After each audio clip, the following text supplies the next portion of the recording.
Like this video guys, for more and more amazing parts. Chapter 1. Su-mu woke up from the big bed of 600 square meters. His eyes were empty as he stared at the huge crystal chandelier on the ceiling. The chandelier was made up of 1,239,800 top-grade crystals, and it sparkled with precious luster under the sunlight. His eyes slowly focused, and there was a hint of fatigue in his calm pupils. Suddenly, he felt a tightness in his chest, as if something heavy was pressing on his chest. He frowned slightly and looked up. What he saw was a pair of white thighs, slender, white, and perfectly shaped. Su-mu frowned and pushed the big white legs away. The owner of the big white legs turned over, pouted her red lips in dissatisfaction, and continued to sleep. A few strands of black hair slid down from her face, revealing a breathtakingly beautiful face with crystal saliva hanging from the corners of her mouth. Facing such a stunning beauty, Su-mu felt no emotion at all, because he still had 11 women like her. Moreover, the 11 of them were lying in all directions on the 600 square meter bed, and the air was filled with a sweet smell. If anyone is here, they will be shocked to find that these 12 women are all top stars, models, school beauties. Su-mu glanced back and forth at these 12 beauties, and finally locked his eyes on a school beauty with a face as pure as first love, and then reached out his hand to her. Bang! The innocent school beauty was pushed away and rolled twice on the bed. Such a noise naturally woke up the innocent school beauty. Her big, confused eyes kept blinking, looking like she had just woken up in a daze. Su-mu ignored her and picked up the books that the school beauty had pressed under her from her previous position. I picked up the warm book and saw the words, Practical Course of Clinical Hypnosis. Turning to page 128, a bold title catches your eye, How to Use Your Voice, Props, and Behavior to Give Hypnotic Suggestions. Su-mu studied carefully, immersed in learning. At this time, the 12 beauties nearby also woke up one after another and started playing around. An exotic woman came over with a sweet smile. Hubby, stop reading. Are books as interesting as us? Hee hee. Her words caused the other women to giggle as well. However, a hint of displeasure flashed across Su-mu's face, and he snapped his fingers lightly. Bang! As if some kind of switch was pressed, the entire space suddenly fell into an eerie silence, and the laughter of the 12 stunning girls came to an abrupt end. Then, an inexplicable force descended, like an eraser, gently sliding across. Swish! The 12 stunning figures disappeared out of thin air, leaving only Su-mu in the huge room, and the occasional sound of flipping books could be heard. 2 hours later, Su-mu threw the book aside, frowning slightly. There are only a few tricks in the whole book that are useful, the rest is all nonsense. Bang! He lay heavily on the bed, his thin body wrapped in the soft mattress, and the fatigue in his eyes became more and more intense. That kind of tiredness was very special. It was not caused by exhaustion. Instead, it was like the slight tiredness that aristocrat who had indulged in luxury felt after all their desires had been satisfied. This kind of life is so boring. Su-mu sighed, am I going to die in such a boring way? There was no response in the empty room. After a long time. Forget it, let's just watch a show. He stood up and walked to the huge floor-to-ceiling window next to the TV. The bright glass reflected a delicate and handsome face with sharp lines, dark and deep eyes, and a charming color like black gemstones, like a beautiful boy walking out of a painting. The only flaw was that he was too thin and his skin was unhealthily pale.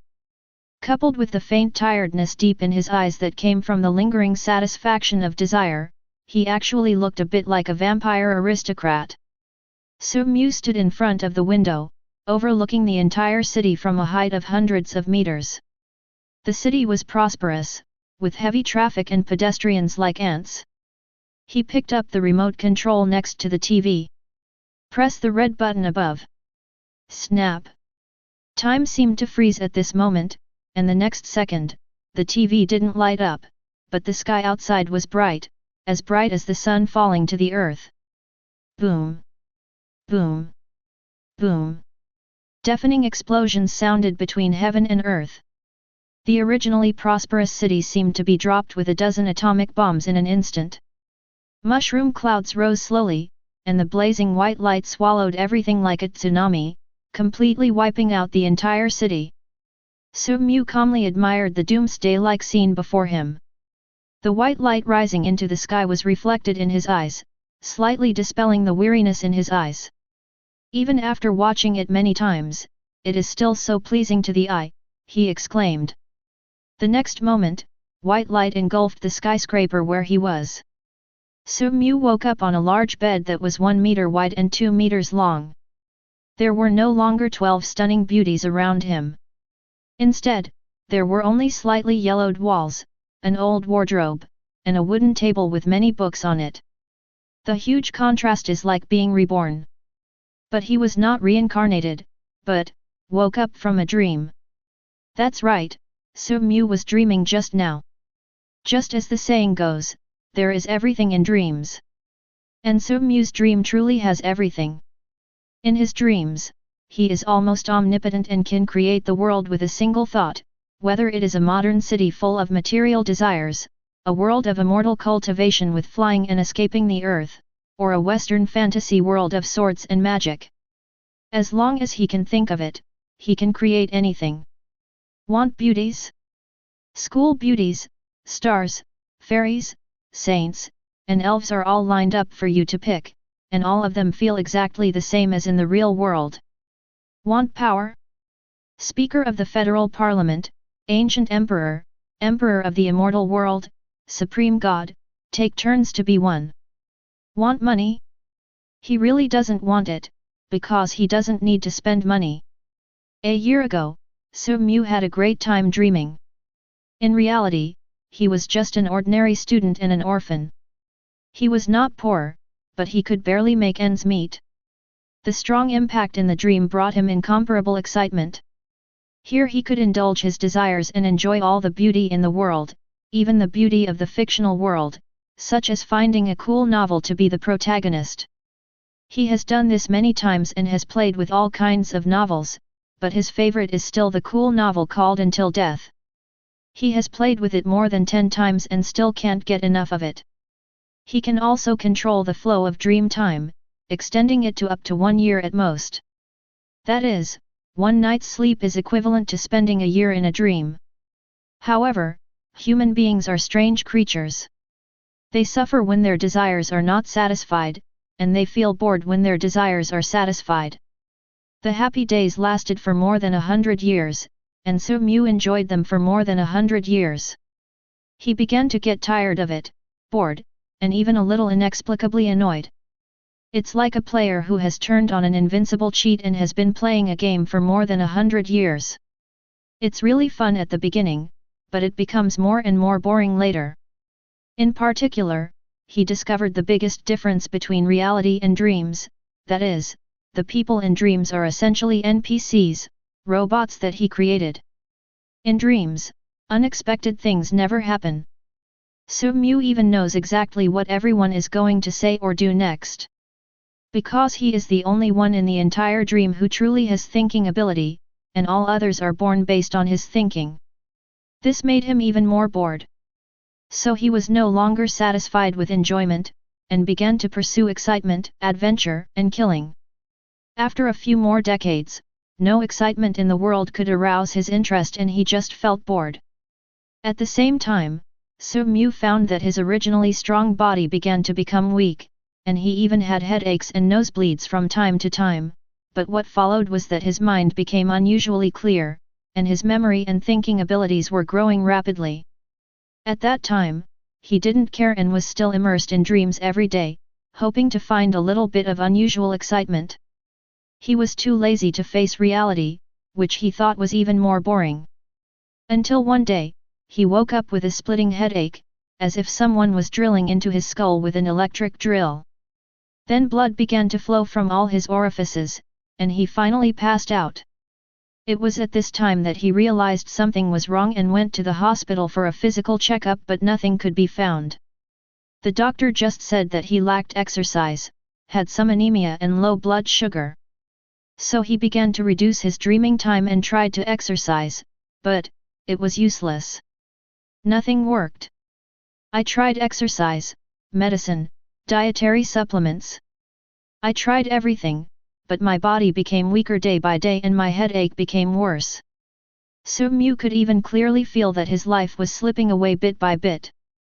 This feeling of being able to die at any time, completely out of control, and not even knowing the cause of the disease, was really. That's wonderful. Chapter 2. Su-mu got up and sat at the desk. Bright red blood dripped from his nose and fell on the white paper of the notebook. The splashing patterns had a unique beauty. His cheeks were flushed with sickly color, and the severe headache made his body tremble unconsciously, but he was smiling, as if he had found some interesting prey. He picked up a pen and quickly wrote on the blood-stained notebook, 7 days. I still have 7 days to live. When I woke up from the dream for the 368th time, my mental power increased again. Just as I had speculated before, every dream would increase my mental power. This increase was not a fixed mental power +1 +1 +1, but a percentage increase. It is impossible to quantify how much mental power is enhanced each time I dream. I don't know the standard for detecting mental power values at present, but I estimate that the increase should be about 1%. Su-mu paused here, and added a conclusion, the fourth conclusion about the dream conjecture. Dreams have the property of restoring and enhancing mental power. Even if you use up all your mental power while awake, you can replenish it by dreaming, and increase your total mental power by 1%. The increase in total mental power has nothing to do with whether you have consumed mental power. He stopped writing and looked through his previous summary of dream conjectures. First rule, as long as you fall asleep, you will dream. After waking up, the total amount of mental energy will inevitably increase. You can avoid this situation by not sleeping. Article 2. Reading or studying, frightening or exciting things, indulging in enjoyment, destroying dreams, etc. in dreams, etc., which can consume energy and cause emotional fluctuations can effectively consume mental energy. Article 3. The body is a container, and the spirit is water. Once the spirit exceeds the limit of what the body can hold, it will cause serious damage to the body. The specific damage will manifest as headaches, tinnitus, nosebleeds, limb fatigue, muscle atrophy, etc. Bang! Su-mu closed the notebook. He had a clear understanding of his current situation. In a nutshell, he was sick with a strange disease that could increase his mental power infinitely. Now his body was overwhelmed and could not bear the increasing mental power. He would die in 7 days. The method of curing the disease is very simple, that is to increase the strength of the body so that the body can bear the powerful mental force, but the problem is, with his physical condition, ordinary exercise methods will not have any effect at all. It is like letting a seriously ill patient do intense physical exercise, which will not only fail to relieve the condition, but will make the patient die faster. Now, he can only rely on consuming a large amount of mental energy every day to relieve physical pressure. To give an easy-to-understand example, the physical body is like the bladder, and mental strength is urine. Now Su-mu's bladder is in a state of about to explode every day. In this state, he even has difficulty walking. Only by urinating can he return to normal. Then after a good night's sleep, his bladder is full again, and the urine volume even increases by 1%. This was also the reason why he had previously sought out 12 beauties in his dreams, read books and studied, and blew up the dream world, because he was consuming his mental energy. Now, after waking up, his mental strength was full and strengthened again. Feeling the pain as if his head was about to split open, Su-mu lay on the table, his chest heaving violently and his forehead covered with cold sweat. At the same time, a low-key and luxurious black car stopped in front of the dilapidated residential building. Passers-by on the road couldn't help but look sideways when they saw the car, because they rarely saw such expensive luxury cars in District 13. It was not until the people on the bus got off that passers-by's expressions changed and they quickly looked away, not daring to look again. Two muscular men in black suits with black snake tattoos on their necks walked out of the car. They looked around and the passers-by around them quickly looked away, not daring to look at them. These two men exude a fierce aura, and it is no exaggeration to describe them as ferocious and evil. However, what really scares passers-by is not their fierce temperament, but the black venomous snake tattoo on their necks. Everyone living in District 13 knows what this tattoo means. The Viper Gang. The most notorious gang in District 13, known for its brutal and cruel methods. Anyone targeted by the Viper Gang will basically not survive the next day. The two Viper Gang members ignored the fearful looks of the passers-by around them, and instead took a wheelchair from the car and entered the dilapidated residential building. When they disappeared from everyone's sight, everyone finally breathed a sigh of relief and couldn't help whispering. Why are the people from the Viper Gang here? Someone must have borrowed money from a loan shark, and they're here to collect the debt. Someone said in horror, "Did you see that wheelchair? They must be planning to break your legs." Oh, how foolish! No matter how big the difficulties are, you can't ask the Viper Gang for money. Isn't that courting death? Maybe he's really desperate. This is such a fed up world. Sigh. Let's go quickly. The excitement of the Viper Gang is not something we can watch. Be careful or you'll get covered in blood. Pedestrians scattered like birds and beasts, staying away from the place. A moment later, the door of Soo-Mu's house was opened, and two men in black suits pushing a wheelchair strode into the room. Their eyes swept across the room sharply, and finally locked onto Soo-Mu's bedroom. The bedroom door was not closed. The two looked at each other and then walked towards the bedroom. Soo-Mu, whose headache had eased for a while, heard the noise, turned around, and saw two ferocious-looking men standing at the door like door gods. "Boss!" The two men in suits shouted fanatically. Soo-Mu frowned slightly. "How many times have I told you not to use your gang's tricks, but to use your position?" The two men in suits panicked and quickly changed their words. "Yes, Chief." Soo-Mu nodded in satisfaction. He picked up the brown glasses on the table and put them on his face. His deep eyes became looming under the cover of the glasses, adding a bit of mystery to his vampire aristocratic appearance. Then the mysterious noble was about to stand up, but just when he was halfway up, he suddenly felt dizzy and fell back on the stool. The two men in suits stood there like wooden figures. Soo-Mu said expressionlessly, "Help me up." The two people who received the order hurried forward and carefully helped Soo-Mu onto the wheelchair. A moment later, Soo-Mu sat in a wheelchair and was carried into the car by the two men in suits. Chapter 3. The Viper Gang Headquarters. In a dim hall, Soo-Mu was sitting in a wheelchair. Behind him was a huge and abrupt wall engraved with dazzling dark gold patterns. If you look closely, you will find that the so-called dark gold patterns are clearly densely packed ouroboros, which are intertwined with each other to form one mysterious symbol after another. In front of him stood a huge crowd of people, probably no less than 100 of them, all of them strong men wearing black suits and ties, with black poisonous snakes tattooed on their necks. There were candles placed around the hall, like some kind of incense, filling the air with a faint jasmine scent. "Leader!" Hundreds of men in black suits shouted in unison, their fierce and sturdy faces full of fanaticism, looking at Soo-Mu with eyes like gods. Soo-Mu nodded calmly and began today's brainwashing hypnosis. This is also part of his daily routine, relying on hypnosis to consume his overflowing mental energy every day. He taught himself hypnosis and read all the hypnosis books available on the market. There were not many effective methods recorded in the books, and the operations were very cumbersome. Anyone with a little bit of defensive psychology would not be hypnotized. But this is only for ordinary people. He is different because he possesses a powerful mental power far beyond that of ordinary people. With the blessing of mental power, hypnosis in his hands has the effect of turning decay into magic. The Viper Gang is the largest gang in District 13 of Star City, with hundreds of core members and thousands of mobilized peripheral followers. They are known for their viciousness and unscrupulousness, and everyone in their gang is a scumbag.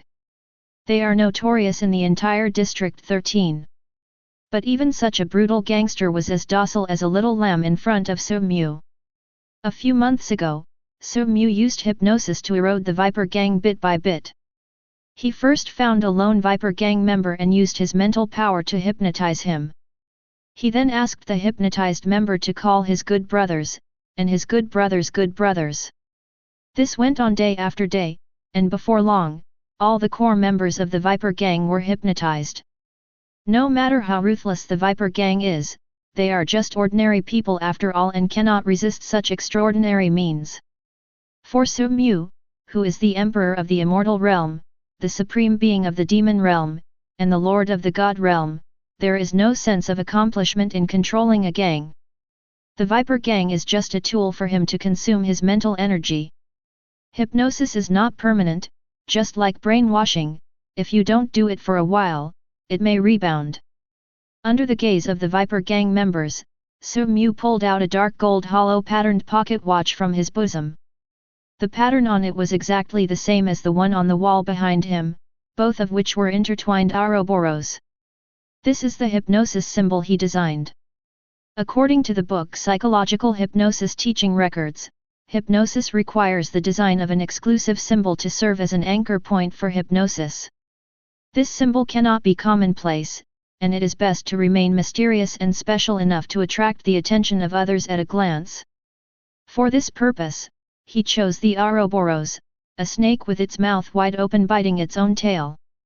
The Ouroboros is a symbol that has been passed down from ancient times to the present day.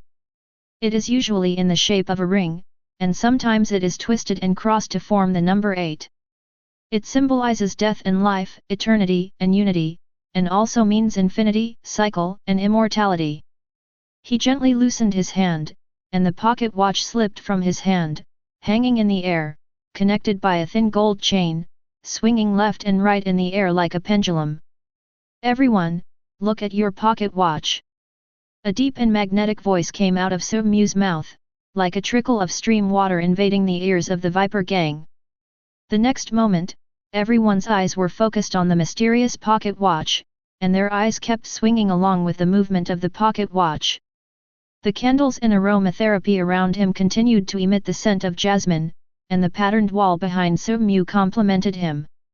Suddenly, he pulled down the brown glasses on his face, revealing the deep eyes behind the glasses. With the blessing of mental strength, those eyes were like stars in the dark night, shining brightly. Buzz! An invisible spiritual wave spread out from Su-mu's eyes, as if hundreds of invisible small snakes scattered out and slowly drilled into the spiritual world of the crowd. For a moment, the fanaticism on the faces of the Viper Gang seemed to be ignited, and they spontaneously knelt on the ground, worshipping their own gods like pilgrims. "Long live the leader! Long live the leader!" The cheers of "Long live the Emperor" resounded and lasted for a long time. This is Su-mu's hypnosis. In fact, the principle of hypnosis is very simple. It is to guide the other party's attention, and then take advantage of the opportunity and make them stare at the pocket watch, that is, to focus everyone's attention on the pocket watch. When people's attention is focused on external objects, they ignore the defense of their inner world. This is also the reason why the pattern on the pocket watch is designed to be an Ouroboros. If it is an ordinary pocket watch, others may ignore it at a glance, but with a mysterious pattern, it can attract more attention. As for why we use pocket watches, the same reason applies. In an era when everyone uses watches, if you suddenly take out a pocket watch, wouldn't it be very eye-catching? In addition to the pocket watch, the scented candles around are also specially made and have a slight calming effect. After inhalation, they will not cause any harm to the body, but will relax the mind. The Ouroboros wall behind is to enhance the psychological suggestion, and the brown glasses are used to cover the eyes and block the sight. Human beings have a very strange psychology, that is, the more they can't see something, the more they want to see it. For example, when a beautiful woman wears a bikini, even though she exposes a lot of body, people's attention will unconsciously focus on the covered parts. Similarly, brown glasses blur the eyes, and people will subconsciously focus their gaze on the glasses, trying to see the eyes behind the glasses clearly. So the moment Soo-mu takes off his glasses, he will naturally attract attention and make others look into his eyes. All of the above methods have only one purpose, which is to guide the attention of the hypnotized subject and take advantage of the opportunity. This type of hypnosis is quite common and not easy to use, because ordinary hypnotists cannot use their mental power. Even if they can guide the attention of the hypnotized person, they can only rely on words to take advantage of the opportunity and leave psychological hints in the other person's mind. Soo-mu, on the other hand, uses mental power to take advantage of the opportunity and directly control the other person's spiritual world. There is a qualitative difference between the two. Hey! Soo-mu let out a sigh of relief. The emptiness brought about by the intense consumption of mental energy made him feel very comfortable, and his body felt a little lighter. This allowed him to successfully stand up from the wheelchair. He raised his hand gently, and the cheers stopped abruptly. Everyone looked at him fanatically, as if waiting for the gods to give their orders. That person stays, and the others can go away. After receiving the order, everyone dispersed immediately, leaving only a bald man with a scar on his face and triangular eyes. He was very strong, and the loose black suit he wore looked like a tights, and his bulging muscles almost burst the suit. The bald man's name is Zhao Ziyao, a name that is very difficult to pronounce and does not match his image, so Soo-mu never calls him by his name and only refers to him as that guy. Zhao Ziyao is a member of the Viper Gang with 2 flowers and a red stick. Ever since the accidental death of a high-ranking member of the Viper Gang, he has been in charge of the daily affairs and is now the second in command of the Viper Gang. Chief. Zhao Ziyao said respectfully. Hey, you, have you heard anything about what I told you to do? Captain, I have lost contact with the 2 men I sent to follow Yang Dongqing. Yesterday, I found their bodies in a garbage dump near Yang Dongqing's home. Oh.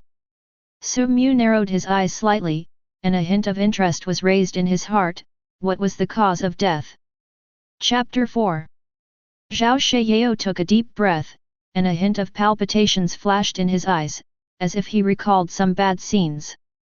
Their heads were smashed by blunt objects, and their bodies were fractured in many places.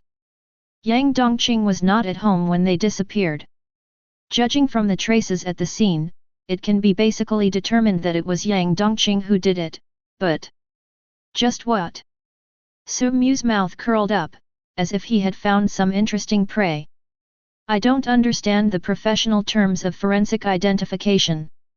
Anyway, they died very strangely, as if they were hit to death by some kind of blunt steel object, but there are fist marks left on their bones. Chief, could it be that Yang Dongqing beat them to death with his iron fists? Hearing this, Soo-mu smiled silently, and the brown glasses seemed unable to block the dim light in his eyes. Finally. I finally found it. Zhao Ziyao's face changed. You mean, this Yang Dongqing is the legendary extraordinary person? But I sent someone to check his life. He is just a poor student, an orphan, and. At the end of his speech, his voice became smaller and smaller, his expression became a little panicked, and he was a little afraid to look at Soo-mu, because he suddenly realized that what he described was very similar to the leader. The leader is also an orphan, a poor student, and an extraordinary person, so why can't Yang Dongqing be one too? Wait. Could it be? Zhao Ziyao seemed to have discovered some blind spots. It turned out that the conditions for becoming a superhuman were. Soo-mu ignored his panic, but turned around and picked up the crystal wine bottle on the table beside him. The bright red wine swayed with the shaking of the bottle. Bite. The collision between the bottle mouth and the goblet is crisp and pleasant, and the mellow red wine flows into the glass. Soo-mu picked up the wine glass and took a sip. A slight blush appeared on her pale face and her eyes were slightly closed, as if she was savoring the taste. After a moment, he opened his eyes and frowned. It tastes as bad as always. He couldn't get used to the taste of red wine. Compared to red wine, he preferred the coolness of beer and the mellowness of white wine. But unfortunately, given his current physical condition, he could only drink red wine and use alcohol to numb his nerves and relieve headaches. Go on. He shook the wine glass. Zhao Sheyao quickly changed the subject. By the way, Chief, do we still need to send people to keep an eye on Yang Dongqing? No need. We were just following him to confirm whether he was a supernatural being. Now it has been basically confirmed. An ordinary student blew up the heads of 2 Viper gang members with his bare hands and even left fist marks on their bones. This cannot be explained by innate supernatural powers. So what do we do next? Su Mu gently raised the red wine glass, and the crystal glass reflected the mysterious smile on the corner of his mouth. Soon, he drank the red wine, his lips slightly parted, and he uttered leisurely words accompanied by the smell of alcohol. Hunting. Extraordinary. Zhao Sheyao was shocked, his face showing excitement and nervousness. Hunting the legendary extraordinary person? That was something he had never dared to think about. A black car was driving on a dilapidated street, with low houses on both sides. Behind the rows of houses, there were several large chimneys emitting black smoke, and tiny black particles were continuously emitted into the air. Sitting in the back seat of the car, Su Mu quietly looked at the scenery outside the window. The pedestrians passing by were generally wearing dark grey or dark blue work clothes, walking hurriedly with numb expressions. Occasionally, you can see some gorgeous girls standing outside a few houses with small pink lights on. They are wearing bright and cool clothes, mostly yellow and red short skirts, like flowers blooming in the grey and white world. Su Mu didn't know if he was a so-called superhuman. Even before he controlled the Viper gang, he didn't know that superhumans existed in the world. After all, he was just an ordinary citizen living in District 13 of Star City, one of the 72 cities under the Xian Empire. In Star City, Districts 1 to 10 are the upper city, where live the social elites, high-ranking officials, celebrities, wealthy people, and imperial aristocrats. Districts 11 to 20 are the downtown area, where a large number of workers and farmers live. Gangs are rampant, and stepdaughters and thieves can be seen everywhere. The lower city is full of factories, as well as a large amount of arable land, livestock, and garbage dumps, which are used specifically to provide food, goods, and garbage disposal for the upper city. The upper city enjoys abundant resources, leaving pollution, backwardness, and poverty to the lower city. The distinction between upper and lower is like a natural chasm, forcibly dividing people into different levels and separating them with walls, as if they were 2 different worlds.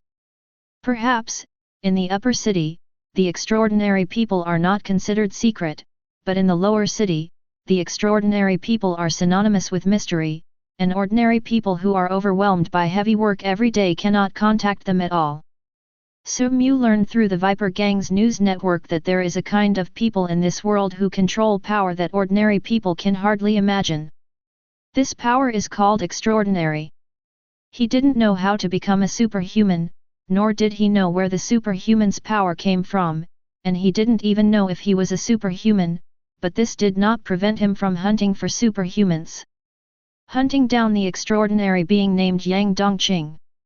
At present, his physical condition is deteriorating at a speed visible to the naked eye, and ordinary medical means cannot solve it at all, but the appearance of Yang Dongqing gives him hope.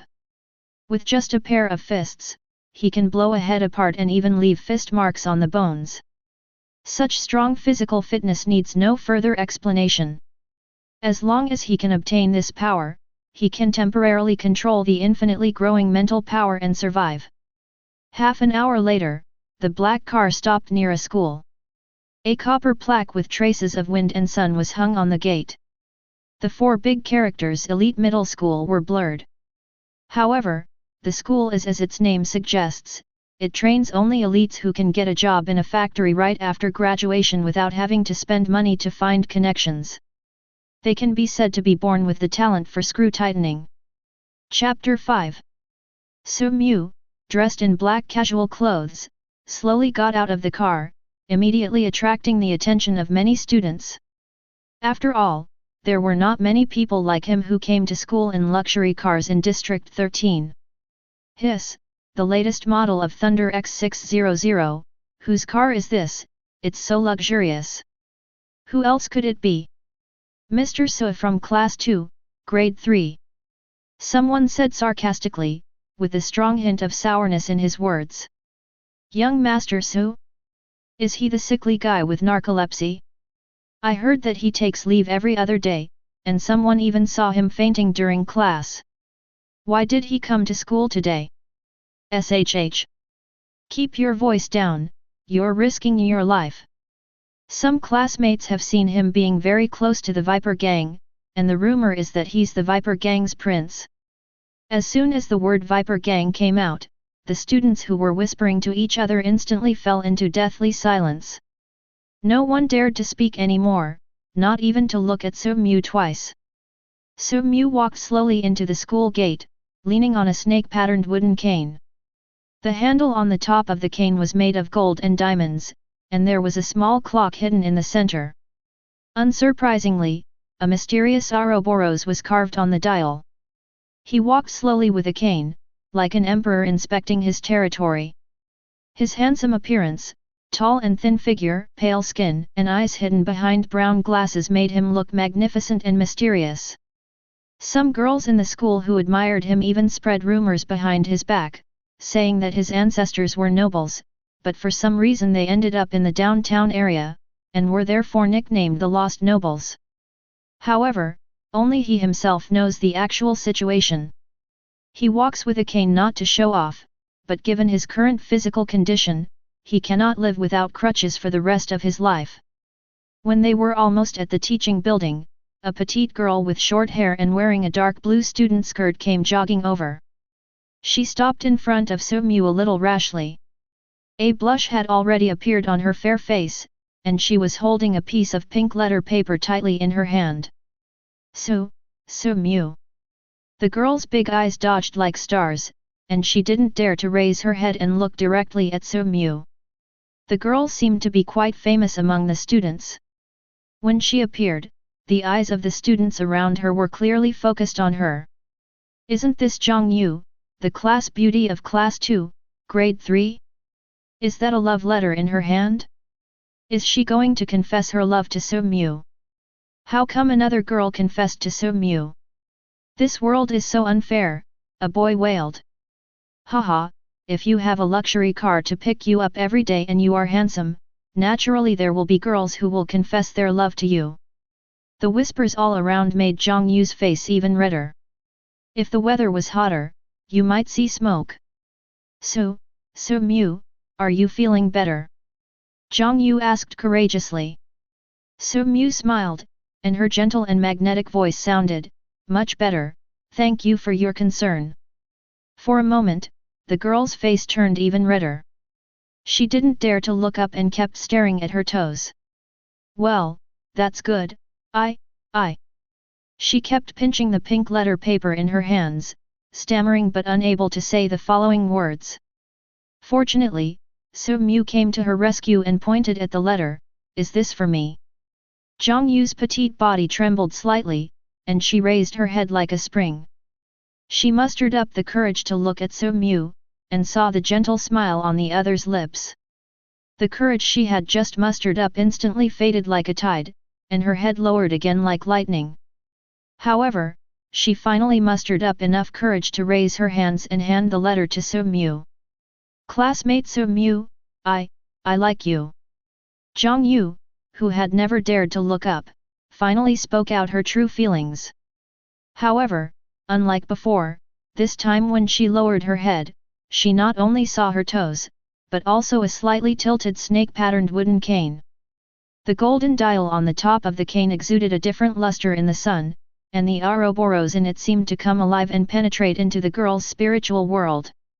In an instant, all the shyness on Zhang Yu's face disappeared, leaving only a blank expression. Then, a cold, robot-like voice whispered, "Leader, Yang Dongqing came to the school 10 minutes ago." After saying this, Zhang Yu was slightly distracted and returned to her previous nervous and shy appearance. The smile on Su Mu's lips became more gentle, and a faint light appeared under his brown glasses. "I know." Zhang Yu raised her head nervously. "You, got it, then classmate Su Mu, do you like?" "Thank you for telling me, Zhang Yu. But as a student, I think I should focus on my studies, what do you think?" Zhang Yu trembled slightly, a sour feeling welled up in her eyes, and crystal tears began to well up in her eyes. She bit her lips tightly and raised her head tremblingly. However, the brown glasses on Su Mu's face fell slightly, revealing a pair of dark and difficult to distinguish eyes. Under the gaze of these eyes, Zhang Yu's tears miraculously stopped. A trace of confusion appeared in her eyes, and she nodded subconsciously, "I think you are right. So what are you waiting for? Go study." "Okay." Afterwards, Zhang Yu walked away as if nothing had happened. The little sisters hiding nearby quickly came over and asked questions at once. "How was it? Was it successful? Was it successful? I knew that Su Mu would definitely fall for you. Everyone knows that our Xiao Yuiyu is the most beautiful girl in the class." Zhang Yu smiled happily at the sisters. "No, I failed." The sisters' voices suddenly stopped, and they looked at Zhang Yu in surprise or astonishment. "Don't tease us! How can you be so happy after failing? You have been secretly in love with Su Mu for a long time, but Su Mu always asks for leave, so you can't find a chance. Today you finally found a chance. If you still fail, I don't believe you can still laugh. You would have cried a lot." Zhang Yu laughed in silence. "Am I so fragile in your eyes? I didn't lie to you, I was indeed rejected by Su Mu." The sisters became more and more stunned. "Is this true? Zhang Yu, haven't you been upset by something?" A female student quickly stretched out her hand to touch Zhang Yu's forehead, but Zhang Yu dodged it with a smile. "Oh, stop it, I'm really fine. Although I was rejected, Su Mu said something to me, and I think he was right." "What are you talking about?" Zhang Yu reached out and tucked her scattered short hair behind her ears. A smile appeared on her unpainted face. "You should focus on your studies." Su Mu stepped into the teaching building. Class had not started yet and there were still many students playing in the corridor. Some were arm in arm, chatting about where to go after school, some were showing off their newly bought photo albums, and some were stealing girls' hair and then being chased around the corridor by the girls. The girl whose hair was pulled was so angry that her face turned red. She kept chasing the boy while threatening him, but judging from the smile in her eyes, she was probably not really angry. The boy ran wildly all the way, looking back from time to time to provoke, with a look of pride on his face that showed that the prank was successful. Soon, the boy rushed in front of Su Mu. Seeing someone blocking his way, he was so scared that he quickly turned sideways and slowed down, passing by Su Mu. "Chief, Yang Dongqing is in the toilet." A short and low voice sounded at the moment of passing by, and the speed of speech was so fast that it seemed like an auditory hallucination. The girls followed closely behind, their faces filled with youthfulness. However, this youthful aura instantly condensed when it passed by Su Mu. His expression suddenly became expressionless, as if he was a puppet being controlled. "Chief, Kui Hao and his men are blackmailing Yang Dongqing in the toilet." After saying that, the girl returned to her original state as if nothing had happened. "Don't run. If you dare, don't go back to the classroom. I'll stab you and you'll be done for." Su Mu looked normal, still walking forward with his cane like an elegant aristocrat. However, he did not return to the classroom, but went to the toilet. Chapter 6. There were wisps of smoke drifting out from the toilet door, mixed with a few muffled groans and screams. He used his cane to lift open the door curtain covered with yellow stains and walked in. Coincidentally, a boy was walking out. The boy had an ordinary face that would be hard to find in a crowd, but there was a hint of arrogance and hostility between his brows, and there were a few dark red bloodstains on his fists. When the boy saw Su-mu, he didn't say anything, but just frowned slightly, with a hint of warning in his eyes, and then strode out of the toilet with his head held high. Su-mu also ignored the boy, even though he was his target, Yang Dongqing. He walked straight to the toilet cubicle and pushed open the door with his cane, and saw 3 boys with dyed yellow hair lying in a mess beside the toilet, wailing constantly. "What the hell are you looking at?" He had just said halfway through the dirty talk when, bang! The cane tapped the ground lightly, making a dull sound. Strange mental fluctuations spread out, and the originally fierce eyes of the 3 yellow-haired men suddenly became confused, and then became serious. "Leader. Well, what's going on?" Under Su-mu's gaze, Kui Hao, the eldest of the 3 yellow-haired men, began to answer. "We extorted money from Yang Dongqing as usual, but this time he refused to give us and beat us up." Su-mu nodded. "What are you going to do next?" "I told him not to leave after school, and he agreed. I found a good brother outside of school, who has dozens of people under him. I plan to contact him and block him after school." Hearing this, Su-mu smiled silently, turned around and left the toilet without saying a word. Shortly after he left, the wailing sound in the toilet was heard again. In the classroom, Su-mu sat in the last row by the window, staring at the scenery outside the window in a trance. The middle-aged, overweight, bald teacher wearing glasses was reading the textbook verbatim. Some students were sleeping, some were whispering, and only a few people in the front row were listening attentively. The teacher doesn't care about class discipline. He will only make a few bad apples stand outside as punishment if the noise is too loud. The rest of the time he teaches as if he is completing a task. An ordinary classroom, an ordinary teacher, everything seems so ordinary, but who would have thought that in this small classroom, there exists a legendary extraordinary person and a person who wants to hunt extraordinary people. Yang Dongqing is Su-mu's classmate. Unlike Su-mu who is the center of attention and no one dares to mess with him, Yang Dongqing is the most inconspicuous student in the class and is often bullied and even blackmailed. But now it's different.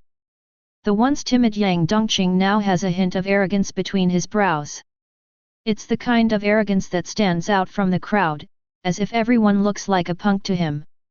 At this time, Yang Dongqing was holding a pen in a daze, and from time to time he would lower his head to write a few words on the notebook.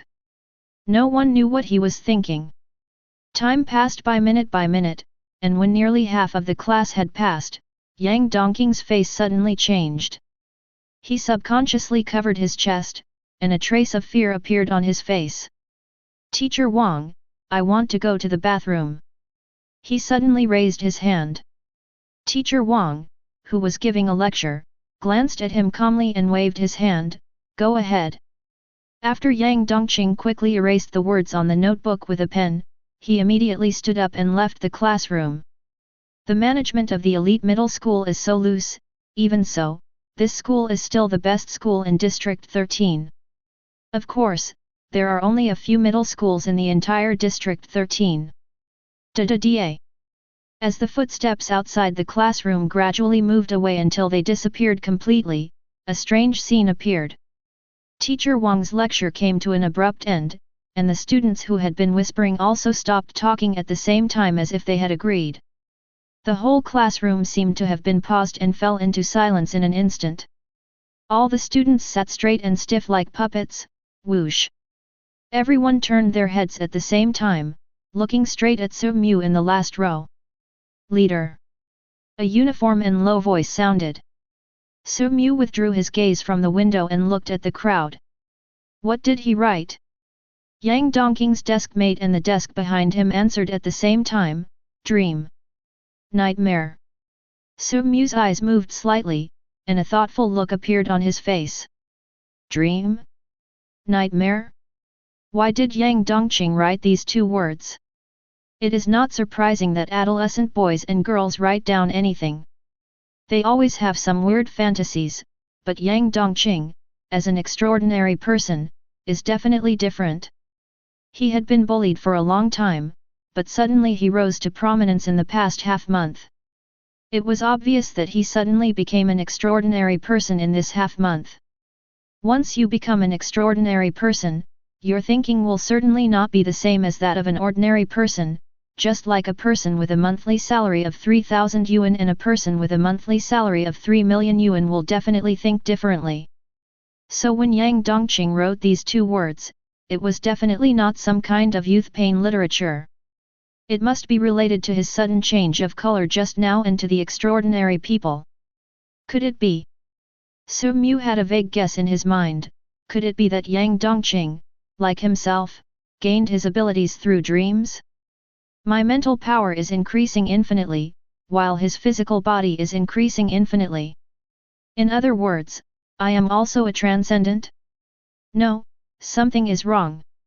That means Yang Dongqing did not sleep in class. He clearly remembered that when he was able to control his dreams, no matter when and where he was, what he wanted to do most was to sleep. Compared to being omnipotent in dreams, reality seemed extremely boring. If Yang Dongqing felt the same way, he didn't believe that with the other party's personality, he could resist not sleeping. Interesting. A smile appeared on Su Mu's lips. He liked the unknown. The unknown meant surprises. He was already tired of the omniscience in his dreams. Boom! The cane tapped the ground lightly, and the classroom suddenly became noisy again. Students, please turn to page 138. The drowsy lecture sounded again. Su Mu's thoughts also began to wander. In fact, he had already hypnotized everyone in the school, including the watchdog raised by the security guard. In order to consume his ever-increasing mental energy, how could he let go of the classmates around him? This is also the reason why he was able to discover that Yang Dongqing was a supernatural person. One day half a month ago, he discovered that Yang Dongqing had actually gotten rid of hypnosis. In other words, everyone in the school was like his puppets, and then the strings on Yang Dongqing broke. It was also at that time that Su Mu realized that Yang Dongqing had become a transcendent. Half a month ago, Yang Dongqing missed classes for about a week.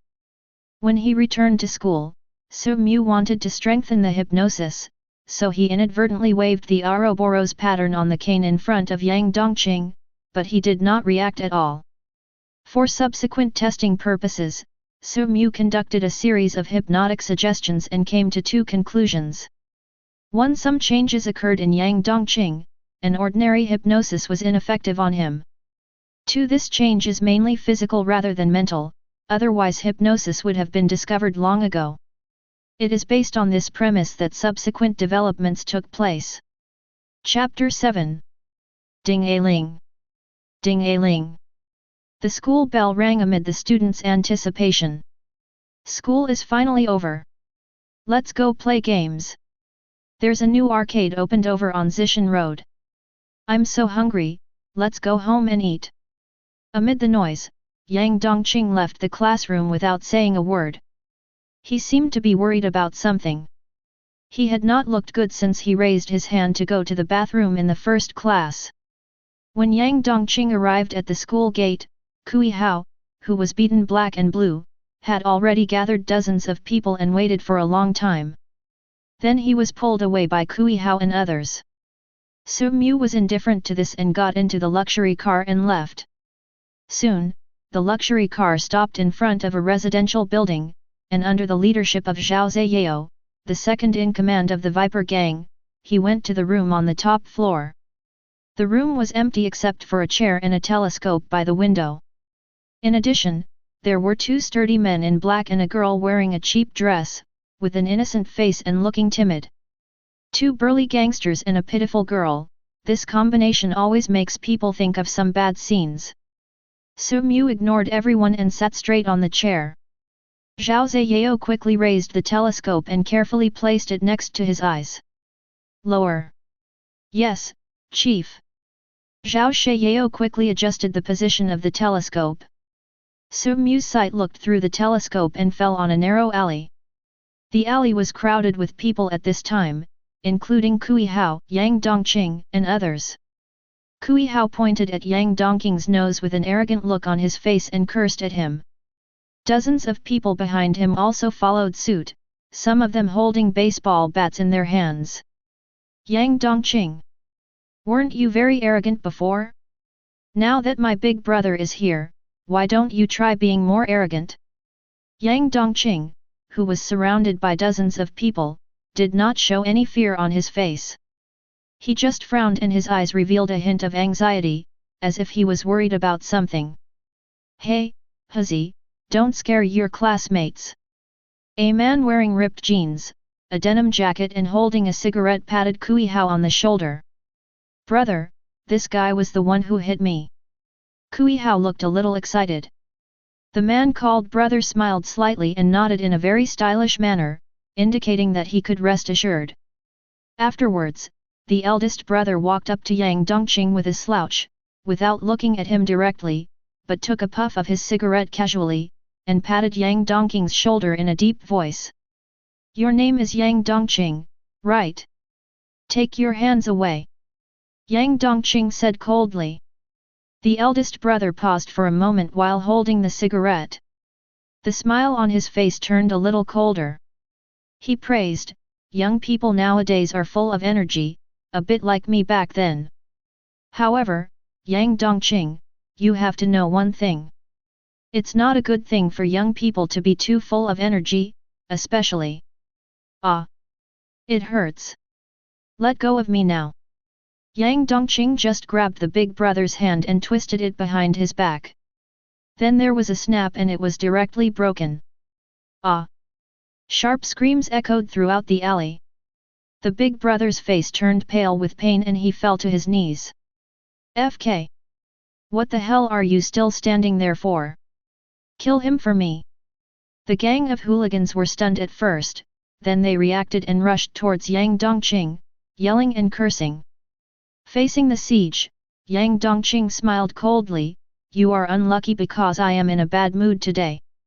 He rushed into the crowd, charging like a human tank, and with a casual punch he knocked people to the ground, causing them to bleed profusely. The sticks that fell on him not only did not hurt him, but instead made a sound of metal clashing. Su Mu withdrew his gaze, with some vague guesses in his mind. He no longer looked at Yang Dongqing, but turned his gaze to the girl in the room.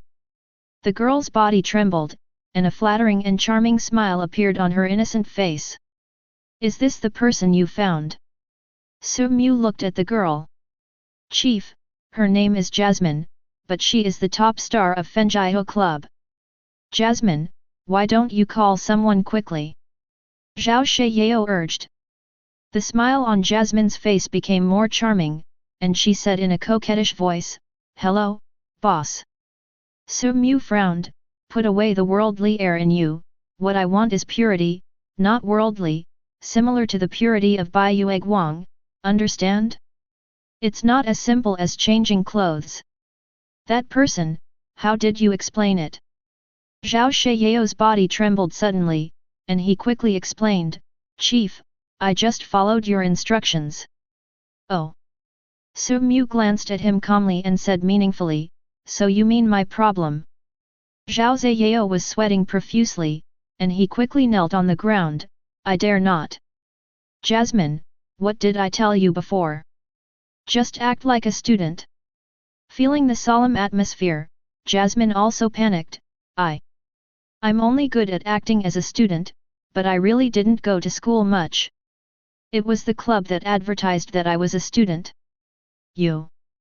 Zhao Sheyao suddenly became anxious, as if he had been deceived. Oh, forget it. Su Mu sighed, I should have thought that your muscle-bound head would not be able to fully understand my instructions. Jasmine, right? Do you know your mission? Jasmine nodded like a chick eating rice, I know. My main mission this time is to deceive Yang Dongqing's trust, and it would be best if he fell in love with me. Boss, you have to believe me. I did my homework before coming here. I even wrote the character setting, story background, and script. Su-mu showed a little interest. Tell me about it. I am a good girl who dropped out of school to work. I have dreamed of singing since I was a child, but my father was addicted to gambling and lost all his money. My mother was also sick, and I had a younger brother who was in school. In order to pay off the debt, treat the disease, and support my younger brother's schooling, I had to drop out of school and work, singing in bars and serving drinks. Later, a guest forced me to drink and took me away by force. On the way, I met Yang Dongqing. I asked him for help and he saved me. Then... Stop. Su-mu put his hand on his forehead and interrupted helplessly, it's a vulgar plot, a gambling father, a sick mother, a brother who goes to school and a broken girl. There is nothing new about it. Faced with such, Zhao Sheyao began to look at Jasmine with an unfriendly look, and Jasmine's face began to turn pale. She knew very well what kind of behemoth she was facing. It was the local tyrant of the entire District 13, the Viper Gang. Especially the young man in front of him, who could actually make the second-in-command of the Viper Gang so respectful, his identity was self-evident. If the other party is not satisfied, then killing you by the Viper Gang will be as easy as crushing an ant. But... Su-mu suddenly changed the subject, making Jasmine's heart rise to her throat. As the saying goes, classics are passed down forever. Since you all use the same template, it means that the template is still very useful. It is enough to deceive an innocent student. Call. Jasmine breathed a sigh of relief.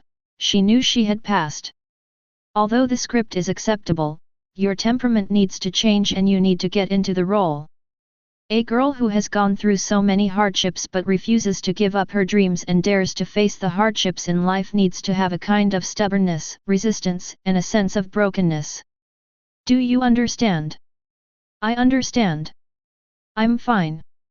Jasmine took a deep breath and closed her eyes. When she opened her eyes again, she seemed like a completely different person. The worldly air had completely faded away, and she bit her lips stubbornly. Although tears were flickering in her pair of black and white eyes, she no longer dodged and dared to look directly at Su-mu, like a blade of grass facing a storm, small but always fighting, with tenacious vitality. Gradually, there was light in her eyes. It was a struggle against fate and a longing for a better tomorrow, like the brightest star in the dark night sky. Not bad. Su-mu praised. Jasmine's brows immediately lit up with joy, a flattering and charming smile appearing on her face. Su-mu frowned, keep the state you were in just now, that person, take her down and make arrangements. Yes, Chief. Zhao Sheyao felt as if he had been pardoned, and hurriedly took Jasmine to rehearse. Chapter 8. Night.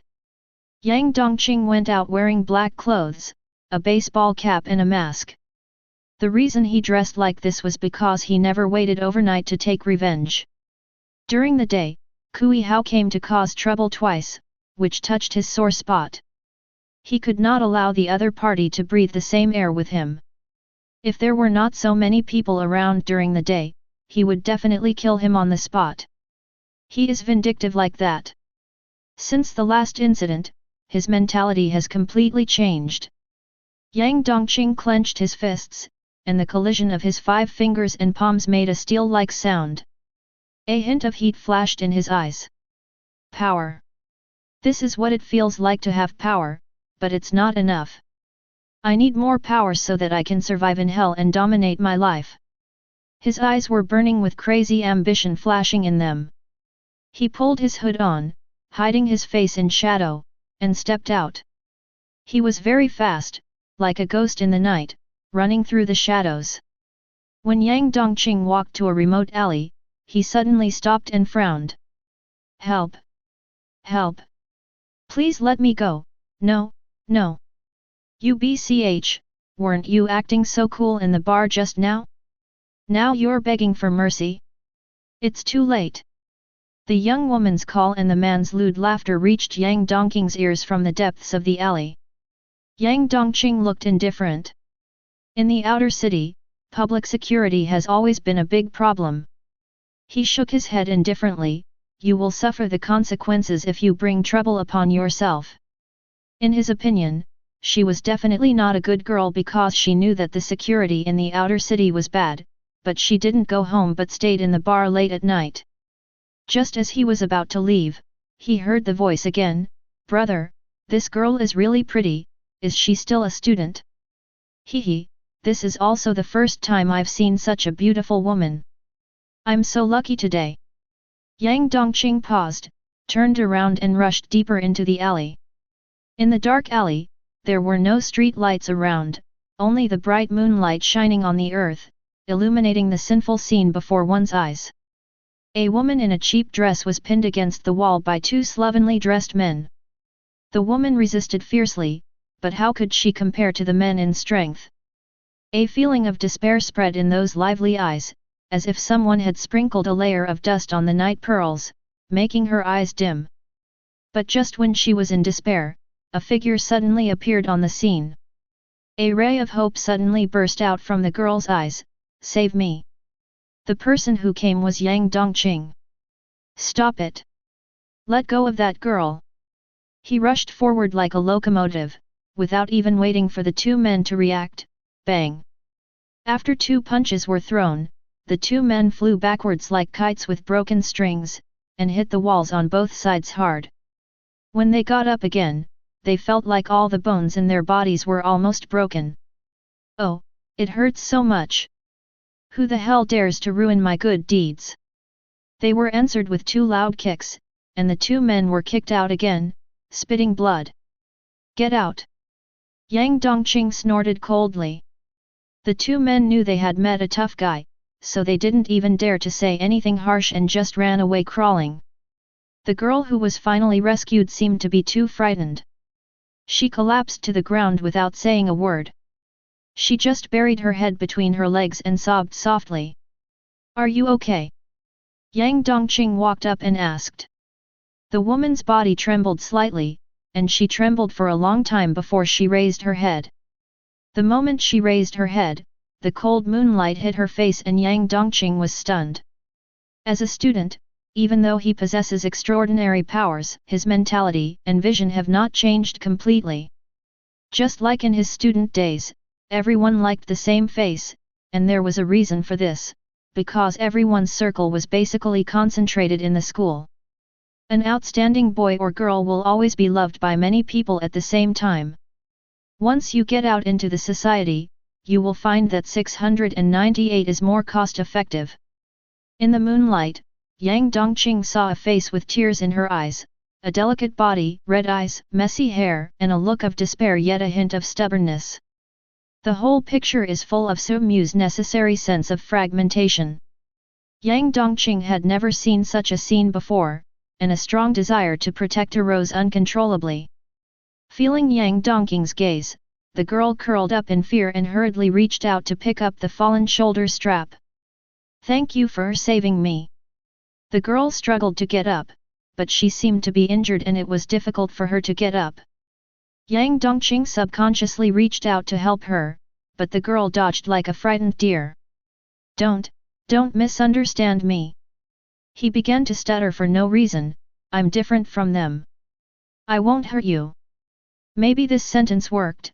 The girl's heart, which had been hanging in the air, finally settled down a little. She raised her head and looked at Yang Dongqing with a stubborn and serious look, the bright moon in the sky reflected in her eyes. "Thank you, what's your name? I will definitely repay you in the future." "Yang Dongqing." The name came out without any hesitation. "Holly." The girl blinked, her nervousness and fear having eased a lot. "If I remember correctly, holly is a flower and also a medicinal herb. The flower language is life, which means perseverance, integrity, and vitality." Yang Dongqing was stunned. It was the first time he realized that the name given to him by his deceased parents had such a profound meaning.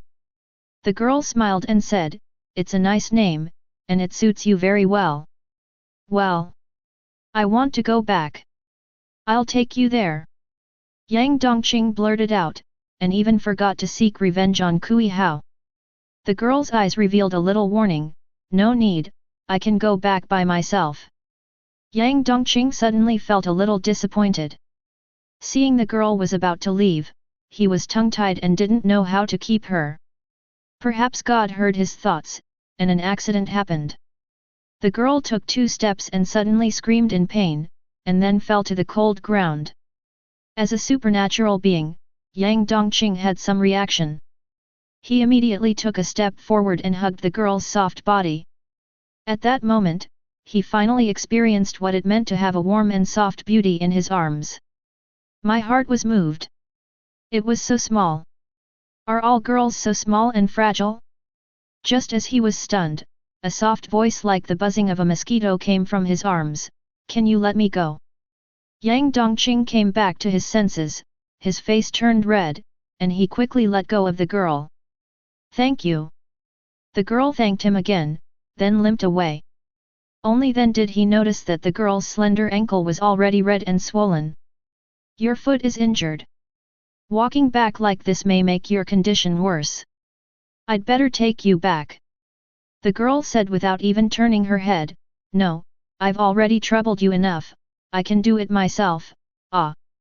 The girl's body center of gravity shifted uncontrollably again and she fell to the ground, but what greeted her was not the cold ground, but a chest as hard as steel. Then she felt herself being picked up. "Don't be so stubborn. I'll take you there." The girl heard Yang Dongqing's firm voice.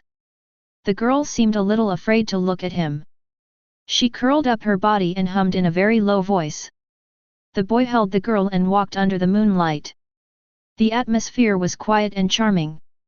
"Nan Mo." The girl suddenly spoke up, breaking the silence. Chapter 9. What? Yang Dongqing didn't understand what it meant at first. "My name." Yang Dongqing was slightly distracted. "Nan Mo." He thought the girl's name was beautiful and poetic after careful consideration, but he was illiterate and could not explain the meaning of the name as well as Nan Mo could. "It's a nice name. What's the story behind it? Does it sound nice?" The girl was a little surprised. "It's the first time someone said my name is nice. My friends all think my name is weird, so they usually call me Jasmine." "No, I think it sounds good." Nan Mo smiled, this time there was less vigilance and more happiness in her smile. "The banana tree in the small garden has 2 fruits hanging down, and the jasmine in the southern state is overwhelming with thousands of flowers." "What?" Yang Dongqing was stunned again. "Oh, wasn't it you who asked about the story behind my name?" Nan Mo asked angrily. "Really? Ha ha ha." Yang Dongqing laughed dryly embarrassedly and glanced at the profile of the girl in his arms out of the corner of his eye. "It really is the best."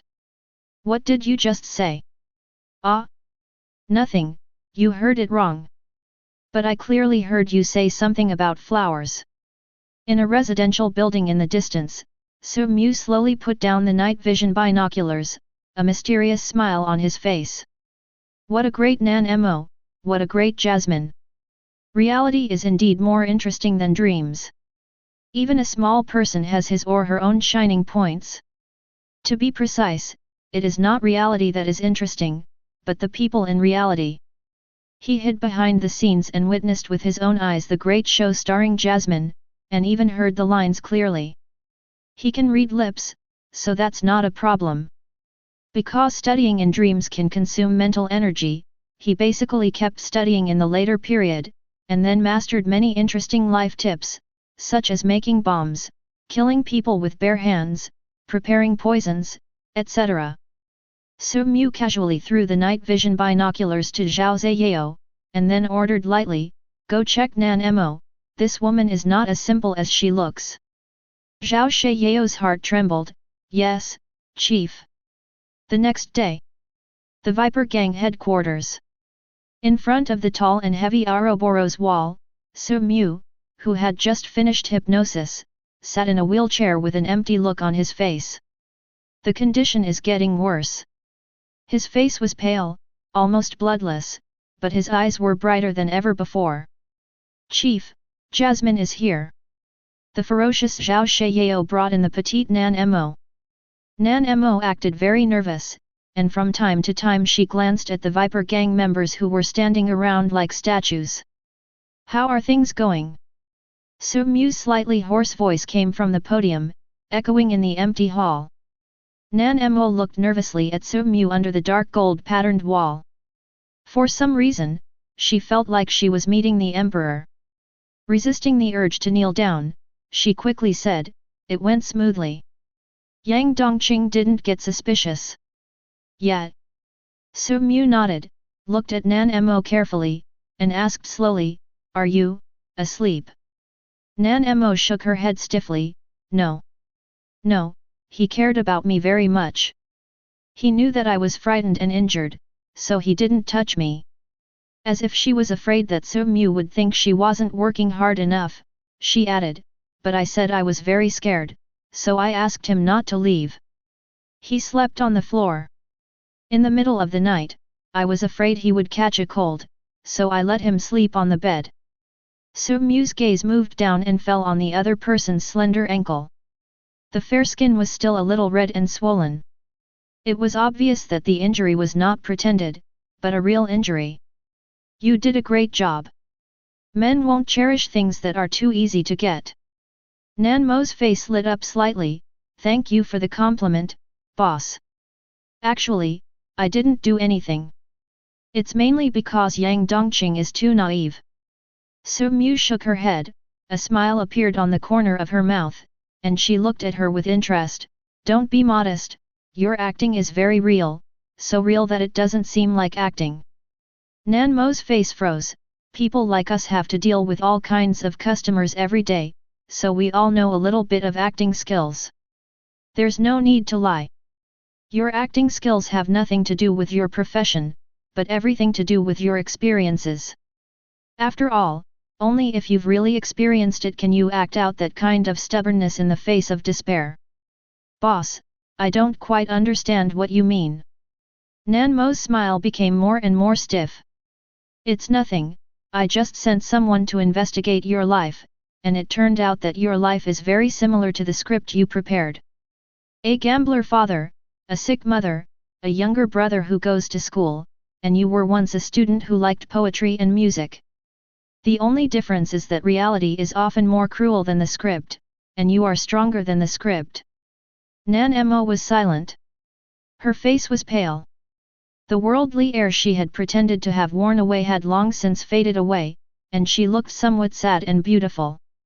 "Luckily, the characters in the script still have parents, but my father was beaten to death by debt collectors, my mother died of illness, and my only brother cut off ties with me because of my work. At first I did want to sing in a bar, but I had no fame, so I had to agree to the bar owner's unspoken rules before I could sing there. Later." "Stop!" Su Mu interrupted, "I know your life better than you do." Nan Mo was stunned, the smile on her lips became more and more miserable. She realized that the man in front of her was the leader of the Viper gang, there was no sympathy for such a person, and she had gotten used to it over the years. No one would sympathize with her, and if there was anyone, they would just do something improper under the guise of sympathy. "Is your brother currently working at Jinsen Machinery Factory?" After hearing these words, Nan Mo was instantly like a frightened deer, her mind in turmoil. "No, don't touch my brother, I will listen to you in everything, I..." "Stop!" Su Mu frowned slightly, "Have you watched too many TV dramas? Or is your stereotype of me too serious? Why would I touch your brother? Do you have anything worth my personal attention?" Nan Mo was stunned, and the rising emotions were directly dispersed. She was a little confused. It seemed that this was the case. "I pay, you do the work for me, it's that simple, understand?" "I understand." "Then you..." "I mentioned the Jinsen Machinery Factory just because I wanted to change the payment method. Jinsen Machinery Factory is a small workshop. Due to poor management, it owes some money to the Viper gang. The factory director plans to mortgage the factory to the Viper gang. It just so happens that your brother is in Chinsin Machinery Factory, so I plan to exchange the compensation I promised to you for Chinsin Machinery Factory, and then let your brother be the factory director. The Viper Gang doesn't have to spend money or send people to run this small workshop. If your brother becomes the factory director, isn't it a win-win situation? What do you think? Nan Mo was confused and uncertain. She knew that the other party was definitely not so kind-hearted. He took the initiative to mention the Chinsin Machinery Factory, perhaps to warn her. If he does a good job, my brother will be promoted to the director of Chinsin Machinery Factory. If he does not do a good job, the machinery factory will probably become his grave. But she still chose to agree. After all, she had no room for refusal. I do. Very good. Next, I will give you a second task. But before that, can you tell me if there is anything special about Yang Dongqing? Nan Mo thought about it, and finally uttered a word, hard. Hard. Yeah, he's hard. How dare you? Zhao Ziyao on the side couldn't help but cursed. Didn't you say you didn't sleep? How do you know it's hard if you haven't slept? Besides, our leader asked if there was anything special about it. Who the hell asked if you were hard or not? Chapter 10. Nan Mo was startled, but continued, I'm not talking about that kind of hardness, but his whole body is hard, his skin is like steel. Su Mu's eyes narrowed slightly, and his skin was as hard as steel? Was this the ability of a superhuman? Or was it Yang Dongqing's own ability? He didn't think too much about it because the answer would come soon. Afterwards, he told Nan Mo about his subsequent plans. After hearing this, Nan Mo looked worried. Do you want to kill him? Su Mu smiled, no, I just want to ask him a few questions.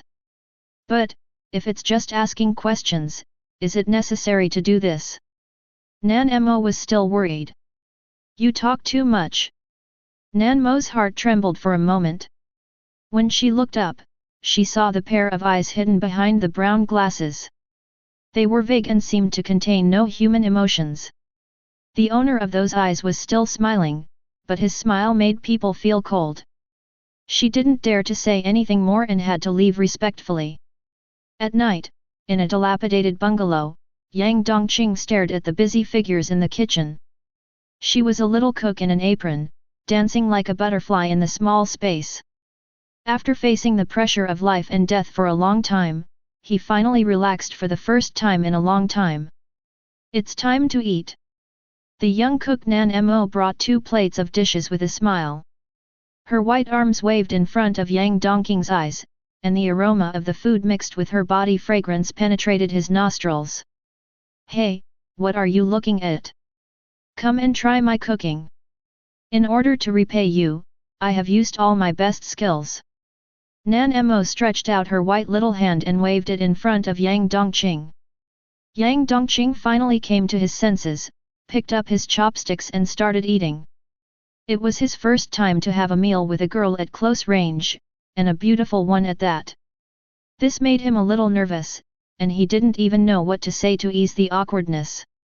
Fortunately, Nan Mo was as active as a little lark, chattering non-stop. Yang Dongqing ate a lot during this meal and was very satisfied. Are you full? I'm full. Nan Mo smiled happily, her big eyes curved into crescents. As long as you are full, I will go to work. After hearing this, Yang Dongqing's expression changed slightly. He knew that Nan Mo was going to sing in a bar, but for a girl, this was too dangerous. Can you please not go? Nan Mo was still smiling. If I don't work, will you support me? Yang Dongqing felt a surge of hot blood rushing to his chest, and the words almost came out of his mouth. Oh, okay, I was just kidding. How are you going to support me? For people like us, it's good enough if we can barely support ourselves.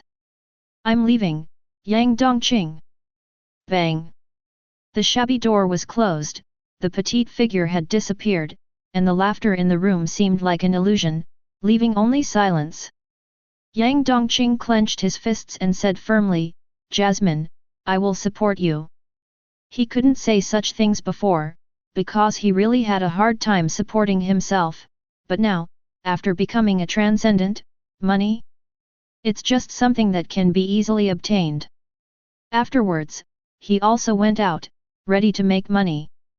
As for how to make money, it was very simple: rob the rich to help the poor, rob others' wealth to help his own poverty. There are too many rich scumbags in District 13. After a long time, Yang Dongqing, who had returned with a full load, happily went to the Moonlight Bar, where Jasmine worked. I made about 50,000 this time, which is enough to live a good life for a while. Yang Dongqing remembered the cheap dress Nan Mo was wearing. After the dress was torn by the two beasts, Nan Mo did not throw it away, but sewed it and continued to wear it. You can buy Jasmine a new dress. When he walked to the Moonlight Bar, he was shocked because he found that the door of the Moonlight Bar had been smashed at some point. Whoosh! He rushed into the Moonlight Bar and saw it was in a mess, with broken glass everywhere and drinks spilled all over the floor. The waiters were all injured, and a man who looked like the boss was sighing continuously. He looked around but couldn't find Nan Mo. He panicked. Where's Jasmine? Where is she? Yang Dongqing roared uncontrollably, veins bulging on his face. Everyone was startled and no one answered. Yang Dongqing grabbed a waiter by the collar and lifted him into the air. Where's Jasmine? She was kidnapped, said the waiter tremblingly. Yang Dongqing was instantly furious. Who took him away?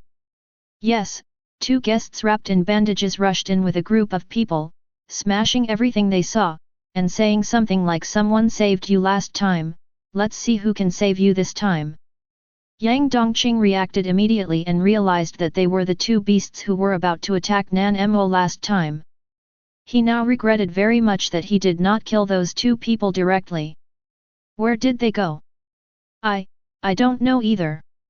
The waiter was so scared that he almost cried. At this time, the boss suddenly said, the Viper Gang. I saw those people had black snake tattoos on their bodies.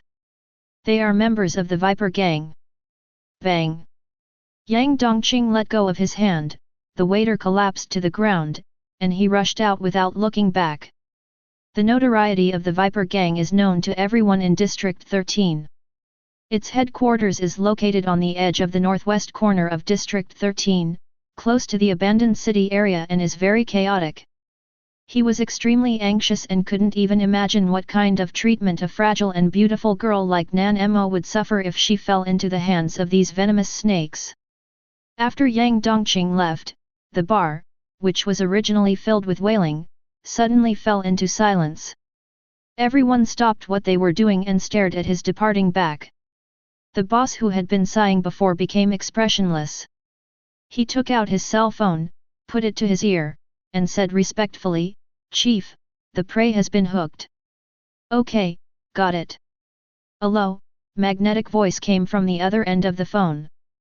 Is it delicious? In a monitoring room, Su Mu, dressed in a black suit, asked while holding a red wine glass. He was sitting at a large mahogany table, and sitting opposite him was Nan Mo. Nan Mo carefully tasted the precious red wine in her hand, inevitably leaving delicate lip marks on the edge of the transparent wine glass. It's delicious. I've never tasted such expensive wine. Su Mu smiled slightly, I don't like lies. Nan Mo's body stiffened, it's not that delicious actually, it's a bit bitter. That's right. I also think it tastes bad. Try the steak. The best M9 steak. Nan Mo nodded when she heard that, then cut a small piece of steak and put it into her mouth. The moment the steak entered her mouth, she knew what tender and juicy meant. This bite was better than any food she had eaten before, except snacks. But after taking a bite, she didn't dare to eat any more because Su Mu didn't start eating. It's okay, eat. It will take some time before Yang Dongqing comes to save the girl. When talking about Yang Dongqing, Nan Mo seemed a little silent. She ate the excellent steak in silence, but for some reason she felt a little uncomfortable in her heart. You really won't kill him? The eyes behind the brown glasses narrowed slightly. You developed feelings so casually. Nan Mo shook her head. No, he is a good man, I am not worthy of him, I just feel guilty, if he really died because of me. Don't worry, I'm not a bad person. Nan Mo. She looked at the two burly men standing behind Su Mu, with bulging lumps on their waists that obviously showed pistols. She then looked at the surveillance screen, and saw a large number of burly men in black clothes armed with weapons lurking in every corner. This made it impossible for her to associate Su Mu with the word good person. Chapter 11. When the steak was about half eaten, a scream was suddenly heard on the surveillance screen. Nan Mo quickly put down the knife and fork in her hand and turned her head to look. She saw Yang Dongqing with red eyes trying to break into the Viper Gang headquarters, which was a narrow corridor. At one end of the corridor was the beast-like Yang Dongqing, while at the other end, a constant stream of black-clad men emerged like a tide, all holding steel knives and exuding murderous intent. When the first man in black swung the machete towards Yang Dongqing's head, Nan Mo screamed, not daring to look, and subconsciously covered her eyes. However, only the sound of steel clashing was heard from the surveillance video. Clang! Nan Mo subconsciously opened her eyes, her mouth shaped into an O in shock, and saw that the shiny steel knife stopped on Yang Dongqing's head as if it was chopping steel. Apart from losing a few hairs, the other party was not hurt at all. How is this possible? Su Mu's eyes flashed with a gleam of light, and the smile on his mouth unconsciously widened. This is exactly the power I need. As long as I can obtain this power, I won't have to worry about my growing mental strength. In the surveillance footage, Yang Dongqing's face was as cold as ice, and he chopped down with his right hand suddenly. Click! The steel knife was smashed into two pieces. However, such a horrifying scene did not scare the people of the Viper Gang at all, because Su Mu had already hypnotized and brainwashed them, and now these people were like fearless machines. The next moment, countless steel knives chopped towards Yang Dongqing, and the sound of metal clashing rang out continuously. At the same time, Su Mu's voice rang out from the headphones of the black-clad burly men, try different angles to see if there are any flaws. After receiving the order, the burly men in black attacked various parts of Yang Dongqing's body.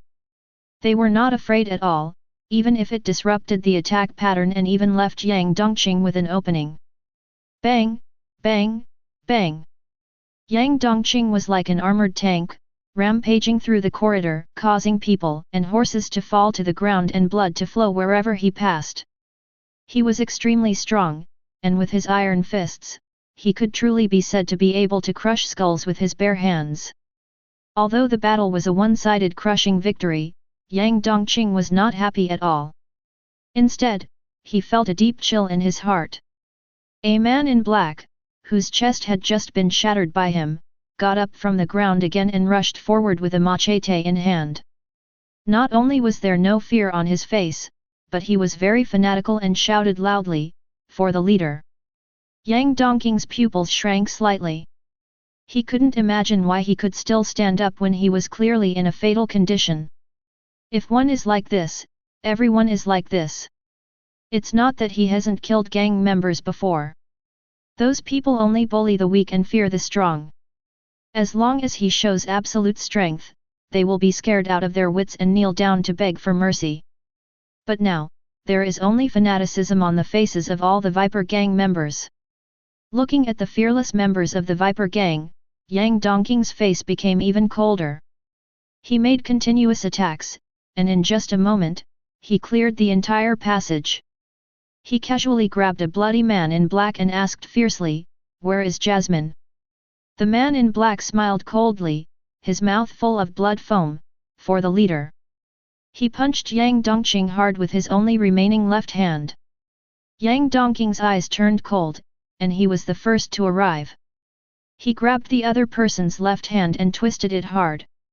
With a click, the man's left hand was twisted like a pretzel in an instant, and even white bone spurs pierced through the skin. Ah, The man in black screamed. I'll ask you one last time, where's Jasmine? His answer was, long live the leader. The man in black used up his last bit of strength and pounced on Yang Dongqing. The only thing he could use at this moment was his teeth, and he bit hard with his teeth covered in blood foam. Bang! In front of the iron-like fist, the black-clothed man's head exploded, and his broken body completely lost support, and he collapsed to the ground powerlessly. Without the obstruction of the man in black, Yang Dongqing's expressionless face was revealed in the surveillance footage. However, his slightly trembling fists revealed his inner unrest. In the monitoring room, Nan Mo was vomiting violently. Her face was very pale and her body was shaking uncontrollably. It was obvious that these images were very shocking to her. Su Mu shook his head slightly, what a pity for my M9 steak. He raised his glass and drank the red wine in it. Why? Nan Mo, who was holding the trash can, suddenly asked in a deep voice. Su Mu didn't answer. Why do you do this? Just to ask a few questions, you play a trick on Yang Dongqing and let so many people die. Why? Nan Mo suddenly raised her head, staring at Su Mu tremblingly but stubbornly.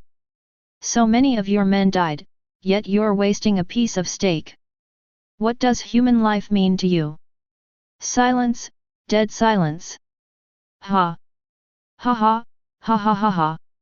Su Mu's unstoppable laughter broke the silence. What are you laughing at? Nan Mo looked at the man in front of her in disbelief.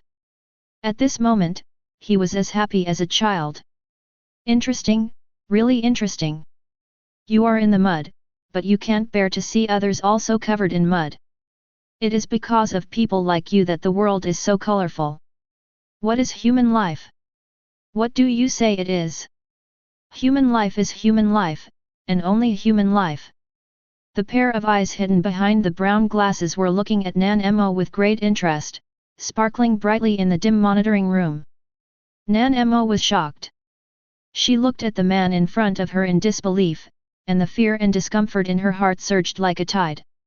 You must have heard of the name of the Viper Gang. You should also know what kind of people are gathered here. To be precise, they can't be called human beings, they are just scum. Suddenly, Su Mu poured himself another glass of red wine. He shook the glass gently, and the scarlet wine swirled in the glass, and his pupils also reflected the same scarlet color. He took a sip, feeling the numbness of alcohol, a hint of joy appeared on his face. For people like this, it's a waste of air to live. It's their honor to die for me. Are you glorious? Su Mu suddenly asked a man in black behind him. The man in black suddenly became fanatical and knelt on one knee. Glory! It is such a supreme honor to die for the leader. Scum like us, social scum, it is you, the leader, who gave us the meaning of life and allowed us to be reborn. We will implement the leader's will with our lives. Those fanatical words made Nan Mo even more frightened. She felt a deep arrogance from Su Mu, an arrogance that disregarded life, disregarded everything, and was above the world, as if he was the only real person in the world, and everyone else was just a tool for his entertainment, NPC. At this time, Yang Dongqing had already arrived at the second floor of the Viper Gang headquarters. There were 5 floors in total, and each floor was filled with ambushes and traps. Chapter 12. Arriving at the second floor, the first thing you see is the dark golden Ouroboros engraved on the wall. The patterns are lifelike, as if they were alive. There are also rows of white candles placed in the corners, emitting the scent of jasmine. Yang Dongqing didn't care about these. His attention was all focused on the black muzzle of the gun not far away. There were only a few members of the Viper Gang who showed up this time, only 2 of them, but both of them were holding dual guns, like 2 door gods, blocking the way forward. Where's Jasmine? Yang Dongqing's answer was the sound of a gunshot. Bang!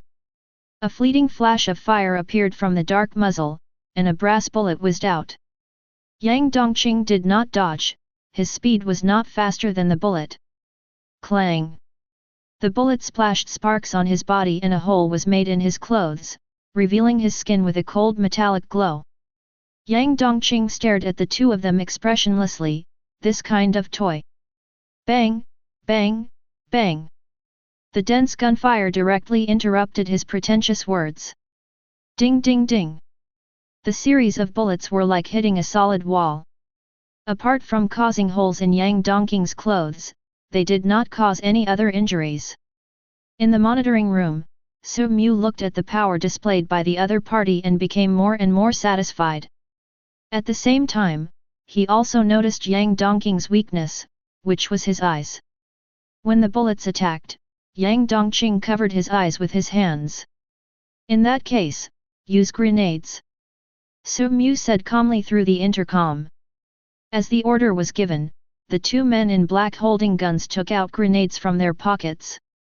Seeing this scene, Yang Dongqing was obviously no longer calm. His face changed slightly and he rushed towards the two men in black.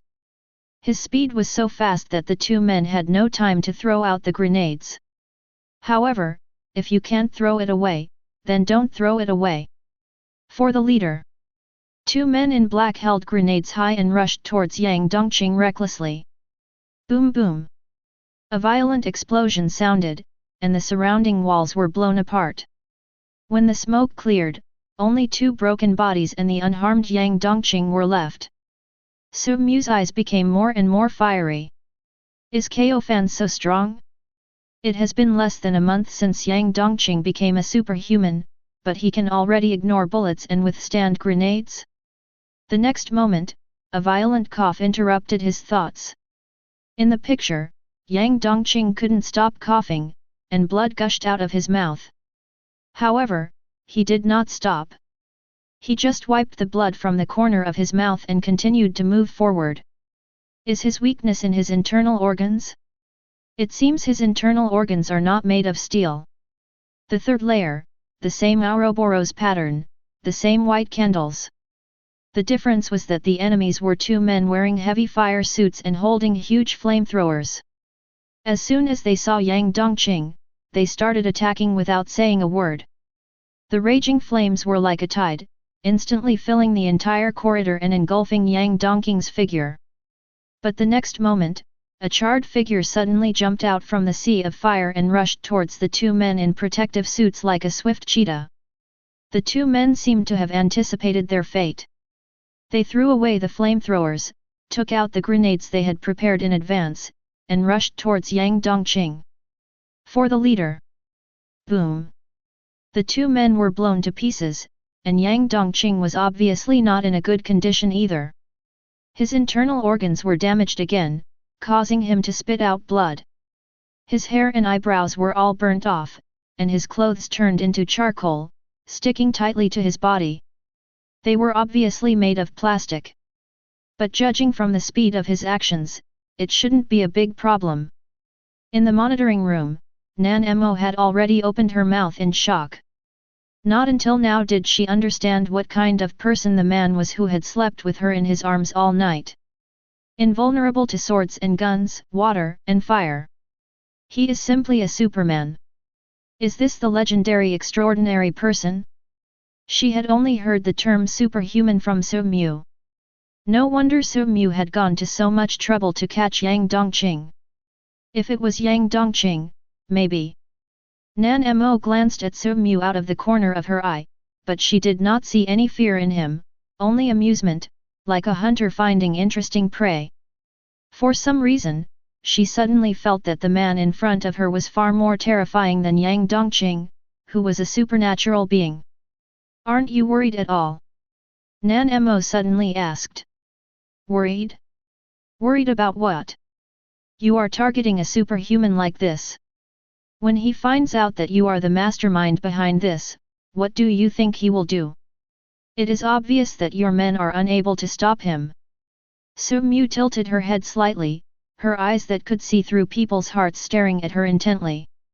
Are you testing me? Nan Mo's face froze. I'm just curious. Su Mu smiled gently, rather than worrying, it's more like looking forward to it. Expectations.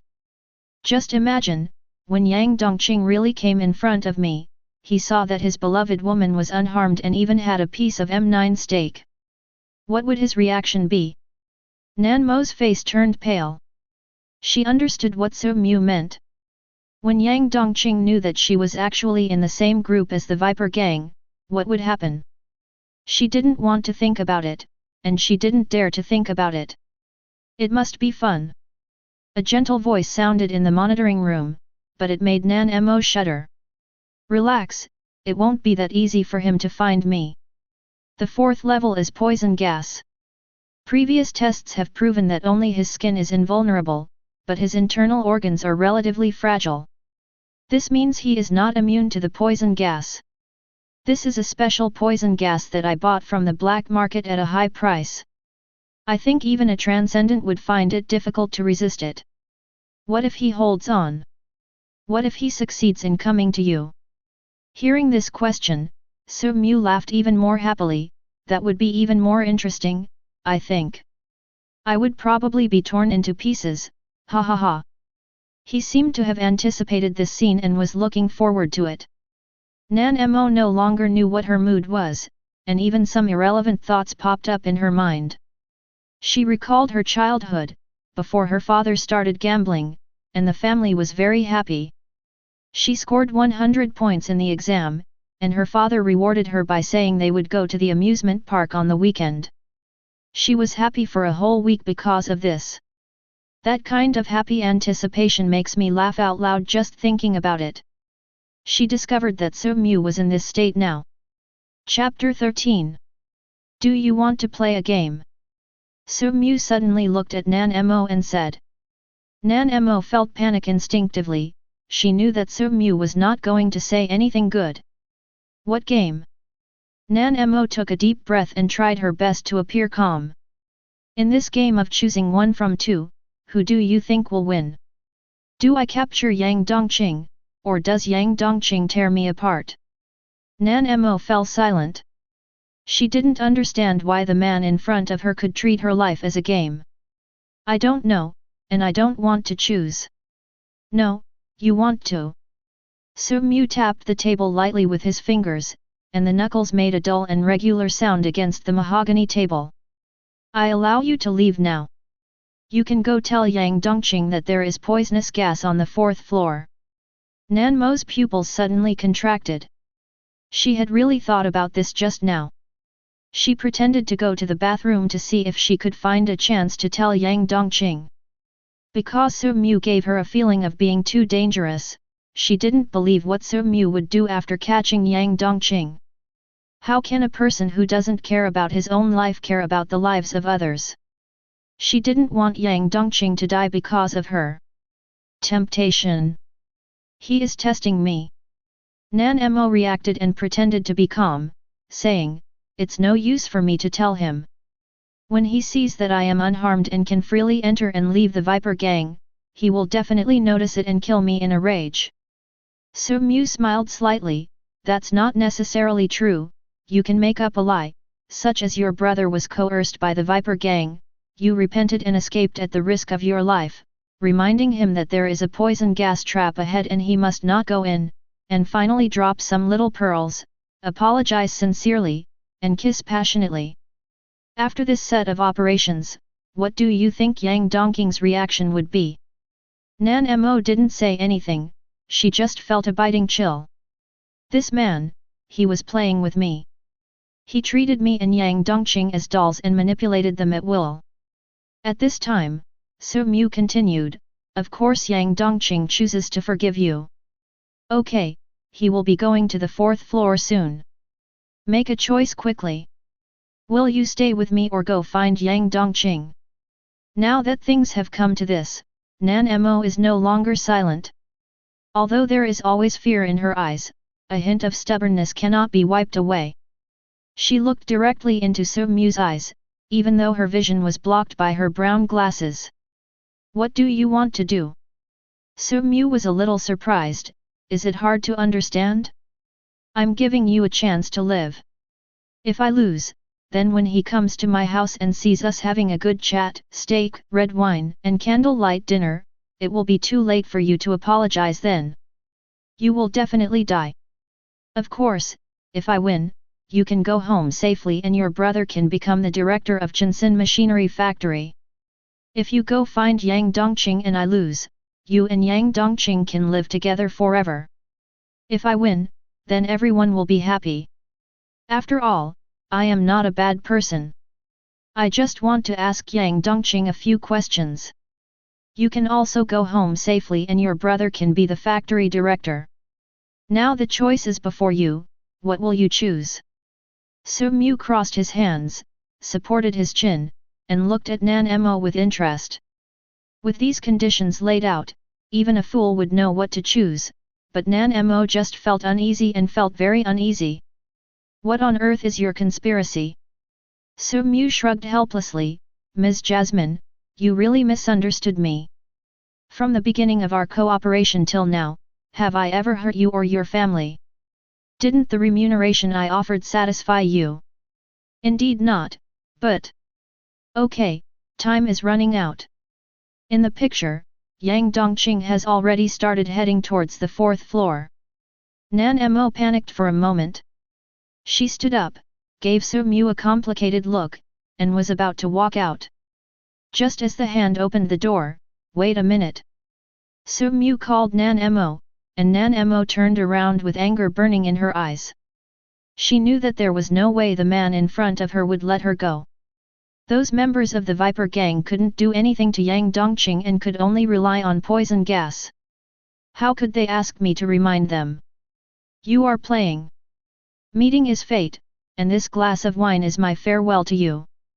Su Mu picked up the glass with a smile and handed Nan Mo's glass to him very gentlemanly.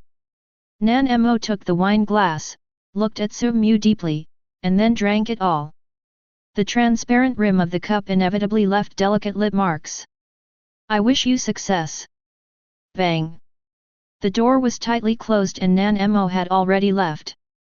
Su Mu's smile deepened, and he raised the glass and drank the red wine in his hand. Chief, are we really going to let her go to report the news? Isn't it too risky? What if? In the corner, Zhao Ziyao, who had been standing like a statue, suddenly stepped forward with a worried look on his face. Su Mu frowned slightly, as if someone had suddenly disturbed her interest. Are you teaching me how to do things? Zhao Shiyao's face suddenly changed, and he knelt on one knee. I dare not. Su Mu shook his head helplessly. Foolish man, let me ask you, do you really think the poison gas in the 4th level can stop a transcendent? It should be, okay, right? Zhao Shiyao pondered, after all, extraordinary people are also human beings and need to breathe. Once that kind of special poison gas is inhaled, even an elephant can be knocked down. Hey, you know you need to breathe, right? How long can you hold your breath? Zhao Ziyao scratched his head. 1 minute. Then how long do you think Yang Dongqing can hold his breath? It should be longer than mine. After all, he is a transcendent. It should take at least 2 minutes. Do you understand? Zhao Shiyao became more and more confused. Understand what? Su Mu was speechless. If he had known earlier, he would have left behind a high-ranking member of the Viper gang. At least there were some smart people among them, unlike Zhao Shiyao, who was full of brawn. How big is the entire 4th floor? As a transcendent, Yang Dongqing can rush through the 4th floor in just 20 seconds if he runs at full speed. Even if I set up an iron gate to block it, with his iron body, he can break it in 1 minute and 40 seconds. Do you understand now? Zhao Shiyao finally understood. His face suddenly changed. He quickly stood up and reached out to help Su Mu. What are you doing? Chief, since we can't stop him at the 4th level, let's leave quickly. The death of my subordinates is a small matter, but you must not let any of them fail. Bang! Su Mu couldn't help but hit Zhao Ziyao's bald head with his snaky wood cane. Get away from me, why do you think I let Nan Mo go over there? Zhao Shiyao was stunned. Why? Of course it's for. Never mind. Su Mu sighed, you won't understand even if I explain it to you. All you need to know is that Nan Mo is the real 4th level. Chapter 14. Yang Dongqing, whose body was charred and without hair or eyebrows, came to the 4th floor without stopping. This extraordinary person, who had previously faced the siege of dozens of people, knife attacks, gunshots, and fire without changing his expression, finally changed his face at this moment. Just because he saw a beautiful figure at the end of the 4th floor. Jasmine! Yang Dongqing shouted in surprise. At this moment, he was at the entrance of the 4th floor. After entering, there was a spacious and empty hall. Nan Mo was standing at the exit of the 4th floor, across the hall from him. Jasmine, that's great, you're not hurt, right? Yang Dongqing was about to rush towards Nan Mo excitedly, but Nan Mo's face changed drastically. Don't come over here.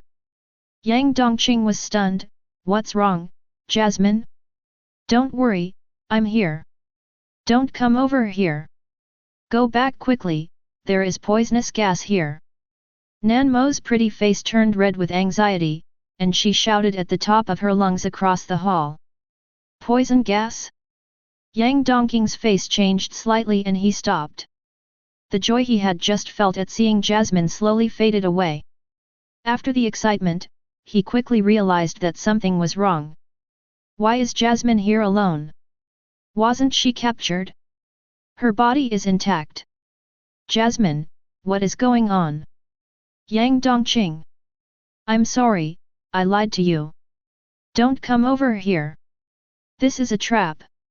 When she said this, Nan Mo's voice was a little choked, and her pretty face was full of apology. You lied to me. Yang Dongqing's face suddenly turned ugly. He was not a fool and he vaguely realized something. I'm sorry, Su Mu also forced me to do this. Su Mu? Yang Dongqing was stunned. Are you talking about my classmate Su Mu? It was him, the leader of the Viper gang.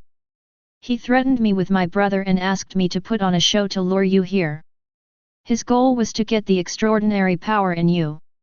I had no choice but to agree to them, but after meeting you, I found that you are a good person. I don't want you to die, I'm sorry, with you. The crystal tears scattered like a broken bead curtain. Yang Dongqing remained silent, his head lowered, his face covered by shadows, and his expression could not be seen. The next moment, boom! His footsteps sounded, and he landed heavily on the 4th floor. Nan Mo panicked instantly. No! Don't come over here, please don't come over here. Yang Dongqing pretended not to hear anything and walked into the hall on the 4th floor step by step, his steps more firm than ever before. Bang! When he entered, the iron gate at the entrance behind him closed automatically and was completely locked, along with the iron gate at the exit where Nan Mo was. The cold and ruthless iron gate separates the passionate men and women. Nan Mo was extremely anxious. She banged on the iron door desperately. Yang Dongqing!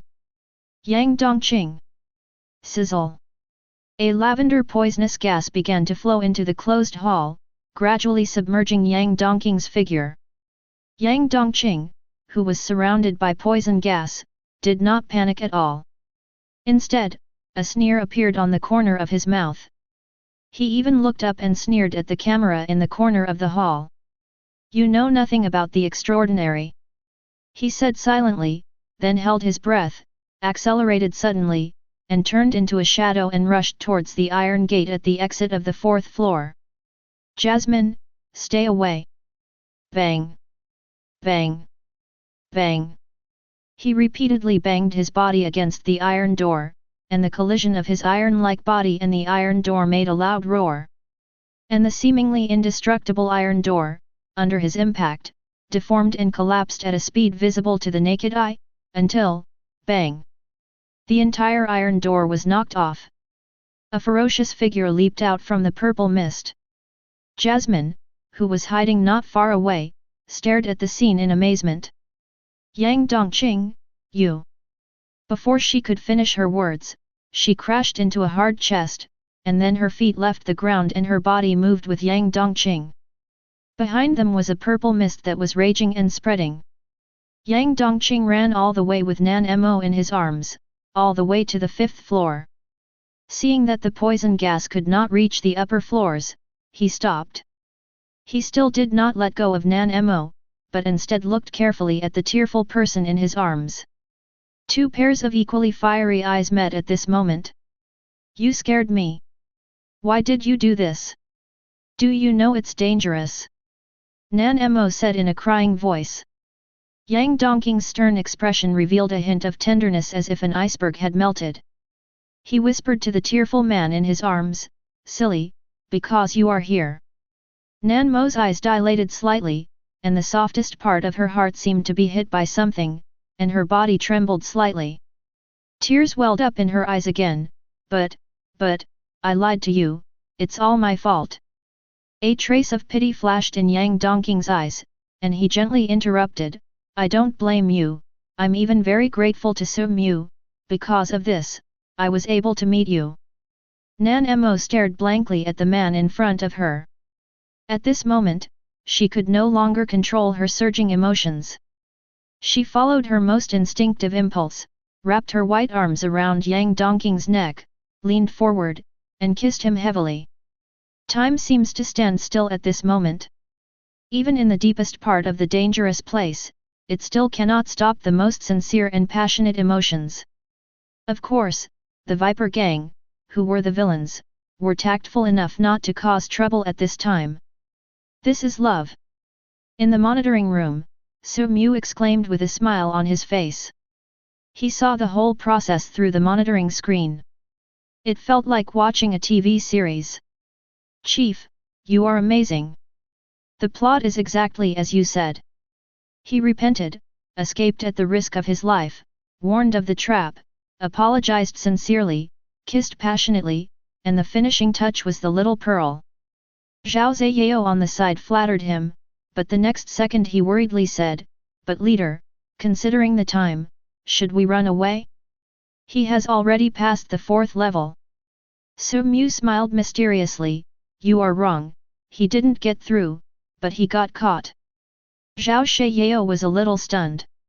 He looked at the man and woman who were still kissing in the surveillance video. Why did it feel like a happy ending with the man and woman being together? What went wrong? Get ready and go meet the leading actor of our show. The two kissed for a minute before separating. It's a bit salty.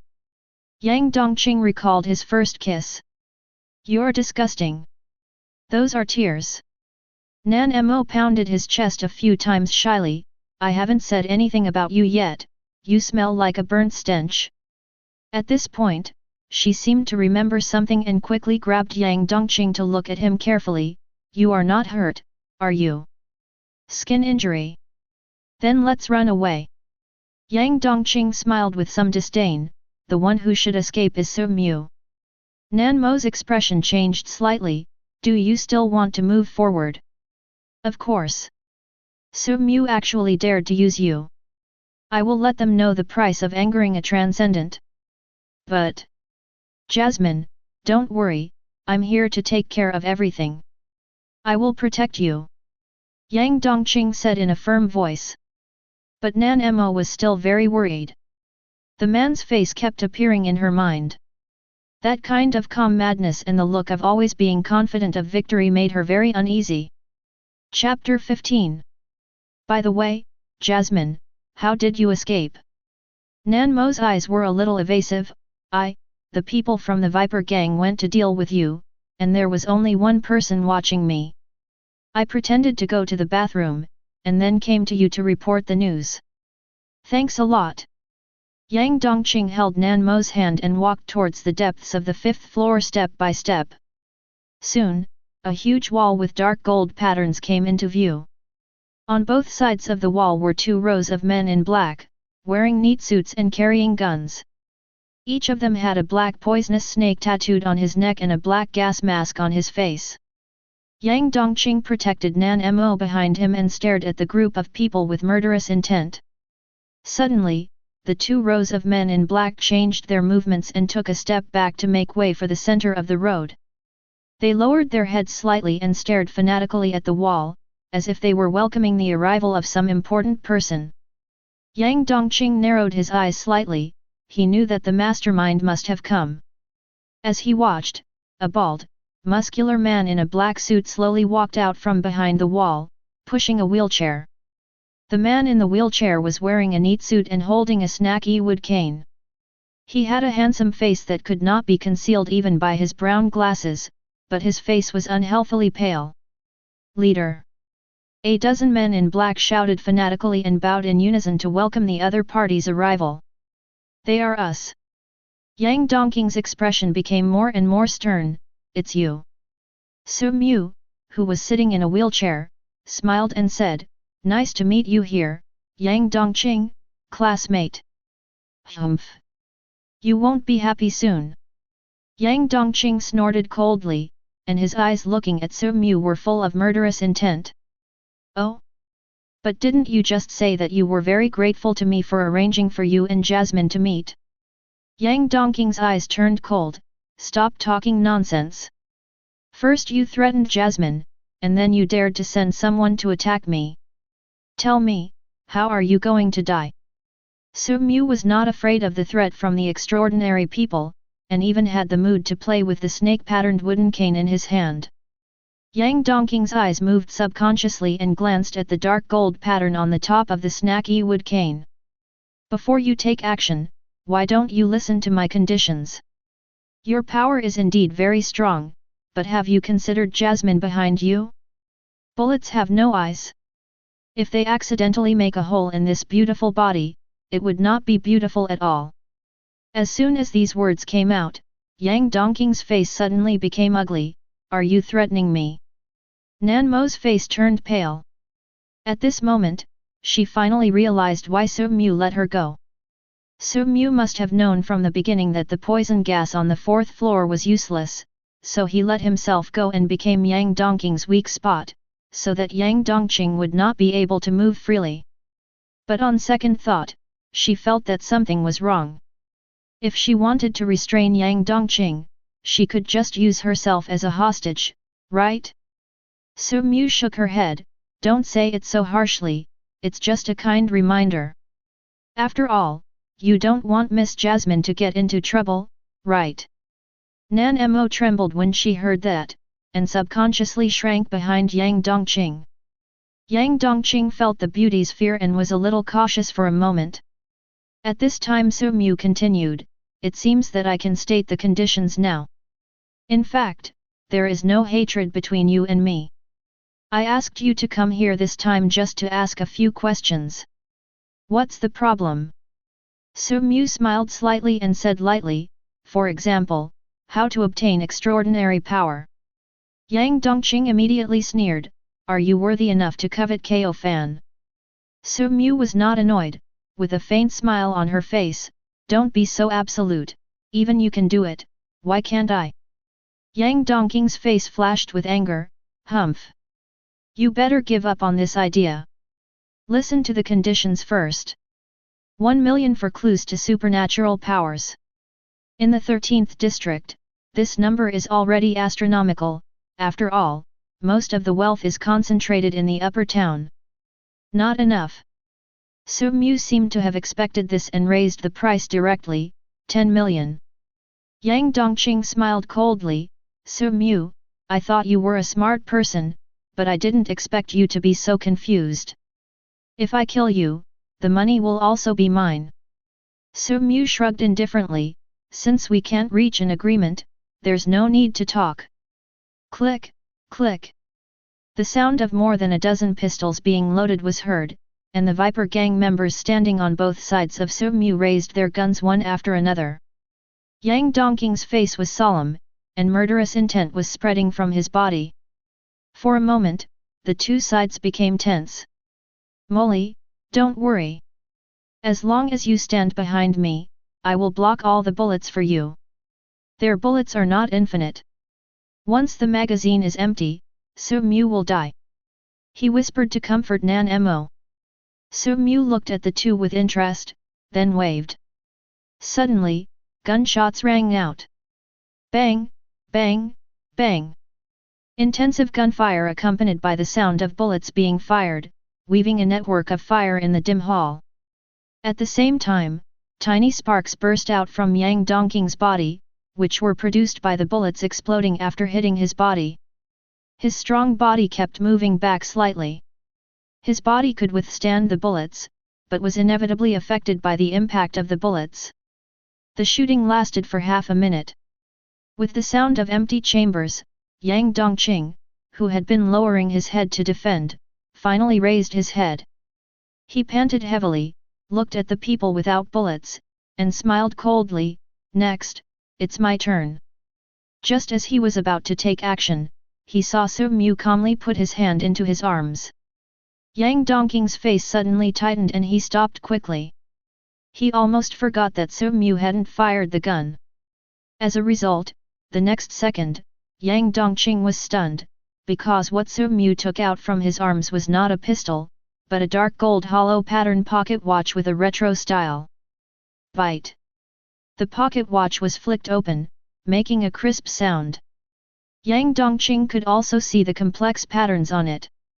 The dark golden hollow patterns were densely packed and eventually intertwined to form an Ouroboros. It's almost time, Su Mu said lightly.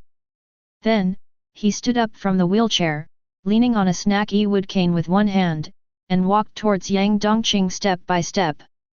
Such a strange scene made Yang Dongqing feel fearful. What on earth do you want to do? Want to die? Su Mu smiled slightly. Student Yang Dongqing, haven't you noticed it yet? Notice what? Are you feeling a little dizzy? Dizziness? Yang Dongqing's face changed slightly. He had actually felt a little dizzy since he came to the 5th floor, but he didn't take it seriously, thinking it was caused by the previous injury. Could it be? Do you feel tired in your limbs? Are your eyes blurry? After Su Mu said this, he did feel a little tired and dizzy, and he shook his head violently, trying to get rid of this feeling. Yang Dongqing. Nan Mo looked anxious. Are you okay? What on earth is going on? Yang Dongqing was a little panicked. At this time, Su Mu was like the elegant villain in the movie, walking and declaring his victory. Chapter 16. You're poisoned. Poison. Yang Dongqing stared at Su Mu. This is impossible. I didn't even inhale the poison gas from the 4th floor. How could I be poisoned? Su Mu smiled amiably, who said, you were poisoned by the 4th level. Yang Dongqing was confused because he had no idea when he was poisoned. But Nan Mo behind him trembled violently, her pupils contracted violently, and she obviously realized something. Yang Dongqing noticed something was wrong with Nan Mo and reacted. Is that the meal that Jasmine made? At this moment, his expression was extremely rich, with disbelief, anger, heartbreak and other emotions all integrated into his face. Jasmine, you? No. No. Nan Mo explained with a pale face, it's not me, I didn't poison it, and I ate it too. Ms. Jasmine, you seem to have forgotten that you vomited once before. Su Mu kindly reminded her. Then I didn't poison it, Yang Dongqing, you have to believe me, I really didn't do it, it must be Su Mu who secretly poisoned it while I was cooking. Yang Dongqing's mind was in a mess at this time. He felt gradually more weak, his breathing became more rapid, and he felt dizzy. Plop! He stumbled and fell to the ground. Yang Dongqing. Nan Mo was so frightened that her face turned pale and she hurried to support him, but as a weak woman, how could she support a man with a body of steel? Okay, actually the meal wasn't poisonous. Su Mu's words made Nan Mo's mood improve a little, but in an instant she was brought back to the bottom again. But it was indeed Miss Jasmine who poisoned me. You're talking nonsense. I didn't. Nan Mo yelled in a somewhat out of control manner. No, you do. The poison is still on your lips. Oh, I almost forgot.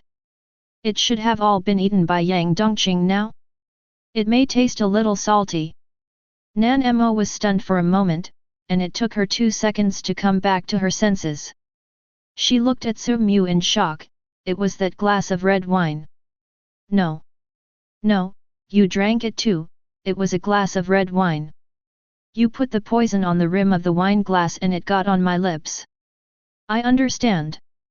No wonder you insisted on letting me drink a glass of red wine before I left. It was because I vomited before and wiped off the poison on my lips, so you asked me to drink it again.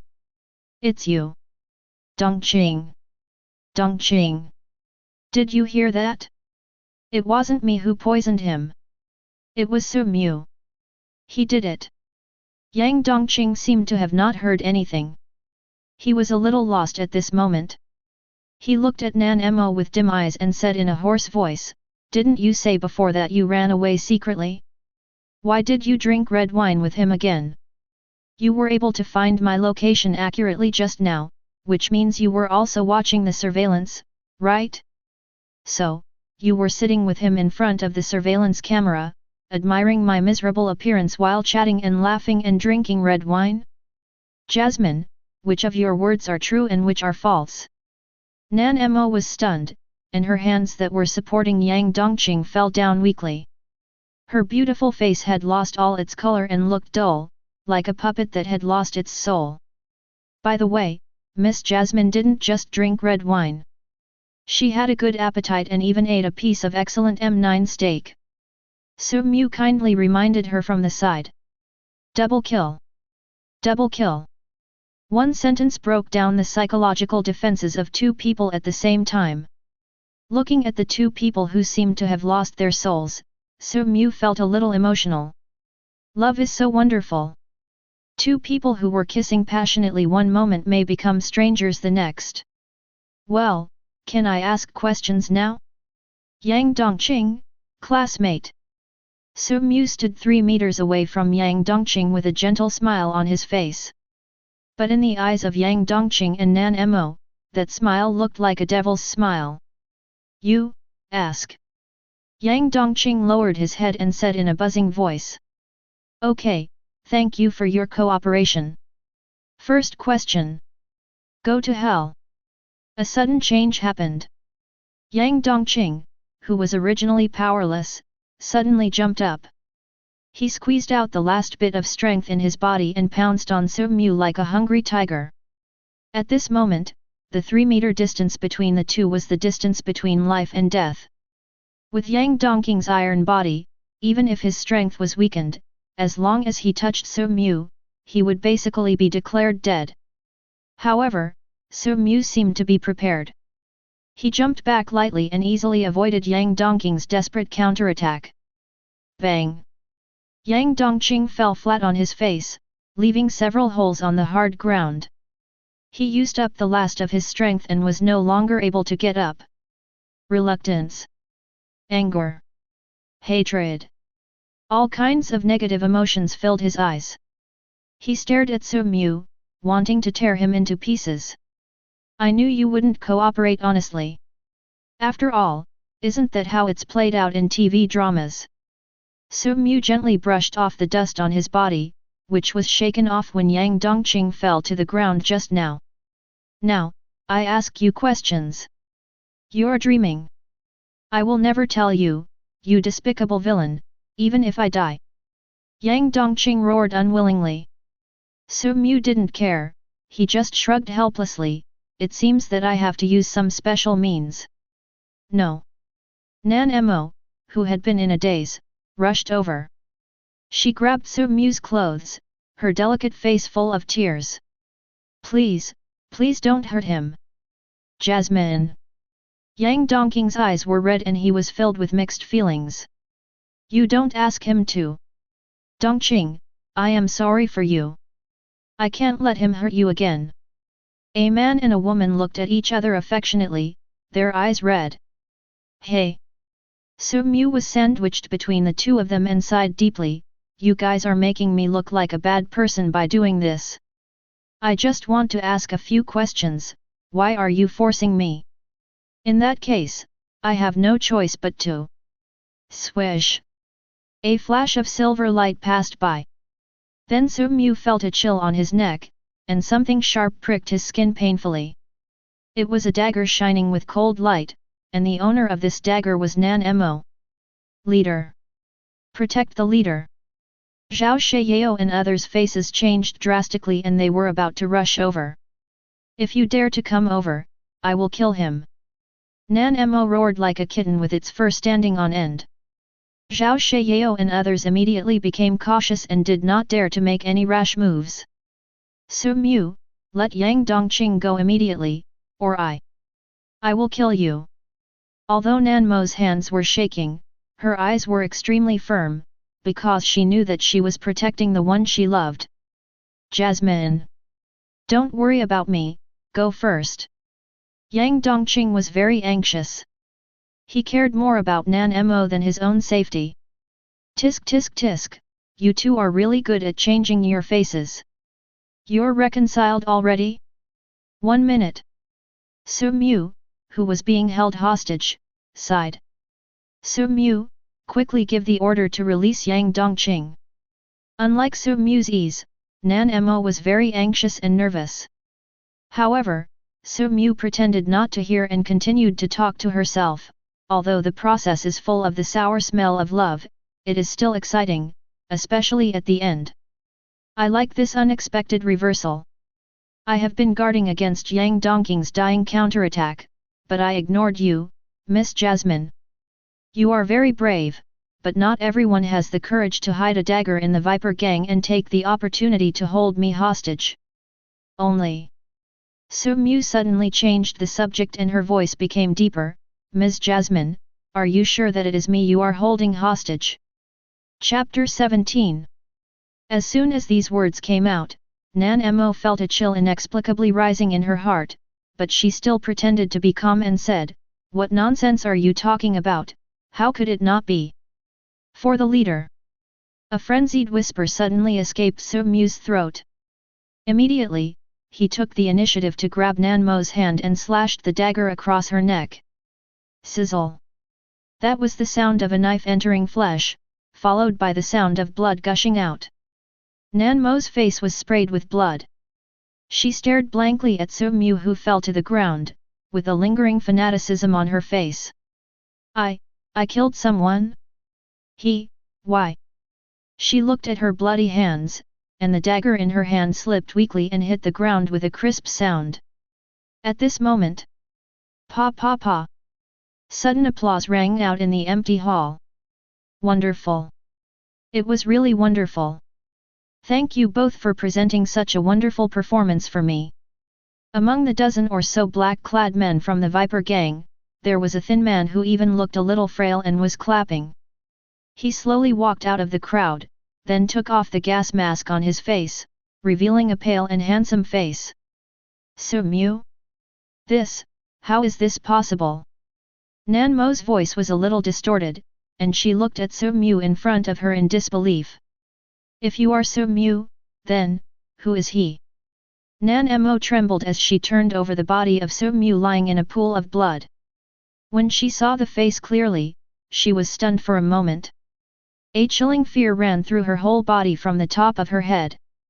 Because that face was not Su Mu, but a strange man who looked 3 points similar to Su Mu and seemed to be wearing makeup, making his skin look even paler.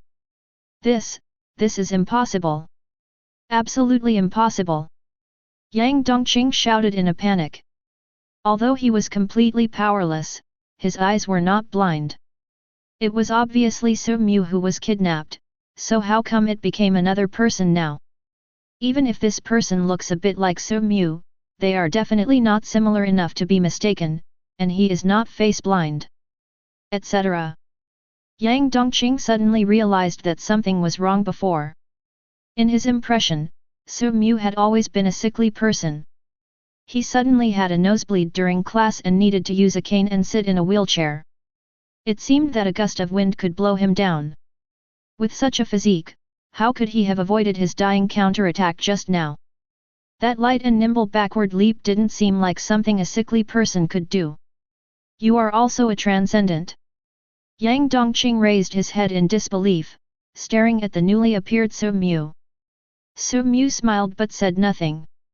He turned around and ordered, "Come here, take these two frightened men and women down to rest." "Yes, chief." The two younger brothers hurried forward and dragged away Yang Dongqing, who was like a dead dog, and Nan Mo, who was like a puppet. He would not be like a villain, talking endlessly and giving the other party a chance to turn the tables. The previous stand-in was so arrogant mainly to test whether Yang Dongqing had any trump cards. He didn't want the other party to suddenly attack and kill him during the interrogation. But what I didn't expect was that instead of testing Yang Dongqing, Nan Mo showed up. "Chief, you scared me to death. I thought you..." Zhao Shiyao looked at the body of the substitute on the ground in shock and walked quickly to Su Mu. "A gentleman does not stand under a dangerous wall. I still understand this principle." Su Mu's voice suddenly sounded from behind Zhao Ziyao. Zhao Shiyao was instantly horrified. The leader was clearly right in front of him, so why did the voice come from behind him? He turned his head suddenly and saw a burly man among the group of men in black taking off the gas mask on his face, revealing a pale and handsome face. "It's Su Mu." At this moment, Zhao Shiyao's scalp was numb. What on earth is? He quickly looked at Su Mu in front of him, only to find that the face was becoming more and more unfamiliar, like a completely different person. Behind him, Su Mu was slowly unbuttoning his black suit, revealing the bulging bulletproof armor underneath the suit, which he was removing piece by piece. "That's why he has such a big body." Zhao Shiyao stood there in a daze, looking as if he had seen a ghost. Su Mu said calmly, "What's the big deal? Didn't I say that a gentleman should not stand under a dangerous wall?" Zhao Shiyao, who was in a state of shock, subconsciously replied, "But you are deceiving, sneak attacking, poisoning, and taking advantage of people's feelings. This doesn't seem like a gentleman." Su Mu glanced at Zhao Ziyao indifferently, scaring the other party so much that he quickly changed the subject abruptly. "Chief, you've chosen the right stand-ins. They look 3/10 like you, which is rare in the world." Having said this, he suddenly paused and looked at Su Mu carefully. "By the way, Chief, this person of yours now, isn't that another substitute?" Su Mu ignored him and took out his brown glasses from his pocket and put them on again. His unusually deep eyes slowly disappeared. "It doesn't matter whether it's similar or not, what matters is hypnosis. There are calming candles on every floor of the Viper Gang headquarters. He fought his way here and absorbed them along the way. Coupled with the countless hints of the Ouroboros symbol and the fact that Nan Mo revealed my information in advance, he had a preconceived notion in his mind. All of this was paving the way for this hypnosis. The reason why I specially found a substitute who looked a bit like him was mainly because I had never hypnotized a transcendent before, so I just wanted to be on the safe side." "Great! Chief, you are really great!" Zhao Shiyao's expression became more and more enthusiastic, but then a trace of doubt appeared on his face. "By the way, Chief, what about the poisoning? When I heard your stand-in say it just now, I was shocked, but now that I think about it carefully, it seems that there is something wrong. Nan Mo's lips are poisonous, but what if she licked her lips in the middle? Also, what if she didn't kiss Yang Dongqing, wouldn't that mean my plan will not fail?" Su Mu smiled mysteriously, "Because there is no poison at all." "What?"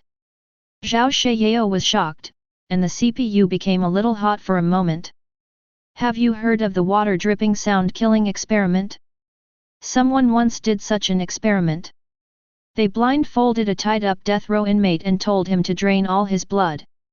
Then they applied a little pain to his wrist and let the faucet drip water, making a continuous dripping sound. After a while, the death row prisoner really died. However, the fact is that he was not bleeding, but was dripping from head to toe. This is the effect of psychological suggestion." Speaking of this, a look of intoxication appeared on Su Mu's face.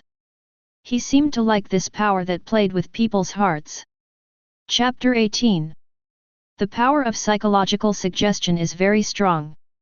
It is so strong that when you think you are dead, you are really dead. Similarly, when Yang Dongqing thought he was poisoned, he showed symptoms of poisoning under the influence of mental hypnosis. Zhao Sheyao opened his mouth wide. He didn't understand but was greatly shocked. Su Mu frowned slightly. Is it difficult to understand? But, Chief, the premise for Yang Dongqing to be poisoned is that he believed he was poisoned, but why did he feel dizzy and weak at the beginning? Isn't this a psychological suggestion? Su Mu was even more speechless. If you were so anxious that you rushed all the way here, and experienced a bloody battle, and were hit by several grenades and burned, and during the fire, the soothing candles were all melted, releasing a large amount of soothing aroma, which was inhaled into your body. Finally, they held their breath for 1 minute in the gas chamber and kissed for 1 minute. Do you think you would feel dizzy after all this? Zhao Sheyao was silent for a moment, a thoughtful look flashed in his eyes. He thought about it seriously and finally came up with an answer, I will die. UFG. Bang. Su Mu hit Zhao Ziyao's bald head with a snaky wood cane. It's really unnecessary for me to explain to you. Zhao Sheyao covered his head and grimaced in pain, but he still said flatteringly, Chief, I am too stupid, but I am really trying hard to understand your profound words. You pretend, you are in control of the situation, just like a god descending from heaven. Please explain it to me again. He racked his brains to come up with 2 idioms and slapped them all out in one breath. Looking at Zhao Sheyao's flattering appearance, Su Mu suddenly felt a headache again. The headache had been relieved after drinking some red wine before, but now the disease has relapsed. Oh, if only hypnosis could make people smarter. But he knew that this was impossible. A poor student would not be able to solve the math problems he once couldn't solve even after being hypnotized. Mathematics is fair like this, if you don't know how to do it, you don't know how to do it. If you don't understand the extraordinary version, then I'll tell you an ordinary version. I actually poisoned you. Zhao Sheyao was a little confused. Why did he poison someone one moment and not the next? Chief, is it poisonous? Su Mu said to herself. The meal that Jasmine prepared for Yang Dongqing is actually poisonous, but the poison of that kind of ingredient will not take effect if there is no chemical reaction. I also poisoned the red wine glass that Jasmine drank from. This poison itself is harmless, but it can serve as a catalyst for the previous poison. So when the 2 of them kissed, the poison in Yang Dongqing's body met the poison on Jasmine's lips, and a strange reaction occurred, and then she was actually poisoned. Zhao Sheyao was shocked, but he soon discovered his blind spot. No, Chief, Jasmine also ate, oh yes, she vomited once. So, could it be that she vomited after watching the surveillance video before, because of your hypnosis? At this moment, he just felt his scalp tingling. At this time, Su Mu smiled and said, do you want to listen to the third version? What? There's a third version. Well, the third version is a mixture of the extraordinary version and the ordinary version. I poisoned him and used psychological suggestion. The reason why Yang Dongqing was poisoned was due to the dual effects. Otherwise, how could an extraordinary person be poisoned so easily? After hearing this, Zhao Sheyao was completely confused. He felt his head itchy, as if he was going to grow a brain. Chief, which version is true? Su Mu smiled without saying a word, walked away with her cane, leaving Zhao Ziyao scratching his head. He couldn't let himself be the only one suffering from the headache. Chief. Chief. Wait for me, which version is true? Just tell me. Chief. Chief. Then can I change the question? Why don't you just hypnotize Jasmine and let her carry out your orders?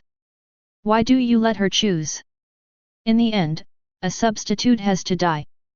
Su Mu slowly stopped walking. In the dim corridor, he did not look back.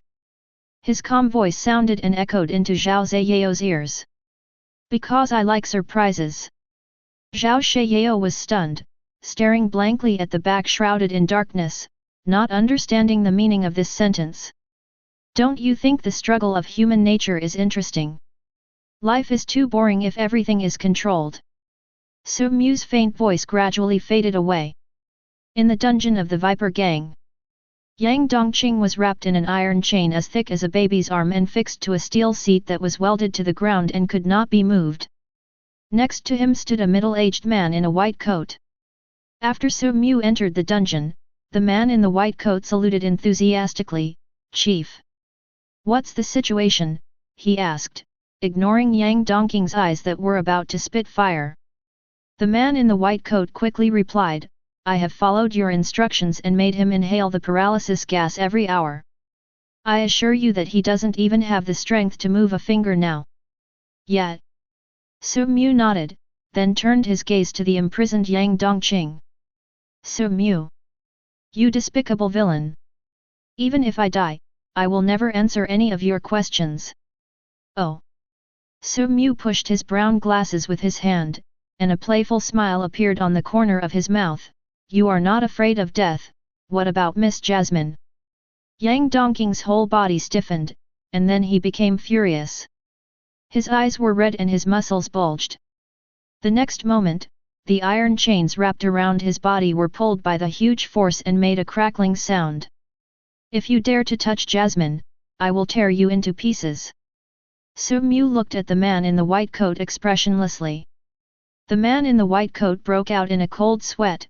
This is impossible. He just inhaled the paralysis gas. Even if he is an elephant, it is impossible for him to move in such a short time. "Chief. Chief, I will increase the dosage right now, please put on your gas mask." After a moment, the two put on gas masks, and as the man in the white coat pressed the button, hissing, a large amount of white smoke was released from the ducts in the room. After a few minutes, Yang Dongqing, who had been struggling violently, was completely exhausted. Su Mu looked at Yang Dongqing carefully through the gas mask, thoughtfully. His powers seemed to be related to emotions, or willpower. After mentioning Nan Mo just now, his emotions turned angry, and his originally paralyzed body actually began to re-emerge with some strength. In order to further experiment, Su Mu slowly walked to the side of Yang Dongqing. Looking at Yang Dongqing whose pupils were slightly blurred, he leaned down and whispered in his ear, "Jasmine is very moist." Chapter 19. Tang.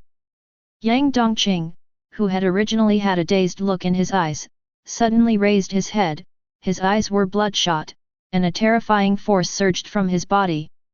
"Ah! I'll FG kill you!" Click, click. He struggled violently, the chains on his body trembling wildly, and even the entire dungeon was shaking faintly. "Chief! Let's go! He is about to escape." The man in the white coat was frightened and pale. In his eyes, Yang Dongqing at this moment was like a man-eating beast about to be released from the cage. However, Su Mu did not move at all and looked at Yang Dongqing calmly. In an instant, a huge mental force surged out, trying to hypnotize him, but when the mental force flowed into Yang Dongqing's mind, it encountered great resistance. A glimmer of enlightenment flashed in his eyes. As expected, Yang Dongqing's power seemed to be related to intangible things such as emotions and willpower. As Yang Dongqing became more angry, his power grew stronger, and even his mental resistance increased a lot. "Go and bring Miss Jasmine here," Su Mu ordered. The man in the white coat hurriedly did as he was told. Not long after, Nan Mo, fully clothed, appeared in the dungeon. The moment Nan Mo appeared, the furious Yang Dongqing finally calmed down a little. "Jasmine! Jasmine, are you okay? Did they hurt you?" Yang Dongqing said in a hurried voice. "No, they didn't hurt me, they just locked me up."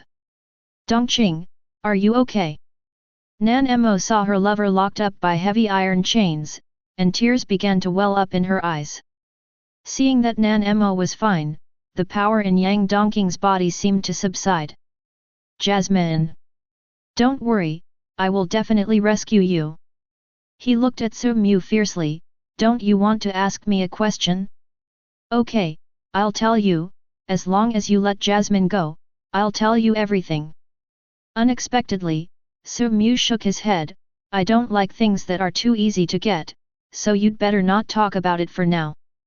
Yang Dongqing was stunned. He looked at Su Mu as if he was looking at a madman. Too easy to get? You've been planning for so long, and so many of your minions have died, and now you're saying it's too easy? You are crazy. Su Mu ignored him and ordered his men, send Miss Jasmine back to her room. No one is allowed to approach her without my order. Oh, and send her a bottle of red wine and a piece of good M9 steak. Nan Mo. In the end, Nan Mo was taken away. And Su Mu also left the dungeon. He was not the psychopath that Yang Dongqing said he was. He just simply didn't believe Yang Dongqing. Can you believe what someone says who hates you to the core? If the other party falsifies the issue of supernatural powers, or even does not need to falsify, as long as they conceal a few key words, the consequences will be disastrous.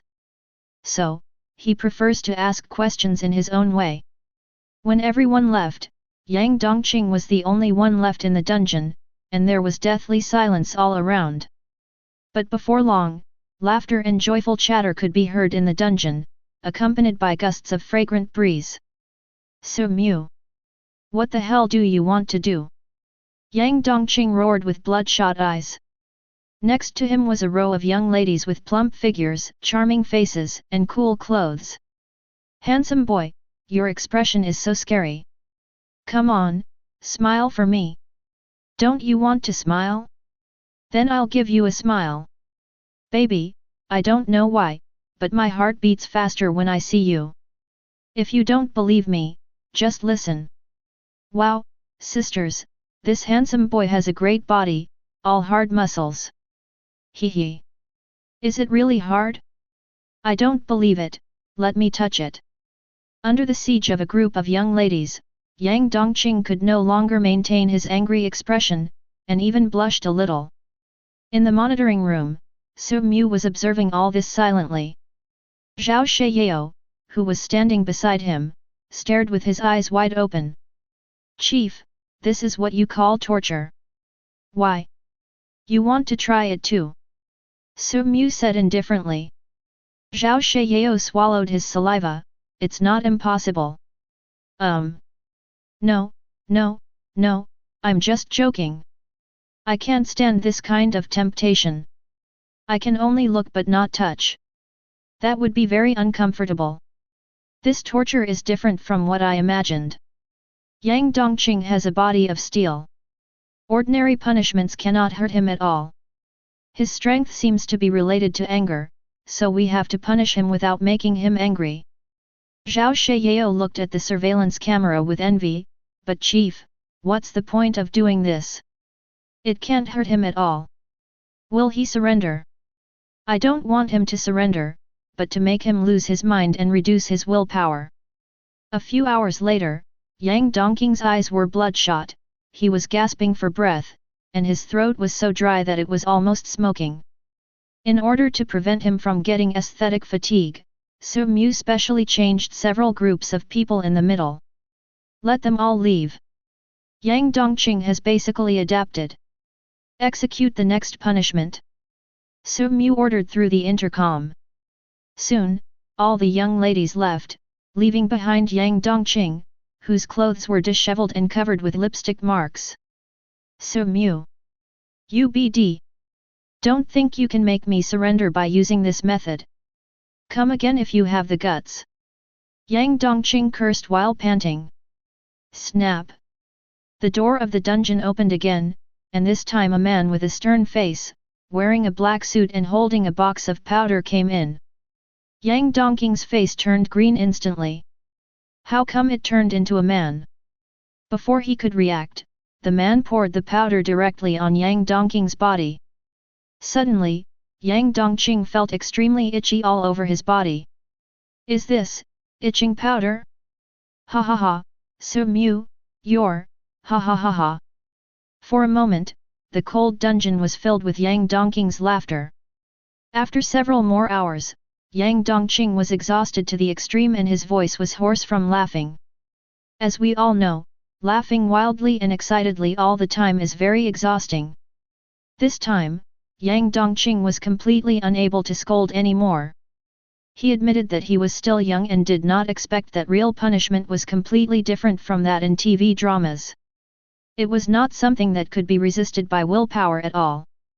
However, what he could not have imagined was that even more cruel punishment was yet to come. Snap! The dungeon door was opened again. Yang Dongqing's face showed a look of fear and he stared at the door. I saw Su Mu slowly walking in from the door, holding a thick stack of books in his hands. Seeing the real owner coming, Yang Dongqing's face was filled with anger again. Su Mu. You. Chapter 20. Student Yang Dongqing, do you know what is the greatest responsibility of a student? Su Mu interrupted calmly. What are you trying to do again? As a student, your biggest responsibility is to study. And you, Yang Dongqing, as the last student in the class, have seriously dragged down the class. As the class monitor, I have the obligation to provide you with after-school tutoring. Su Mu pushed his glasses and held a thick book in his hands. He almost had the words excellent in both character and study written on his face. Su Mu. You are a psychopath. I can't learn anything from you. Su Mu shook her head in disapproval. Your study attitude is very bad. It seems that I must motivate you. As he spoke, he took out a math exercise booklet and placed it in front of Yang Dongqing. Come on, solve this trigonometric problem. The formulas you need are all in the book. I'll untie you. Yang Dongqing was about to curse, but Su Mu's next sentence made his face change suddenly. If you can't do it within 15 minutes, I will cut off one of Miss Jasmine's fingers. Su Mu said with a smile. Yang Dongqing raised his head suddenly, his face full of anger. You dare! If you dare to touch Jasmine! Hush! Be patient. I always keep my word. If I say I will cut off one of her fingers, I will never cut off two. Now you have the chance to save her. If you really love her and don't want her to get hurt, then solve this trigonometric function. It's just a trigonometric function. You've learned it in class, and the textbook is right in front of you. If you still can't do it, don't blame me. Now, start the clock. Su Mu smiled and took out a pocket watch from his arms. The dark gold pattern on it shone exceptionally brightly under the light. He placed the pocket watch on a table not far away and then left. Yang Dongqing kept cursing, but after a while, he shifted his focus to trigonometric functions, because he knew that Su Mu, this madman, could do anything. Phew! It's just a trigonometric function. It's very simple. He took a deep breath and examined the question carefully. Given that in C, A equals 60 degree, A equals 3, B equals square root of 3, find the size of B. Time passed slowly, 1 minute, 2 minutes, 3 minutes. Ah! FK. How big is this PSY? There is a saying that goes, when pushed to the limit, people can do anything. But this is obviously wrong, because math problems cannot be solved. If you can't do it, you can't do it. 15 minutes later, Su Mu walked into the dungeon gracefully with a cane, holding a crystal goblet filled with red wine. Student Yang Dongqing, do you have an answer? Yang Dongqing, who was obsessed with mathematics, suddenly raised his head. At this moment, his mental state was very bad, blood shot in his eyes like spider webs, and he kept muttering, sin b equals b times sin divided by a, which is equal to the square root of 3 times sin 60 degree. 15 minutes will be up soon. Don't make a noise. I'm almost done with it. Sin b equals 1/2. Because AB, so AB, and because sin B equals 1/2, so. Yang Dongqing's expression suddenly shocked him, and he blurted out an answer, B equals 30 degree ha ha ha. I figured it out. Pa pa pa. Su Mu clapped with satisfaction, congratulations, classmate Yang Dongqing, you saved one of Miss Jasmine's fingers. However, before Yang Dongqing could be happy for too long, Su Mu took out another math problem, it's still 15 minutes. If you can't solve it, I will cut off one of Miss Jasmine's toes. Su Mu. UBD. What on earth do you want to do? Su Mu smiled slightly. He found that Yang Dongqing's mental state was still too good and he needed to do a few more math problems. The time limit is 15 minutes. After saying this, he walked away with his crutches. After venting his anger, Yang Dongqing, who was on the verge of a mental breakdown, had to turn his attention to a new math problem. After taking a glance, he felt his eyes go dark. 13820,48,112,256. 1. Please find the general formula of the sequence. 2. Find the 20th term of the sequence. 3. From which term does the sequence begin to be greater than 10,000? Su Mu. I. The next day, Yang Dongqing couldn't sleep all night. Because he worked on math problems all night, his math attainments have greatly improved. He has now mastered the trigonometric function formulas, arithmetic progressions, geometric progressions, linear equations with two variables, and so on, advanced math secrets. At this time, his mental state was almost collapsed, his eye sockets were sunken, his face was numb, and his eyes were dull. The group of young ladies from yesterday came again, but no matter how they danced, Yang Dongqing's eyes could not move at all. In the monitoring room, Su Mu saw that the time was finally right and could start hypnosis. Everything he had done before was to destroy Yang Dongqing's spirit, especially the last math problem. Only a poor student could understand the pain of racking one's brains and still not being able to come up with an answer. It just so happened that Yang Dongqing was a poor student. The mental resistance of extraordinary people is very high, and their spirit must be weakened to the extreme to ensure the success rate of hypnosis. This time he was going to do deep hypnosis, not the previous psychological suggestion. Psychological suggestion is only a shallow level of hypnosis.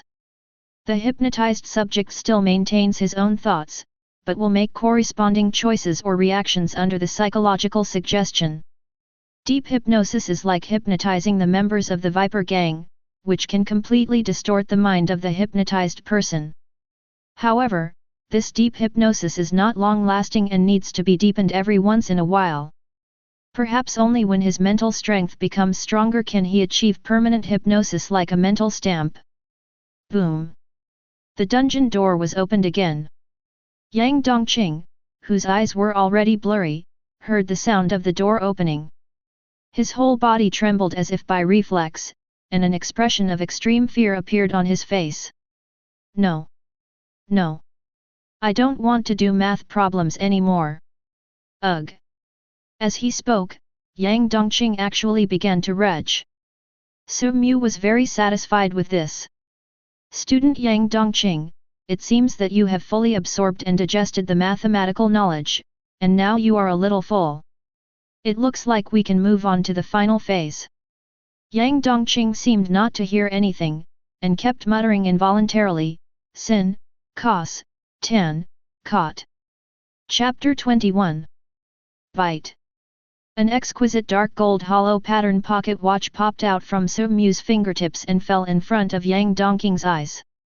The pocket watch was connected by a thin chain, the end of which was held in Su Mu's hand. As he exerted a little force, the dark gold pocket watch began to swing. It swings slowly but regularly, and each move is very precise, like the second hand on a watch. Look at it carefully. Su Mu's low voice sounded, and at the same time, he took off his brown glasses, revealing a pair of eyes as deep and magnificent as obsidian. I don't know if it was an illusion, but those eyes were like night pearls in a dark dungeon, emitting a faint light. A huge spiritual force began to spread in the dungeon. Yang Dongqing subconsciously looked at the dark gold pocket watch in front of him. His eyes followed the pocket watch unconsciously, and his mind was gradually attracted, slowly. The pocket watch was the only thing left in his eyes. Silent darkness was spreading, gradually engulfing everything. Even Su Mu, who was right in front of him, seemed to disappear in the darkness. Gradually, the dark golden Ouroboros on the pocket watch came to life. It wriggles and twists in the darkness, interweaving and intertwining, extremely mysterious. Right now, Su Mu's eyes sparkled, and a huge amount of mental power poured into Yang Dongqing's mind like a tide, silently leaving an Ouroboros symbol in his mind. The dark golden Ouroboros seemed to be reflected in Yang Dongqing's pupils, and finally slowly disappeared. Whew! Su Mu let out a long breath, only to feel his feet were empty, as if his body had been hollowed out. As expected of a transcendent, even after such inhuman torture, he still has strong mental resistance. Fortunately, he succeeded. He shifted his gaze to Yang Dongqing. At this moment, Yang Dongqing's eyes were dull and dazed, like a puppet that had lost its soul. Yang Dongqing. Su Mu spoke slowly. His words seemed to activate the puppet's instructions. The moment they were input, Yang Dongqing's lifeless eyes gradually showed color, a hint of fanaticism. Leader.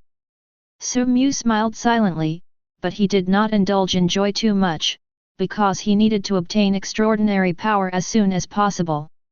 After all, he only had a few days left to live.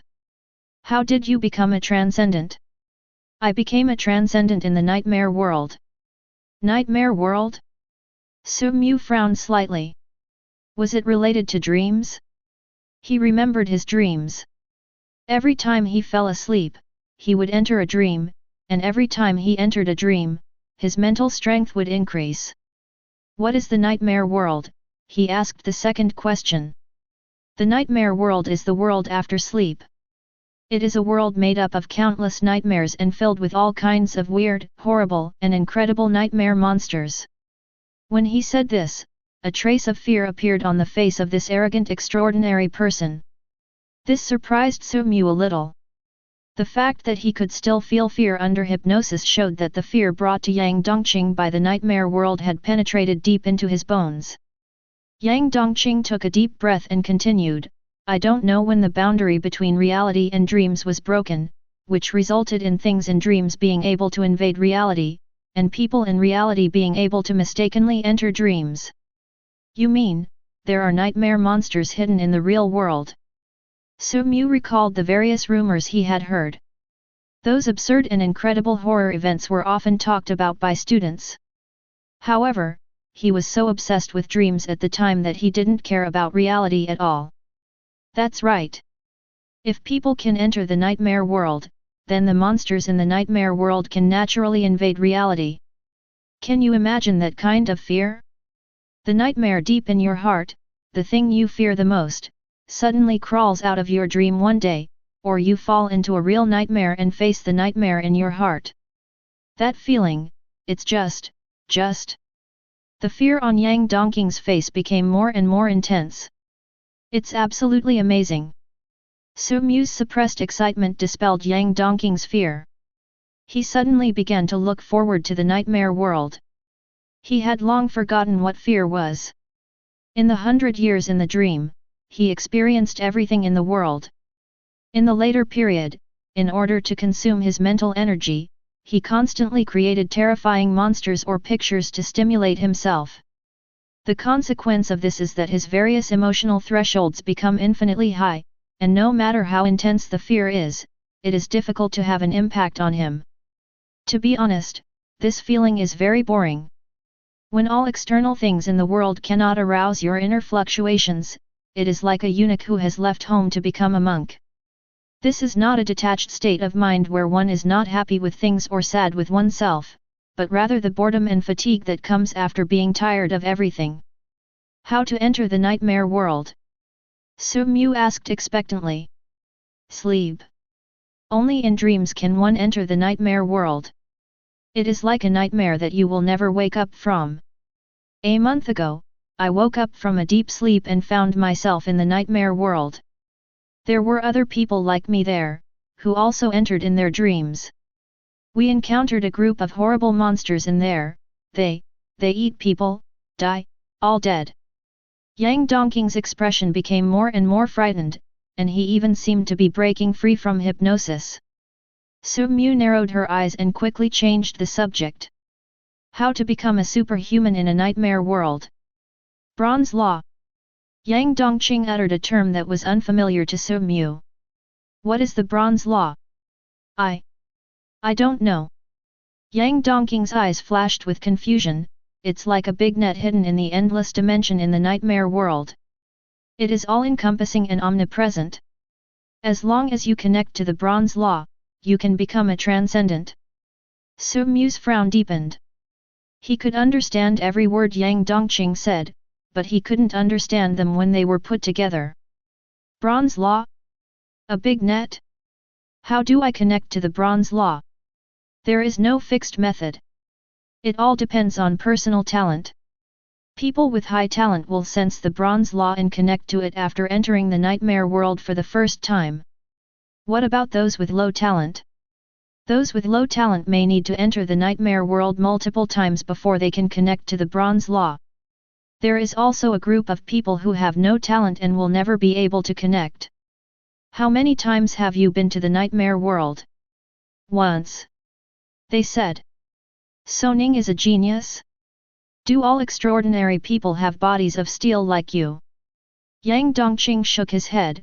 My supernatural power is called Heart of Iron, which is a relatively common supernatural power. After obtaining Heart of Iron, my physical fitness has been strengthened in all aspects, and my body is comparable to steel. This kind of physical strength can also be temporarily enhanced with willpower, emotional fluctuations, etc. Chapter 22. Su Mu was thoughtful.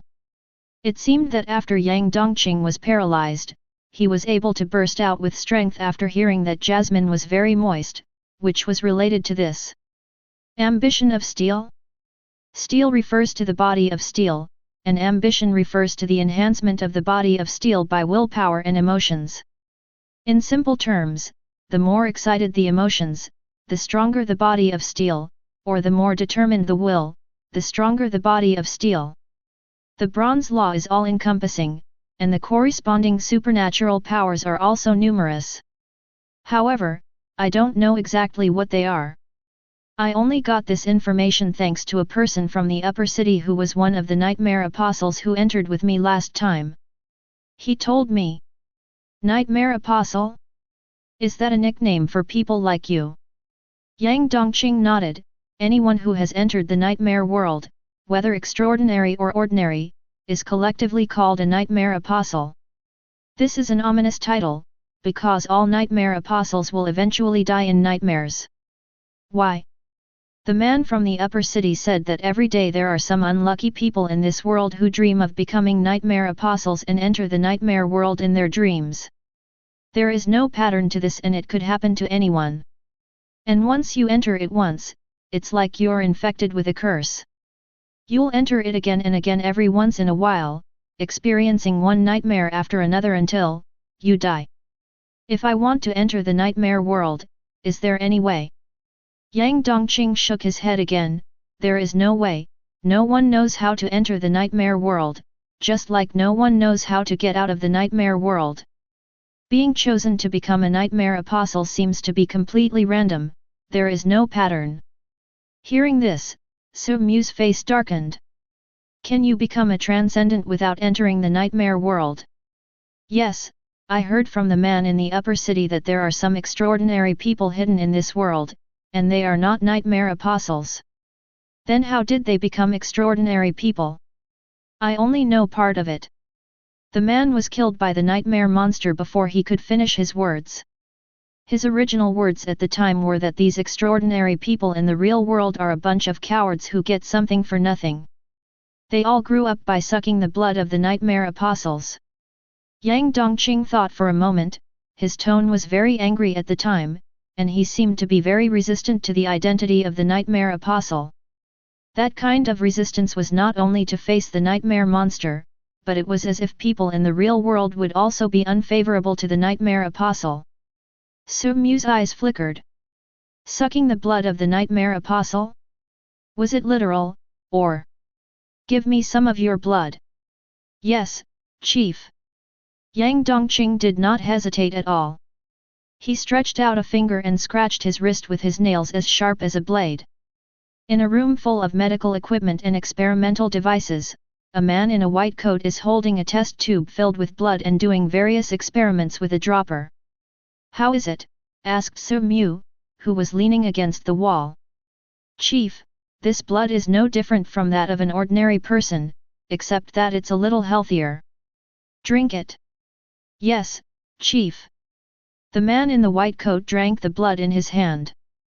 Su Mu waited for him for an hour, but nothing changed. It seems that the blood-sucking in the previous sentence does not have a literal meaning. There are now two paths before him. One is to go to the upper city, investigate information about the superhumans, learn their methods to gain superhuman powers, and the other is to find a way to enter the nightmare world and become a superhuman. He chose the second path without much thought. There is a natural barrier between the upper town and the lower town. You can't get in just because you have money. You need to have money, connections, and means to obtain a residence permit for the upper town. Of course, this is not a difficult task for him and it only takes a little time. But after entering, investigating the intelligence of the extraordinary people will take some time. What he lacks most now is time. In order to capture Yang Dongqing, he has spent 3 days, and now he only has 4 days left to live. For Su Mu, the above reasons are not the root causes. The real reason why he chose the second path was: who can refuse a nightmare world where one can die at any time, is mysterious, terrifying, and thrilling. When he heard Yang Dongqing's description of the nightmare world, his long silent heart finally began to beat. But how can we enter the nightmare world? Or rather, I had already entered it. For a moment, Su Mu thought of the dream he had every day. It was so real that it didn't seem like a dream, but it was completely different from the nightmare world described by Yang Dongqing. In my dream, there is everything except danger. I can get whatever I want. According to Yang Dongqing, if you want to enter the nightmare world, you can only rely on your own luck. If your luck is bad enough, you can dream about the nightmare world and then enter. But the problem is, as soon as I fall asleep, I will enter that omnipotent dream, which is equivalent to directly blocking the nightmare world. He thought for a moment, and an idea gradually formed in his mind. Su Mu came to the dungeon again. When he saw Yang Dongqing, he was surprised to find that Yang Dongqing had gotten rid of hypnosis. Remember, only an hour has passed. A-hole! What did you just do to me? Yang Dongqing yelled in shock and anger. Obviously he was still frightened by the hypnosis he had just experienced. The feeling of becoming a completely different person is even more terrifying than losing your life. Su Mu stared at him. Such a high mental resistance. Are all extraordinary people like this? Or does Yang Dongqing's heart of iron have a certain resistance? Never mind. It doesn't matter. He also never intended to keep Yang Dongqing as a puppet. To him, there were few interesting people in this world, but it was this group of people who made the world colorful. He was tired of the feeling of controlling everything. It was the case that he did not completely control Nan Mo before, and now he naturally would not completely control Yang Dongqing's thoughts. However, although he was unwilling to control it, it did not mean that he would let Yang Dongqing go. The two people have become enemies, and letting the enemy go is a very stupid act. So, Su Mu began to adopt another method, psychological suggestion. Compared with the coercion of hypnosis, psychological suggestion is undoubtedly covered and difficult to detect, and this method can ignore mental resistance. Simply put, hypnosis is the forced control of other people's minds, which will cause mental resistance. Psychological suggestion is a subtle brainwashing that distorts your thinking and makes you accept it naturally. It's like in the workplace, your boss assigns you a task outside of your job duties, and you resist. At this time, your boss has two ways to deal with you. One is to use his own power to pressure you, tell you to get out if you don't do it, and then make things difficult for you. The other is to pooh you. There is no harm in learning more things. I am training you. Only after training can you play a greater role in a higher position. It is obvious which of the two methods causes a stronger and weaker rebellious psychology. So, Su Mu is now planning to pooh. No, psychologically hint to Yang Dongqing. He sat on a chair nearby, leaning on a snake-patterned wooden cane with his hands folded, staring at Yang Dongqing calmly, and said slowly, Yang Dongqing, you don't want Miss Jasmine to get into trouble, do you? Chapter 23. Yang Dongqing's expression suddenly changed. What do you want to do now? Bang bang bang. The chains wrapped around him trembled wildly. Nothing, just a tiny amount of compensation. Yang Dongqing's chest rose and fell violently. He resisted the urge to curse and said through gritted teeth, what compensation? You arrested me and you're asking me for compensation. Su Mu's face showed surprise. I invited Miss Jasmine to my house and treated her to red wine and steak, but you came to my house without knowing right or wrong, broke into my house, and killed people. Tell me, should you compensate me? That's an invitation? You're clearly robbing me. I just made a phone call to invite Miss Jasmine over. You also threatened. Okay, don't worry about such boring details. Just tell me whether you want to compensate or not. Pay. Yang Dongqing's face turned pale. Although he was a poor student, he also understood the principle of being at the mercy of others. Su Mu nodded in satisfaction. Since you are a poor guy, the only thing you can sell is your body, so, you work for me for 3 years, which will be considered as compensation. For Su Mu, 3 years is enough. Now he can control Yang Dongqing, not to mention how much his own mental power will increase in 3 years, provided that he can survive. Work for you. Yang Dongqing's expression eased a little, which meant that he would not die for the time being and Jasmine would be fine too. He now just wanted to pretend to agree and look for a chance to take revenge in the future. Su Mu seemed to see through his thoughts and said calmly, you should also be aware of my ability. It is easy to deal with ordinary people like Jasmine. To be honest, I have planted an idea in her mind, an idea of suicide. As long as you have evil intentions, Jasmine will commit suicide for me. Yang Dongqing's expression suddenly changed. A-hole. Don't hurt Jasmine, come at me if you dare. What a touching love. Su Mu praised, in this case, you should consider Jasmine even more. She loves you so much that she even dared to betray me for you. Such a good girl, her life and death depends on your thoughts. As long as you agree to work for me for 3 years, I will set you free after 3 years. Yang Dongqing's face was gloomy and uncertain. He was silent for a long time before he finally said, I promise you, but if you don't keep your promise or hurt Jasmine, I swear I will make you pay the price even if I die. Su Mu smiled slightly, happy cooperation. At the same time, the pair of eyes hidden behind the brown glasses flashed a hint of luster. The invisible spiritual force began to emit fluctuations. He was giving Yang Dongqing psychological hints to strengthen his thoughts. At this time, Yang Dongqing had 2 choices. One was to believe that he would be free after 3 years and then cooperate sincerely. The other was to not believe it, pretend to cooperate and wait for an opportunity to betray. The role of psychological suggestion is to strengthen the idea of sincere cooperation, making Yang Dongqing more inclined to the first option. Who do you want me to kill? Your rival. Don't be so violent. Who says gang leaders have to kill people? I still love peace, and your job is not about killing people. That doesn't sound like something you'd say. Your first job is to cooperate with me to enter the nightmare world. Yang Dongqing was shocked and remained speechless for a long time. Let's not talk about whether I can do it or not. Do you know what it means to enter the nightmare world? No need to waste time talking nonsense. I have my own plan.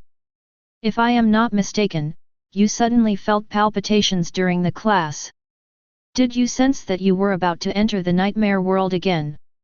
Yang Dongqing nodded silently, and after a long while he said, when the nightmare apostle is about to enter the nightmare world, he will feel it, and he will usually enter 2 to 3 days after the feeling occurs. Before you said that entering the nightmare world is through sleeping and dreaming. What if you don't sleep? Not sleeping can delay the onset of time, but who can stay awake forever? People will die if they stay awake forever. Su Mu did not comment on this. There are even extraordinary people in this world, so it is not surprising that some people do not sleep all the time. It's just that Yang Dongqing has just come into contact with the extraordinary, so the information he knows is naturally one-sided. When you enter the nightmare world, does your spirit enter while your body stays in reality?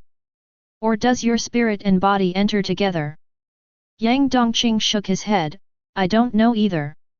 I've only been to the nightmare world once. Besides, who can observe whether their body is lying on the bed after falling asleep? The eyes behind the brown glasses moved slightly, and Su Mu suddenly had an idea in his mind. He wondered, when he entered that dream every day where his spiritual power grew infinitely, was his body still lying in bed sleeping? It is also very simple to verify, just install a camera in the bedroom. However, now is not the time to verify. Yang Dongqing continued, I feel like the spirit and body entered together, because the nightmare world is a completely real world, just like traveling through time. The injuries sustained in it will also be brought out after returning to reality. Just now you said that you will enter the nightmare world in 2 to 3 days. Today should be the 3rd day, right? Well, because I didn't sleep last night, otherwise, I might have entered last night. Why didn't you sleep last night? You. Yang Dongqing glared at me instantly, why the hell am I not sleeping? Didn't you make me study math all night? Su Mu's mouth curled up into a mysterious arc, okay, don't worry about such boring details, you should be ready to cooperate with me to enter the nightmare world. Yang Dongqing frowned immediately, this is impossible. The nightmare world is entered randomly. As far as I know, no one can choose to enter it on their own. Su Mu smiled mysteriously, don't worry about this, I have my own plans. Night. In a luxurious room, a dozen men in black, led by Zhao Ziyao, stood in a neat row. Chief, as you ordered, I have gathered all the elites of the Viper Gang. Zhao Ziyao said respectfully. Su Mu looked carefully and found that these people were all sturdy and strong, with a faint murderous aura on their faces. Their waists were bulging and they carried pistols with them. At this time, a bald man with no eyebrows and lipstick marks on his face showed disdain and curled his lips. The nightmare world does not rely on the number of people. If you bring these rubbish in, they will only be a burden in the end. Oh, yes, the premise is that you really have a way to bring so many people in. Chapter 24. The bald man who spoke was Yang Dongqing. Since the two reached an agreement, Su Mu released him. Under the influence of psychological suggestion, Yang Dongqing did not make trouble, but worked honestly, waiting for 3 years to pass before he and Jasmine could live together. As for the lip prints on his face, they were naturally Jasmine's. As soon as the boy came out, he wanted to see Jasmine. The two of them were intimate for a while. He also learned from Jasmine that his brother had become a factory director, and Jasmine herself had been signed by a record company. This ending is a happy one for everyone. The younger brother becomes the factory director, Jasmine can pursue her dream, and Su Mu also gets a superhuman bodyguard. The only one who suffers is Yang Dongqing, who has to work like a slave for 3 years. Su Mu ignored him and said calmly, "Get ready for bed." Yang Dongqing walked straight towards the only bed in the room. Unexpectedly, Su Mu reached out his snaky wood cane to stop him. Sleep on the ground. Yang Dongqing's face turned angry. Isn't there a bed? Why do you insist on making me sleep on the floor? The bed is mine. Su Mu retracted the serpentine wood cane and glanced at him indifferently. In the end, Yang Dongqing could only lie on the floor cursing. At this time, Su Mu ordered Zhao Sheyao and others, you go to sleep too. Bang, bang, bang. More than a dozen men in black plopped down on the ground and fell asleep, some even snoring. Yang Dongqing's eyebrows jumped when he saw this. Do these people have such good sleep quality? Su Mu shook his head. It's just hypnosis. Do you want to try it? Yang Dongqing suddenly remembered the bad memories from before, refused with a grim face, and then closed his eyes. About 10 minutes later, he slowly fell asleep. After doing math problems all night, he was already extremely tired. Seeing that everyone had fallen asleep, Su Mu also started his own plan. He took out a dark gold pocket watch from his pocket, and the watch had slipped from his fingertips and began to move like a pendulum in the air. 1 2 3. Thump. Su Mu fell on the soft bed. In the vast and ethereal heavenly palace, an immortal emperor stood proudly, surrounded by immortal energy. It seemed as if a 1,000-foot-long glow was bursting out from his body. His figure was tall and majestic, as tall as a peak, as if he could hold up the entire sky. And this immortal emperor is Su Mu. That's right, he entered his own dream. Transforming into an immortal emperor is just a basic exercise for him, a habit he has developed subconsciously. Su Mu stood in the void, a gorgeous immortal robe moving with the wind. The robe was embroidered with stars, as if it contained the ultimate truth of the universe. He raised his hand slightly, and the immortal power flowing from his sleeves turned into a gorgeous light, illuminating the entire dream. Dreams have no walls, which means they have no boundaries. What he had to do now was to expand. Expand the dream infinitely until it connected to Yang Dongqing's dream. In his imagination, since he is the master of dreams, why can't he control his own dreams to connect with the dreams of others? You can control the birth and death of the universe with a flip of your hand. It's just a matter of connecting to the dream. It shouldn't be difficult to do. As time passed, Su Mu slowly closed his eyes, pushing his perception to the limit, and his dreams expanded wildly like the Big Bang. Finally, he felt something different. It was a very strange feeling, as if he was an immortal emperor standing at the top of the world and suddenly sensed the barrier of the world. After his perception penetrated the barrier, he saw another world. In the wilderness of the dream, there is only endless darkness, but at some point a dozen twinkling stars appear, mysterious and magnificent. Su Mu could clearly sense that the dozen stars were not in his dream, because he could perfectly control his own dreams, so he was particularly sensitive to the extra things. Is this their dream? Su Mu opened his eyes. The immortal emperor's eyes were like a deep and boundless black hole in the universe, carrying the brilliance and dimness of thousands of stars and the flow and change of years. When his eyes swept over, it was like a bolt of lightning that split the darkness at the edge of the dreamland, and the dozen or so stars also completely appeared. Even the picture above is clearly visible. The images that appeared on the 12 stars were basically the same, all of which showed Su Mu sitting on the throne, with a large group of people surrendering to him and shouting "Long live the leader!" Obviously, this is the dream of Zhao Sheyao and others. They are brainwashed every day and even their dreams are about Su Mu. In addition to these 12 stars, there is another star that looks like it is cast in steel and emits a metallic luster. The picture displayed on it is somewhat different. The picture is somewhat colorful. The male protagonist is Yang Dongqing and the female protagonist is Jasmine. They are in love with each other, and then Su Mu appears and steals their love. Is this Yang Dongqing's dream? Su Mu frowned slightly.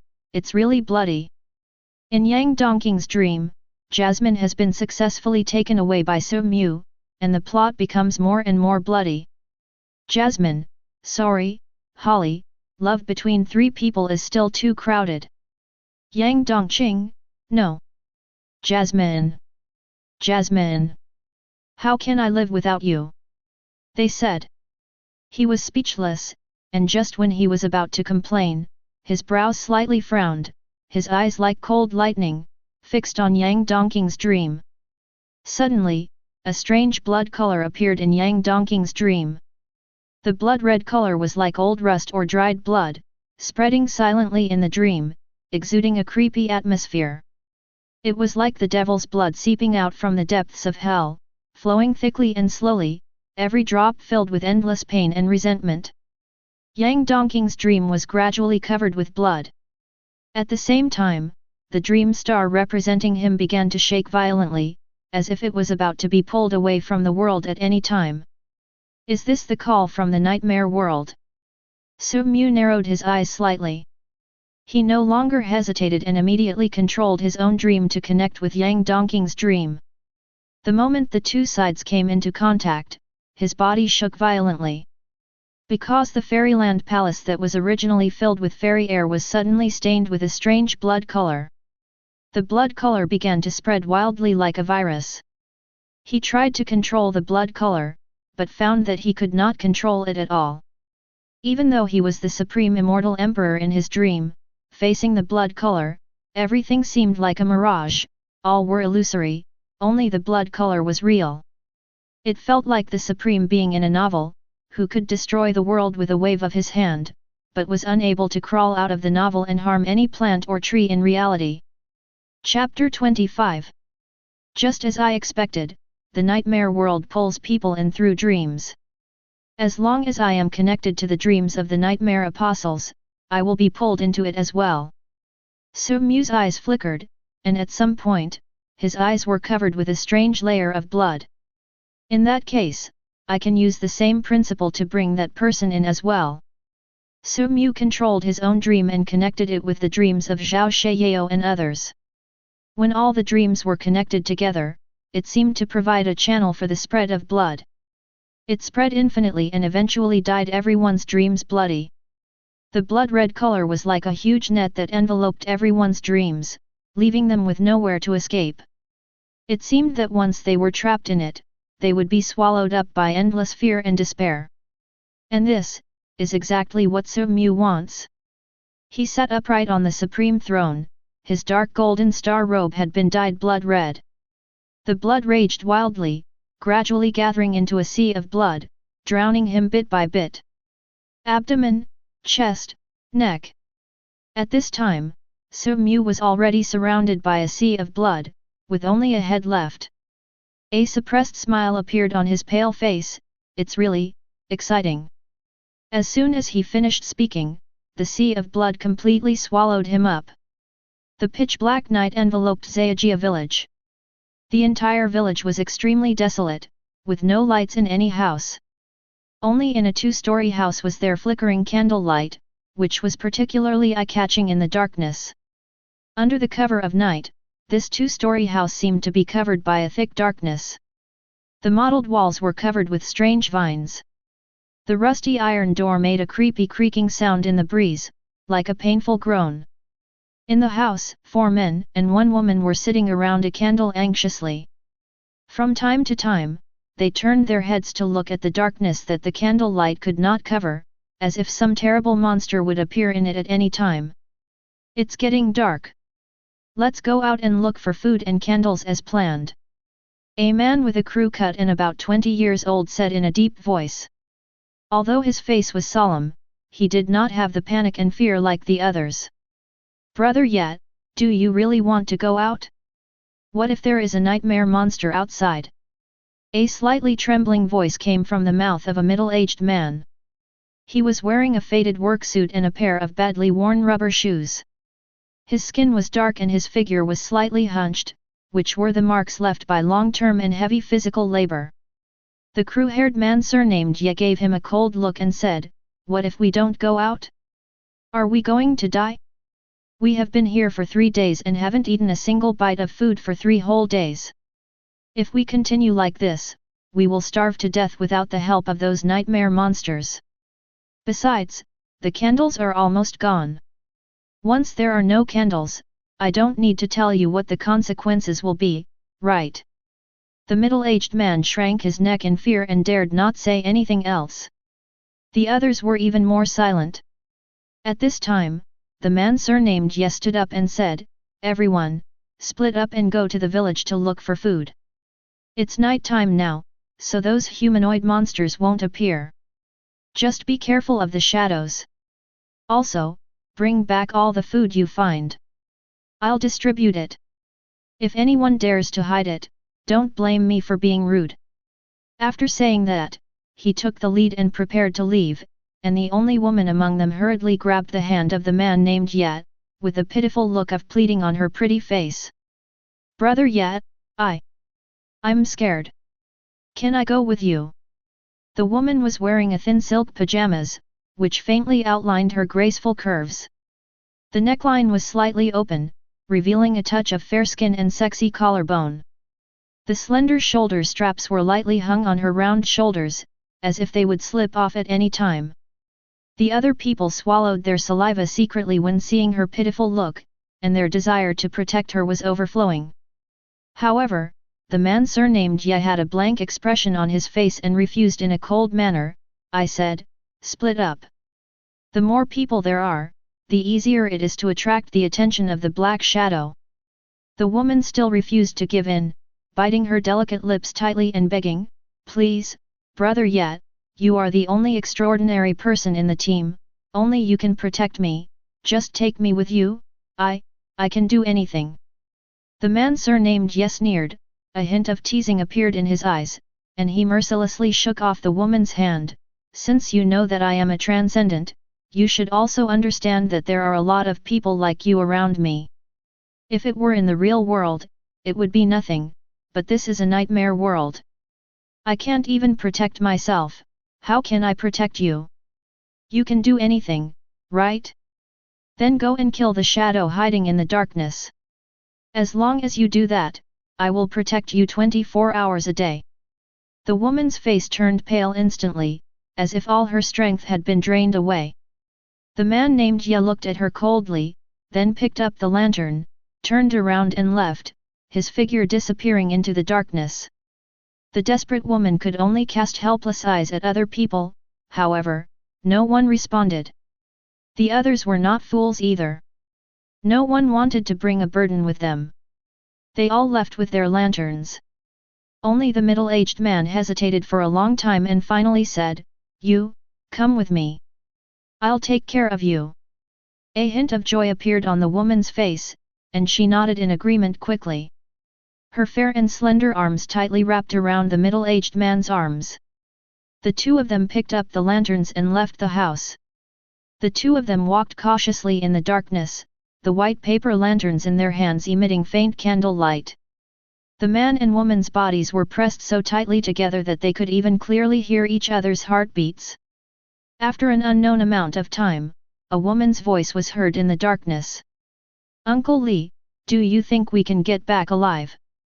Li Qiang's body was a little stiff, but he still managed to comfort her, "Miss Wang. Just call me Lily, Uncle Li, you are a good person, you are different from them. Lily, we will definitely be able to go back alive." Li Qiang felt warm in his heart, and at the same time, the arm wrapped around his arm tightened a little.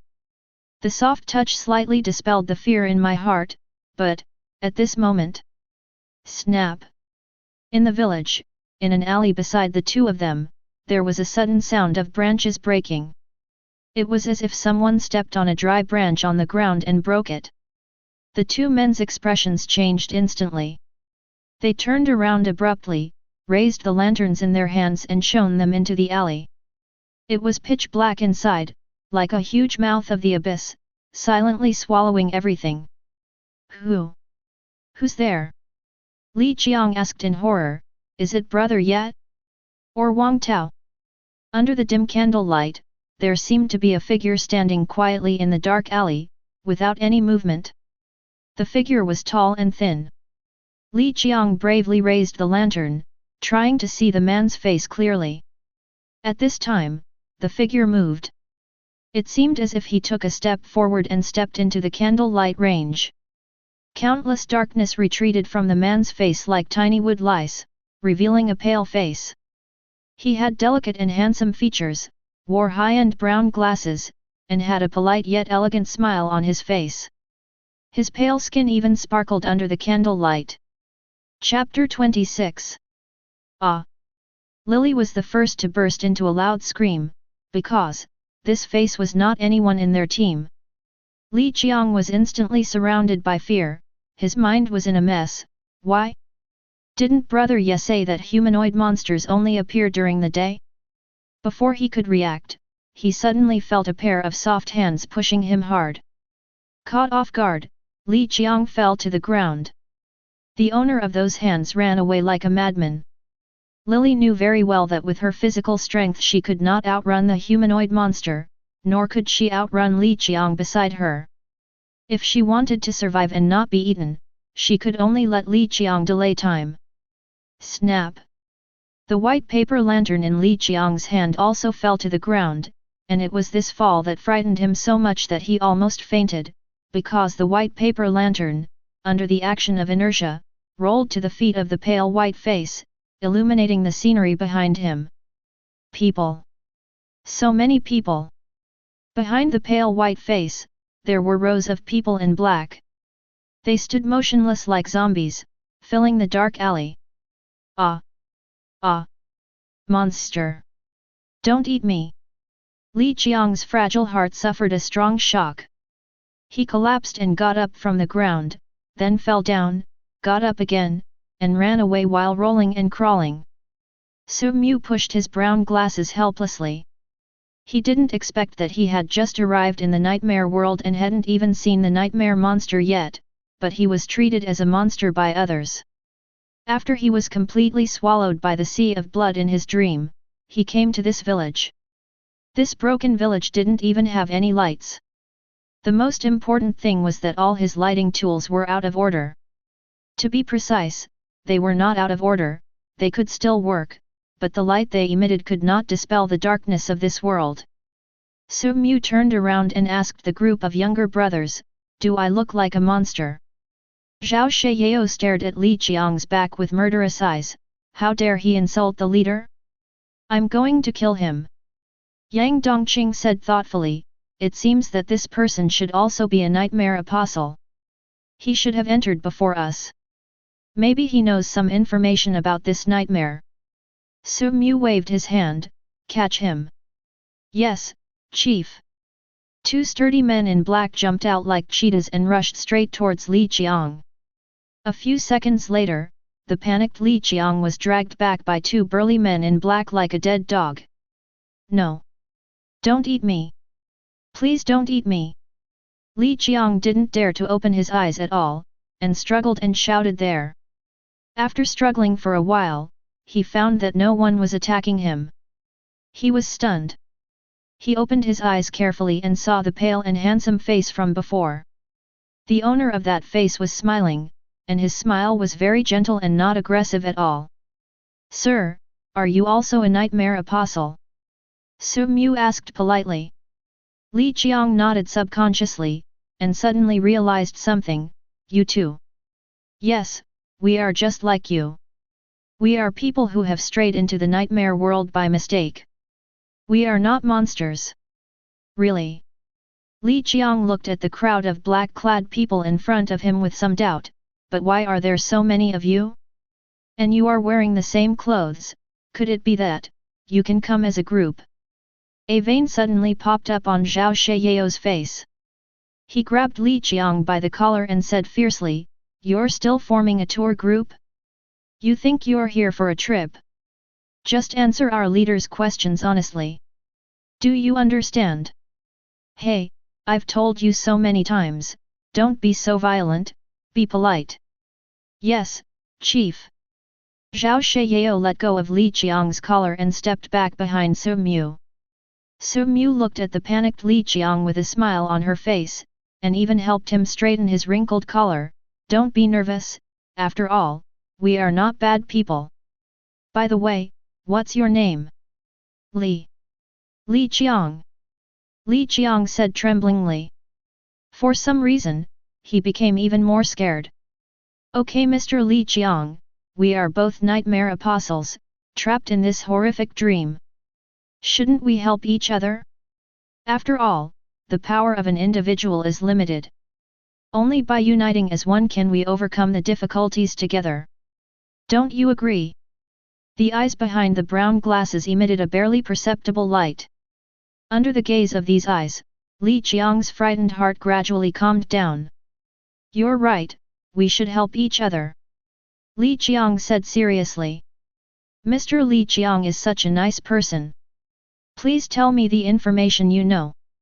As the two were interacting in a friendly manner, Yang Dongqing, who was standing by, saw this scene and felt a chill in his heart. No matter how many times he saw this method of controlling people's hearts, he would feel deep fear and dread. As Li Qiang told Su Mu everything he knew, he finally understood the current nightmare. There were 10 people in Li Qiang's group, 5 of whom had died, leaving 4 men and 1 woman. They all entered the nightmare world 3 days ago.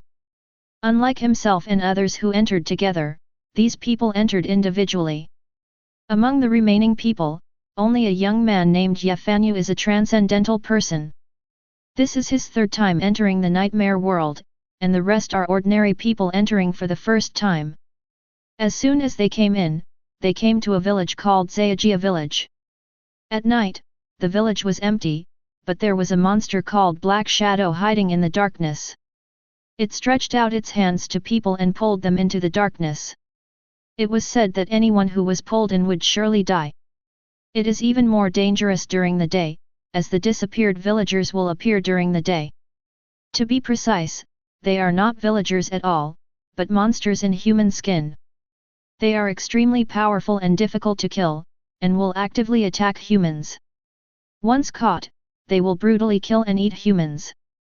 There are over 100 of these monsters, and it is impossible to deal with them head-on. They can only hide in houses. Villagers seem to have a natural fear of houses. As long as the doors and windows are closed, they cannot break in. However, these monsters can charm people and will do everything they can to trick people out of the room. After listening to Li Qiang's description, Su Mu's smile widened. I'm a little bit looking forward to it. Chapter 27. It seems that entering the nightmare world late is beneficial. At least some good people have used their lives to help you obtain a lot of crucial information. For example, villagers cannot force their way into houses, and dark shadows like to appear in crowded places. This kind of information may seem like just one sentence, but if you want to know it, you can only risk human lives. Although the lives of the Viper Gang's minions are not at stake, recruiting and hypnotizing a new group of minions is also very time-consuming. Mr. Li Qiang, please take us to reunite with everyone next. Su Mu said with a smile. Li Qiang nodded numbly, okay. In a 2-story house, Ye Fanyu and others came back one after another. The 3 of them looked at each other with ugly expressions. Zhao Gang, Wang Tao, you 2 didn't find any food either? Ye Fanyu asked. The 2 shook their heads and said, I went to look in the fields, but there were no crops at all. I searched the garbage cans in the village, but there was no food. Ye Fanyu's expression became more and more ugly, but he did not easily believe what the 2 said. He first looked at the 2 of them carefully, and then reached out and touched their shriveled stomachs. You 2, open your mouths. The 2 were very afraid of Ye Fanyu, and obeyed his instructions. Ye Fanyu checked and found no food residue.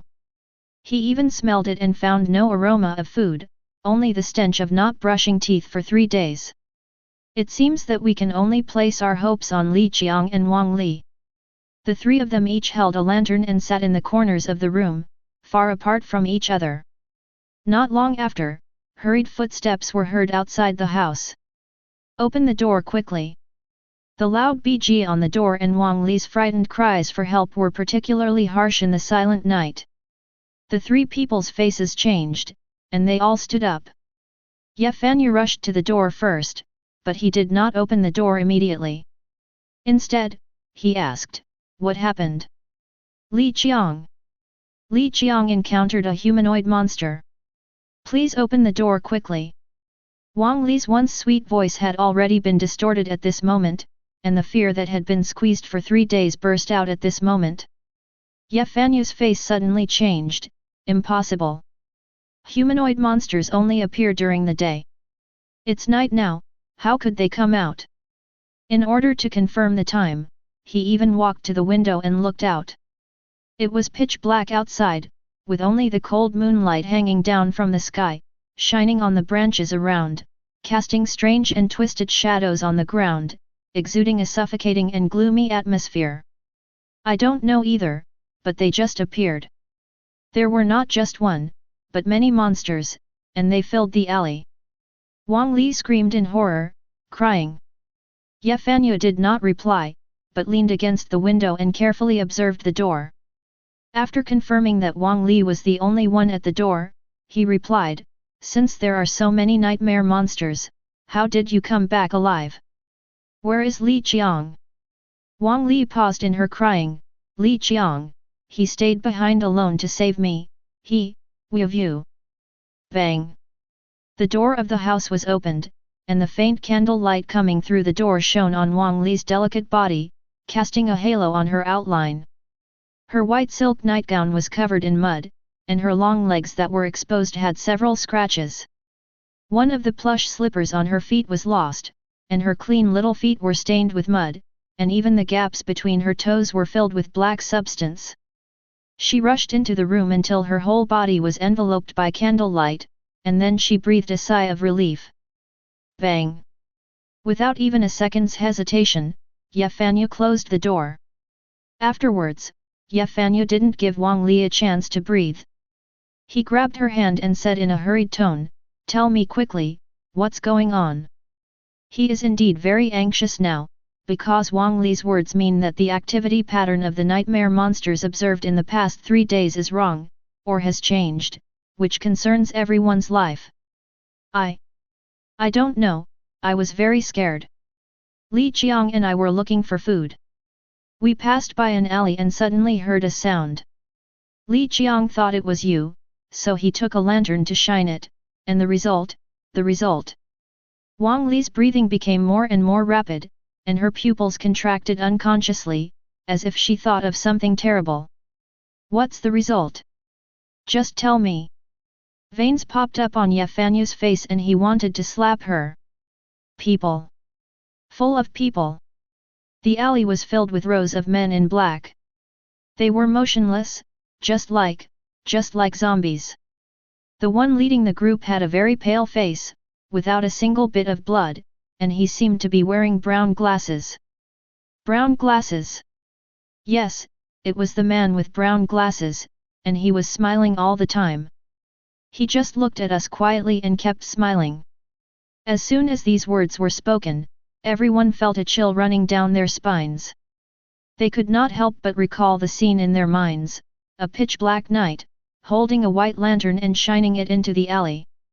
Under the candlelight, rows of zombie-like people in black came into view, their pale faces staring straight at you with a smile on their faces. Bang! Bang! Bang! A series of crisp knocks on the door woke everyone up. Open the door quickly, I'm Li Qiang. Li Qiang's voice came from outside the door. Swish! Everyone's faces turned pale in an instant, and Wang Li was so scared that she hugged Ye Fanyu, as if seeking comfort. FKU, get out! Don't get close to me! Ye Fanyu pushed Wang Li away, his face gloomy. Open the door, I see light inside. Li Qiang kept urging. Zhao Gang swallowed nervously, didn't Wang Li say that Li Qiang was dead? Then who is that person outside the door? There was dead silence in the room, and no one answered the question. It's possible that the villagers have changed. Don't forget that they have the ability to change their appearance and charm people. Wang Tao said cautiously. Shut up. Don't make any sound, I'll go take a look. Ye Fanyu growled, and walked quietly to the window. He took a look and was immediately frightened. It was because the scene outside was exactly the same as what Wang Li described. At the door, Li Qiang was knocking, and behind him stood rows of men in black. Those people had expressionless faces and stood like sculptures, while the man in the lead was wearing brown glasses and holding a snake-patterned wooden cane in his hand. Suddenly, the man with brown glasses seemed to notice something and turned his head slightly to look over. When their eyes met, the man with brown glasses smiled politely. Tang! Ye Fanyu only felt his scalp tingling, and he quickly moved away from the window, pressed against the wall to avoid that gaze. Damn it! How come so many nightmare monsters suddenly appeared? Chapter 28. Everyone, immediately disperse and hide in the corners, cover your ears, and no matter what the people outside say, do not open the door. Without Ye Fanyu's instructions, the others had already found their seats and squatted in the corner with their hands on their heads, shivering. During these 3 days, they have experienced many such incidents.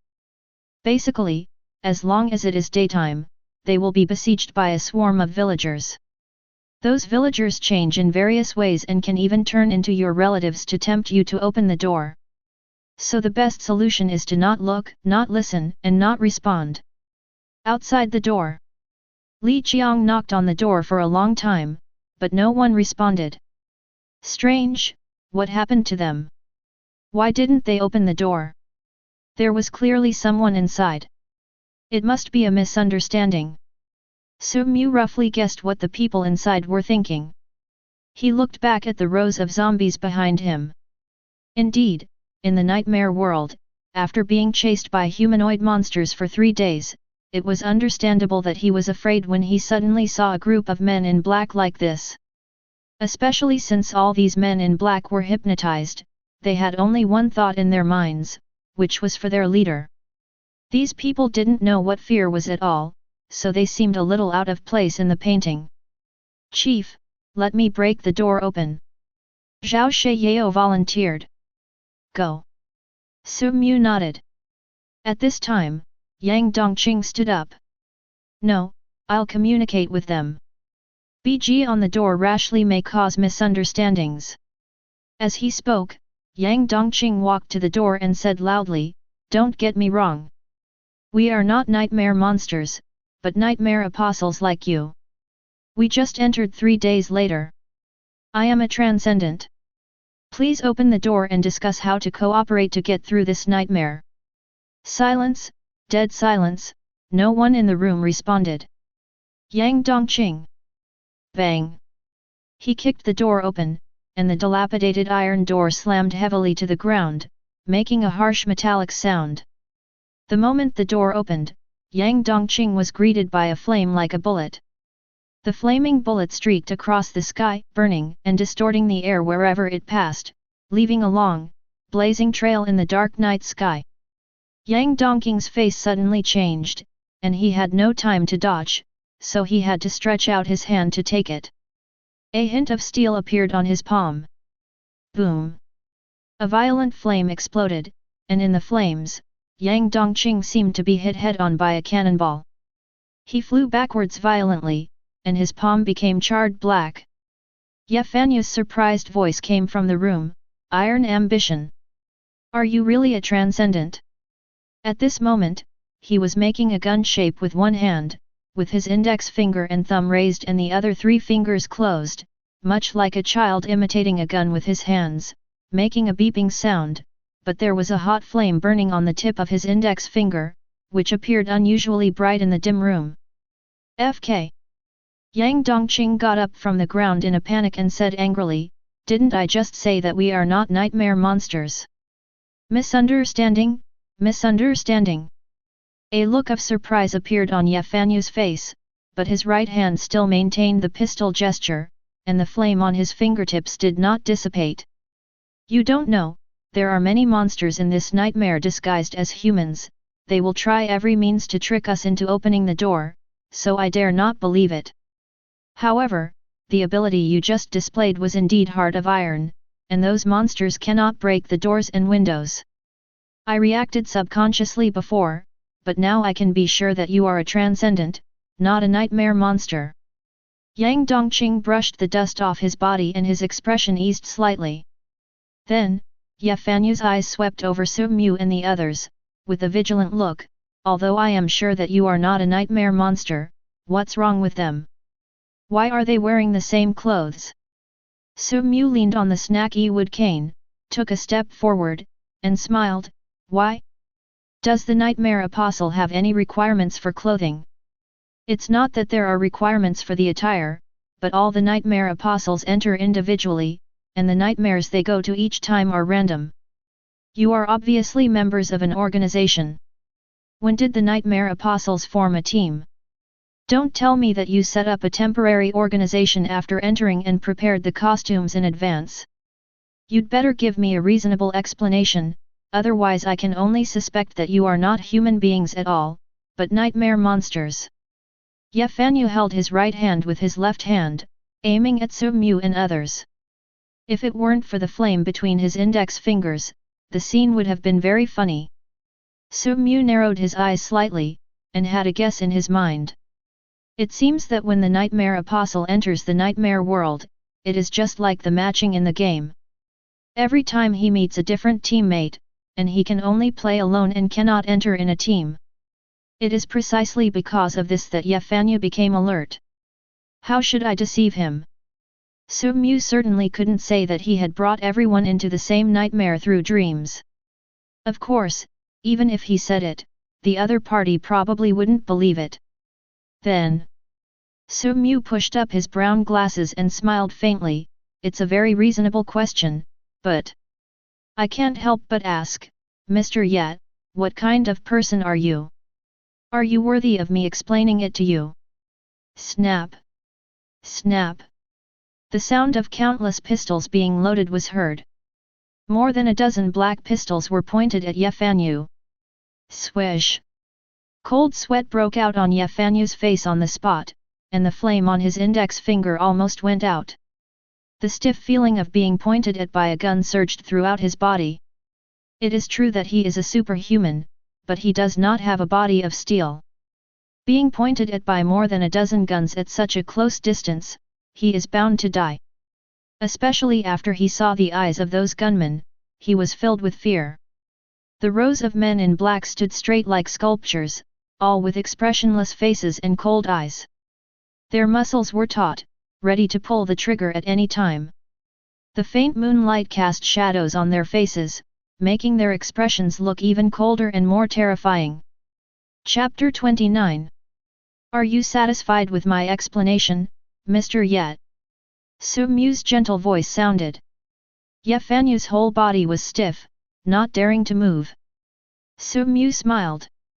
The reason why he acted this way was that he was sure that Ye Fanyu could not withstand the bullets. He had already learned from Li Qiang about the strength of those humanoid monsters and Ye Fanyu's performance when hunting humanoid monsters. The strength of those humanoid monsters is several times that of ordinary people, and their recovery ability is extremely strong. It is difficult for them to die even if their heads are blown off. It is natural for them to crush ordinary people. But if they face Yang Dongqing in a one-on-one duel, Yang Dongqing will definitely win. It's a pity that humanoid monsters rarely act alone, and often go out in hundreds. During these 3 days, Ye Fanyu also fought with the humanoid monsters several times. He often only dared to fire from a long distance, shooting flaming bullets with his fingertips. He didn't dare to let the humanoid monsters get close to him. Once they got close, he would turn around and run away. It can be said that they spent most of their time hiding in the house during these 3 days. From this we can see that Ye Fanyu's extraordinary power should be related to fire, and he does not have Yang Dongqing's defensive power that ignores bullets. The tense stalemate lasted for a moment, and Ye Fanyu suddenly put away the flames on his fingertips and said with a forced smile, I am rude, those humanoid monsters don't have pistols. Sir, please don't mind me. I don't mean anything else. I'm just too straightforward and not good at speaking. The main reason is that I have been too depressed in the nightmare world these days, and my spirit is a little tense. Now think about it carefully. If you were a nightmare monster, you would have killed us all the moment you opened the door. If I am right, you should also be a superhuman, and your superhuman power should be related to puppets. These people are probably puppets controlled by you, so they can enter the nightmare world together. Su-mu smiled slightly, without making any movement, he just gracefully tapped the ground with his cane. A dozen men in black put away their pistols in unison and continued to stand there like statues. This is the importance of strength. When you have strength, all unreasonable things will be reasonably explained, and extraordinary people will argue for you. This is the case now. You don't even need to make up a reason because people have already found one for you. Su-mu walked over and gently patted Yafanyu's stiff shoulder, smiling gently, I didn't expect you to see this.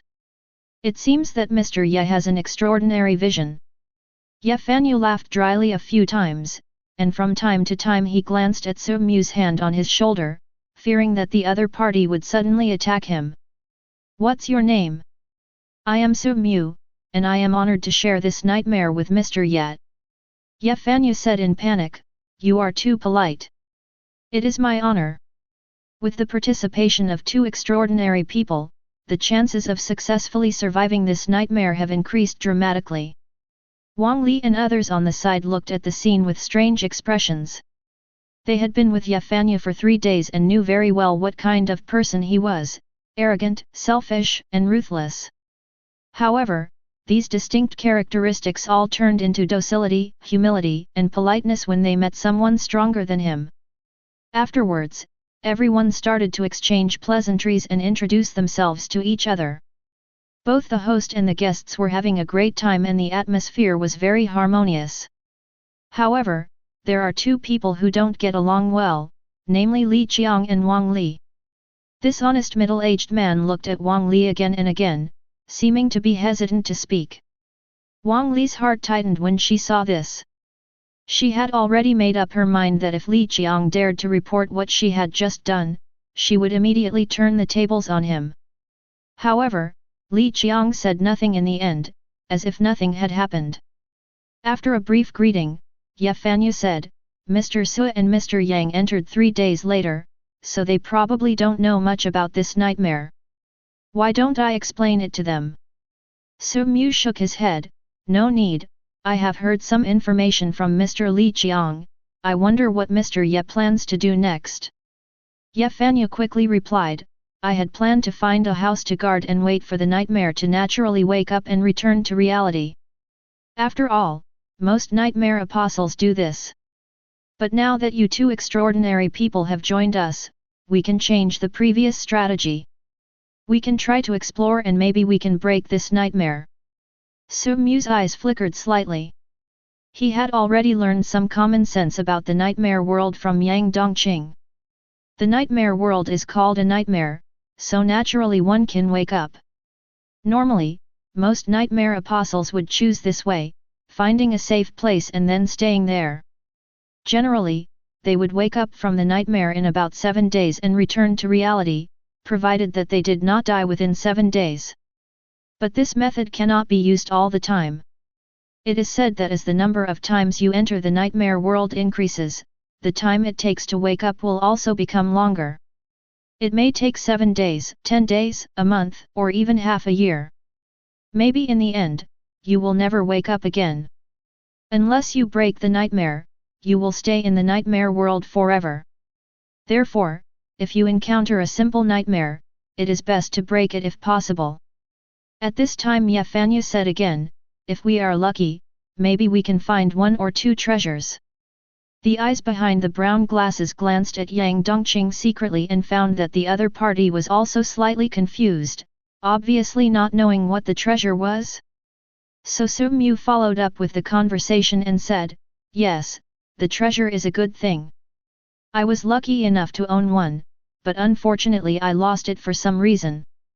As he spoke, a look of regret appeared on Su-mu's face. That's such a pity. Yafanyu said with regret, even the lowest level bronze level treasure can be sold for at least 5 million in the black market of extraordinary people, but generally no one will sell it. Treasures have extraordinary power and can significantly improve the combat power of extraordinary people. If they are not really short of money, who would be willing to sell it?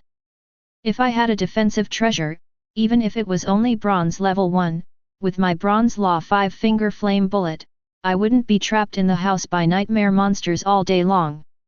He spoke of his ability without hiding anything, mainly because he felt there was no need to hide it. Although 5-finger flame bomb was not as common as Heart of Iron, it was not a rare ability either, and it had been used once before. Any extraordinary person with a little knowledge could basically guess it. By the way, Mr. Su, what level of treasure did you lose? Ah, these are all sad things, let's not talk about them. Su Mu looked a little sad, as if he didn't want to mention them anymore. Ye Fanyu couldn't possibly have such low EQ that he had to ask, "Yeah, let's not talk about it, let's think about how to get through the current difficulties, Mr. Su, in my opinion, we can't stay in this 2-story house because the door is damaged. The houses in the village are all ordinary civilian houses, which are actually very easy to destroy, but they can block the powerful humanoid monsters. It is strange. The most urgent task is to find a house that can accommodate everyone, as well as food and candles before dawn and before the humanoid monsters appear." Chapter 30. Su Mu frowned slightly. A house to accommodate everyone? Wouldn't a crowd attract the shadow? Indeed, a crowd will increase the probability of attracting the shadow, but it is not impossible for a person to be found by the shadow. The shadow is impossible to kill. There are only 2 ways to stop the shadow. The first method is a candle. As long as you place yourself in the light, the shadow will not be able to attack. As for the second method, it is. Ye Fanyu suddenly lowered his voice and whispered, "Sacrifice others." The black shadow has a characteristic. Once it targets someone, it will always follow them and cause the candles to burn more fiercely. That is the black shadow consuming the light. At this time, the only way to stop following someone is to let the black shadow capture them. Su Mu immediately understood why Ye Fanyu had been bringing these ordinary people with him. It turned out that they were acting as shields. If he was alone, once he was targeted by the black shadow, he would have no choice but to wait for death. The candle will always run out one day. He also knew the reason why Ye Fanyu told him this news, because he also brought many ordinary people with him, and because Ye Fanyu regarded him as a supernatural being, they planned to join forces to fight against the nightmare monster. The role of ordinary people here is to act as consumables. I see. Then let's do as you say. Su Mu nodded in agreement. The two decided on the next arrangements in a few words. No one asked for other people's opinions. Ordinary people have no right to speak in front of extraordinary people. The group quickly went out and walked into the darkness outside one after another. The darkness surged like a tide, covering everyone's figures. Only the white paper lanterns in their hands emitted a faint candle light. Everyone walked slowly and carefully. In the darkness, there were only the sounds of dense footsteps and some nervous breathing. Before they had walked far, Su Mu and the team suddenly stopped. Ye Fanyu and Yang Dongqing on the side noticed Su Mu's abnormality and stopped immediately. "Mr. Su? What's wrong?" Ye Fanyu asked in a low voice. "No." Su Mu replied calmly. His mental strength, which was far beyond that of an ordinary person, made him feel something strange. Ye Fanyu felt inexplicably uneasy. "What's wrong?" "The footsteps sound wrong." "Footsteps?" "Yes, there is one less person's footsteps." An interested smile appeared on Su Mu's pale face, which seemed a bit weird against the darkness. "What?" Everyone was shocked. He turned around, narrowed his eyes, and carefully counted the number of people. Those men in black stood like sculptures. "Hey, so-and-so, how many people did you bring this time?" Zhao Sheyao's face tensed, and he quickly said, "Leader, there are 13 people in total." As soon as these words were spoken, everyone obviously realized something and looked towards the group of men in black at the end of the team. Ye Fanyu even began to count them in a concentrated voice. 1, 2, 3, 10, 11, 12. There are only 12 people left. Dark shadow. It's a dark shadow. His face suddenly changed. Damn it, quickly disperse. The more people gather, the more attention they will attract. Li Qiang and the others who had followed Ye Fanyu before quickly dispersed as if it was a conditioned reflex. Everyone kept a distance of more than 2 meters and looked terrified. Different from their panic, Su Mu and his group did not move at all and still stood where they were. Only Yang Dongqing gritted his teeth and distanced himself from the crowd. Mr. Su, please disperse quickly. The black shadow will be silent for a short time after killing someone. Don't gather together at this time. The black shadow will retreat after a while. Once gathered, it may appear again. Hold on to the lantern and don't leave the range covered by the candle light. Ye Fanyu said anxiously. Due to the limited number of lanterns, there were not enough to share among everyone. Except for Ye Fanyu and his friends who each got one, when it came to Su Mu, only Yang Dongqing, Zhao Sheyao and Su Mu himself each got one. Mr. Ye, the black shadow will only pull one person at a time. Su Mu asked calmly, his eyes covered by the pair of brown glasses, making it difficult to see his expression. That's right, the black shadow pulls in one person at a time. Mr. Su, the black shadow is hiding in the darkness around us, quickly disperse. Although Ye Fanyu didn't like Su Mu, at least he didn't want the other party to die at this time. Su Mu smiled, it's okay, I just happen to have a lot of people.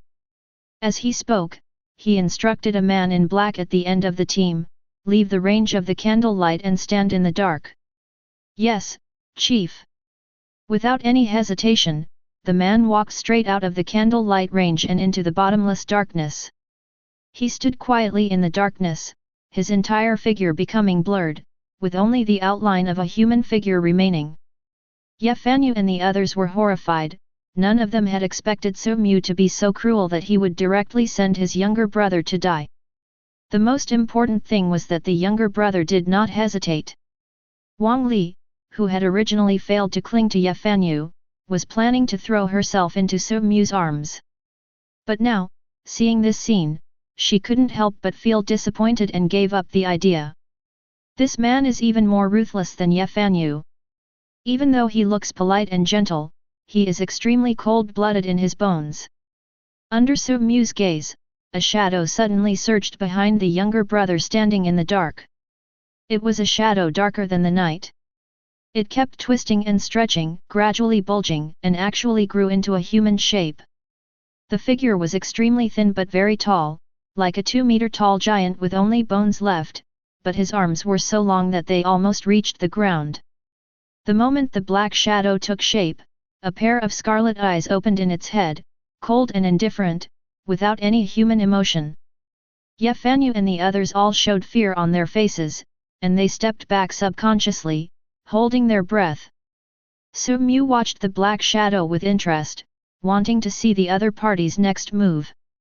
Soon, the black shadow moved, and a black hand slowly stretched out from the shadow.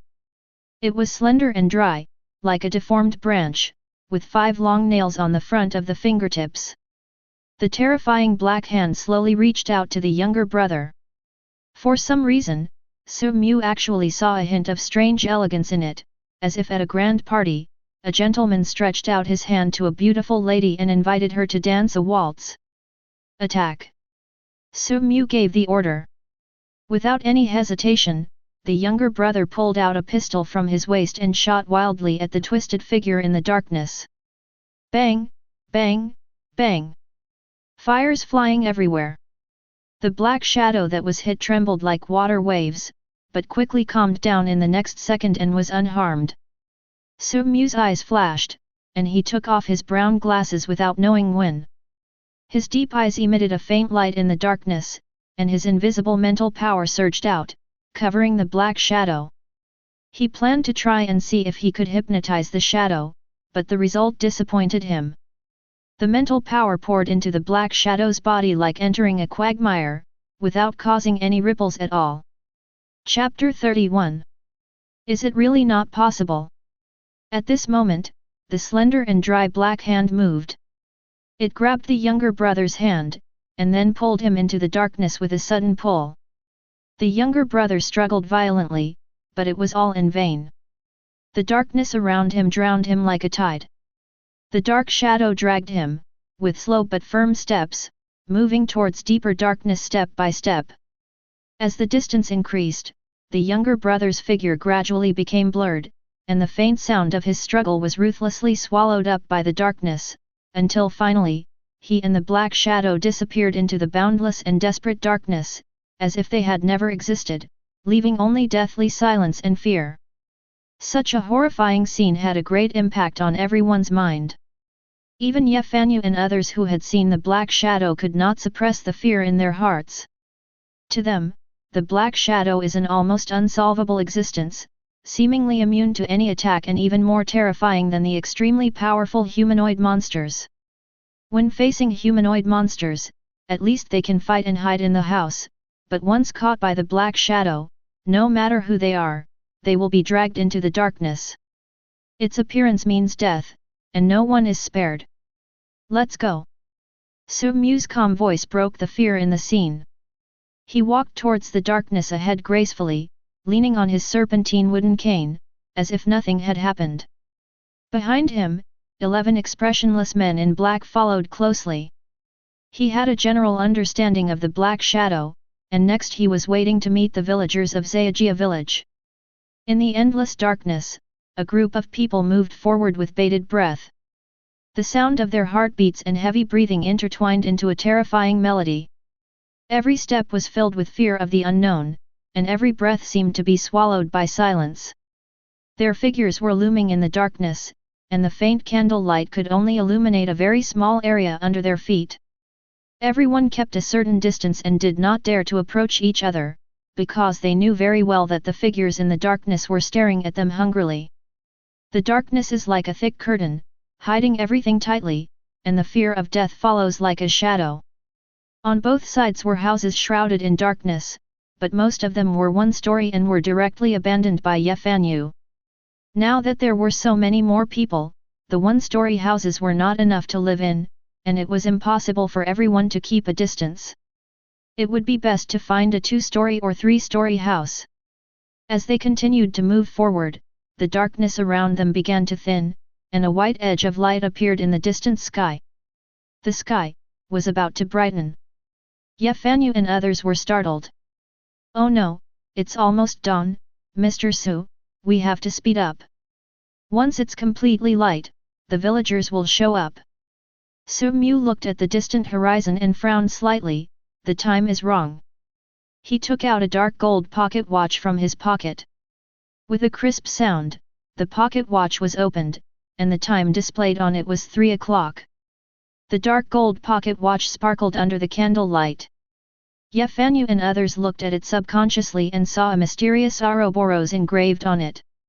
Time is like this in dreams, it's unpredictable. There's no point looking at the watch. Let's run quickly.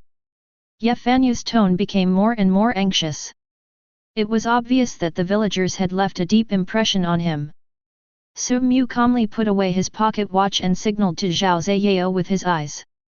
Zhao Ziyao immediately understood and quickly untied the backpack behind him and took out a small and light folding stretcher from it. After the stretcher was opened, Su Mu sat on it under the gaze of everyone and was lifted up by 2 men in black. Excuse me everyone, I don't like running, let's go. Yefanyu and the others were so shocked that their eyebrows jumped. Who was this person? Still showing off at this time? In fact, Su Mu was not showing off, but he really couldn't run. If he really ran, he would die first without the villagers chasing him.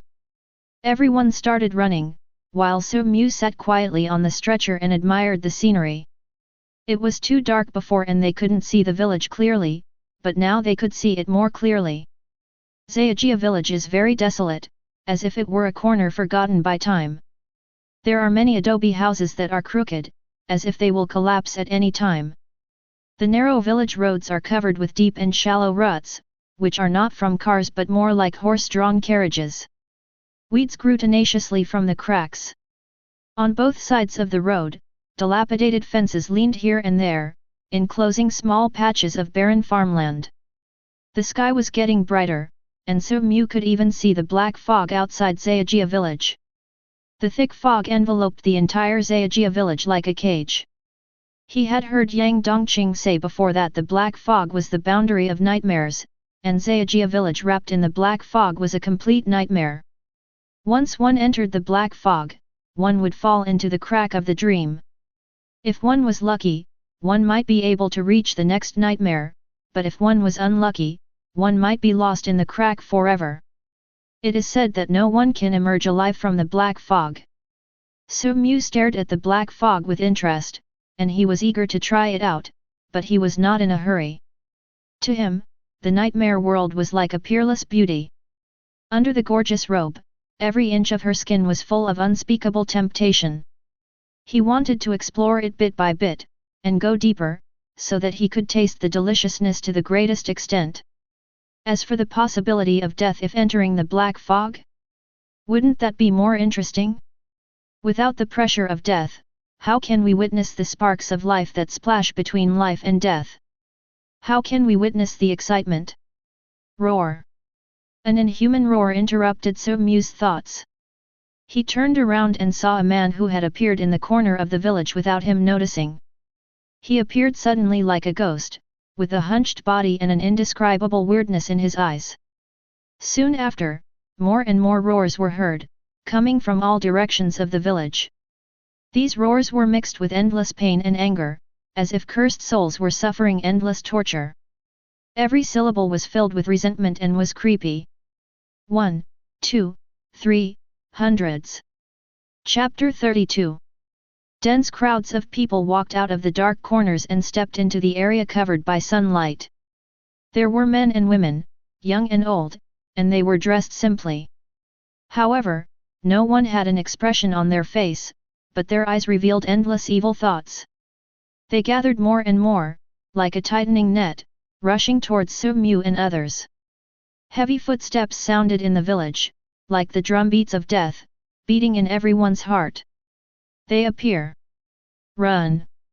Ye Fanyu shouted anxiously and rushed out like a cheetah. His target was a 3-story house in the northwest corner of the village, which was basically the tallest building in Zayajia village. It had been shrouded in darkness before, but now with the increasingly bright sunlight, the 3-story house came into everyone's sight. Everyone was running for their lives, while Su-mu was watching leisurely, and even had time to take a look at the appearance of these villagers. He was not panicking at all, because panicking was useless. He couldn't run, and he couldn't fight, so he might as well sit on the stretcher and enjoy the scenery. He also understood why Ye Fanyu suspected that he and others were nightmare monsters. It must be said that the expressions of the Viper Gang brothers were not much different from those of the villagers. They all looked like they had been hypnotized and brainwashed, with no expression on their faces. Wait! Hypnosis? Su-mu was thoughtful. Could it be that these villagers also had a leader who was controlling them? He glanced around but couldn't see anyone who looked like the leader.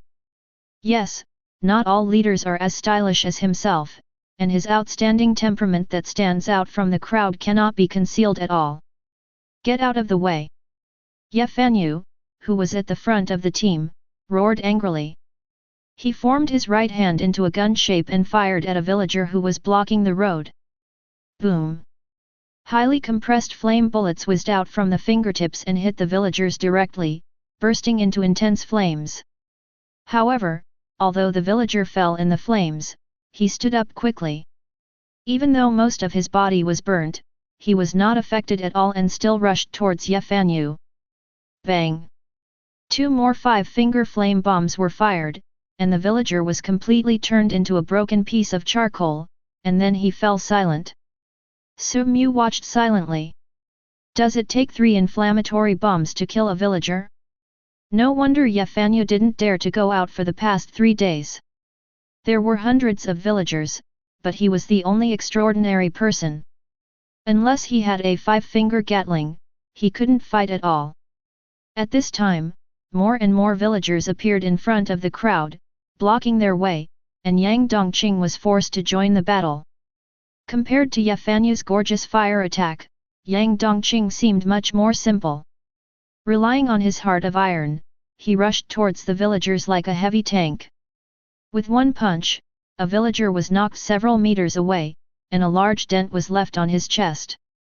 However, his lethality was obviously not as good as Ye Fanyu's, and the villager quickly stood up as if nothing had happened. Fortunately, it is difficult for the villagers to break Yang Dongqing's defense, but once Yang Dongqing is besieged, he will definitely not live long because his physical strength is limited. There were two extraordinary people leading the way in front, so although the crowd could not move forward quickly, they were not surrounded. Zhao Shiyao and others were not idle either. Under the control of hypnosis, this group of elite members of the Viper Gang became completely cold-blooded fighting machines. Facing the inhuman monsters, they not only did not feel the slightest fear, but became even more fanatical, as if it was an incomparable honor to be able to protect their leader. Bang! Bang! Bang! The dense net of bullets constantly repelled the villagers chasing behind him, but unfortunately the killing power was very limited.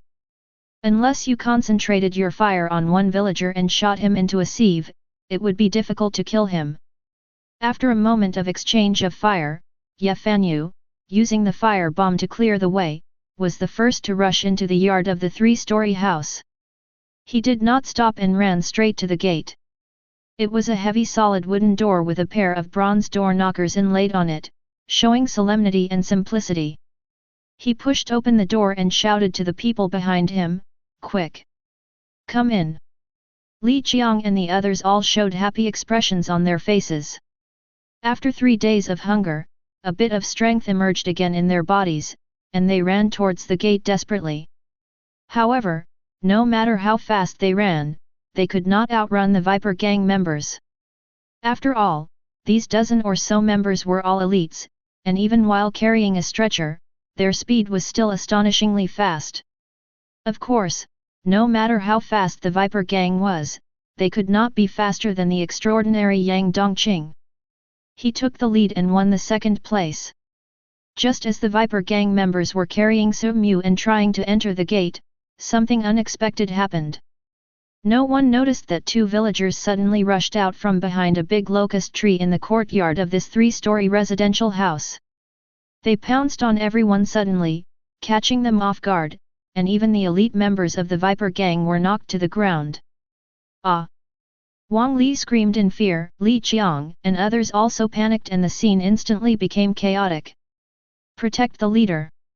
Zhao Shiyao shouted wildly, pulled out the machete from his waist and chopped at the 2 villagers.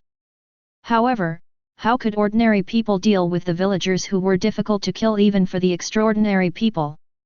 In close combat, the Viper Gang's little brothers were no match for them at all. The most important thing is that the villagers behind them also caught up. "Ah! Don't eat me!" The man named Wang Tao was the first to suffer. He was knocked to the ground by a villager. Then several villagers rushed up, surrounded him, and bit him madly. Only one arm struggled through the gap in the crowd. He grabbed towards the sky weakly, and finally fell heavily to the ground without a sound. In such a chaotic scene, Su Mu, who was sitting on the stretcher, felt a little unstable. The stretcher kept shaking, and the younger brothers formed a human wall to protect him. He could even see up close a ferocious face biting one of the younger brothers fiercely on the neck. Even though the younger brother was fatally injured, he did not retreat. Instead, he hugged the attacking villagers tightly and, with the cooperation of others, stopped the villagers from moving forward. The stretcher shook more and more, and the violent bumps made Su Mu's head start to hurt again. Su Mu couldn't help but frowned and looked at Yang Dongqing, who was standing at the gate. Ye Fanyu did not take action at this time, because his 5-finger flame bomb had great lethality. Now everyone was in chaos. Once he used it in the yard, he was afraid that he would not kill many villagers but would kill all his teammates instead. Yang Dongqing's face was uncertain, as if hesitating. He looked at Su Mu, and their eyes met through the chaotic crowd. Su Mu understood Yang Dongqing's inner struggle. Yang Dongqing was thinking, if Su Mu died like this, wouldn't he and Jasmine be able to escape the clutches of the devil? But he was afraid that Su Mu had other means. As the two came into contact, he became more and more afraid of Su Mu. This man was simply a devil in human skin. He could watch his men die with a smile, and he only found it fun to face the terrifying nightmare monster. And the other party actually has the means to drag so many people into the same nightmare. Suddenly, Su Mu laughed silently. It was true that extraordinary people were difficult to control. They would break free from hypnosis at the slightest chance. But this was more interesting, wasn't it? His smile was so dazzling among the frightened faces that Yang Dongqing was afraid to look at it. Then, he stretched out his slender white hand and lightly stroked his neck. The cold and temperatureless corners of his mouth curled up, revealing his white teeth, and his thin yet sexy lips opened and closed silently. "Jasmine is dead," I said. Chapter 33. Boom! Yang Dongqing rushed into the crowd like a tiger descending from a mountain, his expression furious and ferocious. His fists were filled with anger and he swung them fiercely at the villagers. Heart of Iron explodes with terrifying power at this moment. This is his extraordinary strength. The Man of Steel will be strengthened by the inner driving forces of emotion, will, belief, etc. As he exploded, 2 villagers in the yard were quickly knocked down, but he did not stop. Instead, he blocked the yard gate alone and faced the siege of several villagers. At this time, Su Mu also entered the gate under the escort of his younger brother. Looking at Yang Dongqing's angry back, Su Mu's smile deepened. "Isn't this enough to defeat you?" Actually, he was trying to scare Yang Dongqing. Hypnosis was not that magical. Even if a person was in the nightmare world, he could still control Nan Mo. To deal with the scum of the Viper Gang, he had to brainwash them with his mental power every day for several months before he had the deep-rooted loyalty he had now, not to mention Nan Mo, whom he had only met a few times. In other words, if he really died, Nan Mo, who had not been hypnotized for a long time, would be out of control and would be fine. But Yang Dongqing didn't dare to gamble. Su Mu dared. If he lost the bet, it would only mean there are so many heroes in this world. After all the living people entered the gate, Ye Fanyu suddenly stretched out his right hand, spread his 5 fingers, and grasped his right wrist with his left hand. "Get out of the way." As soon as he finished speaking, flames suddenly lit up on the fingertips of the 5 fingers of his right hand one by one. Oink oink! As 5 flames burned at his fingertips, Yang Dongqing felt the air behind him suddenly become extremely hot. He suddenly broke away from the villagers in front of him and threw himself towards the mud on the side. 5-finger flame bomb.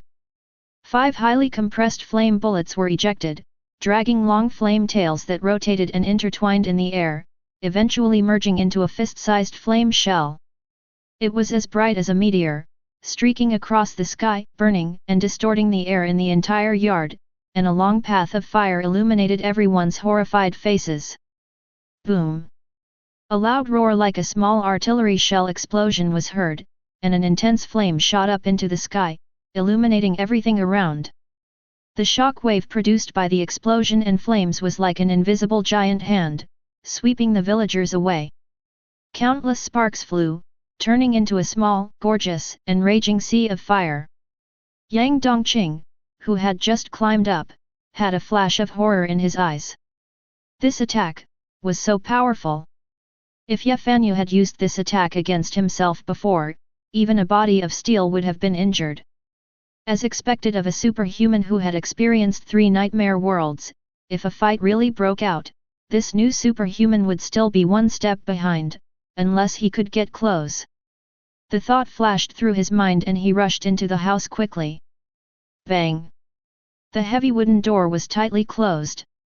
Only then did everyone breathe a sigh of relief as if they had survived a disaster. Ye Fanyu panted and said, "As long as you stay in the house during the day, you'll be fine.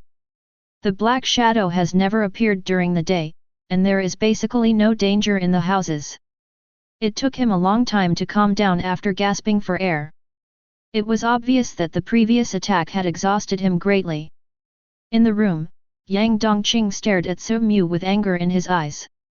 Su Mu got up from the stretcher, walked to Yang Dongqing with a cane, patted her shoulder with a smile, and whispered in her ear, "Congratulations, you saved Miss Jasmine again." Yang Dongqing clenched his fists, veins bulged on his face, and he found a corner to stay without saying a word. Ye Fanyu noticed this unusual scene, his eyes narrowed slightly, and it was unknown what he was thinking. The room fell silent again. Having just experienced such a dangerous scene, people obviously had no mood to chat. Everyone was trying to calm down, especially after witnessing many people die before their eyes. Wang Li, who was a little more fragile, curled up in the corner, buried her head between her legs and sobbed silently. After this battle, Ye Fanyu's team lost 2 people, Wang Tao and Zhao Gang both died, and Su Mu's side also lost 3 people. But Su Mu was not sad. He was looking at the villagers outside the window with interest. The flames emitted by Ye Fanyu seemed unable to exist for too long, or perhaps they were offset by the mysterious power in the nightmare. They did not cause a fire in the village, but quickly dissipated. The villagers who wanted to rush in earlier must have been driven back by the flames. Under Su Mu's gaze, after a few seconds, the villagers outside gathered again and began to pour into the yard. More and more of them gathered, each with a blank expression on their face, like zombies, and eventually filled the entire yard. The magical thing is that after these villagers entered the yard, they just stared at the gate, but no one rushed up to destroy the seemingly solid wooden door, as if there was some magical force that made them afraid. They stood there stiffly, silently, and all was quiet. The courtyard was dead silent except for a sea of dark figures. Su Mu looked at these people through the window. He lowered his head slightly, and his glasses slid down gently, revealing a pair of eyes sparkling with a faint light. Invisible mental power surged out and locked onto a male villager who was about 17 or 18 years old. He tried to hypnotize the villagers, but no matter how much mental power he poured in, it was of no avail, as if what was pouring in was a corpse instead of a living person. The villagers stood in the yard for about 5 minutes, and then began to retreat. One by one, they turned around and left slowly with heavy steps, disappearing from Su Mu's sight. These villagers are like this. They won't attack again once you enter the house. Ye Fanyu got close to the window at some point. But you must not open the door at this time. They may seem to have left, but they are actually hiding around the house. As long as you open the door, they will rush in. By the way, the curtains must be drawn. No matter what is happening outside, don't look. Someone in the team was fooled before, saying that he saw his relatives and insisted on opening the window to let them in. Because of that incident, many of us died. Su Mu turned around and pushed his brown glasses to cover his eyes again. He searched his pockets and, in front of Ye Fanyu's surprised gaze, took out a pack of cigarettes with jasmine flowers printed on them, then skillfully took out one and put it in his mouth. Want one? Ye Fanyu was stunned, looking at the cigarette in the other person's mouth. He felt itchy for a moment. He was also a smoker, but after coming to the nightmare world, he had already finished smoking the cigarettes he brought with him. Okay. So Su Mu took out another one and handed it to Ye Fanyu. Ye Fanyu took the cigarette but did not take a sip. Instead, he looked at it carefully. What brand of cigarette is this? This is the first time I've seen it. Su Mu smiled and said, I like the scent of jasmine, so I specially customized a jasmine-flavored cigarette. In the corner, Yang Dongqing's body trembled slightly and his fists clenched. Chapter 34. Su Mu said, and took out a lighter to help Ye Fanyu light it. Ye Fanyu immediately looked terrified. Mr. Su, you are too polite. I will do it. He took the lighter without saying a word and handed it to Su Mu. Snap! A faint flame burned between the two of them. After you. Su Mu smiled. He naturally knew what Yefanya meant. He was just afraid that there was something wrong with the cigarette, so he didn't dare to smoke first. He didn't expose it and let Yefanya light the cigarette. After Su Mu took a deep breath, Yefanya lit it for himself and pretended to puff out smoke, but if you look closely you will find that he didn't actually inhale it. Can you give me one too? Li Qiang asked with a hint of desire. His voice trembled a little, as if he was a little afraid of the two people. Of course. Su Mu smiled, and her smile was more polite and gentle, without any arrogance towards ordinary people. He handed Li Qiang a cigarette, and for a moment the air was filled with the scent of jasmine. Li Qiang took a big sip, but the more he smoked, the more he felt something was wrong, because there was no smell of tobacco at all, but instead his mouth was full of the scent of jasmine. But he didn't dare to say much, he just thought that big shots might like to smoke this kind of cigarettes. Surrounded by the scent of jasmine, everyone's emotions were inexplicably relieved a little, and Wang Li, who had been crying silently before, fell asleep without knowing when. Mr. Su, I suggest you take a rest as well. Yefanya said while smoking, because we can't leave the house during the day, we can only go out to find food and candles at night, so these days we basically reverse day and night, sleeping during the day and moving at night. No rush, I just got here, so I might as well take a walk around and maybe find some clues about the nightmare. Su Mu refused with a smile, his eyes slightly shifted to the hall. The spacious living room is furnished with simple and practical wooden furniture. There is a pair of blue and white porcelain vases on the counter. The floor is covered with flat patterned tiles. In the corner on the north side of the hall is a row of wooden stairs leading directly to the second floor. Although the decoration here is also relatively simple, it is obviously a level higher than the previous houses. Moreover, it seems to be the only three-story building in the entire village. According to common sense, the owner of this house is most likely the village chief of Zayajia village. Yefanya's eyes lit up, the village chief's house may have food. To be honest, we haven't eaten for 3 days. We also searched several houses in the dark, but we didn't find anything to eat. This place is relatively rich, maybe there is food there. Then let's go shopping together. Good. Su Mu took a step, but stopped after taking 2 steps, and said to Yang Dongqing in the corner, you come too. Yang Dongqing stood up silently and followed Su Mu without saying a word. The 3 of them quickly toured the 3-story house, but did not find anything. It was just an ordinary house. If there was anything strange about it, it would probably be its oldness. It was so old that it seemed like a village from the last century. There was no sense of modernity at all. Oh, I didn't find any food again. Yefanya's face looked very ugly. Although he was a superhuman, he also needed to eat. It was very uncomfortable not to eat for 3 days. He could only pin his hopes on Su Mu. Mr. Su, do you have any food with you? Su Mu shook her head, I'm sorry, I don't have one either. Yefanya's expression darkened, and he forced a smile, it seems that we can only wait until night. Maybe not. Su Mu suddenly smiled mysteriously. He leaned over slightly and touched the hard patterned tiles with his hand. When he stood up, his pale fingertips were already covered with dust. He rubbed the dust off with his fingers and fixed his eyes on the corner of the hall. At this time, Zhao Sheyao hurriedly took out a white handkerchief from his arms and wiped Su Mu's fingertips respectfully and carefully.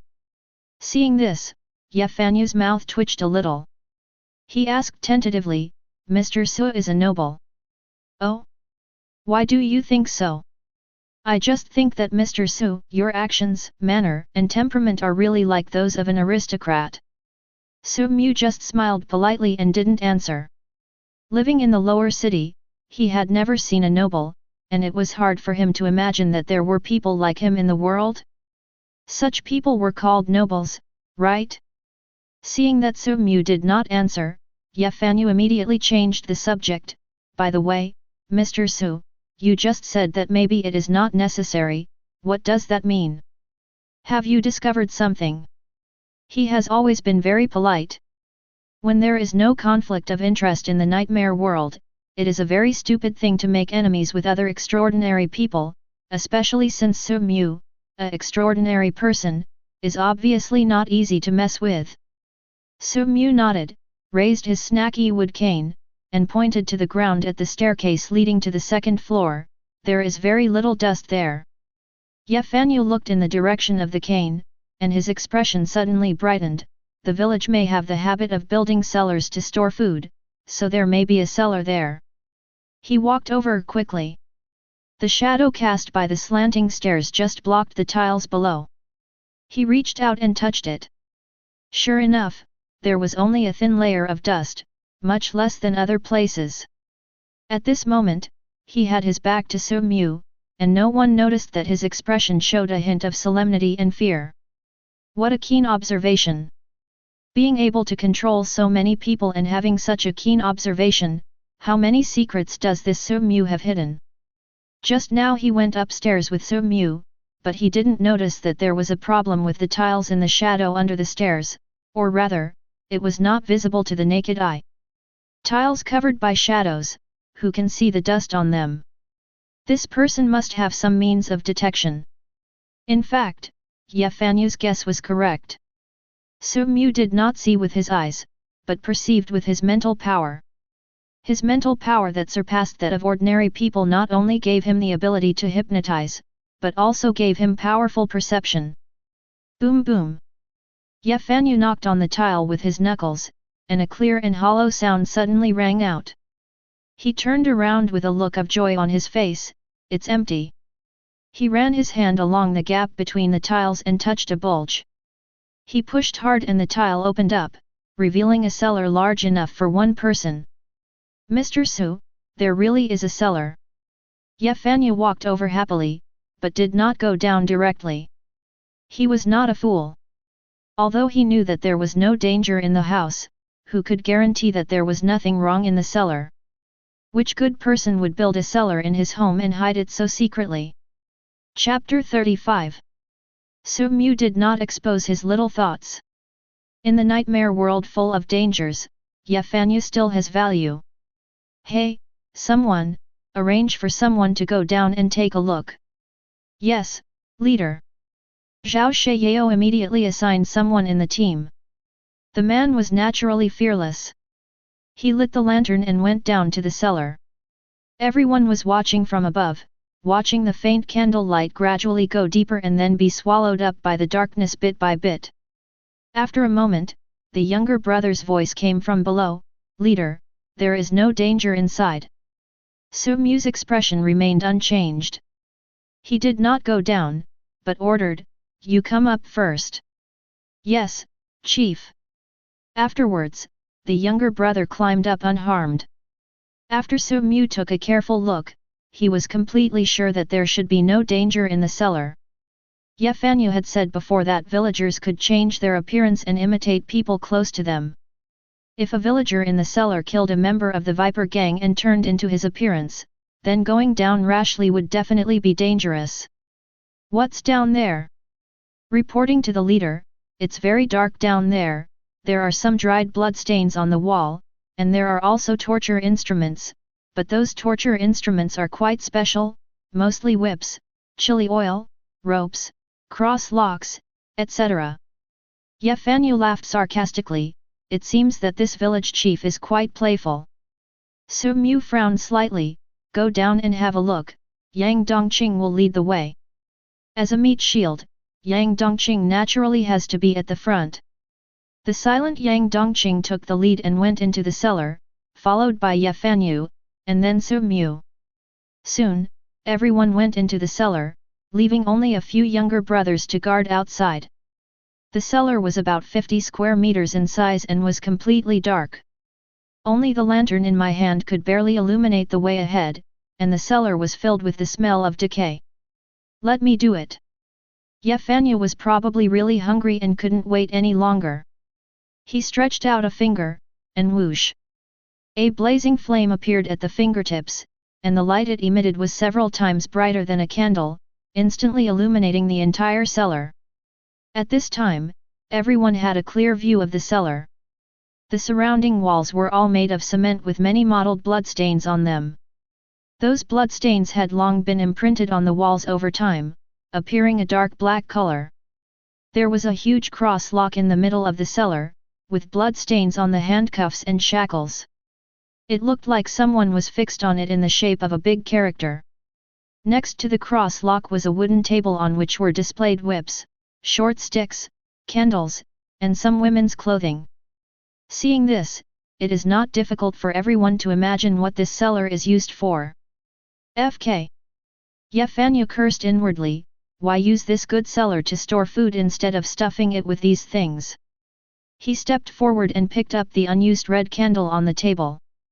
Fortunately, there are still 3 candles left, which are still of some use. Mr. Su, there are many of you, so I'll keep 1 candle and share the rest among you. Yefanya was responded by dead silence. He tilted his head slightly, looked at Su Mu and others, and asked in confusion, Su. Just after saying 1 word, he realized something was wrong, because Su Mu and others' eyes were all fixed on the cross lock behind him. His scalp suddenly felt numb, and he retreated without thinking, away from the cross lock. As he retreated, he turned his head and looked out of the corner of his eye, and his pupils suddenly contracted. It turned out that a woman appeared on the empty cross lock at some point. The woman was thin, with disheveled hair, and wore a blue dress with white flowers. She was fixed in a cross lock in the shape of a big character. Her messy hair blocked her face, and her floral dress was stained with blood and dirt. Everyone looked at the woman as if they were facing a great enemy. Yefanya, who was frightened, was even more shocked and angry, and he ignited the fire bomb in his hand that was used for lighting. Leaving a long trail of fire in the air, it fiercely blasted towards the woman. However, the flaming bullet went straight through the woman's body as if passing through the air, and finally hit the corner of the cellar, bursting into a bright spark. The blow caused the entire cellar to tremble, and a lot of dust fell from the roof. Zhao Sheyao, who was quick-witted, suddenly pulled his suit off, then swung it violently, holding it open like an umbrella to block Su Mu's head. This is a silhouette of time. Yefanya said in surprise. What is time silhouette? Yang Dongqing asked at Su Mu's eye contact. Yefanya took a deep breath and said, I also heard from others that the so-called time silhouette is to cut out fragments or pictures of time like paper cutting. To put it bluntly, it is like watching a movie, and the director is time. Everything that happens is recorded by time, and then because of some mysterious power, it appears. The nightmare world is very special, and the time here is distorted, so the time silhouette phenomenon is very easy to occur. It should be that I just took the candle and triggered some opportunity, causing the time silhouette. Everyone can rest assured that time silhouette only displays sounds and images and does not pose any danger.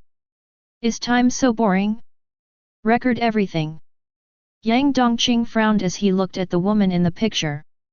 He was very disgusted with this kind of thing.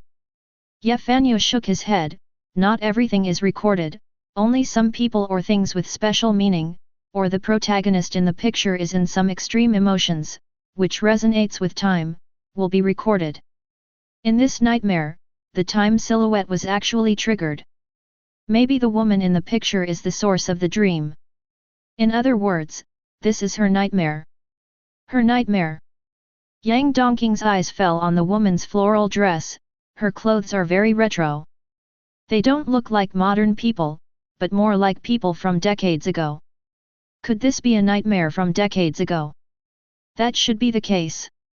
The nightmare world is made up of endless nightmares. Modern people have nightmares, and so did people in ancient times. So sometimes it is possible to encounter ancient scenes in the nightmare world. The boundary between dreams and reality is broken, and even time is in chaos. While everyone was talking, suddenly one more person appeared in the time silhouette. It was a young man with dark skin and an honest face. He appeared in the picture with a plate of steaming dumplings in his hand. Su Mu's eyes showed a thoughtful look, there was this man among the villagers before. Everyone looked over quickly and indeed felt that he looked somewhat familiar. Ting ting. Ting ting. I'm here to see you. The man walked quickly to the woman and said happily, Ting ting, look, I brought you your favorite dumplings. At this moment, the woman in the cross lock seemed to be awakened and raised her head with difficulty, and everyone finally saw her face clearly. Chapter 36. It was a dirty little face, except for the area under the eyes, which was relatively clean and revealed a hint of whiteness, which was obviously caused by tears. Although it was a little dirty, one could vaguely tell that the girl had a pretty face.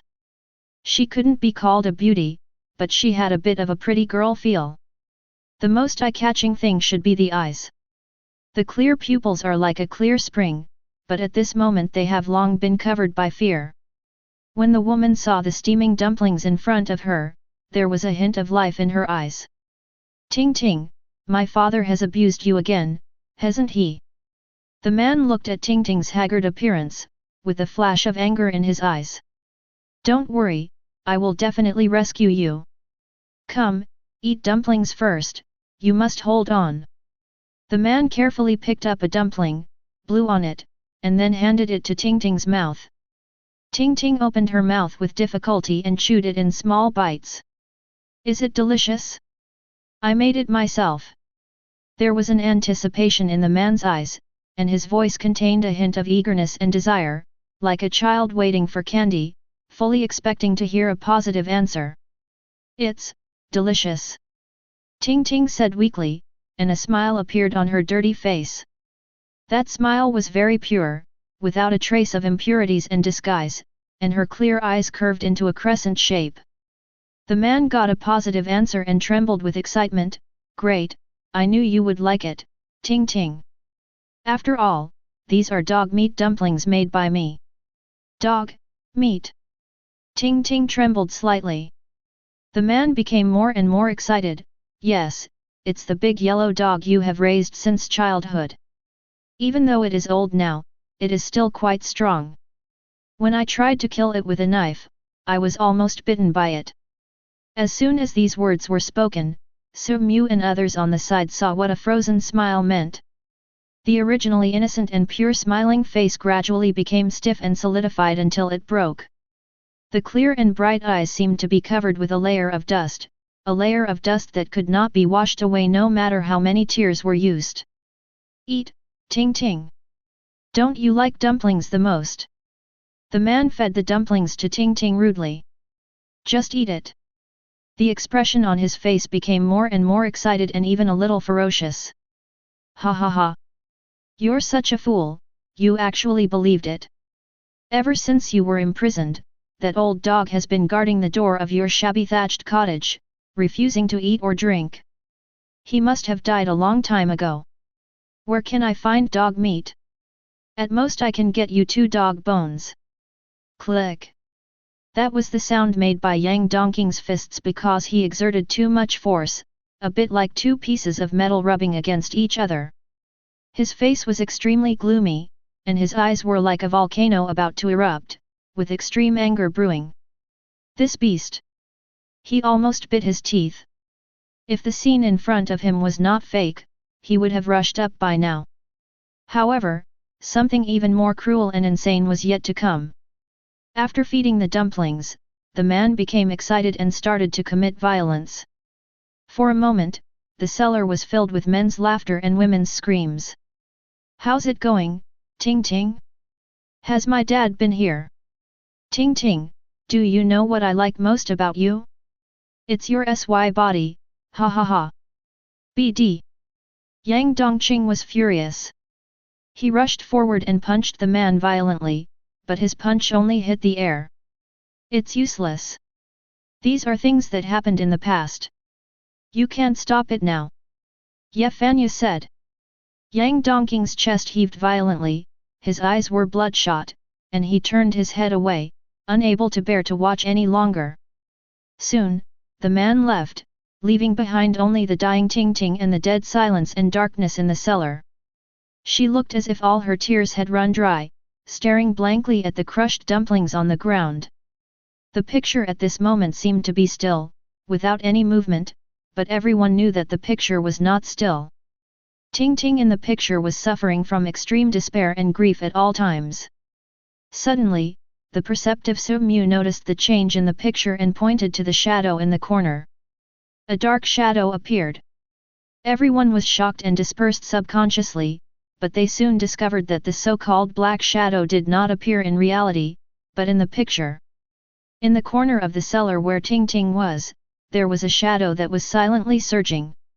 It kept twisting and stretching, gradually bulging and growing into a human shape. He looked exactly like the black shadow that Su Mu and others had seen before, extremely thin, as if only bones were left, with long arms that almost reached the ground. The black shadow came towards Ting Ting with brisk steps. Ting Ting stared at the black shadow blankly. There was no fear of the black shadow in her desperate heart. Under Ting Ting's gaze, the black shadow gracefully stretched out its arm. It was a slender arm made of shadows, as if issuing some kind of invitation. "Are you the nightmare Grandma talked about?" Ting Ting asked weakly. The black shadow did not answer, but stretched out his arm forward and stopped beside Ting Ting's hand. Ting Ting didn't hesitate, and her handcuffed little hand tightly grasped the black shadow's hand. The scene stops abruptly. Everyone was silent. Ting Ting's experience made everyone feel depressed. Su Mu was thoughtful. If this is Ting Ting's nightmare, then what's the matter with the black shadow?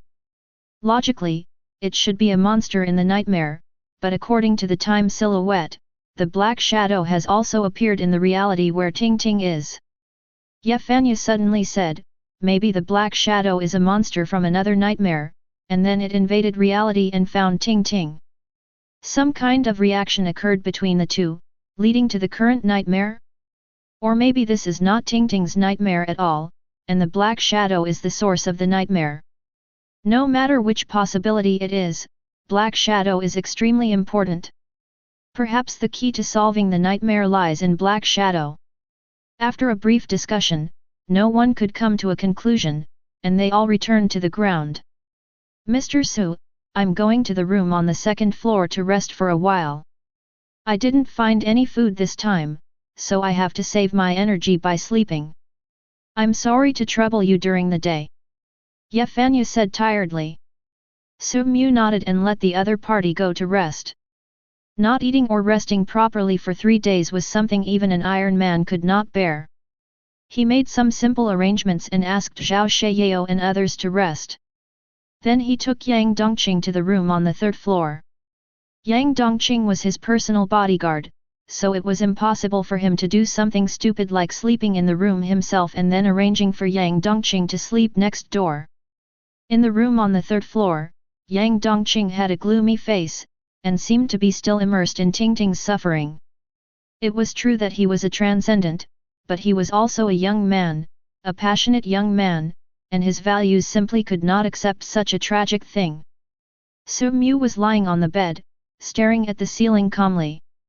He was thinking about the relationship between Ting Ting and the black shadow. As he was thinking, he suddenly felt his nose getting hot. He reached out and touched it, and found a bright red bloodstain. Chapter 37. Hat. He chuckled and took out a handkerchief to wipe the blood. Getting closer to death. He has arrived in the nightmare world, but he did not sense the bronze law and become a transcendent as Yang Dongqing said. It seems that he really has no talent. He closed his eyes and tried to use his senses to find the bronze law that was everywhere, but found nothing. Boom boom. There was the sound of knuckles hitting glass. Su Mu opened his eyes, and Yang Dongqing stood up instantly, looking at the only window in the room with a serious expression. The window was blocked by curtains, and the knocking sound also came from outside. "It looks like a guest is coming." Su Mu became interested. He slowly stood up, walked to the window, used his cane to push aside the curtains, and saw a woman. A woman that Su Mu and Yang Dongqing are very familiar with. "Jasmine! Jasmine!" Yang Dongqing was shocked. "How could you?" He suddenly stopped talking in the middle of his words, remembering Li Qiang and Ye Fanyu's previous description of the villagers, that these villagers would transform into the appearance of relatives and trick you into opening the door. Damn it! Yang Dongqing clenched his fists, filled with rage. He was already in a bad mood after coming out of the cellar, and now that he saw that the nightmare monster had turned into Jasmine, he became even more furious. Outside the window, Jasmine's face was filled with fear and anxiety. She kept BG on the window. Yang Dongqing. Yang Dongqing. I'm so scared. Where is this place? Shut up. You monster. Yang Dongqing growled. Jasmine's pretty face turned pale, her face full of heartbreak. What are you talking about, Yang Dongqing? I'm not a monster, I'm Jasmine. Don't you recognize me? I went to look for you before, and found that you both fainted. I wanted to wake you up, but I don't know how I fainted too, and when I woke up I was here. Yang Dongqing was startled, and suddenly looked at Su Mu, with murderous intent in his eyes almost overflowing. You brought Jasmine in too. Facing the murderous intent of a transcendent, Su Mu smiled with interest. Interesting, not only does it have the ability to transform, but it can also read thoughts to a certain extent. The most important thing is that it also has an aura that reduces intelligence. Answer me. Yang Dongqing came in front of Su Mu like an angry tiger, his fists clenched as if he was going to smash Su Mu's head in the next second. Su Mu said calmly, "Foolish man, before you get angry, can you think about which floor this is?" Yang Dongqing was shocked, and some rationality appeared in his eyes. He walked quickly to the window and stared at Jasmine. How did you get up here? I climbed up here. Yang Dongqing, why are you so fierce? Let me in. Climb up? Jasmine is so weak, and this 3-story house is covered with moss. How could she possibly climb up? Also, how did you know exactly where I was in the room on the 3rd floor? You damn monster! Jasmine looked like she was heartbroken, with a look of brokenness on her face. Little pearls kept falling, and she clutched her chest tightly. Yang Dongqing, why don't you believe me? Su Mu, who was watching on the side, was interested. He found that the fake Jasmine's acting skills were even better than the real Jasmine's. Swish! Yang Dongqing pulled the curtains shut and ignored it. But the next second, the curtains were pulled up again by Su Mu. What are you doing? I'm very curious about the behavior patterns of these monsters, and by the way, I want to see to what extent she can trick me into opening the door. Su Mu smiled faintly. Yang Dongqing glanced at him coldly, then turned away, not bothered. Yang Dongqing, Yang Dongqing! Jasmine called anxiously. Ms. Jasmine, his heart is just like his body, made of iron. But I'm different. I've always been soft-hearted, especially when I see women crying. Why don't you try to beg me? Su Mu had a smile on his face. He didn't have the ability to charm the soul that this monster possessed, and he wanted to learn it. Perhaps Su Mu's words attracted Jasmine's attention. She stopped paying attention to Yang Dongqing and turned her gaze to Su Mu. However, there was a hint of confusion in those big eyes. Su Mu narrowed his eyes slightly. Didn't he read my thoughts? It seems that having a stronger mental power is still useful. Jasmine's confusion only lasted for a moment, then she wiped away her tears, a charming smile appeared on her face, she bit her lips lightly with her pearly teeth, and started to drag as soon as she disagreed with something. Am I beautiful? FKU. Yang Dongqing roared, pick it up. Pick up the clothes. Swish. The curtains were drawn again. Su Mu seemed to be lost in thought, not being able to read my thoughts, so she resorted to the simplest and crudest beauty trap. As his eyes turned, he came up with an idea and said to Jasmine behind the curtain, I long to become extraordinary. If you can help me become an extraordinary person, I can let you in. After hearing this, the furious Yang Dongqing was stunned. Did he mistake the nightmare monster for the turtle in the wishing well? Don't be so surprised. Since she wants to come in so much, it's not too much for me to make a small request, right? Su-mu shrugged. Jasmine behind the curtain was silent for a long time and did not respond. Su-mu raised his eyebrows slightly, used his cane to pry open the curtains, and found that the person was gone. Grass. Boom boom boom. This time there was a knock on the door. Mr. Su, are you okay? I seem to hear some noise. Ye Fanyu's voice sounded outside the door. It's okay. A villager came just now and has left now. That's good. By the way, Mr. Su, I have some new discoveries about this nightmare. Can we go in and discuss it in detail? Of course. Su-mu signaled to Yang Dongqing with his eyes. Yang Dongqing curled his lips in dissatisfaction, walked to the door and turned the doorknob. With a creaking sound, the door opened. Roar. An inhuman roar was heard, and the door that had just been half opened was directly knocked open with a loud noise. A ferocious figure suddenly pounced on Yang Dongqing, knocking him to the ground with great force, and biting his neck directly with sharp teeth. Chapter 38. Snap. The teeth collided with Yang Dongqing's hard neck, making a harsh friction sound. Yang Dongqing was shocked and noticed that the person who came in was not Ye Fanyu, but a villager.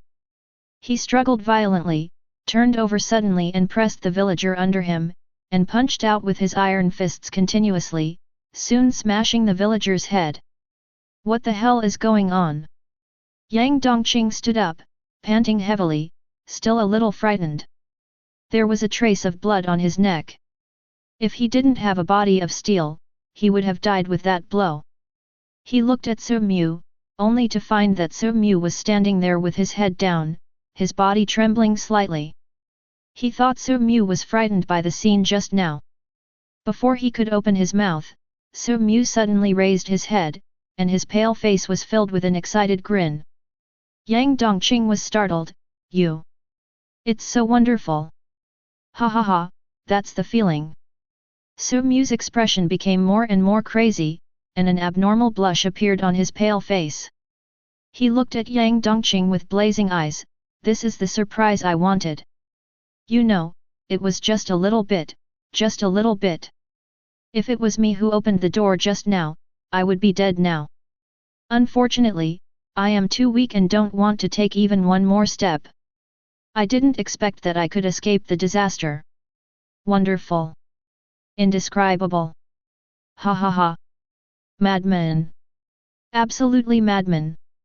Yang Dongqing felt a sudden chill for no reason.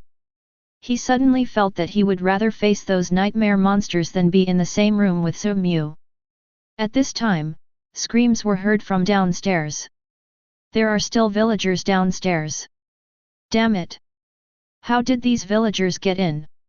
Didn't they say they couldn't enter the house? Yang Dongqing's face suddenly changed and he cursed.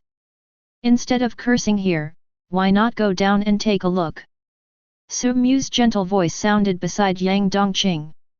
Yang Dongqing subconsciously looked back, only to see Su-mu standing there with a smile on his face, leaning on a snake-patterned wooden cane in his hand, as elegant as a nobleman. The madness just now seemed like an illusion. Damn, this lunatic! He cursed under his breath and then walked downstairs. There were gunshots and screams. The downstairs was already in a mess. About 5 villagers broke into the house and were fighting with the Viper Gang. There were several bodies of Viper Gang members lying on the ground. Boom boom boom. One after another, scorching fire bombs shot out, burning the air and constantly repelling the villagers. However, it was of no avail, as villagers continued to pour in. Su-mu looked in the direction the villagers came in and found that they came out of the toilet on the first floor. Mr. Su! Mr. Yang! Be careful, the window of the toilet on the first floor was broken by someone. Ye Fanyu saw Su-mu and the other person coming downstairs out of the corner of his eye and shouted anxiously. Yang Dongqing's expression became uglier. He rushed forward and used his iron body to repel the villagers, clearing the way, and asked, "Are you sure you didn't miss it during the previous inspection?" I'm sure. Ye Fanyu said loudly, I checked the windows of all the rooms before, including the toilets. All the windows were definitely closed, and those villagers couldn't break the doors and windows, so someone in our group must have secretly broken the windows. This is impossible. Who is so crazy that he would actively invite a wolf into the house and risk his life? When saying this, Yang Dongqing subconsciously looked at Su Mu. To be honest, if he hadn't been with Su Mu all the time, he would absolutely believe that Su Mu could do such a crazy thing. Su Mu's smile deepened, it seems that there is a traitor in our team. Mr. Su, now is not the time to look for traitors. The most urgent task is to break out first. It is no longer safe here. Su Mu nodded, Yang Dongqing, open the way. Yang Dongqing's face turned dark, but he did not disobey the order. Instead, he roared, his muscles bulged, and charged towards the villagers.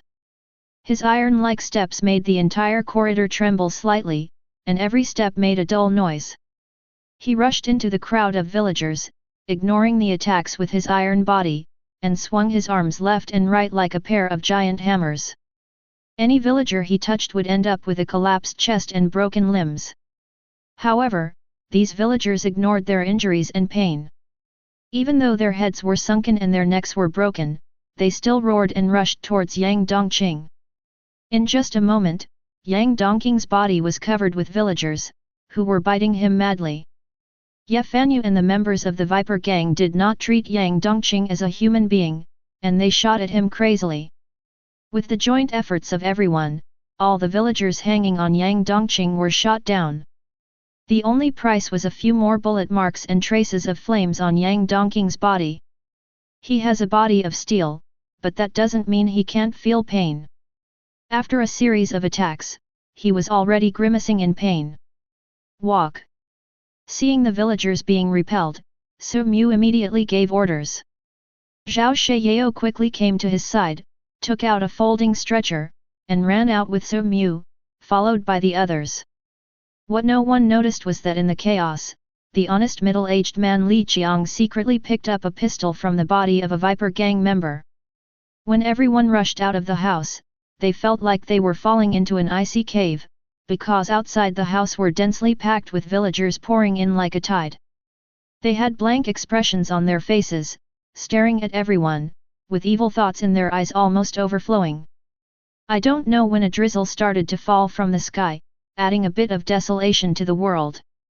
Seeing this scene, even the two extraordinary people, Ye Fanyu and Yang Dongqing, could not help but show despair on their faces. There were too many villagers. With such a large number, it would be difficult to defeat them even if they were exhausted to death.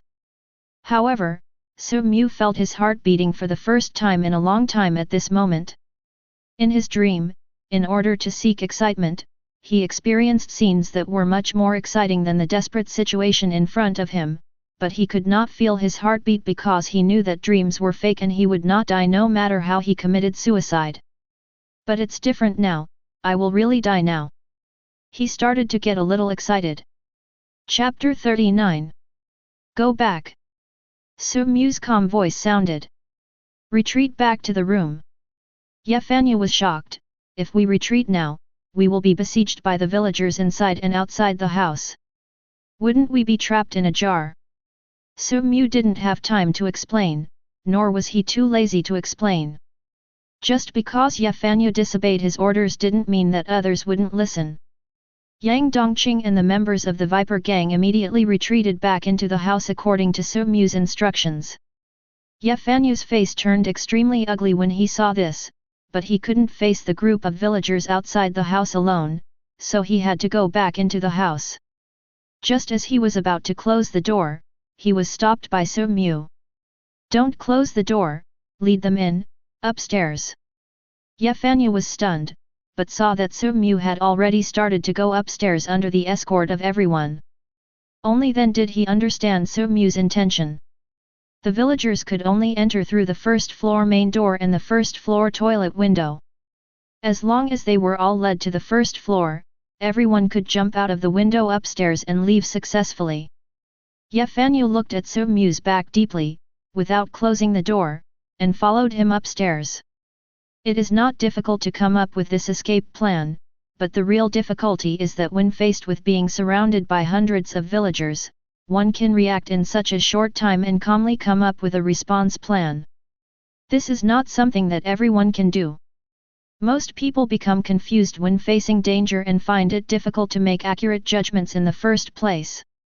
Soon, everyone rushed to the third floor, and the villagers who rushed into the house wanted to catch up, but they could only take the narrow stairs, which could only accommodate 2 people at a time. The difficulty in dealing with the villagers lies in their large numbers. In a one-on-one fight, either Yefanya or Yang Dongqing could win. Now, with the advantage of geographical location, the threat has been greatly reduced. Yang Dongqing will be the rear guard, and the rest of you will jump out of the window. Su Mu gave the orders in an orderly manner. Yang Dongqing did not hesitate and blocked the stairs alone. Facing 2 villagers at a time was not a big threat to him. He was the most suitable person to cover the rear, and his iron body provided him with a strong guarantee for survival. One by one, the Viper gang members jumped out of the 3rd floor window and landed on the dirt ground outside the house. The infrastructure of Zayajia village was very backward. There was no concrete ground, and except for the main road, most of the ground was dirt. Basically, as long as you are a healthy person, you will be fine if you jump from the 3rd floor, let alone these elites of the Viper gang. If we were to talk about who in the team might be in danger if they jumped from the building, it would probably be only Su Mu and the only woman, Wang Li. I'm afraid of heights. The delicate Wang Li squatted by the window, holding the windowsill tightly with both hands. She glanced at the ground and felt dizzy. Get out of here! Zhao Sheyao, who was behind her, kicked her slender waist. Ah! With a shrill scream, Wang Li fell out of the window and landed on the muddy ground. Chief, please. Zhao Sheyao respectfully helped Su Mu to the window, and then shouted to the Viper gang members downstairs, get ready to catch the leader. Yes. The 8 remaining Viper gang members quickly formed a circle, took off their shirts, stretched out their hands, held each other's, and formed a human net. The clothes are placed on top of these crossed arms to provide cushioning. However, Su Mu did not jump down immediately, but instead admired the scenery from the window. Hurry up! I can't hold it anymore.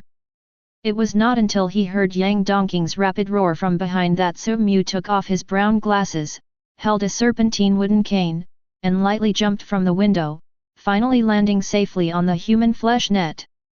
Wang Li, who was dizzy from the fall, saw this scene, but dared not say anything. Zhao Sheyao and Yefanya quickly jumped out of the window to escape, and the last one to escape was Yang Dongqing, who was covered in wounds. When Yang Dongqing jumped down, several arms with bulging veins stretched out from the window instantly, and several villagers crowded at the window and screamed violently. Let's go, this house won't hold the villagers for too long. Yefanya said in shock. He pointed to a 2-story building not far away and said, let's just stay in this house for now. Go to the east end of the village. What? Yefanya was stunned. I said, go to the east end of the village. Su Mu said lightly. Mr. Su, why should we go so far away? There are houses not far away where we can hide, why do we have to run to the east end of the village? Yefanya was very puzzled. Su Mu pinched the temples with both hands, slowly put on the brown glasses, and hid his eyes behind the lenses. Mr. Yet, with your IQ, it's hard for me to explain to you, you just need to follow. Yefanya's face was gloomy and his fists were clenched, but in view of Su Mu's calmness in the face of danger, he finally chose to remain silent. The group rushed all the way, dealt with a few lone villagers, and finally arrived at the east end of the village safely. The east end of the village is very remote and desolate. There is only a small, shabby house here, and the roof is even covered with a layer of dead grass. It can be said that it is so simple that it cannot be simpler. Yefanya stood in front of the thatched hut with a very ugly expression on his face. Mr. Su, is this the house you chose? Not to mention whether this house can accommodate so many people, just looking at the quality of this house, I even doubt it. Mr. Yat, it's hard for me to imagine how you survived 3 nightmare worlds. Su Mu interrupted lightly. At this time, he was standing under a black umbrella, and next to him was Zhao Sheyao, who was wearing a black suit and holding an umbrella. When it rains, you naturally need to hold an umbrella. Ye Fanyu's face became increasingly gloomy. Su Mu continued to talk to himself. In the time silhouette, the village chief's son said something, "Do you remember?" "Forget it, I guess you don't remember it either." The village chief's son said, "Since you were imprisoned, the old dog has been guarding the door of your shabby thatched house without eating or drinking. It must have died a long time ago. Where can I find dog meat? At most, I can get you 2 dog bones. Do you understand now?" Ye Fanyu was stunned. "Are you saying that this shabby thatched house is Tingting's home?" Su Mu nodded. "Before, you were reluctant to jump off the 3rd floor. Were you looking for this house?" "Pa pa pa." Su Mu smiled and clapped. Mr. Ye really understood it at once. "I now believe that you have really experienced the nightmare world 3 times. Ha!" Ye Fanyu grinned with a forced smile. "If I'm right, the key to solving this nightmare should be in this thatched house." Su Mu pushed his brown glasses and suddenly changed the subject, "But before that, we still have to find the person who secretly destroyed the window." As soon as these words were spoken, everyone's faces turned serious and they looked at each other. For a moment, the only sound in the air was the sound of raindrops hitting everyone. Ye Fanyu's sharp eyes swept across everyone, and finally landed on the Viper Gang members. "Mr. Su, I think the traitor may be in your team." Chapter 40. "Oh? Why do you think so?" Su Mu asked with interest. "We entered the nightmare world ahead of time and had been together for 3 days without any problems, but as soon as you came in..." Ye Fanyu didn't finish his words, but the meaning was self-evident. "This is impossible. We can't betray our leader." Zhao Sheyao glared as if his faith had been insulted. Ye Fanyu didn't say anything, but looked at Su Mu silently. Su Mu smiled faintly and came to Zhao Sheyao's side. "Chief! You must trust us. We will never betray you. Don't worry, I know." Su Mu smiled and stretched out his hand, taking out a pistol from Zhao Sheyao's waist. Snap! The sound of bullets being loaded was heard. "Actually, I already know who the traitor is." The gun in Su Mu's hand slowly passed in front of everyone, and then fell in front of Yang Dongqing. Yang Dongqing frowned immediately. "You doubt me? Haha, if it were me. Move aside." Su Mu swung his gun in dissatisfaction, signaling Yang Dongqing to stay away. Yang Dongqing was stunned and moved sideways, revealing Ye Fanyu behind him. Ye Fanyu's muscles tensed up immediately, and his eyes narrowed slightly. "Mr. Su, this joke is not funny." Su Mu frowned slightly. "You get out of the way too." Ye Fanyu was also stunned. He realized something and immediately moved away.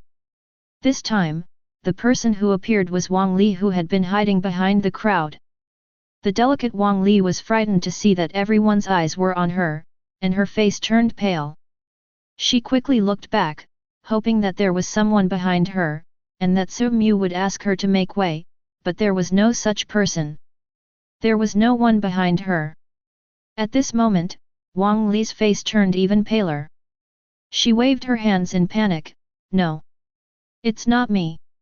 How could I possibly destroy the window and let those monsters in? I would die too." Ye Fanyu looked at her with a puzzled look. "Mr. Su, are you mistaken? With her courage, it is impossible for her to destroy the doors and windows." "Yes. Why do you think it's me? Do you have any evidence?" Wang Li cried out as if she had grasped a life-saving straw. Su Mu smiled and pointed the gun at Wang Li and said, "Of course." He paused and said, "The evidence is that when I jumped off the building before, you deliberately delayed by the window to stop me from jumping down." When these words came out, everyone was stunned. "What kind of evidence is this? I didn't delay on purpose. I'm just afraid of heights." "Is it my fault for being afraid of heights?" Wang Li argued vigorously. "Give me some justice, he clearly blamed me for wasting his time, he's taking revenge on me." Ye Fanyu didn't say anything, but he felt a chill in his heart. This Su Mu was simply a lunatic. He wanted to kill Wang Li just for this reason, but he didn't stop him. It was irrational to be an enemy of Su Mu for an ordinary person. Even Ye Fanyu did not support Wang Li, so it was naturally impossible for others to stand up and speak for Wang Li. Wang Li's face suddenly turned pale, and she looked at everyone in disbelief. You can't do this to me." "Why? Why? Is it not okay even though I'm afraid of heights?" Only Yang Dongqing showed an expression of reluctance. Just as he was about to speak, he heard Su Mu continue, "Wang Li is indeed afraid of heights, but you are not afraid of heights." Wang Li's expression froze. "What on earth are you talking about? I am Wang Li." Tisk tisk. Su Mu's face showed a hint of teasing. "Is your acting so good? Seeing your superb performance, I even want to sign you. I happen to have a film and television company under my name. Unfortunately, even if a nightmare monster like you signs a contract, it should not be recognized by the law, right?" "Nightmare monster?" Ye Fanyu's face changed slightly. "Mr. Su, are you saying that the real Wang Li is dead, and the person in front of me is a villager in disguise?" Su Mu shook her head. "I am more inclined to believe that she is Wang Li, but she has become a villager." "Wang Li who became a villager? Have you never thought that the villagers were once human beings, but now they have become nightmare monsters? Then why can't Wang Li, who was once a human being, change?" Wang Li waved her arms anxiously, as if trying to clear herself of suspicion. "I'm not. I've been with you from the beginning to the end, how could I become a nightmare monster? Don't slander me." At this time, Li Qiang on the side seemed to have thought of something, and his face suddenly became ugly. "You haven't always been with us. When you met Mr. Su before, you ran back by yourself." As soon as these words were spoken, the atmosphere suddenly became solemn. Ye Fanyu and Yang Dongqing both distanced themselves from Wang Li and stared at her eagerly. "You guys, I'm really not a monster, Wu." Wang Li started dropping little pearls after a disagreement. "Hey, I can't stand seeing women cry." Su Mu said sympathetically, "So you'd better go to hell." He slowly raised the pistol and pointed it at Wang Li's head. Wang Li was so scared that she didn't dare to cry anymore. She kept shielding her head with her hands, trying to block the bullets in this ridiculous way. "Don't kill me. This is just your guess. You have no evidence to prove that I am a nightmare." "No, I do." Su Mu said calmly, "As long as you take my shot, if you die, you will be Wang Li, and if you don't die, you will naturally be a villager." Wang Li's expression could no longer be described in words. Shock? Anger? Fear? Disbelief? All kinds of complex emotions merged on her little face. It was hard to imagine that a human face could have so many emotions at the same time. I'm dead? It's Wang Li? If you guessed wrong, wouldn't I have died in vain? It's wrong. Even though you're dead, at least you've left your innocence in the world." Su Mu shrugged. "Innocent? Bang!" The loud gunshot temporarily drowned out the sound of rain, and a metal bullet pierced through the rain curtain and accurately shot into Wang Li's smooth forehead. Wang Li's voice suddenly stopped and she fell to the ground. Ye Fanyu was startled, not by the gunshot, but by Su Mu. He had experienced 3 nightmare worlds and thought that he had lost his conscience and could not be called a good person, but now he suddenly felt that he was a good person and at least he would not be so indifferent to human life. "Su Mu you!" Yang Dongqing glared at him, but the next inhuman roar interrupted his words. Roar. Chapter 41. A violent roar came from Wang Li's body. The next moment, the dead Wang Li stood up, without using her hands to support herself, but just stood up straight. There was no expression on his pale face, except for his eyes which were filled with burning evil, just like the villagers. What? It's really her? Yang Dongqing was shocked. He didn't expect that Su Mu actually guessed it right. In fact, only Su Mu himself knew that he was not relying on guessing, but was 100% sure that Wang Li had turned into a monster because his hypnosis had failed. When he tried to hypnotize Wang Li, he encountered the same reaction as he did with the hypnotized villagers. Roar! Wang Li roared and rushed towards Ye Fanyu, who was closest to her. Ye Fanyu's face darkened slightly, and he quickly clenched his right hand into a gun shape and pointed it at Wang Li. Five-finger flame bomb! Bang bang bang! 3 blazing fire bombs whizzed out, bursting violent flames on Wang Li's body. In just a moment, Wang Li was swallowed by the horrible flames and burned into a mummy. After dealing with Wang Li, Ye Fanyu walked to Su Mu and asked in a low voice, "Mr. Su, what is going on? Why did Wang Li suddenly become a villager? As far as I know, the villagers don't seem to have the means to transform humans into their own kind. All those caught by the villagers end up being torn apart and eaten." Su Mu smiled slightly. Where do you think those people who were pulled into the darkness by the shadows eventually went? Black Shadow. Ye Fanyu was stunned. Could it be that the Black Shadow is the culprit that caused the villagers to turn into monsters? I'm just guessing at the moment. Maybe the answer is in this room. Su Mu pointed at the thatched house in front of him with his snaky wood cane. Yang Dongqing! He called softly. Yang Dongqing took the lead and entered the thatched hut without even Su Mu giving any specific instructions. It was obvious that he was well trained. Bang! The door of the thatched hut was opened. Yang Dongqing entered, looked around, and when he saw there was no danger, he invited everyone to come in.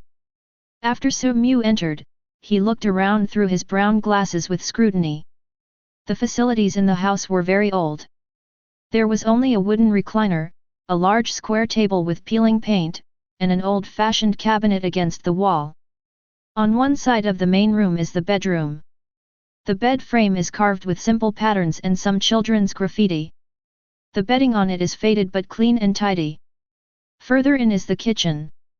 A large earthen stove occupies a corner of the kitchen. Pots and pans are placed on the stove, and dry firewood is piled next to it. The walls are blackened by smoke. Although the whole house is shabby, it has everything needed. At this time, the roar of villagers was heard not far from the door. Ye Fanyu's face changed. Not good, the group of villagers are catching up. Bang! He quickly closed the door and looked through the crack at the approaching villagers, his heart in his throat. This was mainly because the house was too dilapidated, and even the door was made of pure wood and did not close tightly. He seriously doubted whether this door could keep the villagers out. Fortunately, the villagers stopped when they rushed to the door. Call! Ye Fanyu breathed a sigh of relief. Blocked. He turned around but was stunned to see Su Mu actually bringing out a plate of dumplings from the old-fashioned cupboard. The dumplings seemed to have been left for a while. They were no longer crystal clear and plump, but rather dry and wrinkled. The dumplings were squeezed against each other, and some had been slightly deformed. The juice from the dumpling filling seeped into the plate, gathering into a pool of turbid liquid, emitting a faint peculiar smell. Is this, dumplings? Ye Fanyu swallowed hard. If dumplings like this were placed in the real world, he would definitely throw them away, but now he was really hungry. Is it edible? Li Qiang on the side also stared with wide eyes. Su Mu smiled and put the dumplings on the table. If you two want to eat, please go ahead. Ye Fanyu and Li Qiang came over, staring at Jiaozi and swallowing their saliva. Su Mu and the others entered relatively late, and although they were a little hungry now, it was not unbearable. There are 12 dumplings in total. I need to fight next, so I will have 8 and you will have 4. Ye Fanyu did not discuss with Li Qiang, but directly decided the distribution of the dumplings. Although Li Qiang wanted to eat a few more, he didn't dare to object. He stared at the dumplings and nodded. You eat first. Ye Fanyu said. Li Qiang was obviously hesitant. In such a strange place, there was a plate of dumplings of unknown origin. Who would dare to eat it directly? Hurry up! Ye Fanyu urged dissatisfiedly. Li Qiang made up his mind and decided to die. This was a damn place, and he would rather die with a full stomach. He grabbed the dumplings from the plate and stuffed them into his mouth, like Zhu Beiji swallowing ginseng fruits, and swallowed 4 dumplings in one breath. After finishing the meal, he looked at the remaining dumplings with some reluctance. Although the dumplings were a little rotten, they were the ultimate delicacy for him who had been hungry for 3 days. Ye Fanyu was very cautious. He observed Li Qiang's reaction carefully and waited for a long time.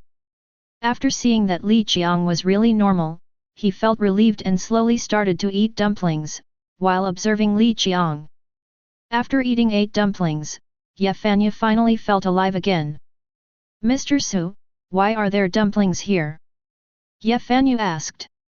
Su Mu's performance just now made him clearly aware of the gap between his IQ and that of the other party. Because Ting Ting loves dumplings, and this is Ting Ting's home. Su Mu explained with a smile.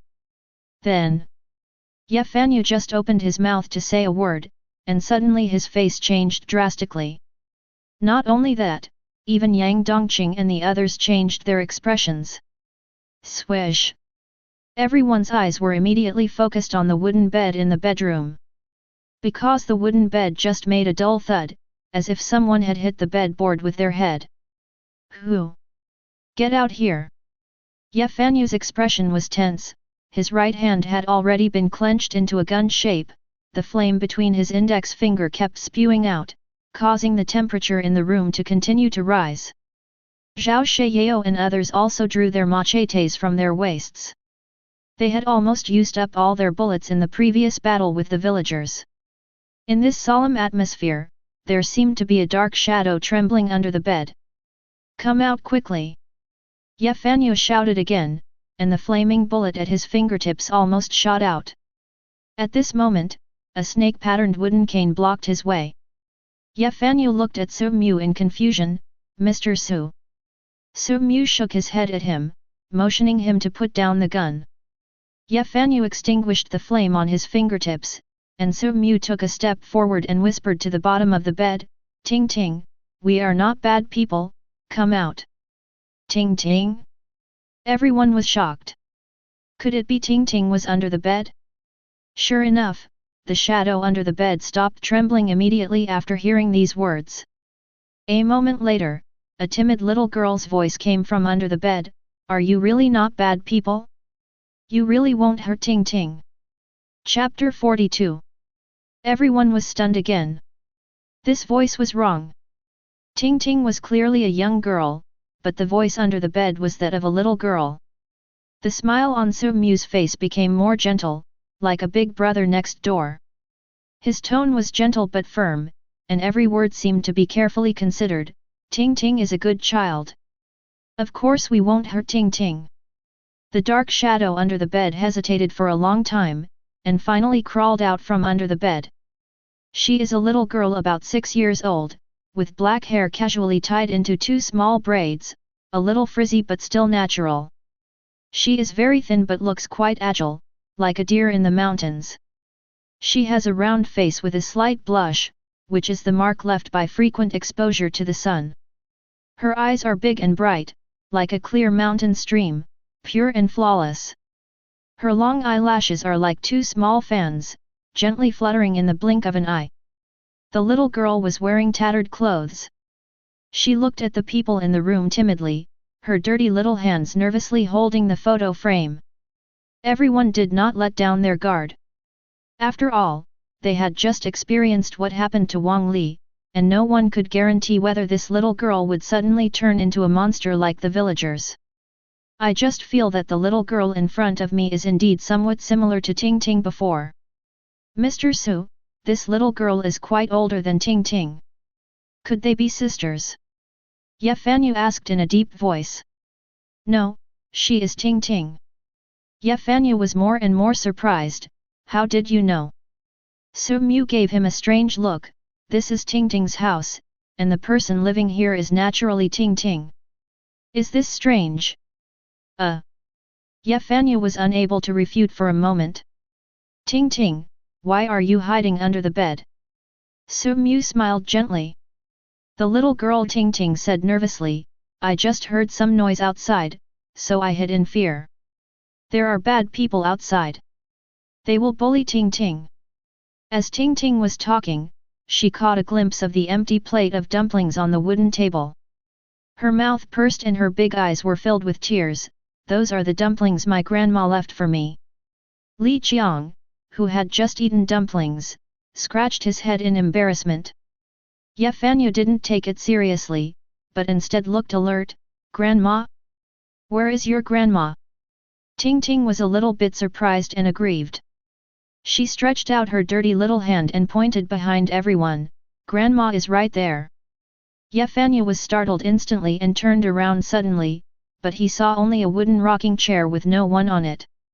But the strange thing was that the rocking chair was rocking without wind, making a creaking sound. He just felt his scalp tingling, and a chill rose along his spine, making his hair stand on end. Su Mu narrowed her eyes slightly. Ting Ting, good children can't lie. Ting Ting pouted in dissatisfaction, and her innocent childish voice rang out. Ting Ting is not lying, Grandma is clearly lying in the rocking chair, she is looking at you now and greeting you. Everyone looked at the rocking chair in horror, which was empty but kept shaking. An unspeakable fear suddenly rose in their hearts. The two extraordinary people, Ye Fanyu and Yang Dongqing, felt as if they were facing a formidable enemy. Cold sweat appeared on their foreheads. Their eyes kept scanning between Ting Ting and the rocking chair. They had no idea which side to rush to meet the enemy. They are capable of fighting against the villagers, but they are also afraid of these invisible strange monsters. This is like a man holding a hunting rifle, and being asked to choose between facing a bear and a ghost. Without even thinking about it, he will definitely choose the bear. In such a tense and weird atmosphere, Su Mu smiled politely at the rocking chair. Hello, mother-in-law. This abrupt greeting made everyone feel an uncontrollable sense of weirdness. Yang Dongqing asked nervously in a low voice, can you see it? Su Mu smiled slightly, I can't see it, but when an elder greets me, as a junior, I must respond so as not to appear rude. Madman. Yang Dongqing once again gave Su Mu a new label, a gentleman with a degree of madness. At this time, a silver bell-like laughter rang out. Grandma praised you for being a very polite young man. Ting Ting seemed to have forgotten about the dumplings and had an innocent smile on her face. Su Mu smiled politely and nodded towards the rocking chair in a gentlemanly manner, thank you for the compliment. You are also a very kind elder. The atmosphere became increasingly weird. In everyone's eyes, Su Mu was just talking to the air. There was clearly no one on the rocking chair. Grandma said it's getting dark and there will be dark shadows outside. You can stay here. Is it getting dark? Everyone hurriedly looked out the window and found that the sky was covered with a layer of haze, just as gloomy as their mood. Clang! A crisp metallic clanging sound attracted everyone's attention. It was the sound of Su Mu opening his dark gold pocket watch. He checked the time, 3 o'clock in the afternoon. It really gets dark quickly. He put away his pocket watch, and the dark golden Ouroboros pattern flashed before everyone's eyes. Then, he expressed his gratitude to the rattan chair, Mother-in-law, we are sorry to bother you then. After a while, everyone huddled in a corner, far away from the rocking chair, with their eyes fixed on it all the time. Ting Ting was playing obediently with a doll made of rags in the bedroom, combing the doll's hair with a small wooden comb. The sky darkened at a speed visible to the naked eye. The only sound in the whole room was the creaking of the rocking chair. Mr. Su, it's getting dark. Let's leave quickly. This place is too weird. Yefanya whispered. Is it weird? Lovely Ting Ting, kind grandma, it's obviously safe here. Su Mu enjoyed the comfortable atmosphere. Mr. Su. Now is not the time to joke. That Ting Ting and the Ting Ting in the time silhouette must have some strange connection, and that mother-in-law, you can't even see her, how do you know she is kind? Yefanya growled. My mother-in-law is willing to take in homeless people like us. Isn't this kind? You. Yefanya looked angry, but he didn't dare to leave here alone. At this moment, crunch, crunch. The creaking of the rocking chair stopped. Everyone instantly tensed up, because they all knew clearly that the rocking chair stopping meant, mother-in-law was coming down. An invisible person, who knows where she will go. Maybe she has already come to your face, looking at you motionlessly, with a kind smile on her wrinkled face. Sizzle. The candles on the table burned out of thin air, emitting a faint candle light. It's getting dark, the bad guys are gone. The little girl Ting Ting jumped out of the room and said to the air beside everyone, Grandma, I'm going out to look for my sister. Chapter 43. Everyone suddenly felt creepy and stared nervously at the air beside them. Although there was no one there, they knew that a kind mother-in-law was standing there quietly. Soon, Ting Ting skipped out the door. At this time, Su Mu also stood up and said to the air beside him, Grandma, it's dark now, and my eyesight is not very good. Please forgive me if I bumped into you. After saying that, he went to the bedroom where the little girl had stayed before under everyone's gaze. When he came out again, he had a photo frame in his hand. It was the photo frame that the little girl had been holding in her hand. He turned the photo frame over to the front and what came into view was a yellowed black and white photo, a family portrait. There are 4 people in the photo. One is an old lady with silver hair, an old face and a hunched body. The other is Ting Ting who looks a little younger. As for the other 2, they had no heads at all and their necks were completely broken. One could only judge from their clothes and other parts of their bodies that they were a man and a woman, who looked relatively young. They were holding Ting Ting's hands, one on the left and one on the right. Ting Ting's face was filled with a happy smile. Yefanya came over and looked at the strange photo in front of him. This man and woman should be Ting Ting's parents, but why are there no heads? Su Mu looked puzzled. The fact that my parents don't have heads isn't the point. The point is that there's one person missing from the photo. Who? Yefanya's expression changed. Sister. Su Mu pushed up his brown glasses and said calmly, Ting Ting just said she was going out to look for her sister, but there is no sister in this family photo.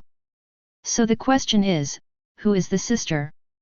Yefanya's face became more and more ugly, and the weird feeling in his heart became even stronger. At this time, the sky had completely darkened, and the empty rocking chair began to rock again. Crunch, crunch. Everyone stared at the rocking chair nervously, and suddenly, an old voice sounded. Sleeping in the drowsy night fog, the whispers of the devil linger around, the moonlight peeking through the window, the dark shadows chasing around the corners with their fangs and claws. Everyone was shocked and subconsciously clenched their weapons. Is this singing? Yefanya frowned. Lullaby. Su Mu narrowed his eyes and stared at the rocking chair, and the song continued. The wind blows, the candle light flickers, the embrace of darkness is quiet, close your eyes and don't run around, fear is slowly burning in your heart. Go to sleep, baby, don't wake up. There is a dark shadow in the corner, so quiet and silent. Go to sleep, don't open your eyes. There are hands in the darkness, inviting you to cross the bridge. Go to sleep, close your eyes and don't hide. Your soul is lost and can't find relief. Sleep soundly in this night, do not ask whether it is true or false, until the dawn breaks, the nightmare will turn around. The simple melody of the song coupled with the old voice revealed a bit of weirdness in the dim night. When everyone listened to this strange song, they always had a feeling as if a pair of invisible hands were caressing their scalp in the darkness. What no one noticed was that as the singing began, a shadow quietly rose in the corner of the house where the candle light could not reach. It rose higher and higher, and finally slowly turned into a human figure. What do these lyrics mean? Yefanya felt inexplicably upset. This strange environment made him very uncomfortable, and he subconsciously asked Su-mu.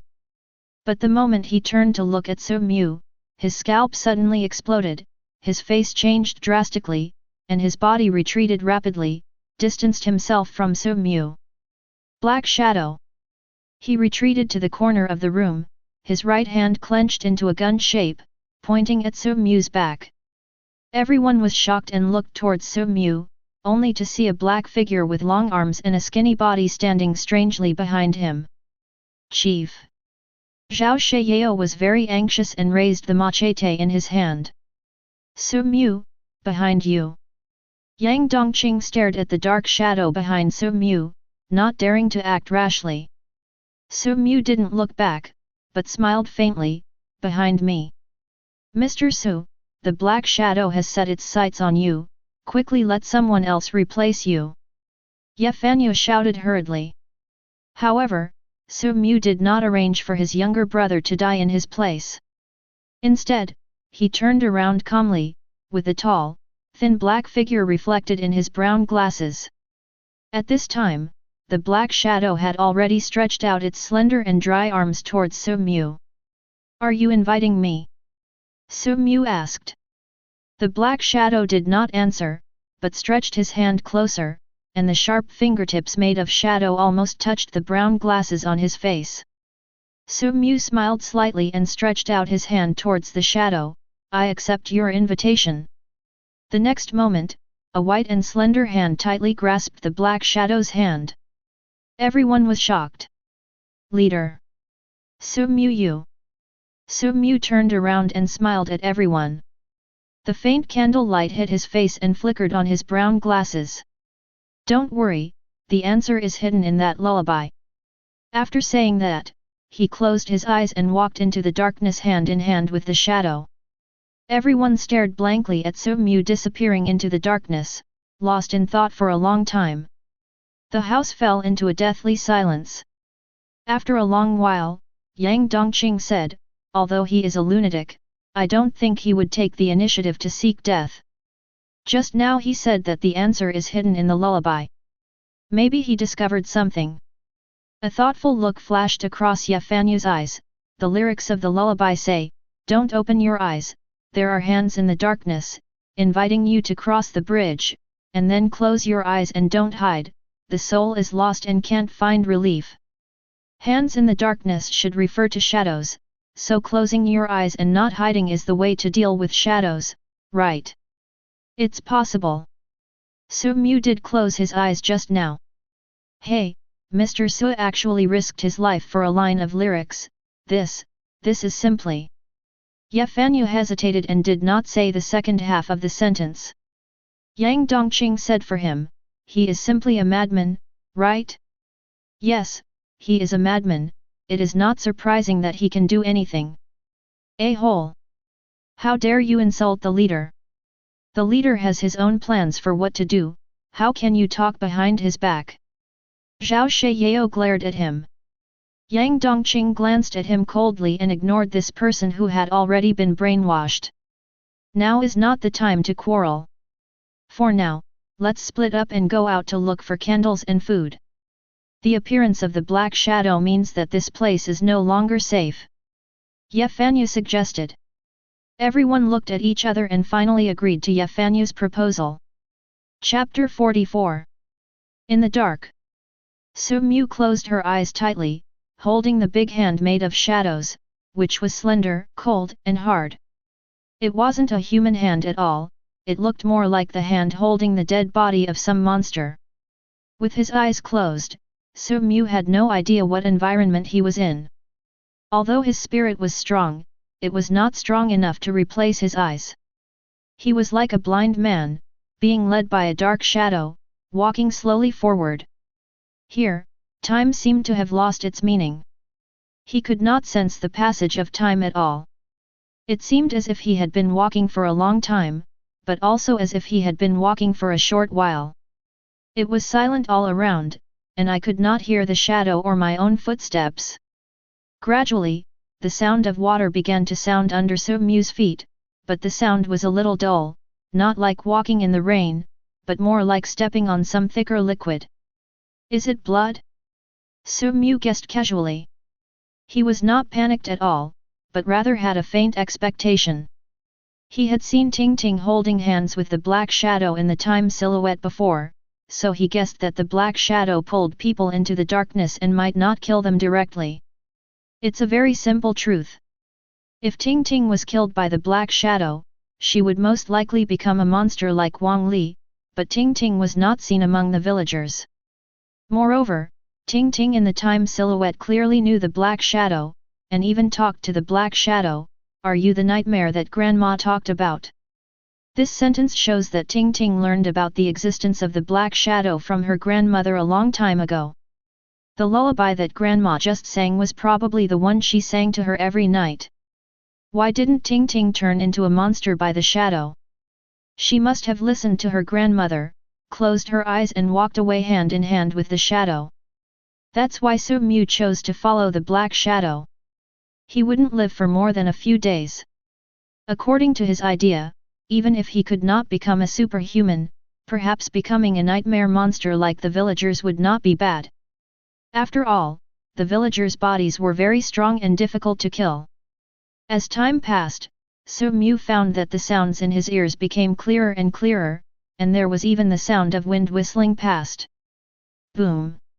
He stepped on hard ground and there was no sound of water. As he continued to move forward, he found that the ground was sloping upward and had a curve. Bridge?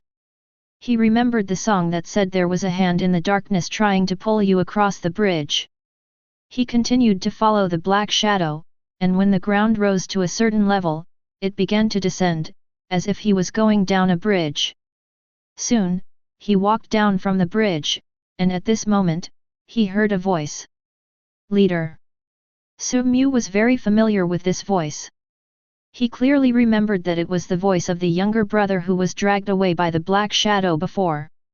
The younger brother's voice was very excited, and it seemed that he did not expect to see the leader here. Chief, are you here to save me? A hurried trotting sound came from far away in the darkness, and it was obviously the younger brother running over. However, Soo-Mu ignored him and did not open his eyes. Instead, a smile of interest appeared on the corner of his mouth. Interesting. Chief, why don't you speak? Open your eyes and look at me.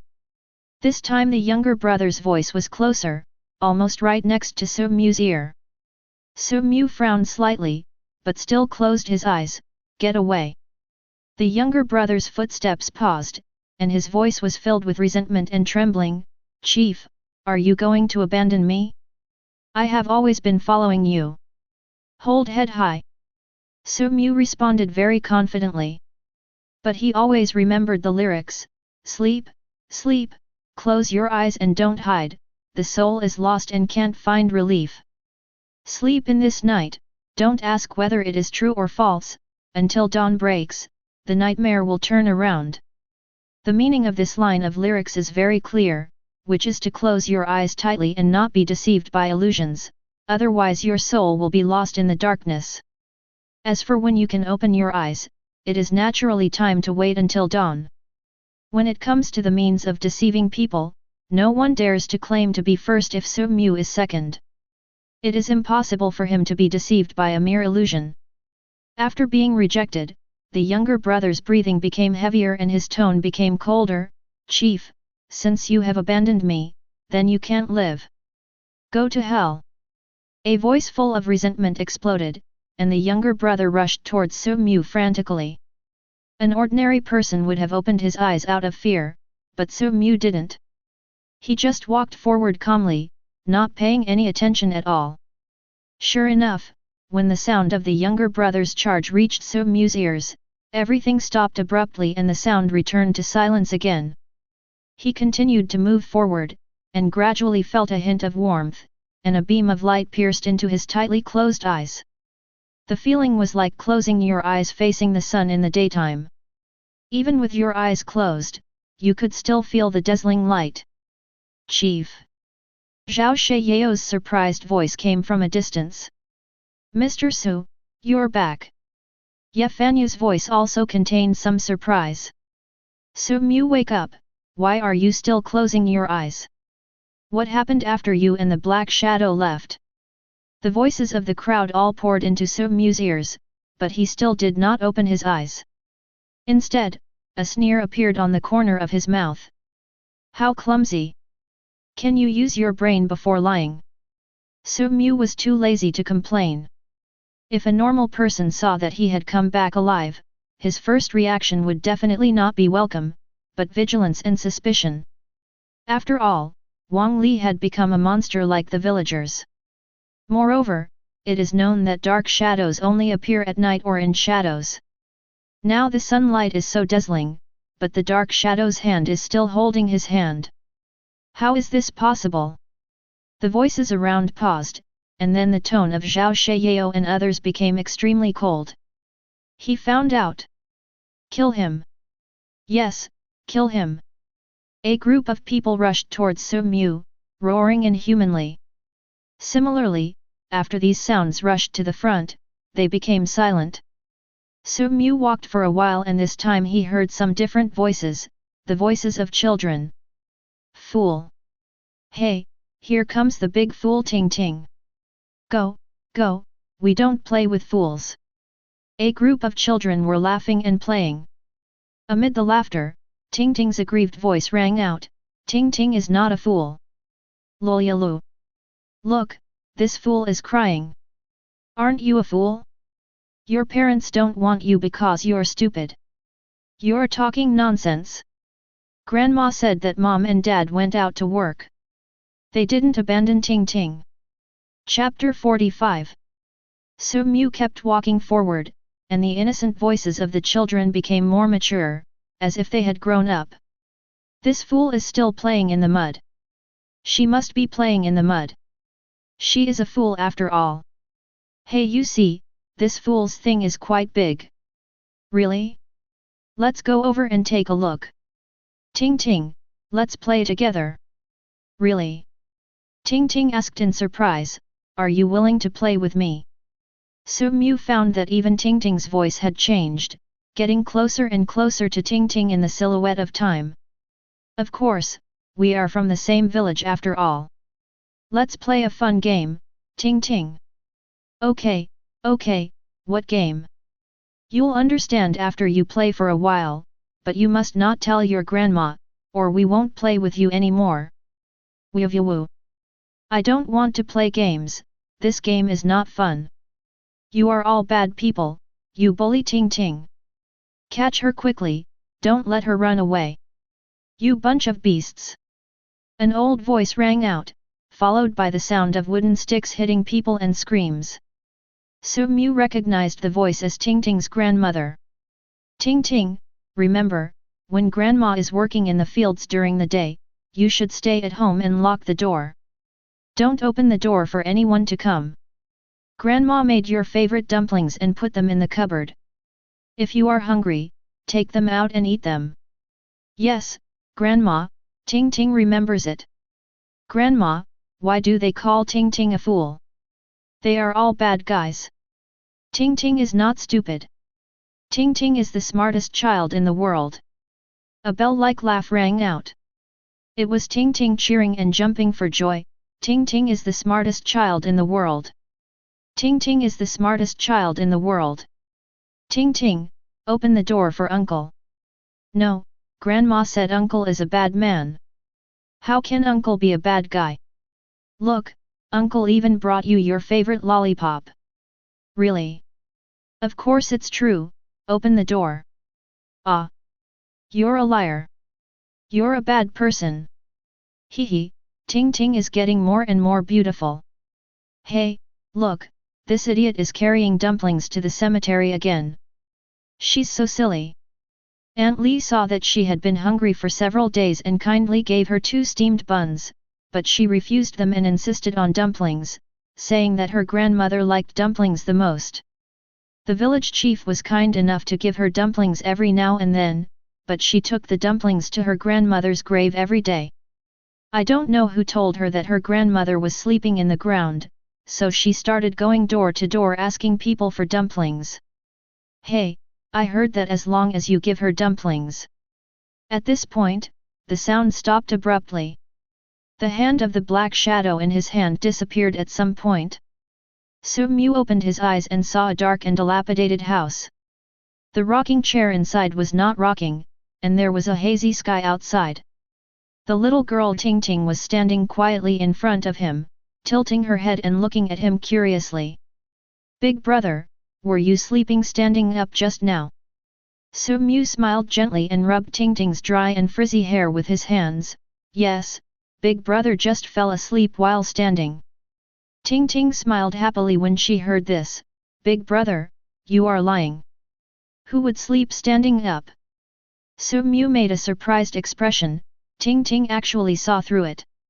Ting Ting is really smart. Ting Ting smiled even more happily, her big eyes curved into crescents, revealing a row of small white teeth. Of course, Grandma said Ting Ting is the smartest child in the world. Well, Ting Ting is the smartest child in the world. Su-mu smiled and nodded. At this time, Ting Ting seemed to think of something, and hurried to the cupboard, opened it, and took out a plate of dumplings from it. Big brother, do you want to eat dumplings? They are delicious. Ting Ting and Grandma both love dumplings the most. Suddenly, the voices of Yefanyu and others were heard outside the house. Damn it, the day dawns so quickly. Yang Dongqing complained. This room is too small. If we continue to stay here, we will definitely attract the shadow. Listen to me and move to another room. No. Zhao Sheyao said firmly, what if Yiling comes back and can't find us? You guys, Yefanyu sighed, do you really think Mr. So can come back? Even if he really comes back, is he still him? As several people were talking, there was a crack. The door of the thatched hut opened. Everyone stopped in their tracks instantly and looked towards the gate with serious expressions. Then they saw a man in a suit and tie, holding a snake-patterned wooden cane and wearing brown glasses, slowly walking out of the house. Chief! Zhao Sheyao and other Viper Gang members were ecstatic. Don't go over there! Yefanyu stopped them, staring at Su-mu with his eyes. Mr. Su, is it you, still you? Su-mu smiled slightly, of course. I told you that the leader would be fine. Zhao Sheyao was excited and was about to go find Su-mu, but was stopped by Yefanyu.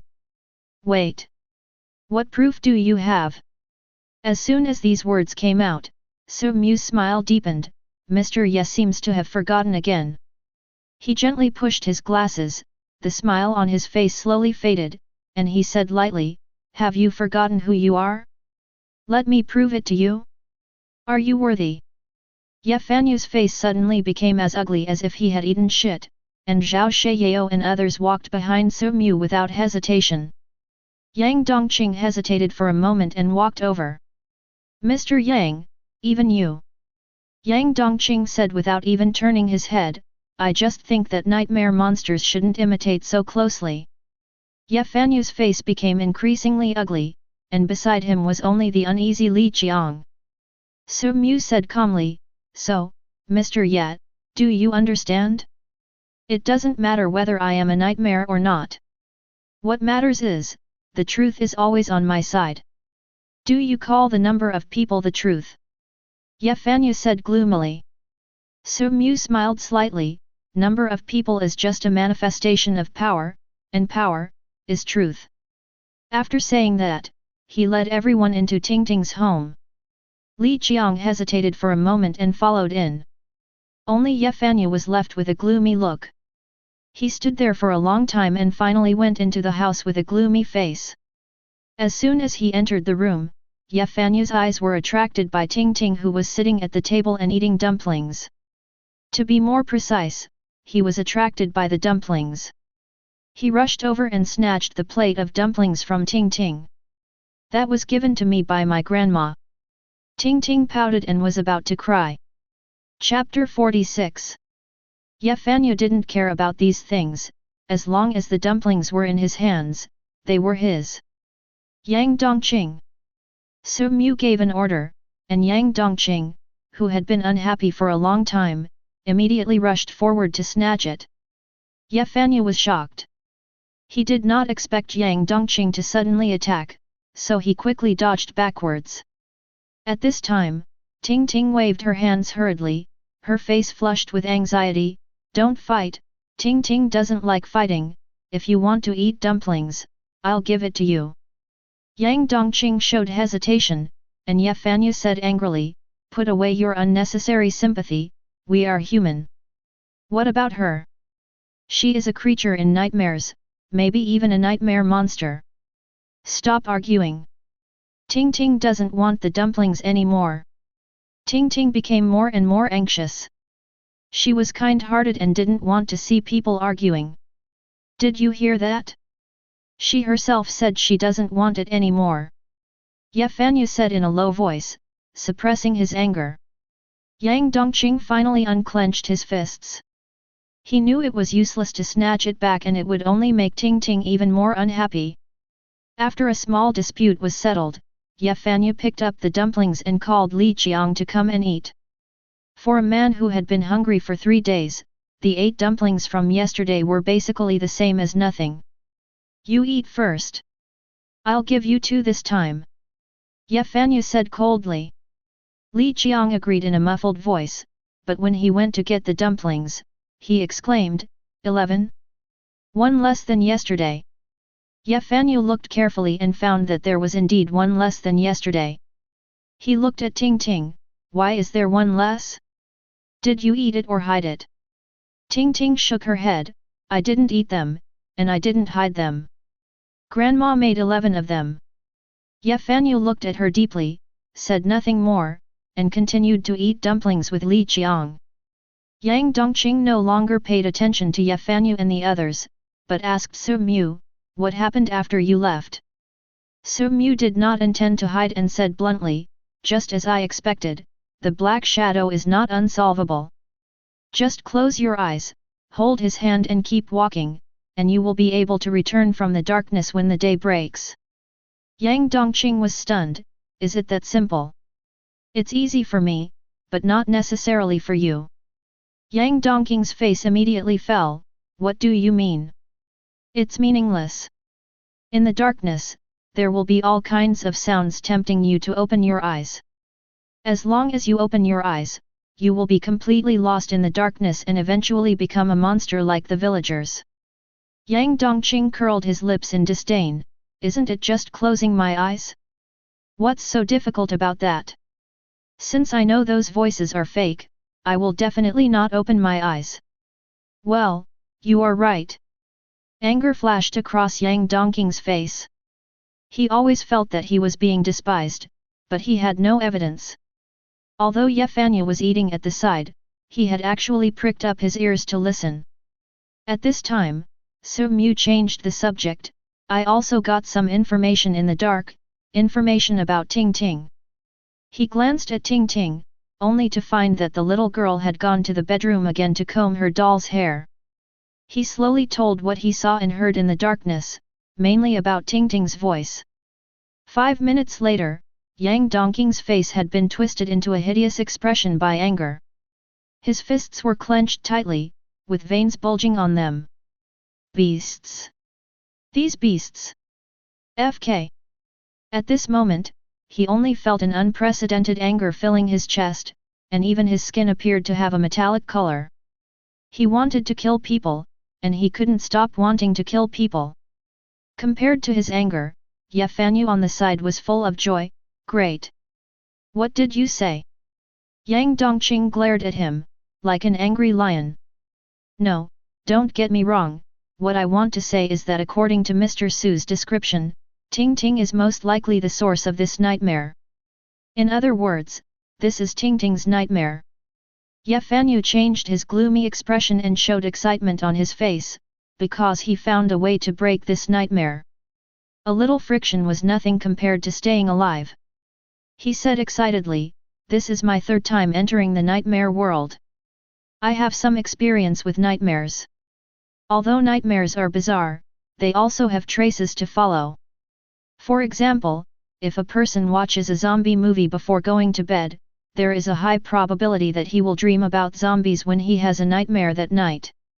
In other words, dreams are a reflection of reality." Mr. Su's story just now made me understand why these villager monsters only appear during the day. In reality, Ting Ting is basically bullied by the villagers during the day. In Ting Ting's eyes, the villagers are just villagers. They appear during the day and rest at night. Think about it carefully, what did Ting Ting say when she went out to find her sister before? She called the villagers bad people instead of monsters, which was not normal. This is Ting Ting's nightmare, so the villagers' behavior will follow Ting Ting's logic. Ting Ting's grandmother asked her to hide at home, and her home is safe, so the villagers cannot enter the house. I guess this is also true in reality. No matter how much the villagers bully Ting Ting, they dare not forcibly destroy the doors and windows or break into the house. The villagers would change their appearance and use various means to lure people out. Isn't this just like someone using a lollipop to trick Ting Ting out of the house? This must have happened more than once, so in Ting Ting's eyes, the villagers would use all kinds of sweet words to trick her into opening the door. Ye Fanya became more and more excited as he spoke, but he didn't see Yang Dongqing's face become even gloomier. Also, the son of the village chief in the time silhouette is called Ting Ting Fool. I thought it was just a casual remark at the time, but I didn't expect that Ting Ting is actually a fool. The reason why she is now in the state of a little girl is because her mind is so small. After all, the IQ of a fool is basically equal to that of a child. Enough! Yang Dongqing shouted angrily. He couldn't tolerate Ye Fanya calling Ting Ting a fool. A kind-hearted girl with intellectual disabilities, who had done nothing wrong, was treated like this. She loved eating dumplings the most, but she would rather starve than give them to her dead grandmother. Even now, when faced with Ye Fanya's snatching, she was not concerned about whether she would starve, but was worried that they would fight. The smile on Ye Fanya's face gradually cooled. "Mr. Yang, I understand your feelings. You sympathize with Ting Ting's experience, but don't forget that this is a nightmare world. The real Ting Ting died a long time ago. The current Ting Ting is strictly speaking also a nightmare monster." Yang Dongqing's chest heaved violently. He had no place to vent the anger in his heart. He knew that Ye Fanya was right, but he was just angry and depressed. Ye Fanya turned his gaze to Su Mu. "Mr. Su, I know you are rational. I believe that with your wisdom you have already guessed all this, so the next thing is very simple. As long as we work together to eradicate the source of the nightmare, that is, to kill Ting Ting, this nightmare will be solved." Chapter 47. Ye Fanya's voice suddenly lowered, and he glanced at the little girl who was combing her doll's hair in the bedroom, and continued, "It shouldn't be difficult to kill Ting Ting. The only obstacle should be her deceased grandmother. When we attack Ting Ting, we are likely to have a head-on conflict with her grandmother, especially since none of us can see her. We don't even know if she is at home now. I guess she isn't here. After all, in Ting Ting's memory, Grandma would go to the fields to work during the day and would not come back until dark. But to be on the safe side, I have a plan. We'd better not do it here, but trick Ting Ting out first and then do it. Among our group of people, Ting Ting should trust you more, Mr. Su, so why not let you?" "I don't agree." Yang Dongqing suddenly flew into a rage. He clenched his fists and glared at Ye Fanya. What did Ting Ting do wrong? She is just a victim. There must be other ways. Ye Fanya's face became colder and colder. "Mr. Yang, I hope you can calm down. She is not a human. She is a nightmare monster. Killing a nightmare monster can let everyone survive, isn't that good? As you said, there is indeed another way to break the nightmare besides killing the source of the nightmare, and that is to save the source of the nightmare. This nightmare was caused by Ting Ting. As long as all the villagers are killed, without these evil people, the nightmare will naturally not be a nightmare. But do you think it is possible? With only a few of us facing hundreds of villagers, we have no chance of winning. Don't forget, there is no food here. If a superhuman doesn't eat, he will starve to death and become weaker and weaker. In the end, you won't even be able to use your abilities. How can you kill the villagers? Ye Fanyu analyzed the pros and cons very clearly, but Yang Dongqing's answer was still, I don't agree. This young man who had just become a superhuman showed unprecedented determination at this moment. He clenched his teeth, veins on his face were faintly visible, and his eyes were already filled with anger. I will kill all the villagers to avenge Ting Ting. Ye Fanyu was shocked and angry, you are crazy. You will kill everyone if you do this. How can we deal with hundreds of villagers? Revenge? What revenge? They died long ago, these are just dreams. Dream. Yang Dongqing's eyes were burning with extremely hot and bright flames, and the metallic color on his body became stronger and stronger. These scumbags don't even deserve to live in dreams, why can they bully Ting Ting in dreams forever after they die? Tell me. Why? Damn them. Crazy. You are really crazy. Ye Fanyu was also angry, Mr. Su, I can't communicate with him. You are a smart person. As long as you follow my plan, we can definitely return to reality. For a moment, Yang Dongqing and Ye Fanyu's eyes were focused on Su Mu. Ye Fanyu knew that Su Mu was a cold-blooded and smart person and would definitely make the right choice. And Yang Dongqing, he clenched his fists. He knew Su Mu's cold-bloodedness, so he was prepared to fight against both of them at the same time, but deep down in his heart he secretly hoped that Su Mu would reject Ye Fanyu's proposal. Facing the gazes of the two, Su Mu smiled slightly, I refuse. Yang Dongqing was surprised and happy, but Ye Fanyu was stunned with disbelief. You refuse. Ye Fanyu found it unbelievable, a person like you, do you really care about the life and death of a nightmare monster? Su Mu pushed up his brown glasses and still maintained an elegant smile, Mr. Ye seems to have a deep misunderstanding of me. Actually, I have always been a good person. Ha, ha ha. Ye Fanyu laughed strangely and ferociously, you? Good guy? You are all good guys, and I am the only bad guy. He pointed at himself crazily, he never expected that he would be in such a situation in the end even though he was about to escape from the nightmare. The joy he just felt had already vanished. I just want to survive, what's wrong with me? Mr. Ye, you are obsessed. There is no right or wrong in this world. There is only strength and weakness. I understand your desire to live, but please also abide by my decision. It is impossible for Su Mu to choose to kill Ting Ting and return to reality before he became extraordinary. Even if he returns now, he will still die. At this moment, Ye Fanyu's expression turned completely cold, his eyes were filled with terrifying murderous intent, the 5 fingers of his right hand were spread out, and hot flames lit up one after another. You're right. There is no right or wrong in this world, only strong and weak. But, who said I'm weak? As soon as the words fell, the atmosphere in the field froze instantly. Yang Dongqing took a step forward and stood beside Su Mu. Zhao Shiyao and others directly drew their machetes from their waists, their fanatical faces full of murderous aura.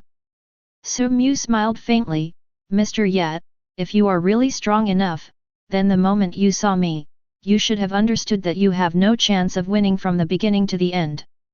A hint of sarcasm appeared on Ye Fanyu's lips, it seems that my previous tolerance has caused you to misunderstand me. Previously, it was because there was no irreconcilable contradiction between you and me, and we were both in the nightmare world, killing each other was irrational, so I was very tolerant. But now, the key to cracking the nightmare has been found, and I have nothing to worry about. Moreover, I have already figured out your strengths. Yang Dongqing is just a new transcendent who has not yet mastered his own abilities. As for you, you are nothing more than relying on your puppet ability to control a group of ordinary people, but your body is weaker than that of ordinary people. The most important thing is that in the previous battles, the bullets in your men's guns have long been exhausted. Do you think you can still pose any threat to me? Su Mu's expression remained unchanged. Who said the bullets are exhausted? Ye Fanyu's expression changed slightly. His five-finger flame bullet mainly focused on attacking, and he couldn't rely solely on his body to defend against bullets like Yang Dongqing. If the opponent also had a gun, then he would be in some danger. You don't have to bluff. I saw with my own eyes that the bullets were exhausted. You're right. My men have indeed run out of bullets, but Mr. Li Qiang hasn't. As soon as these words were spoken, the focus of the crowd immediately shifted to Li Qiang, who had been hiding in the corner and dared not speak. The taciturn middle-aged man slowly took out a black pistol from his waist, his hands still shaking uncontrollably. Ye Fanyu's heart sank.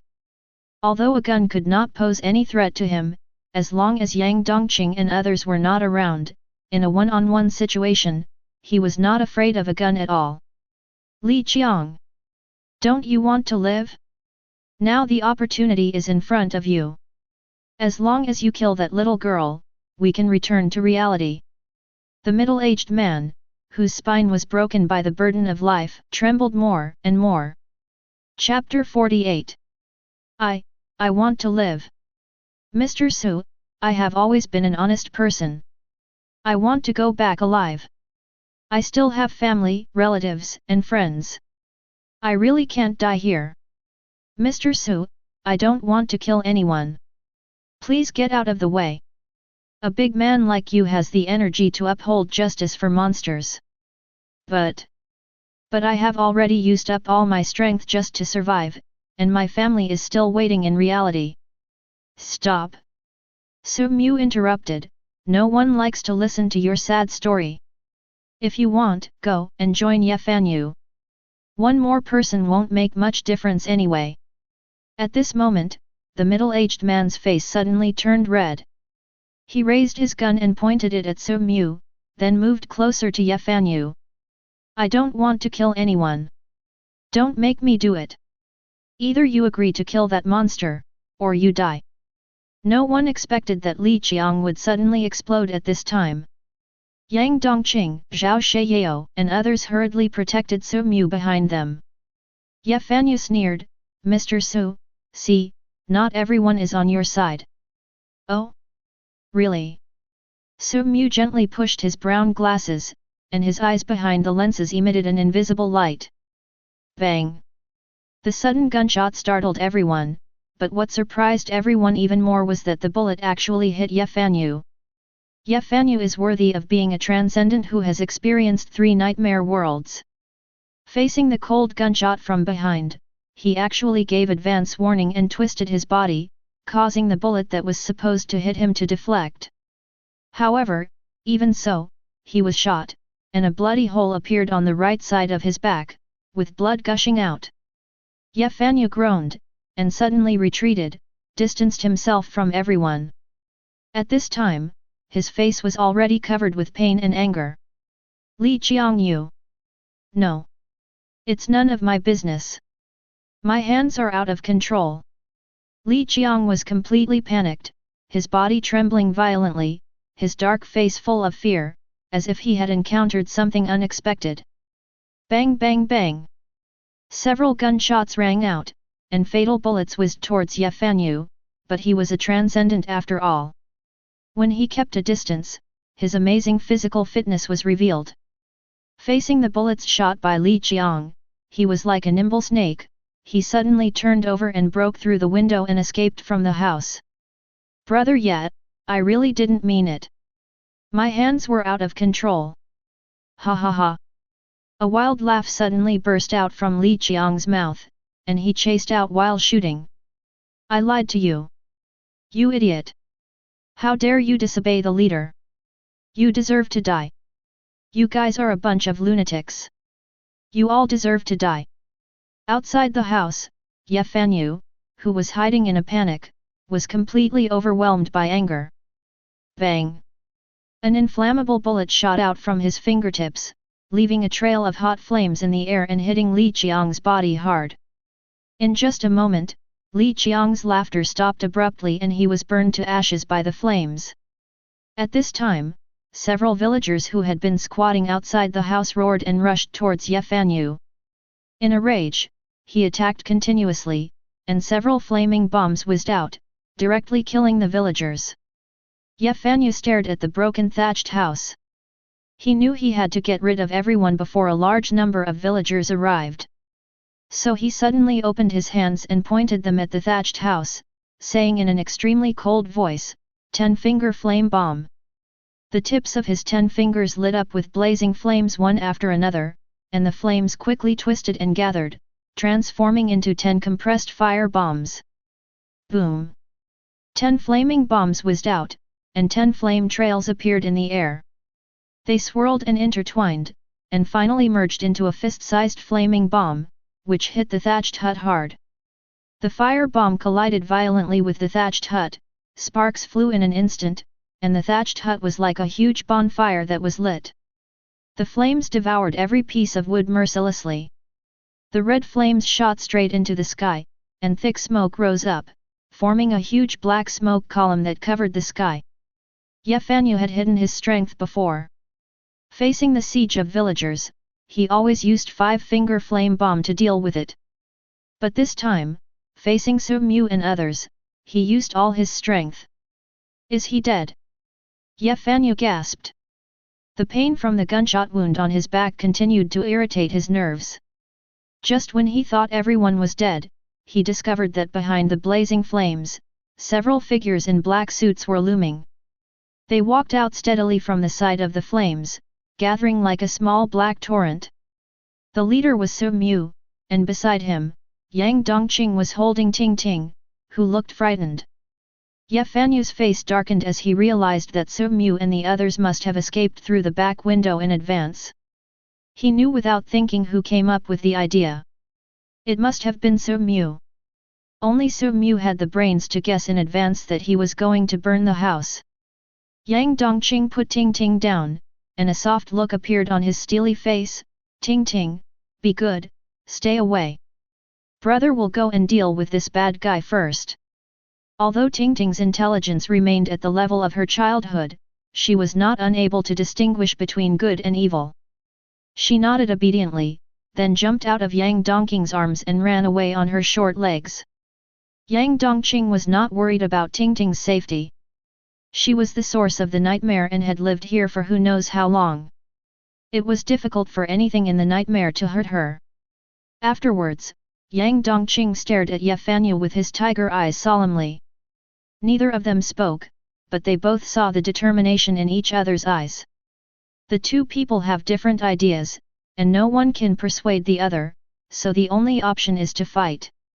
The atmosphere in the field suddenly became tense. Yang Dongqing stood there like a steel fortress, his body flickering with a metallic luster. Fire appeared on Ye Fanyu's fingertips, and the air around him rose and twisted, emitting a terrifying high temperature. Suddenly, Yang Dongqing moved. He rushed out like a swift cheetah. He knew very well that his only chance to defeat Ye Fanyu was to get close to him. Ye Fanyu naturally knew this, so when Yang Dongqing rushed over, he formed his hands into gun shapes, bang bang bang. His left and right hands fired continuously, and his body moved quickly as he continued firing, increasing the distance between the two. Several flaming bullets whizzed out, and the air around them seemed to be on fire. Yang Dongqing rushed towards the flames at full speed. He intended to withstand the flames head-on and not give Ye Fanyu any time to move. Boom boom boom. One after another, the flaming bombs fell on Yang Dongqing, causing him to stagger and leaving a faint burnt mark on his body, but he still did not stop and rushed towards Ye Fanyu. Because of Ting Ting, he remained in a furious state, and his iron body was obviously stronger. 10 flame bombs. Ye Fanyu's eyes turned cold, and he shot out 10 flame bombs at once. The horrifying flame bombs intertwined and merged in the air, turning into a large flame bomb, which hit Yang Dongqing hard. Chapter 49. Boom! The power of this attack was extremely terrifying. The exploding flames exploded directly on Yang Dongqing's body, instantly turning into a blazing sea of fire that directly engulfed his body. Ah! With a roar mixed with anger and pain, Yang Dongqing, whose body was as charred as charcoal, forcibly tore a hole in the sea of fire and rushed out. The little bit of hair that had just grown out was now gone again. He suddenly jumped up and pounced on Ye Fanyu like a tiger descending from the mountain. Ye Fanyu was startled and dodged quickly, followed by Yang Dongqing's rain-like fists. The fists with a metallic luster made the air explode with every blow. But Ye Fanyu was obviously faster and dodged the punch with a step back.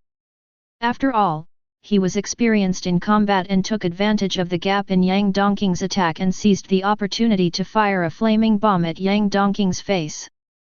Yang Dongqing was shocked and quickly used both hands to block it. Little did he know that this was exactly what Ye Fanyu wanted. After all, it's still too naive. Ye Fanyu's face showed a ferocious look, and his right hand suddenly stretched out, with his 5 fingers forming a claw shape. Whoosh!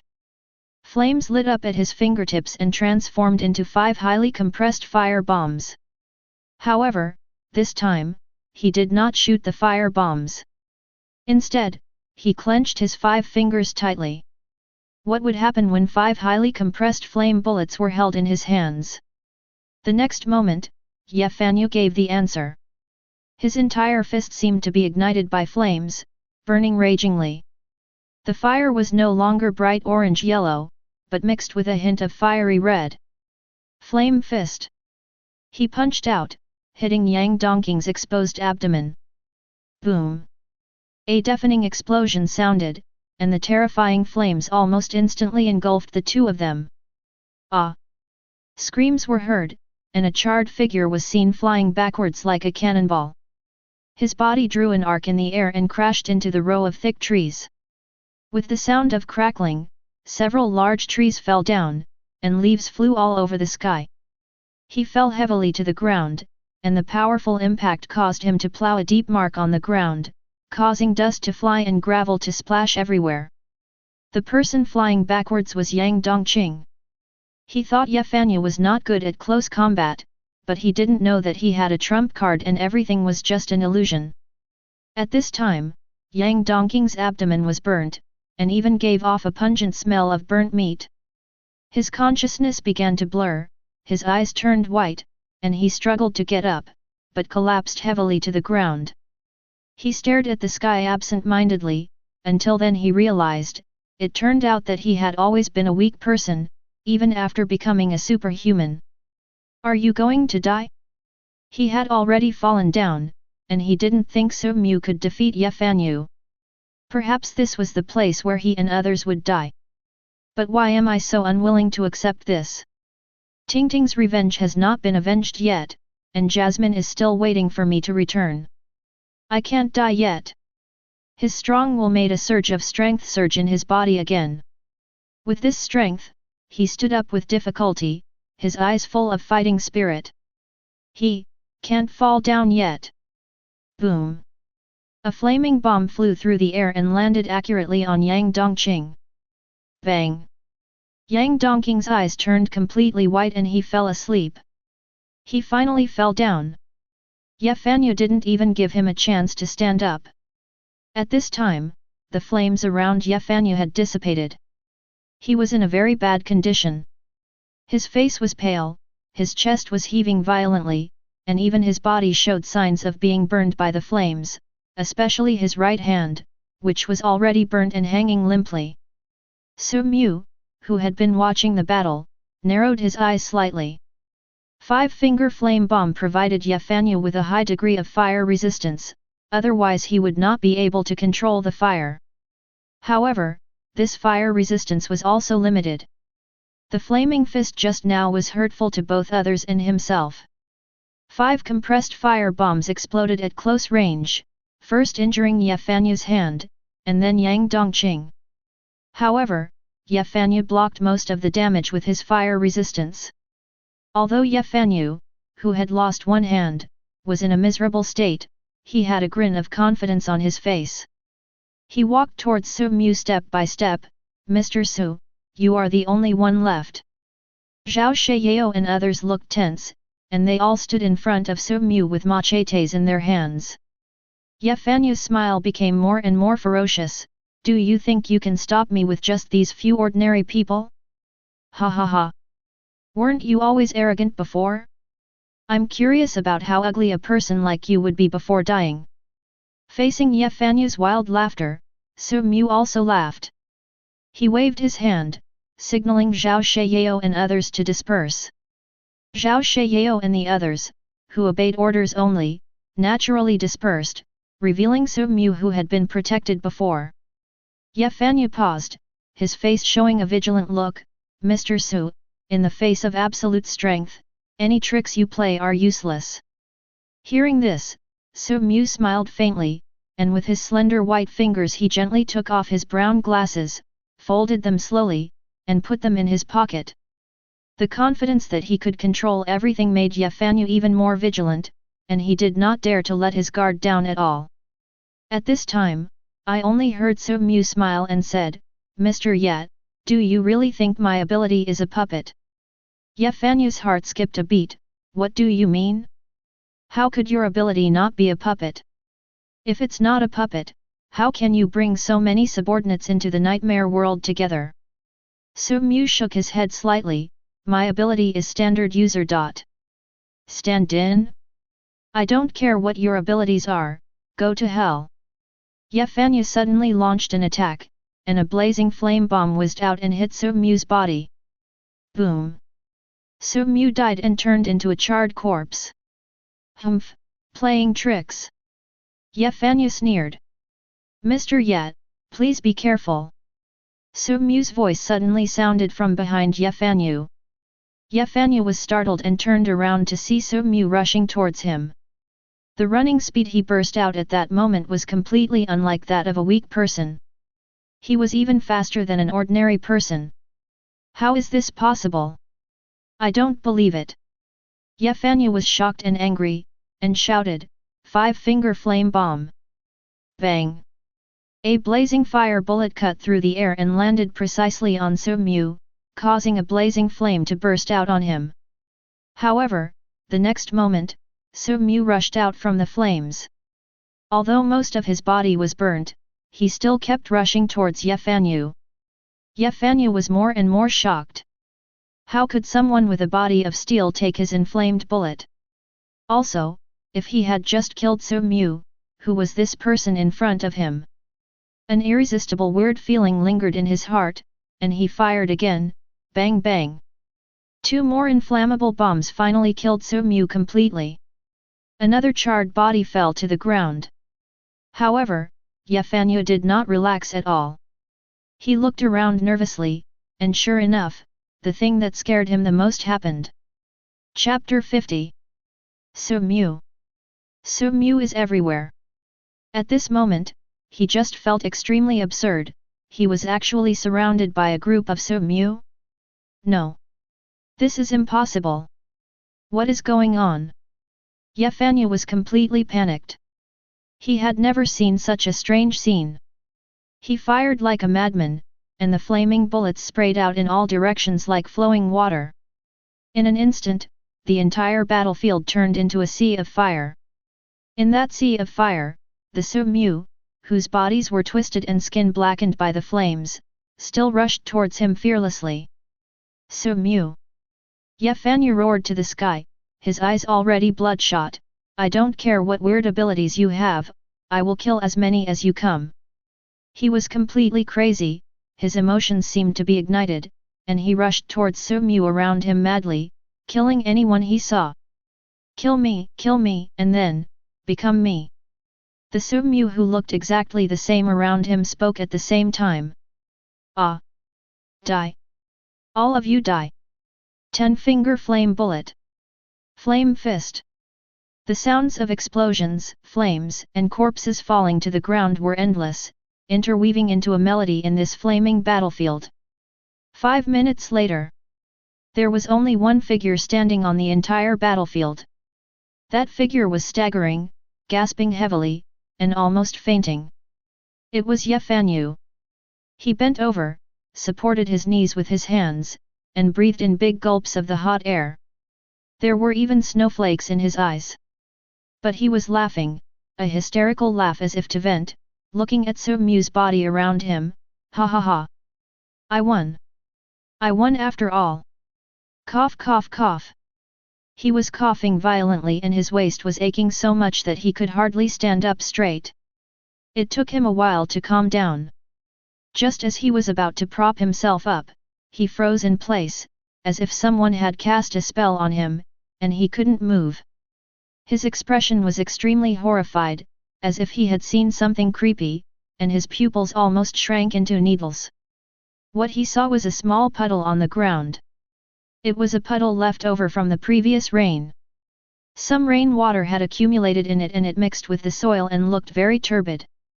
But in that turbid puddle, there was a face reflected, a face that frightened Ye Fanyu to the extreme. Su Mu's face. That pale and handsome face was still smiling, polite and elegant. The next moment, Ye Fanyu touched his face tremblingly, his expression almost crazy. Su Mu in the puddle also touched his face, his movements were exactly the same as Ye Fanyu's. No. No, no, no. This is not true. Ye Fanyu was tearing his face frantically, as if he wanted to tear the skin off. He suddenly thought of Su Mu's previous words, kill me, then, become me. I'm Su Mu. Ye Fanyu had a mental breakdown. No. That's not right, I'm Ye Fanyu. Su Mu. Get out of here. I'm going to kill you. I've always been here. Su Mu's gentle voice sounded in Ye Fanyu's ears. It's you. Don't you want to kill me? Do it. Ye Fanyu was getting more and more upset. Don't try to trick me. Get out. In the puddle, Su Mu's face smiled silently. I said before that my ability is standard user.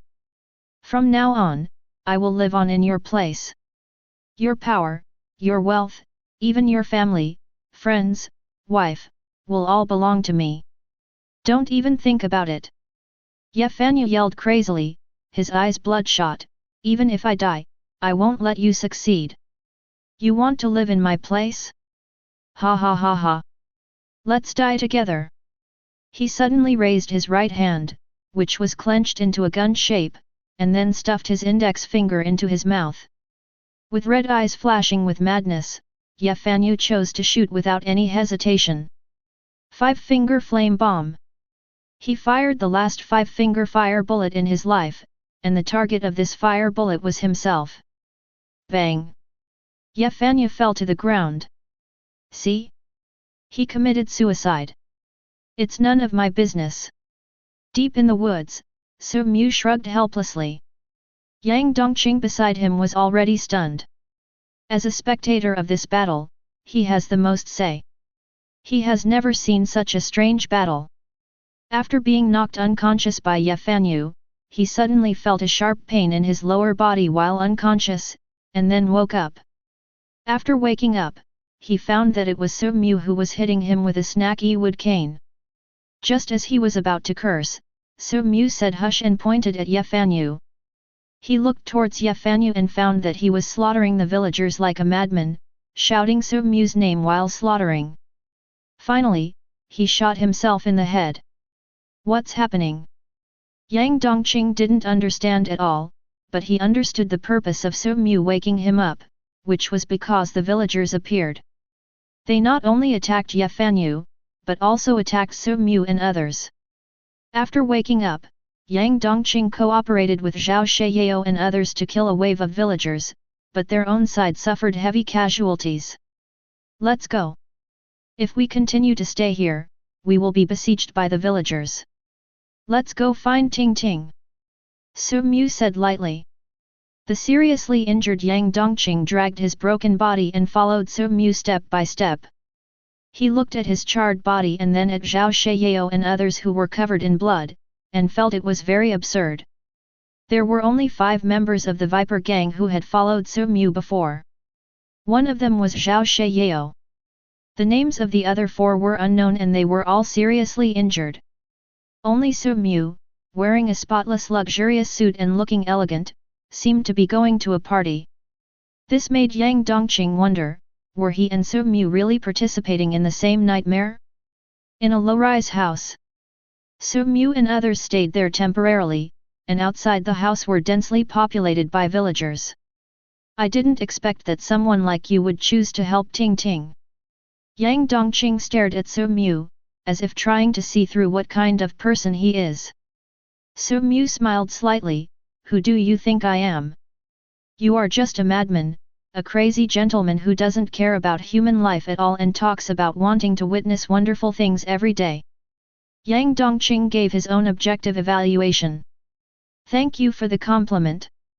Yang Dongqing was furious, I'm not praising you. I just don't understand why someone like you would help Ting Ting. Su Mu pushed up his glasses, stared at him with those dark and indiscernible eyes, and said lightly, Student Yang Dongqing, what do you think I mean by wonderful? Yang Dongqing snorted coldly, remembering his previous experience with Jasmine, you like to play with human nature and watch the struggle of human nature to satisfy your inner evil taste. Isn't this the excitement you want? Chapter 51.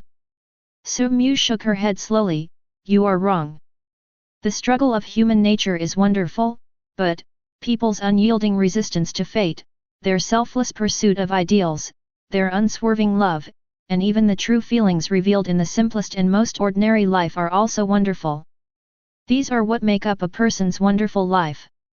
Yang Dongqing was a little dazed. He didn't know why he could hear the burning sincerity in Su Mu's calm voice. He was silent for a long time, as if he understood Su Mu for the first time. You're right. Yang Dongqing said seriously. He believed it. He believed it. He actually believed it. Ha ha ha. Su Mu smiled happily at Zhao Sheyao beside him, like a child who had successfully played a prank.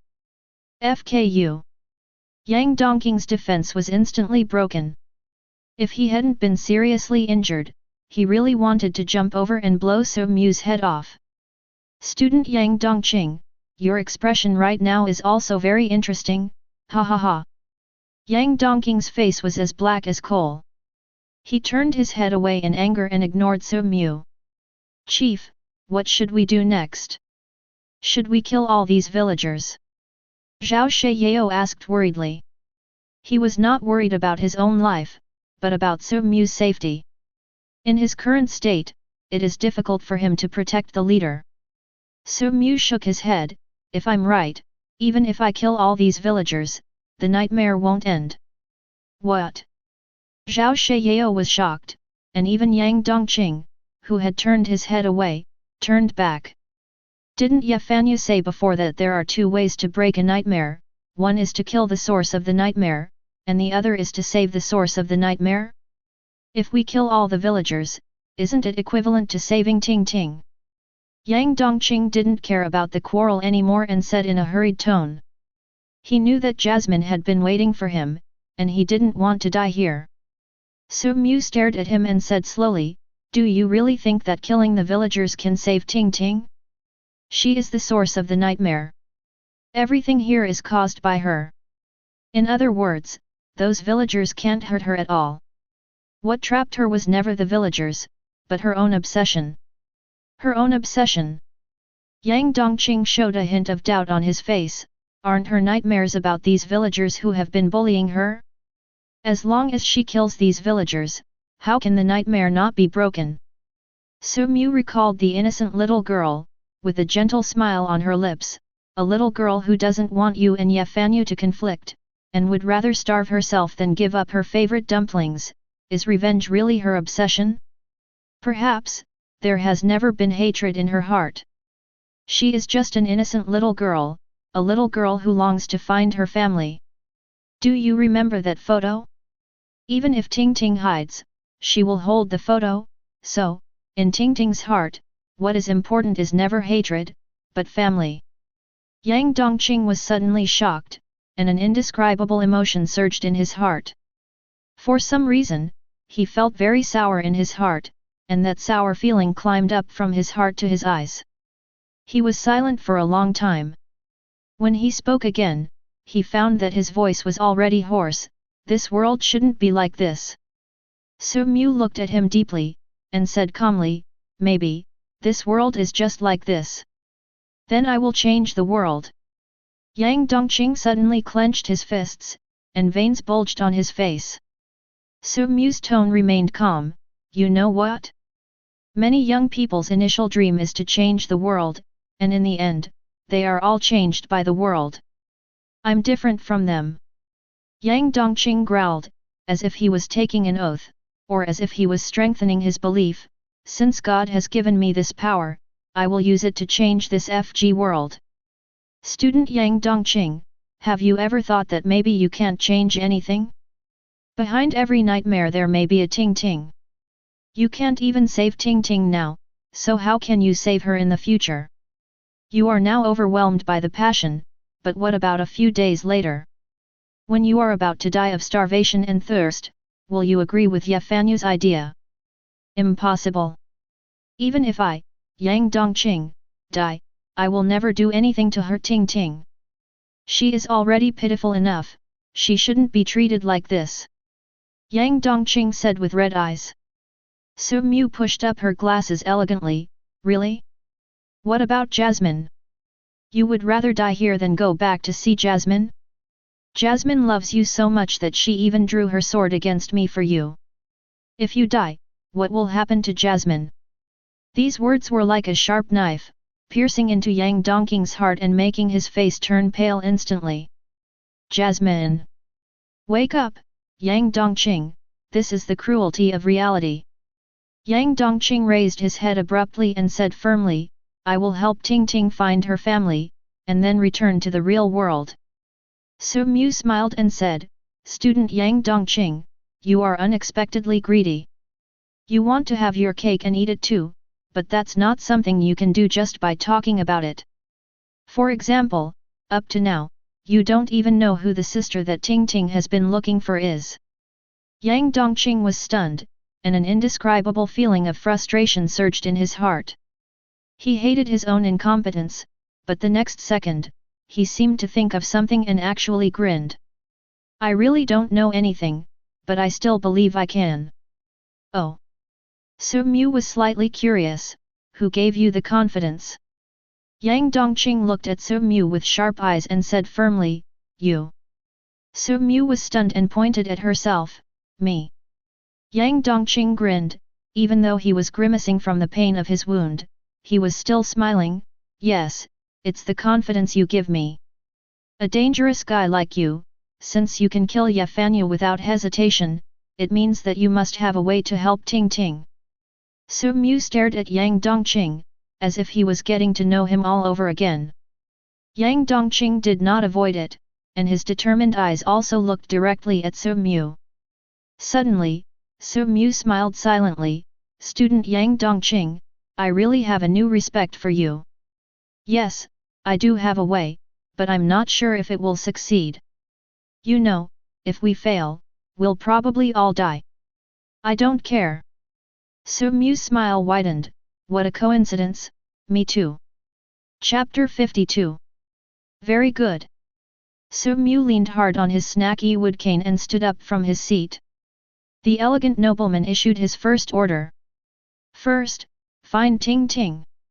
Wait a minute, you haven't told me who Ting Ting's sister is. Yang Dongqing asked curiously. He was indeed curious about the sister who did not exist in the photo. Su-mu glanced at him, are you sure you want to know? Of course. Yang Dongqing was a little confused and didn't know why Su-mu asked this. In that case, let me tell you my guess. Su-mu paused and continued, first of all, you have to understand one thing. The real Ting Ting is not as old as she is now. She is not a little girl, but a young girl. Yang Dongqing nodded, I know this. The reason why Ting Ting looks like a little girl is because her mind remains at the stage of a child. So, who do you think, is the sister that the girl who is often bullied is talking about and doesn't exist in the family photo. How would I know about my sister? Yang Dongqing was stunned for a moment, and the next moment his face became extremely ugly. The boiling murderous intent almost surged through his whole body, causing the seriously injured body to tremble uncontrollably. He clenched his teeth so tightly that they were almost breaking. Veins bulged on his face and he looked as ferocious as a devil. At this moment, he understood everything. There was no sister in the family photo, nor in Tingting's life in the shadow. There were only traces of the two of them in Tingting's home.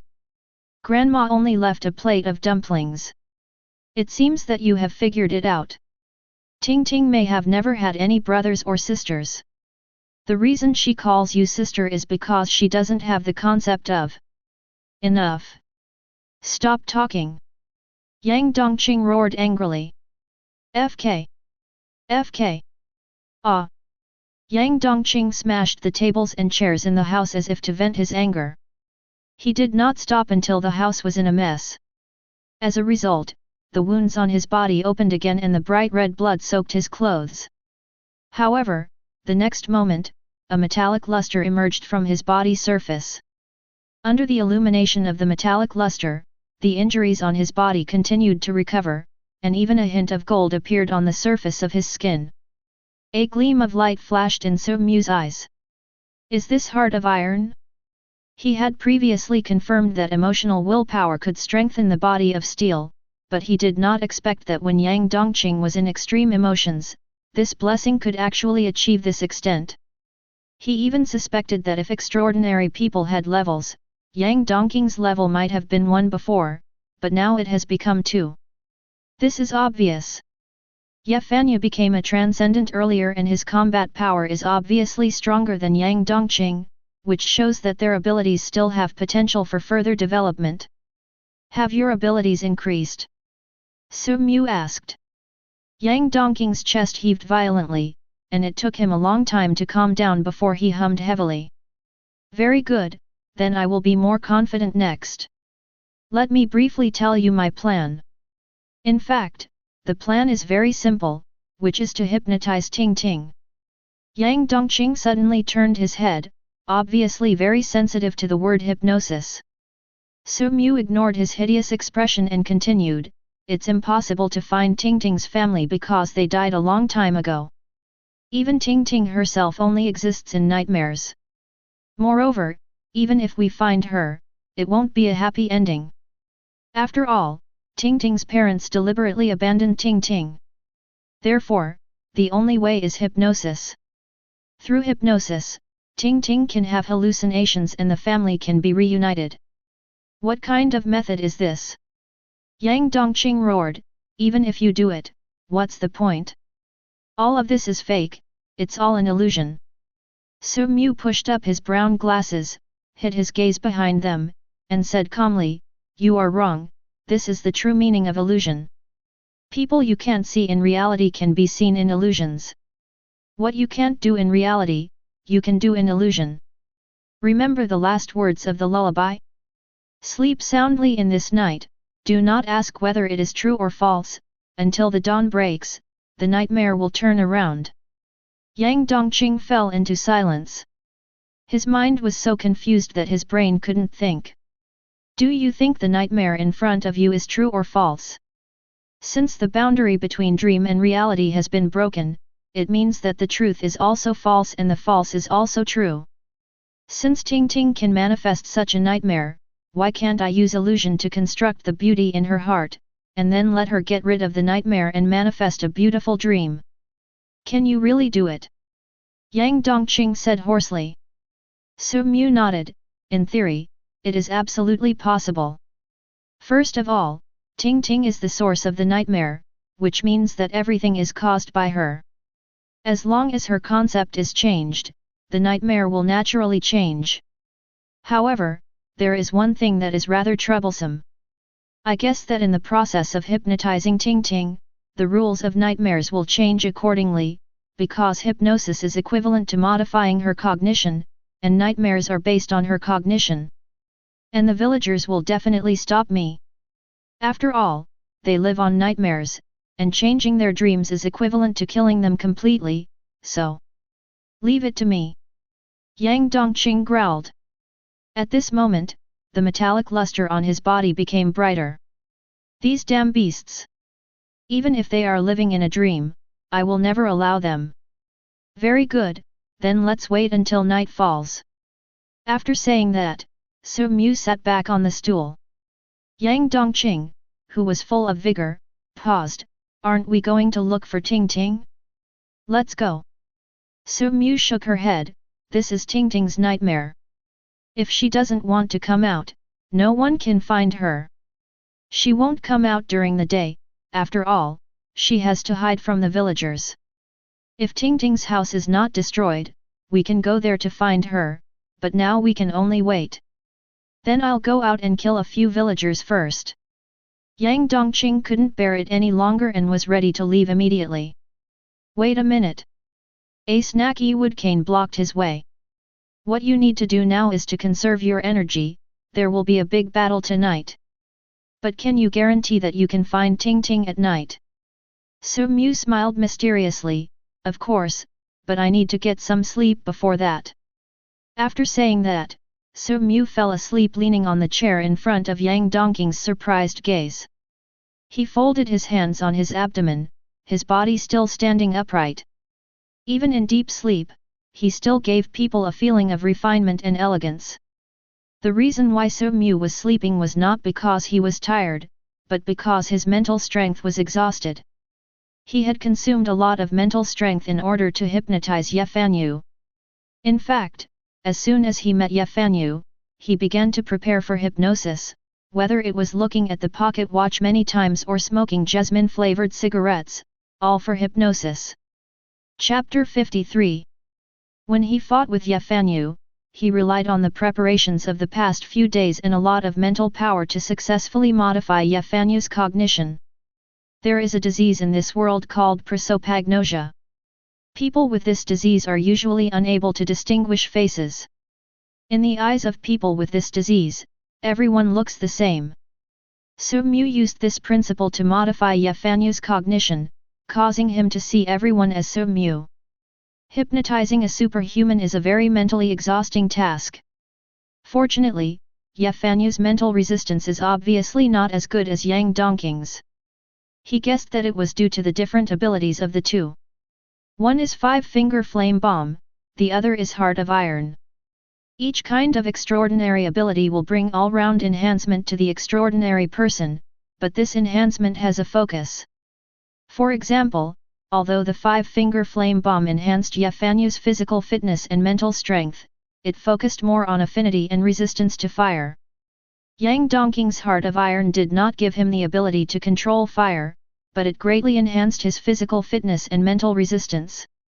Through his understanding of the extraordinary, Su Mu felt more and more that he was not an extraordinary person, because his enhancement was not all-round at all, but seriously biased. Apart from the enhancement of mental strength, there was no other bonus. He fell asleep at this moment, mainly to restore his mental strength and then prepare for hypnotizing Ting Ting. Otherwise, if there were no special circumstances, he would not choose to sleep at all, and sleeping would only accelerate his death. Night. You finally woke up. Yang Dongqing whispered. Su Mu slowly opened his eyes. The severe pain in his brain made him frown slightly. Suddenly, he felt a warmth in his nose and eye sockets. Su Mu Ni. Leader. Yang Dongqing and others quickly surrounded him and looked at Su Mu in surprise. Su Mu's condition was very bad, with blood flowing from his nose and eye sockets, making his already pale face even paler. He took the handkerchief handed to him by Zhao Sheyao, took off his brown glasses, gently wiped the blood off his face, and smiled faintly. "It's okay, I feel much better after a good sleep. You don't look well at all. In fact, you look like you're dying," Yang Dongqing said bluntly. Su Mu put on his brown glasses again. "It's the feeling of being on the verge of death that makes me feel better." Yang Dongqing. He was silent for a moment before he said, "Didn't you say that we can find Ting Ting at night?" Let's go. Su Mu did not get up and remained sitting on the chair. No need to leave, just wait here. Wait. Yang Dongqing frowned. Wait here for Ting Ting to show up by herself. Su Mu shook his head slowly. No, I'm waiting for the shadow. Black shadow. Yang Dongqing was shocked. What are you waiting for Black Shadow for? Do you want to be taken away by Black Shadow again? Haven't you realized it yet? Su Mu pushed up his glasses, his dark eyes completely hidden. Think carefully, have the shadow and Ting Ting ever appeared at the same time? Yang Dongqing was stunned. He recalled the previous scene in his mind. At Ting Ting's house, after dark, Ting Ting said she was going out to find her sister, and then left. After that, the black shadow appeared. But what does this mean? Maybe it's a coincidence? Ting Ting went out at night, and the shadow appeared at night. Maybe the two of them just happened to miss each other. Su Mu smiled slightly. At first I thought it was a coincidence, but do you know who was the first person I saw after I walked out of the darkness? Could it be? Yang Dongqing's expression suddenly turned ugly. Is it Ting Ting? Su Mu nodded. So you guess Ting Ting is the shadow? Ah! Su Mu held his forehead with his hand and sighed. What a fool! What a fool! Did you watch the time silhouette in vain? That was the only time Ting Ting and the black shadow appeared in the same frame, so Ting Ting can't be the black shadow. Yang Dongqing was a little embarrassed by what he said, and asked angrily, then what do you mean? My meaning is very simple. The black shadow should have been parasitic on Ting Ting since that time. When I walked out of the darkness before, I vaguely felt that there was a faint connection between me and the black shadow, but that connection was very weak and looming. I guess that as long as someone passes the test of the black shadow, they can gain its recognition and then be parasitized. It chose to parasitize Ting Ting, so the connection in me is very weak. Otherwise, what do you think the shadow is doing? Just to invite you to take a walk? Also, why does the shadow have Ting Ting's experience? Where is the shadow during the day? It is known that the shadow is afraid of light, it can only hide in dark corners, or in the human shadow. Zhao Sheyao answered quickly. Bang! Su Mu clapped his hands and said to Yang Dongqing, even this guy with a brain full of muscles is smarter than you. Yang Dongqing, there is a reason why you are not good at studying. It's hard. Yang Dongqing's fist is hard. Zhao Sheyao scratched his bald head embarrassedly, his face flushed. It was obvious that the leader's praise made him very happy. Yang Dongqing said stubbornly, what you said is just a guess.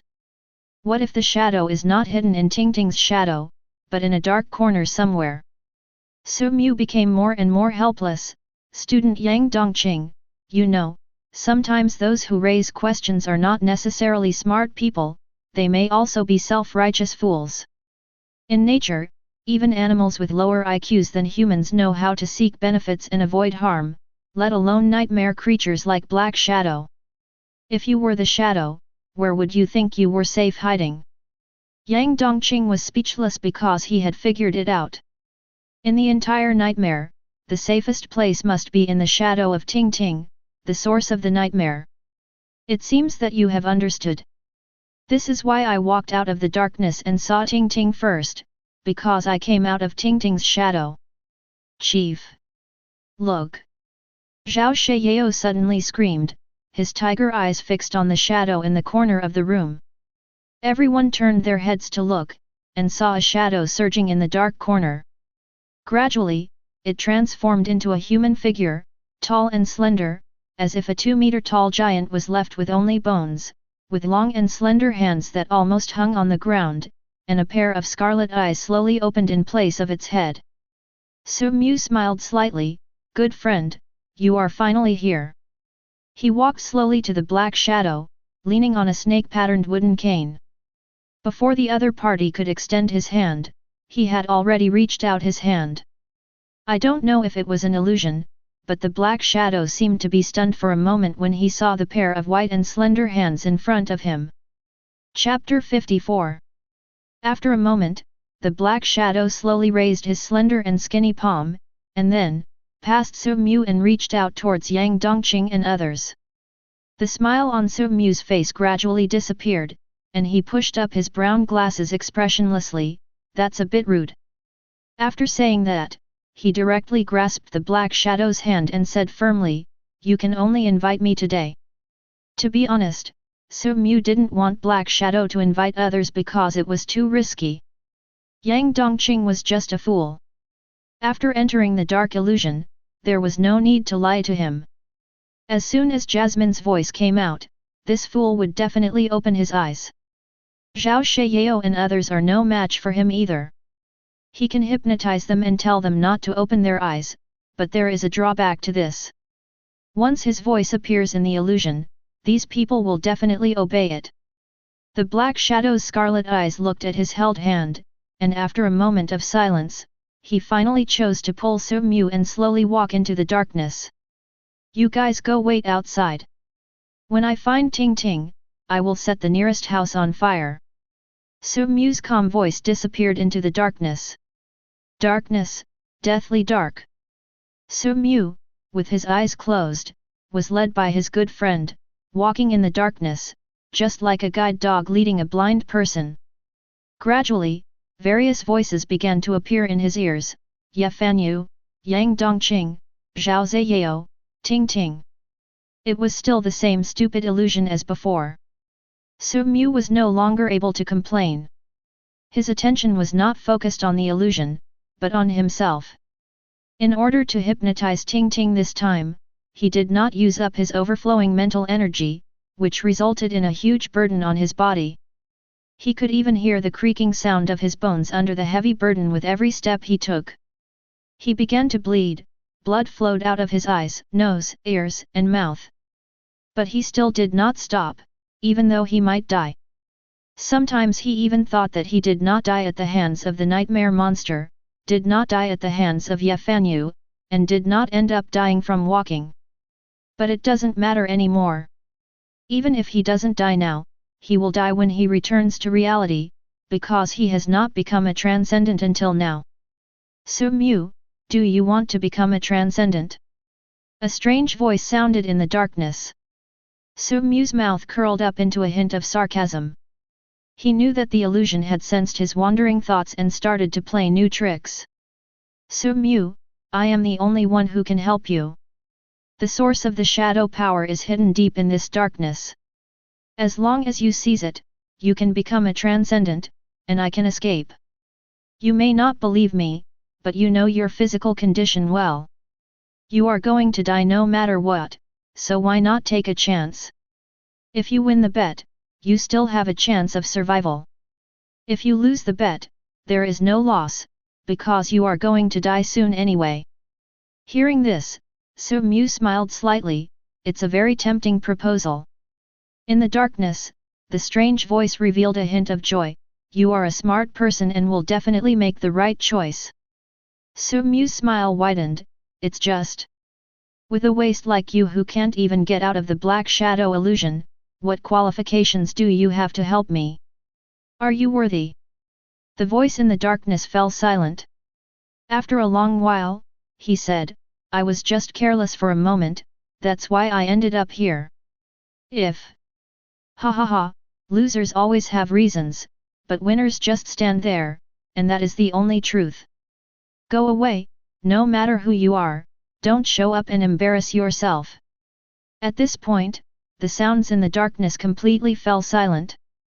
After a long time, Su Mu felt the shadow's hand disappear, and then he opened his eyes. And just as he expected, when he opened his eyes again, he saw Ting Ting again. He wiped the blood off his face with a handkerchief and walked towards Ting Ting. This is a cemetery. Many tombstones are standing crookedly, and Ting Ting's small body is squatting in front of a tombstone crying. "Grandma, don't you want Ting Ting anymore? Ting Ting brought you your favorite dumplings." The tender voice of a child carries a sadness that even adults cannot bear. Ting Ting, who was crying, suddenly felt a big hand touching her head. She turned around and saw a gentle smiling face. Big brother. Ting Ting said in surprise with red eyes. Ting Ting, be good. Grandma doesn't abandon you. Su Mu said gently. Big brother, do you know where Grandma went? Ting Ting looked at Su Mu with anticipation in her big black and white eyes. Su Mu smiled gently, of course I know, Big brother not only knows where Grandma is, but also your father, mother, and sister. Big brother also knows where they are. Really? Big brother. That's great. Ting Ting jumped up happily, her face filled with a happy smile. That smile was very pure and clean. This was the first time Su Mu saw Ting Ting smile so happily. Of course it's true. Big brother never lies. Su Mu touched Ting Ting's little head.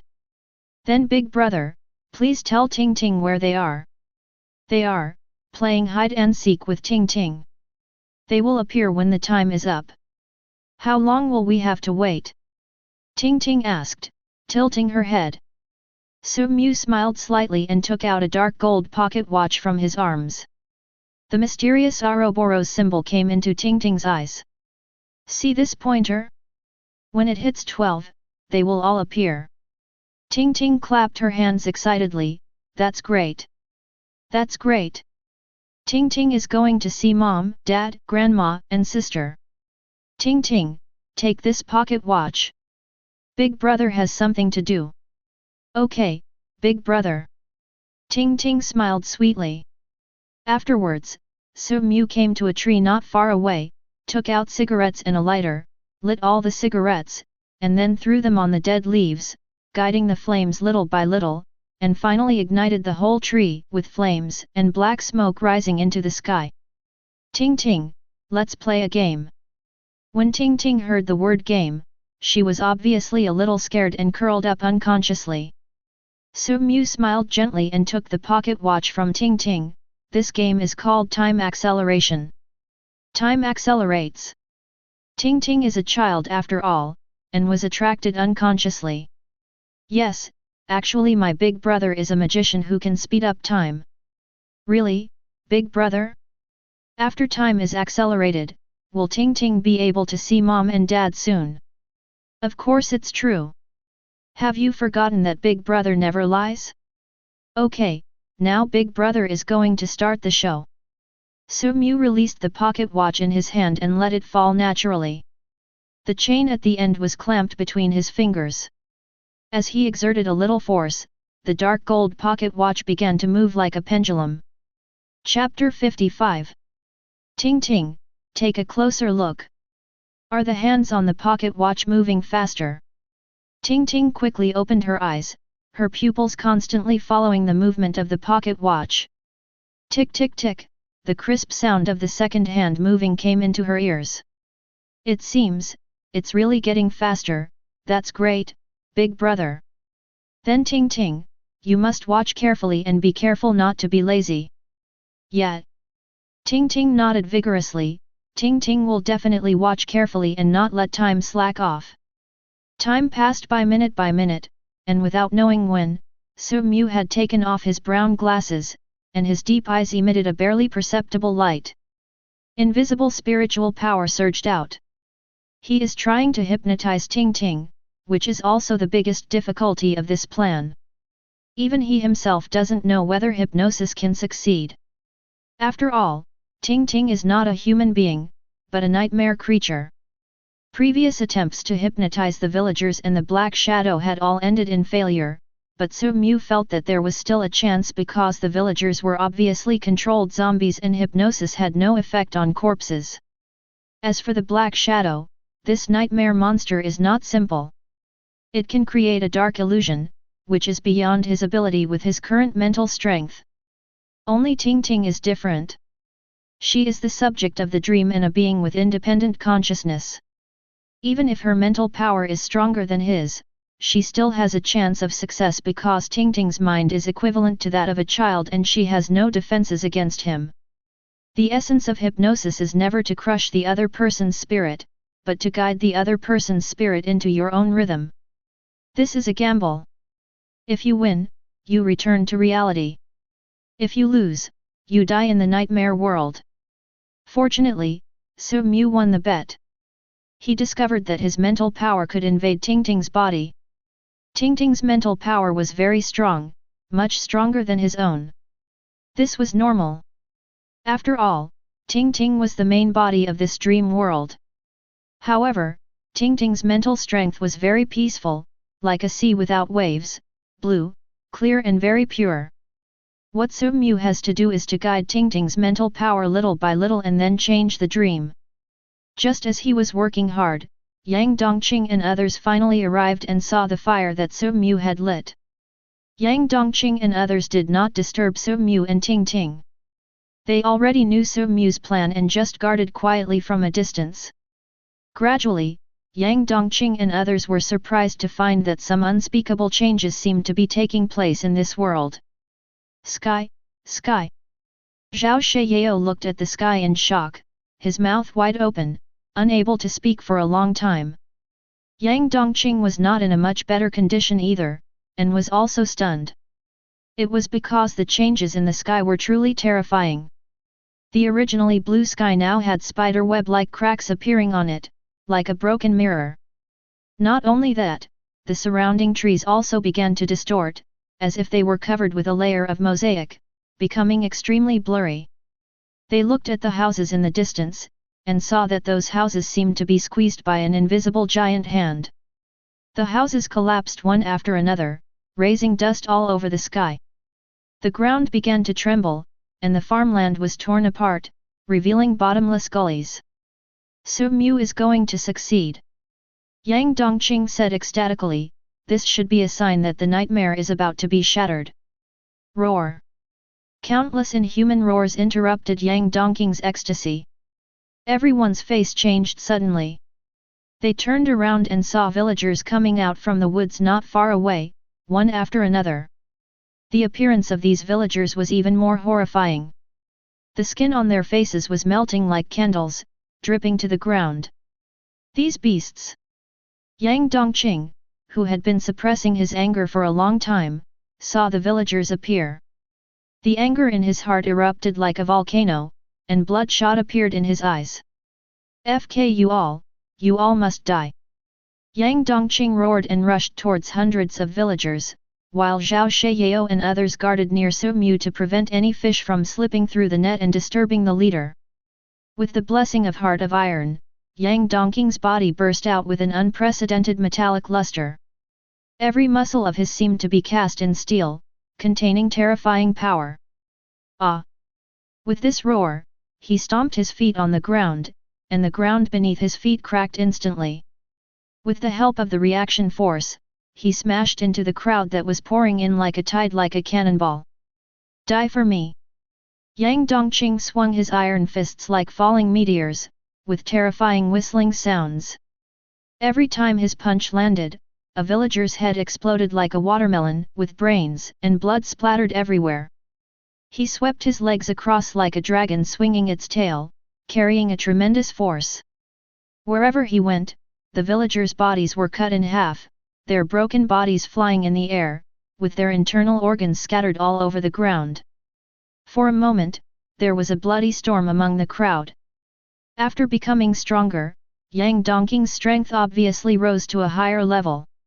Even if he was surrounded, it was difficult for those villagers to break his defense.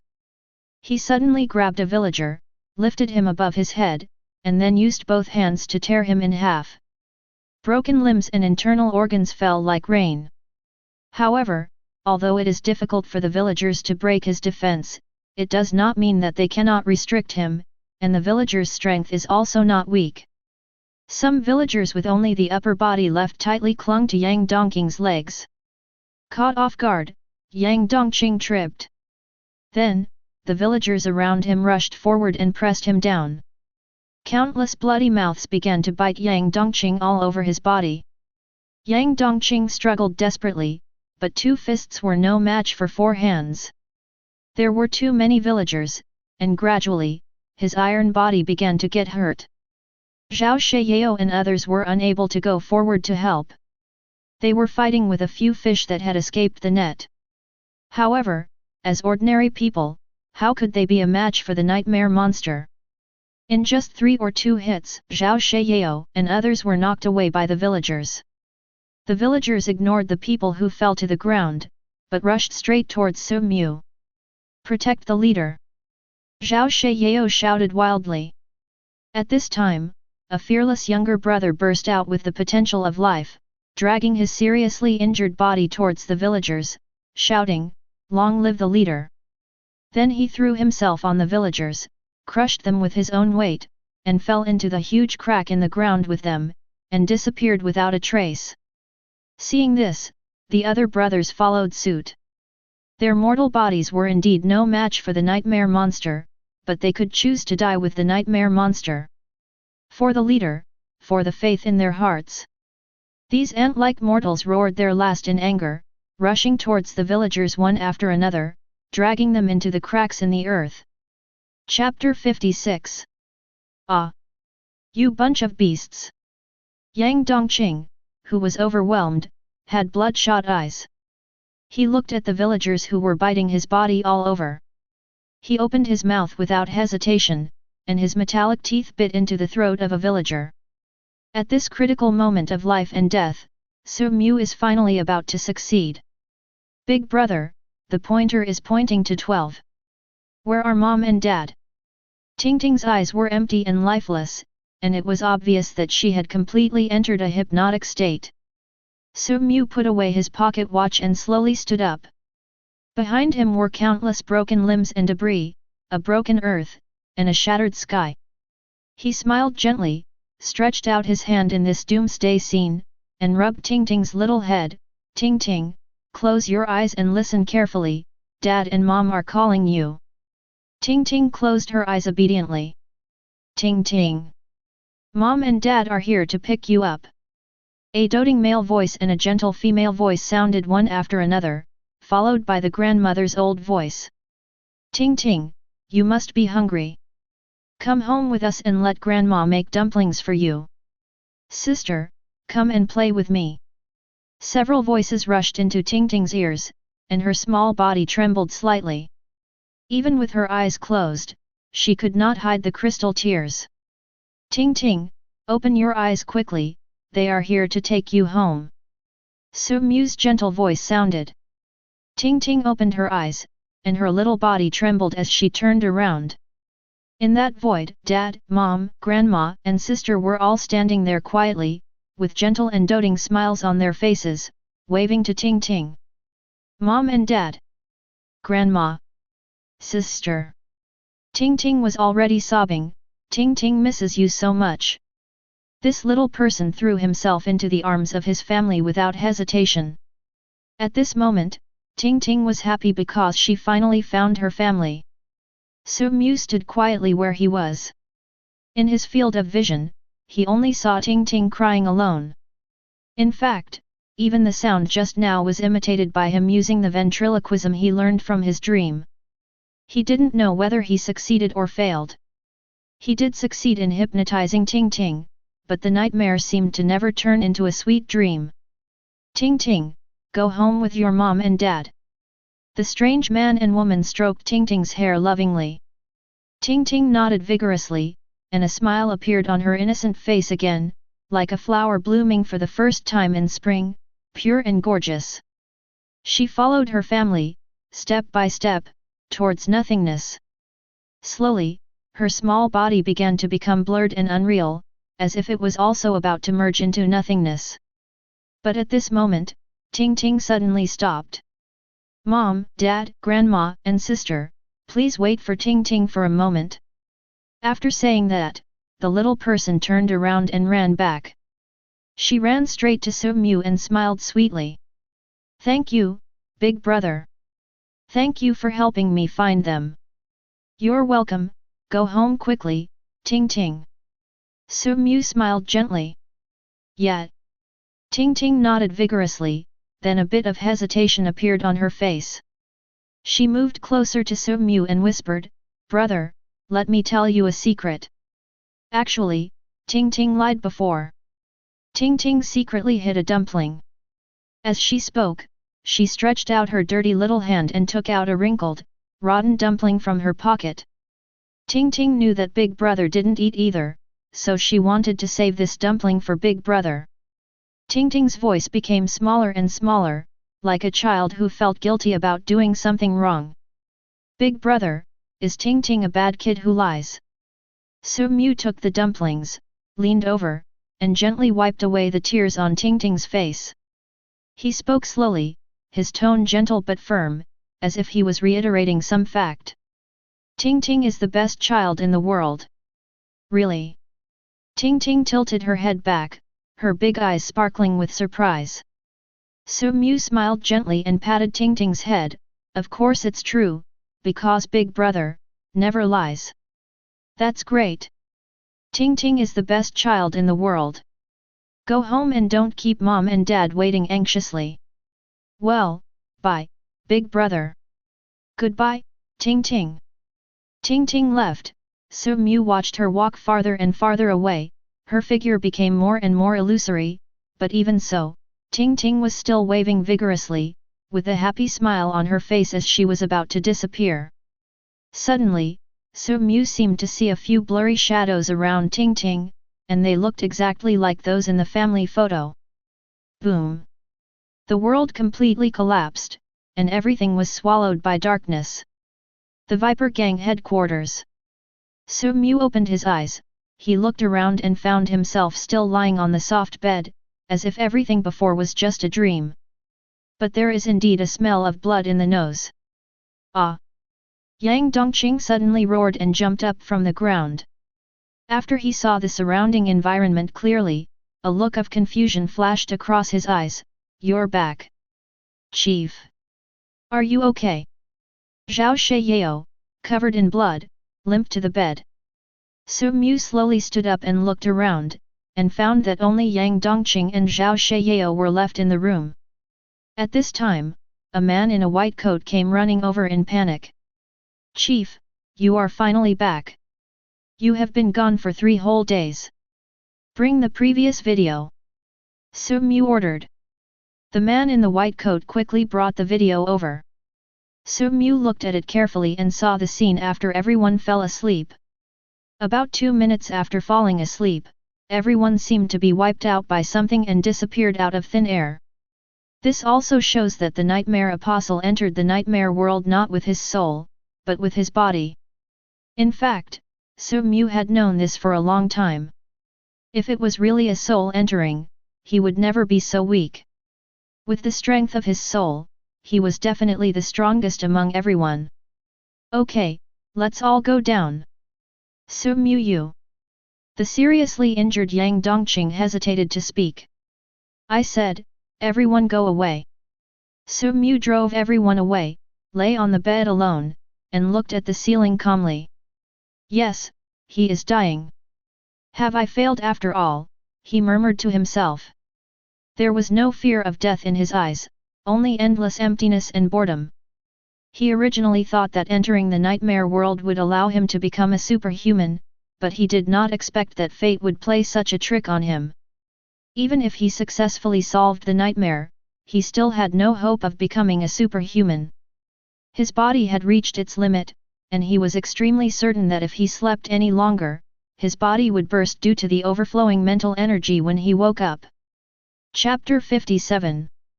So boring. Su Mu sighed.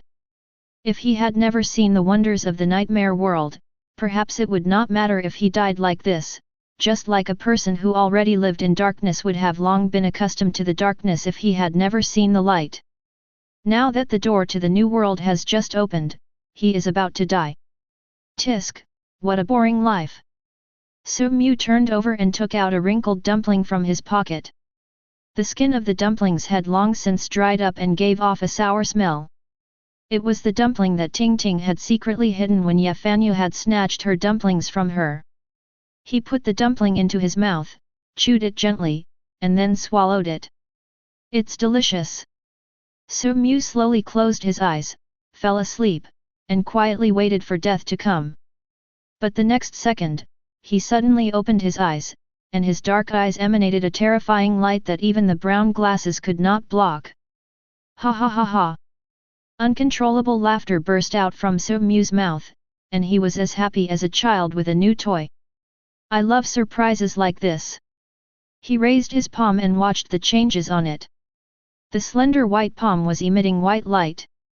He has been relying on a serpentine wood cane to walk, so his right hand would rub against the cane every day. In addition, his skin was naturally thin, so it was inevitable that some light calluses would be left on his palms.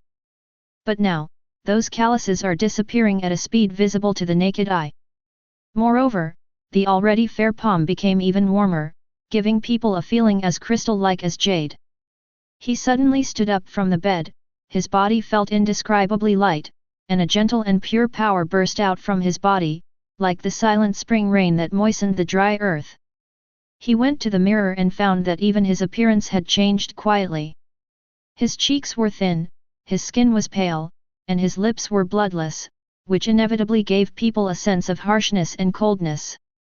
But now, his cheeks were slightly plumper, and his skin was no longer as pale as a death. Instead, it was healthy and clean, as white as mutton fat jade, and his lips were rosy. Soo-Mu smiled at the mirror, like a gentle and jade-like gentleman, making it difficult for people to feel bad about him. The first feeling he had about his new skin was that it was clean as if he had taken a bath in a bathhouse and couldn't rub off the mud. At the same time, his mental power also began to shrink. To be precise, it was not shrinking, but purifying. There was a magical power that removed all the impurities in the mental power, reducing its total amount while greatly increasing its purity. Suddenly, Soo-Mu looked up at the sky, his sight seemed to cross endless dimensions, and finally he saw a net, an invisible and intangible, yet omnipresent net. Every node on it was twinkling with a star, like the starry sky of the universe, mysterious and magnificent. The moment he saw the net, he naturally knew its name, Bronze Law. And just above the Bronze Law, there was a star as white as jade in a node. It cast white light and fell on Soo-Mu. For a moment, an invisible connection was established between the two. Soo-Mu finally understood the reason for his changes. He became a transcendent and gained transcendental powers, and his transcendental powers were called Pure Heart. A gift from Ting Ting. Soo-Mu smiled silently. This pure and innocent little girl selflessly shared her strength. Perhaps only such a person can possess the purest and most innocent heart. He carefully sensed the power brought by the pure heart, as if he was born with it. The moment he obtained the pure heart, he clearly knew its function. Pure heart transforms the owner's body into a pure body, slightly enhances physical fitness and mental strength, greatly improves the purity of the body and mind, and has a strong immunity to all filth. The filth here refers to toxins, curses, abnormal states, negative emotions, etc. Strictly speaking, pure heart is not a very powerful ability. It doesn't even have active abilities. It is all passive. It may be loved by some women who love beauty. It does not have the powerful lethality of five-finger flame bomb, nor the super strong defense of heart of iron, but this is not important. What is important is, he survived. Pure heart enhanced Soo-Mu's physical fitness and purified his total mental strength, which was equivalent to extending his lifespan in 2 ways. According to his estimation, he can live at least another year. Is this what it feels like to be alive? Not bad. Soo-Mu lay back on the bed, a peaceful smile on his face, and slowly fell asleep. He hasn't had a good night's sleep for a long time, because every time he slept, he was wasting his life and getting one step closer to death. This time, he can finally have a good night's sleep. Chief, welcome to the imperial capital. We will soon be staying in the presidential suite of the Manlin Carsiton Hotel. We are sorry to ask you to make do with it. Your private estate is not yet completed. It is my fault for poor supervision. Please punish me. A middle-aged butler in a tuxedo and with his hair combed meticulously said respectfully. Soo-Mu nodded, and walked into the most luxurious hotel in the imperial capital under the guidance of the butler. Your room is on the 118th floor, and it is currently the tallest suite in the imperial capital. The hotel just asked me to tell you that your presence is a glorious moment in the history of their hotel. Okay, I understand, leave now. Su-mu entered the room, lay down on the luxurious big bed alone, and closed her eyes to prepare for sleep. It's a magical experience, falling asleep in a dream. The main reason is that there is nothing he can do about it. As long as he falls asleep, he will appear in dreams, but he is tired of dreams and just wants to have a good rest, so he can only sleep in dreams. No words were spoken that night. The next morning, Su-mu woke up from his dream, stretched comfortably, and was about to get up when his expression changed slightly. Full again. He was surprised to find that his originally concentrated mental power was refilled and strengthened by 1% after a good night's sleep. If his total mental power was 100 before, it became 50 after concentration. He thought that it would increase by 1% of 50 after sleeping, but he did not expect that the concentrated 50 would be replenished, and the replenished mental power was of high purity, and finally it still increased by 1% according to 100. This means that compressing mental power is completely useless. Fortunately, the physical fitness enhancement brought by pure heart took effect, preventing Su-mu from being on the verge of death again. However, he had previously estimated that he could live for a year, but now he has to re-estimate and estimates that he can probably live for another month. Su-mu burst out laughing. Fate is really unpredictable and interesting. He got out of bed without washing, because he didn't need to wash at all. His body was spotless and washing would be a waste of water. He planned to meet his men and start working on the next plan. Just as he took a step, he suddenly felt dizzy. His mental strength was surging inexplicably, and even his eyes behind the brown glasses became azure blue, crystal clear like sapphires reflecting the sunlight. This is... Su-mu was surprised to find that just now, a bronze law had appeared in his body again, but the strange thing was that he was not connected to the big network of the bronze law at all, as if he already had it, and it only appeared naturally because his mental power had reached a certain limit. Chapter 58. Su-mu, who knew very little about the extraordinary, had no idea what had happened, nor did he know where this extra bronze law came from. The only thing he knew was that this bronze law was called Sen Luo Wangxiang. The churning of mental power lasted for a moment before slowly subsiding. Su-mu, who had calmed down, began to sort out his thoughts. The first thing he was sure of was that all things in the universe was something he gained after a night's sleep. It seemed to be an ability independent of the bronze law, because it was not on the bronze law network at all. This was outrageous. As far as he knew, all the supernatural beings' abilities came from the bronze law. How could there be abilities independent of the bronze law? Could it be that Su-mu had some vague guesses about his dream, or was this mysterious dream itself a completely independent law? This law was only related to the spirit. There was too little known information, so he could only speculate. After thinking for a moment, "Forget it, let's just stay alive first. This kind of unexpected surprise feels good." Su-mu smiled. He would not worry about trivial things. The secret of the dream may only be revealed after he becomes stronger.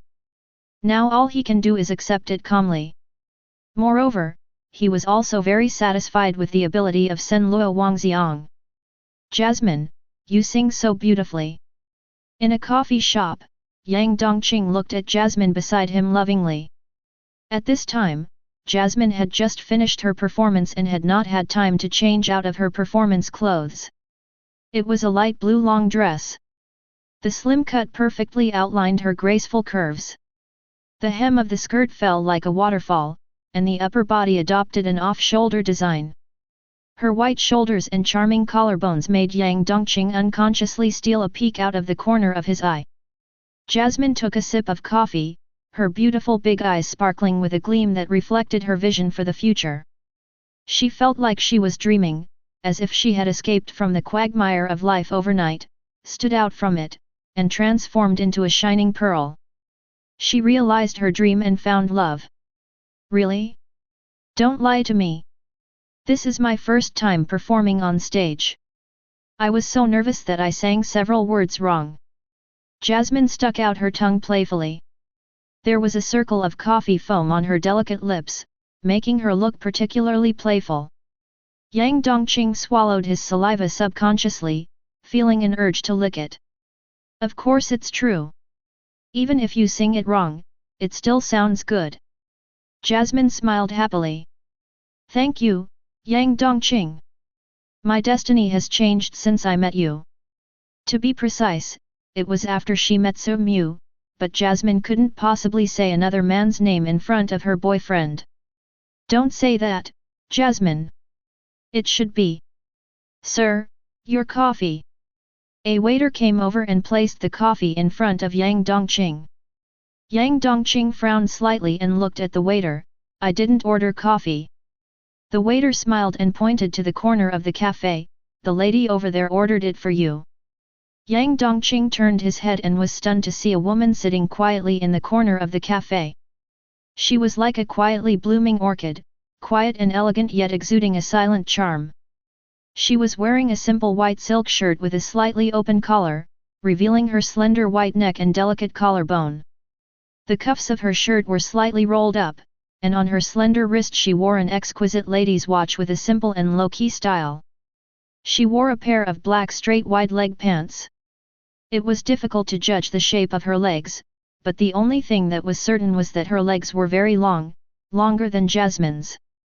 The most eye-catching thing is her long flaxen hair, which exudes a warm and soft luster under the caress of the sun. The slightly curled hair ends add a bit of intellectual beauty. For some reason, the first time Yang Dongqing saw the woman, he thought of Su Mu. The elegant and gentle feeling was very similar. At this moment, the woman seemed to notice something, and she tilted her head slightly, revealing a delicate profile. With a smile on the corner of her lips, she gently raised the white coffee cup in her hand and made a simple gesture. Don't drink it. Jasmine pouted her lips, like a kitten protecting its food, and said resentfully to Yang Dongqing. Yang Dongqing smiled awkwardly and looked away. I don't know her. Please return this cup of coffee for me. The waiter looked embarrassed and said, Sir, I only delivered the coffee. If you want to return it, please talk to the lady yourself. Oh, by the way, it seems that the lady even wrote something on the napkin. After saying that, the waiter walked away. Jasmine picked up the napkin and said angrily, I want to see what she wrote. Yang Dongqing felt more and more embarrassed. He didn't expect that he was so popular with girls. As a result, after Jasmine opened the napkin, she was stunned and a little flustered on her little face. Jasmine. Yang Dongqing realized something was wrong, took the napkin and saw that there were only 4 words on it, Nightmare Apostle. His face suddenly changed and he stared at the intellectual beauty in the corner. There was an elegant and reserved smile on her delicate face, as if she was greeting a new friend. Jasmine, wait here, I'll go over and take a look. Yang Dongqing stood up and walked towards the woman. Jasmine was a little nervous. She had been in contact with Yang Dongqing for a while and already knew what the Nightmare Apostle meant. She couldn't help but feel a little worried, but she was a sensible woman and would not cause trouble for her man, so she did not stop him. She just held the phone tightly, opened the address book, and clicked on Su Mu's call. If the situation is not good, she will call Su Mu first. In her opinion, only Su Mu can help Yang Dongqing. Although Su Mu is cold-blooded and ruthless, Yang Dongqing agreed to work for him for 3 years. It seems that Su Mu does not want to lose a subordinate in vain. Who are you? Yang Dongqing sat in front of the woman and asked coldly. When he saw the woman's face, he realized that he had underestimated her beauty. Her face was even more beautiful than her profile. Even the stars on TV were not as beautiful as her. The woman put down the coffee in her hand, gently tucked one side of her hair behind her ear, revealing her delicate white earlobe, and smiled, Mr. Yang, please forgive my intrusion. This is our first meeting. This is my business card. She held out a business card. Yang Dongqing took the business card and saw that it read, Chairman of Bronze Coffin Co., Limited, Murong Mengli. Seeing the words Murong Mengli, his pupils suddenly contracted and he said in horror, Are you a noble? Murong Mengli seemed to be accustomed to this kind of expression. Her expression did not change at all. She just smiled and nodded politely. Yang Dongqing couldn't help but gasp. At this moment, he finally understood why he thought of Su Mu when he saw Murong Mengli. This damn aristocratic temperament is really exactly the same. This was the first time he had met a nobleman, and the reason he was sure that the other party was a nobleman was mainly because of his name. Nobles all have double surnames. He didn't know about other countries, but he had heard of the nobles of the Xian Empire. According to legend, the nobles in the beginning did not want to have the same surname as the commoners, thinking that it was an insult to their noble status, so they changed their names into double surnames to distinguish themselves from the commoners. In the Xian Empire, only the nobles have double surnames. Chapter 59. Why would the nobles come to the lower town? Murong Mengli smiled and said, Of course it's for running the company. Yang Dongqing's eyes became more and more alert. He did not have a good impression of the nobles. These nobles had a very bad reputation in the entire Xian Empire. They were arrogant and extravagant, placed themselves above the law, ignored the common people, were self-important, and were parasites of the empire. Of course, these were all spread privately by the common people. They hated the nobles, but they also hated themselves even more for not being nobles. I don't remember any interactions with the nobles. What is your purpose? Mr. Yang, I can see from your eyes that you hate the nobles. I will not claim that I am any different from them. The reason I came to you is to invite you to join my company, Bronze Coffin. Don't rush to refuse. I know you just became a nightmare apostle not long ago and are wary of everything. But in fact, it is very common for nobles to form a company and invite nightmare apostles to join. Most nightmare apostles choose to join the company. Why? Yang Dongqing frowned. Mutual benefit. Murong Mengli gently stirred the coffee with a spoon, and the spoon and the porcelain cup made a crisp sound. Mr. Yang, I don't need to explain how dangerous nightmare apostles are. No one is sure how long they can live after traveling through the nightmare world again and again. Therefore, most nightmare apostles will accumulate enough wealth while they are still alive to leave for their family and friends. This is the meaning of the company's existence. Although the nightmare world is dangerous, crises always coexist with opportunities. In addition to nightmare monsters, there are also treasures, extraordinary materials, etc. These things are what the company needs. Yang Dongqing sneered, You mean, we, the nightmare apostles, are selling you the things we exchanged our lives for? Murong Mengli didn't care about Yang Dongqing's hostility. She always behaved politely, like a female president discussing business normally. You'll have to sell it eventually, won't you? Do you think that other than the nobles, there's anyone else in this world who can afford a high enough price? Mr. Yang, I understand your concerns. Please rest assured that I never do business by forced buying and selling. After all, these things are what the nightmare apostles exchanged their lives for. I only want things that you don't need. For example, if your bronze law is heart of iron, the applicable treasures and extraordinary materials can only be power-related. If you obtain a spiritual treasure or material that you don't need, you can sell it to the company. Of course, joining the company is not just about these benefits, there are also corresponding employee benefits. In addition to the monthly basic salary, there will also be information sharing, employee mutual assistance, rental of treasures and other benefits. Murong Mengli's conditions were very good, but Yang Dongqing heard one thing. You investigated me. Yang Dongqing clenched his fists, and a faint metallic color appeared between the fists. Boy, let me give you a piece of advice. Don't show your fangs in front of a strong man. A faint male voice sounded behind Yang Dongqing. He was instantly startled because he didn't notice when there was an extra person behind him. Just as he was about to react, pop! A large hand with distinct joints was placed on his shoulder. At that moment, Yang Dongqing felt as if a mountain was pressing down on his shoulders. Even if he tried his best, he couldn't shake it at all. He turned his head in disbelief, only to see a man in a black windbreaker and sunglasses standing there with an indifferent expression. The so-called steel body is like a toy in this big hand, and it will break with a slight squeeze. Han Yu. Murong Mengli frowned slightly, seeming a little dissatisfied. The man in sunglasses named Han Yu shrugged and let go of his hand. Boss, I was just warning him. Don't act without my order from now on. Murong Mengli's voice was not loud, but it was filled with unquestionable calmness. Han Yu nodded casually. You are the boss, you have the final say. He casually walked aside, sat down, and said no more. Yang Dongqing looked at Han Yu with some fear, his heart already filled with huge waves of shock. He couldn't imagine that his strength after becoming stronger would be so vulnerable. I'm sorry, Mr. Yang, I didn't discipline my subordinates well, please forgive me. Murong Mengli showed a trace of apology. She continued, in fact, I didn't deliberately investigate you, but for the growth of the company, I have been sending people to continue to search for the traces of the Nightmare Apostle among the people.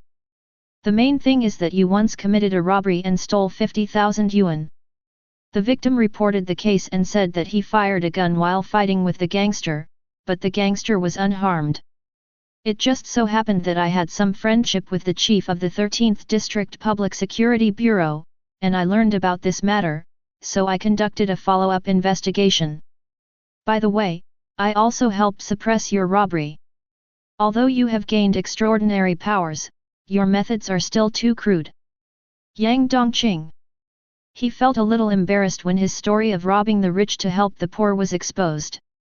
He never expected that Murong Mengli had actually helped him in secret.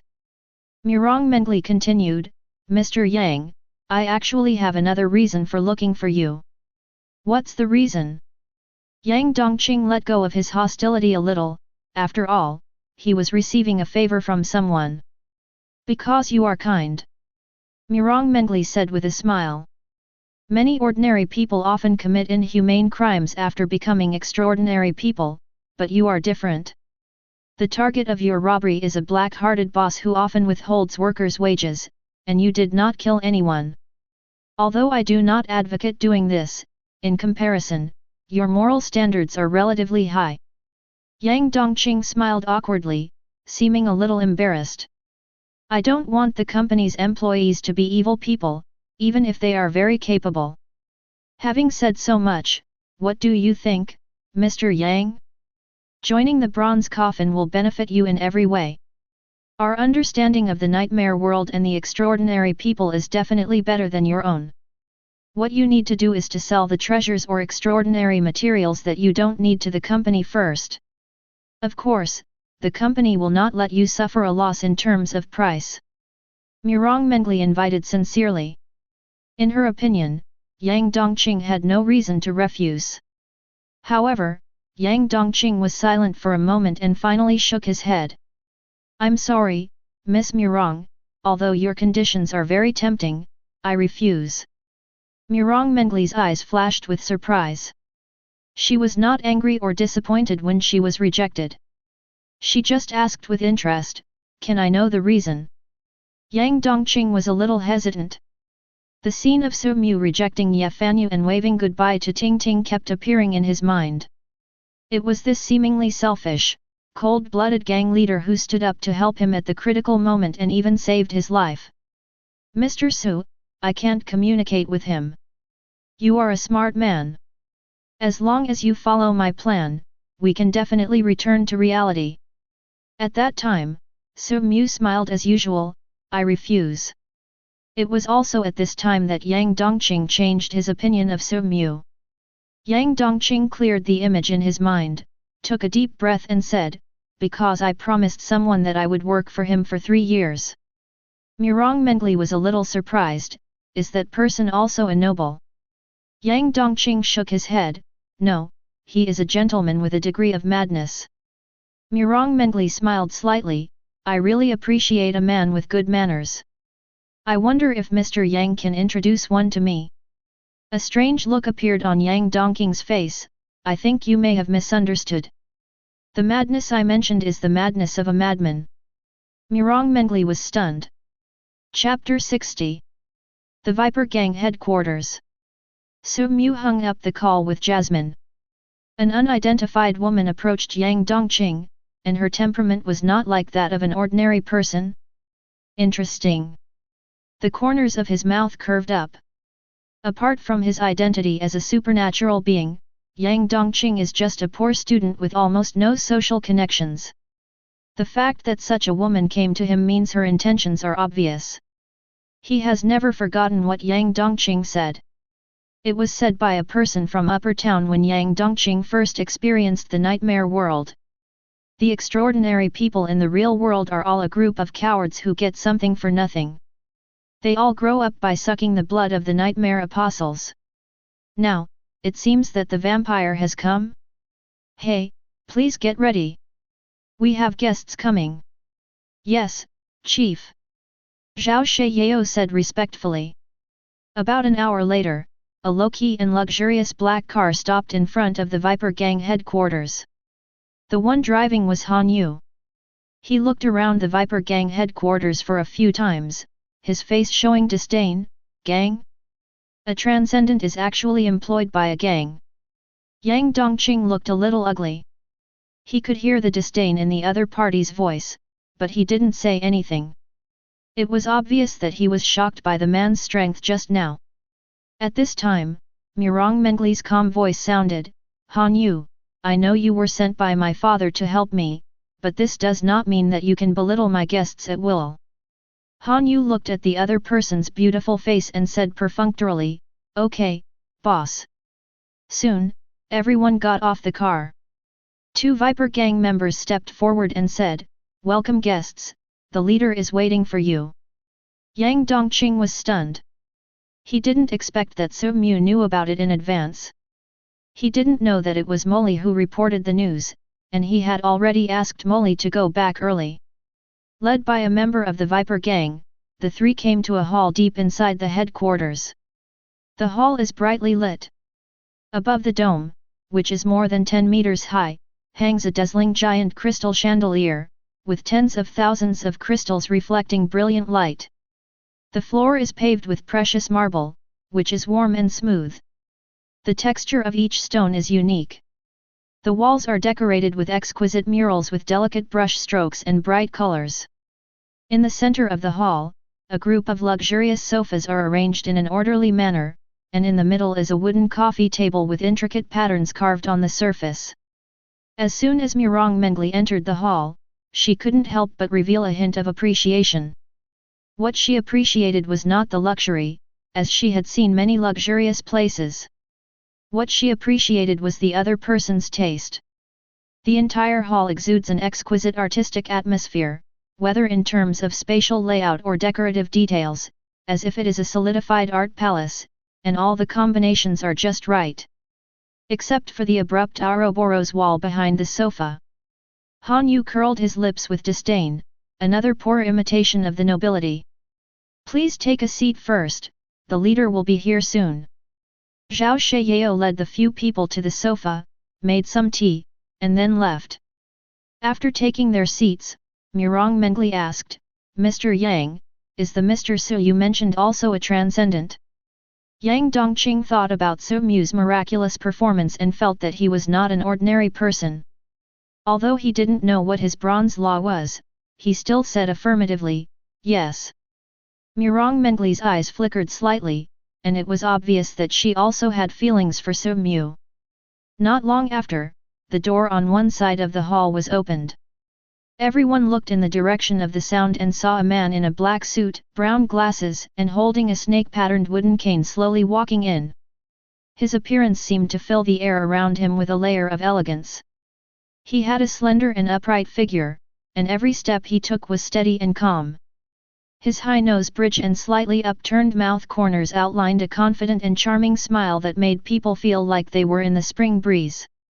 A strange look flashed in Murong Mengli's beautiful eyes. She was rarely moved by other people's appearance, but today she made an exception. Looking at the gentleman walking towards her, only 4 words came to her mind: a gentleman as beautiful as jade.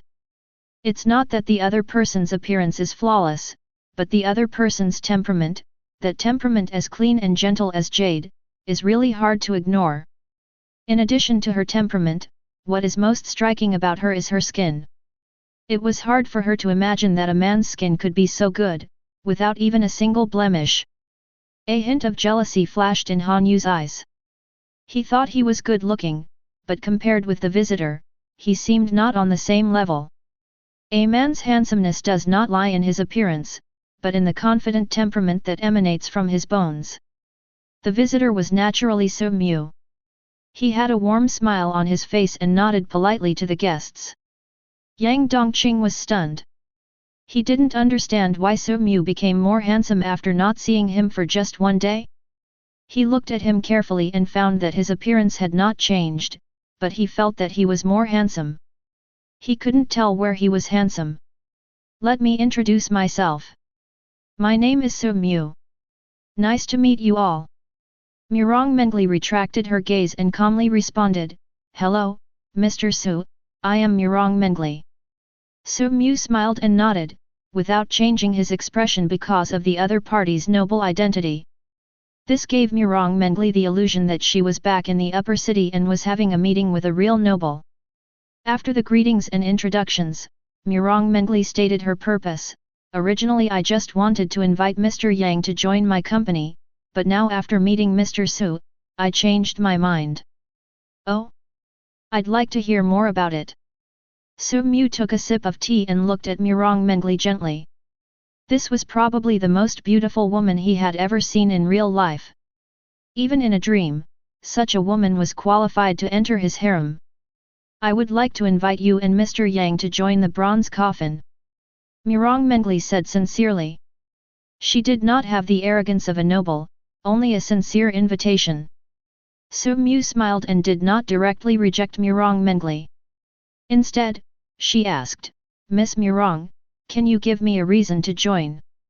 Excuse me for being frank, Mr. Su is not short of money, and he is also a superhuman, so he has the basic conditions to set up a company.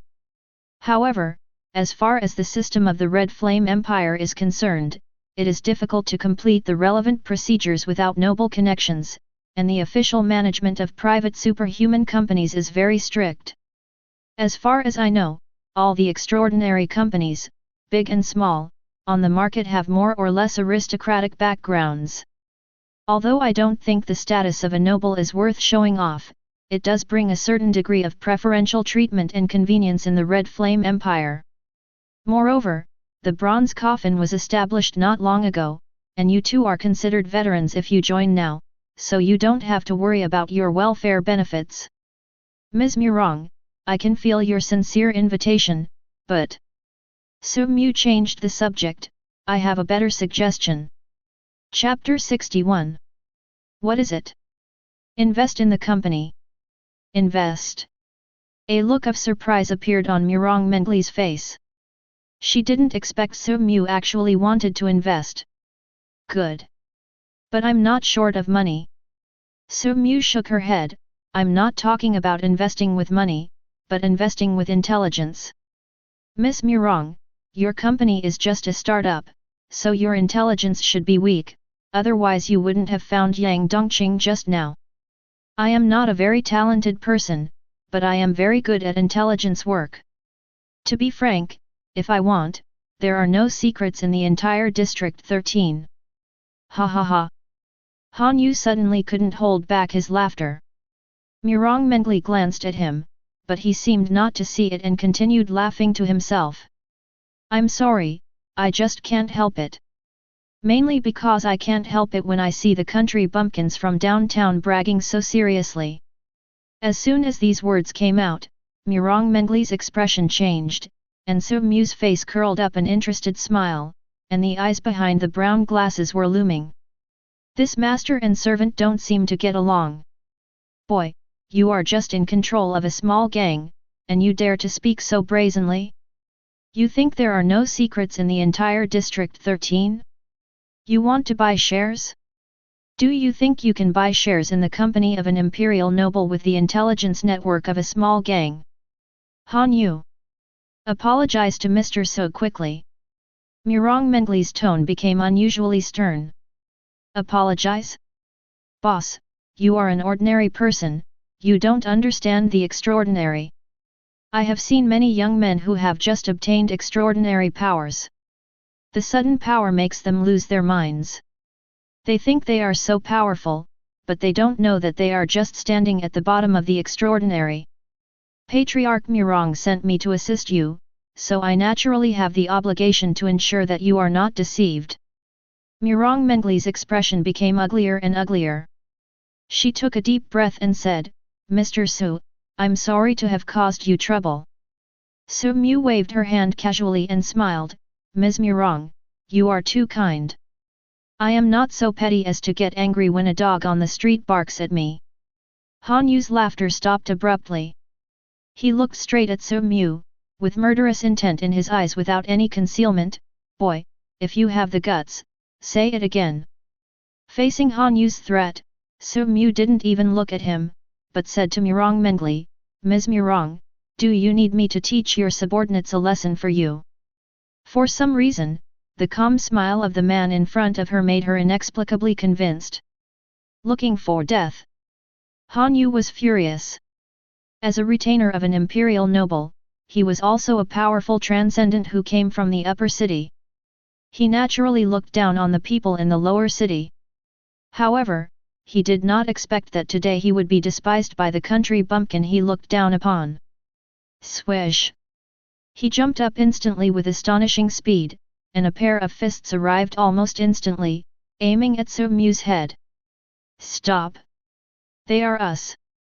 Murong Mengli and Yang Dongqing shouted at the same time, but, it was too late. Han Yu's fist hit Soo-Mu's head hard, but Soo-Mu seemed to have no reaction at all and still sat on the sofa motionless. Just when Han Yu thought he had succeeded, something unexpected happened to everyone. The expected sound of the head exploding did not sound. Instead, Han Yu's fist went through Soo-Mu's body as if it was passing through the air. The next moment, Soo-Mu's figure shattered like a dream bubble. What? Han Yu was shocked. At this time, men in black like a tide poured out from the doors on all four sides of the hall and surrounded everyone in a moment. Everyone had a blank expression on their face, like a cold machine. Faced with the encirclement, Han Yu did not panic, but his face was as gloomy as water, and his eyes kept scanning, trying to find Soo-Mu's trace. To him, the encirclement of these ordinary people did not pose any threat at all. What really made him feel weird was Soo-Mu's method. Boom boom boom. The sound of the serpentine wooden cane hitting the ground was heard. Everyone looked in the direction of the sound and saw Soo-Mu walking out from the group of men in black with a smile on his face. Ms. Murong, I'm afraid today's incident cannot be resolved peacefully, but for your sake, as long as Mr. Han Yu is willing to apologize, I can consider forgiving his offense. Soo-Mu said with a smile. Before Murong Mengli could speak, Han Yu sneered, how naive. Do you think you can do anything to me with just these ordinary people? Soo-Mu's smile widened, and he said word by word, who said they are ordinary people? Boom! The serpentine wooden cane tapped the ground lightly, like some kind of signal, and a strange scene appeared. Roar! Hundreds of men in black roared violently at the same time. The sound seemed to come from the abyss of hell, filled with endless pain and violence. Along with the horrifying roars, their bodies began to undergo strange changes. Pieces of ink-black scales grew out from under their skin at a speed visible to the naked eye, quickly spreading throughout the body, and arranged closely together to form indestructible scale armor. At the joints, sharp bone spurs broke through the skin and stretched out hideously like the claws of a devil. Their bodies became taller and more twisted, with bulging muscles and ferocious lines. Their facial contours were covered with black scales, revealing only a pair of scarlet eyeballs emitting a murderous aura. A chilling atmosphere of terror filled the entire place. They were like Shuras crawling out of hell, ready to launch a bloody massacre at any time.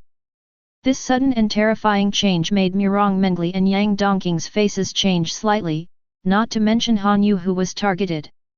At this moment, Han Yu was being stared at by countless pairs of scarlet eyes, and he felt creepy. What the hell kind of monster is this? The noble retainer, who thought he was knowledgeable, was also frightened. He had never encountered such a strange thing and even suspected that he had fallen into a nightmare world. Mr. Han, I wonder, can they make you apologize? Su Mu, who was surrounded by monsters, asked politely with an unchanging smile on his face. Han Yu's face suddenly turned very ugly.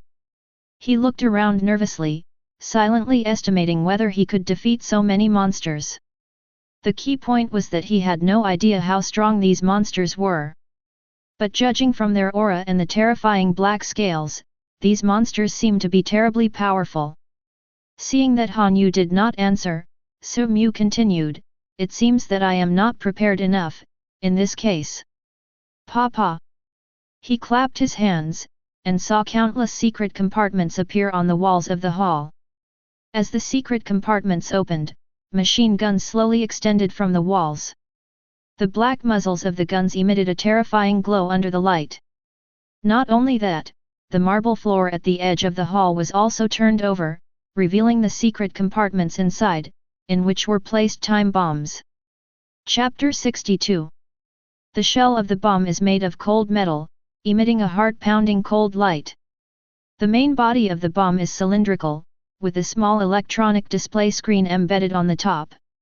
The red numbers jumping on it are like a devil's countdown.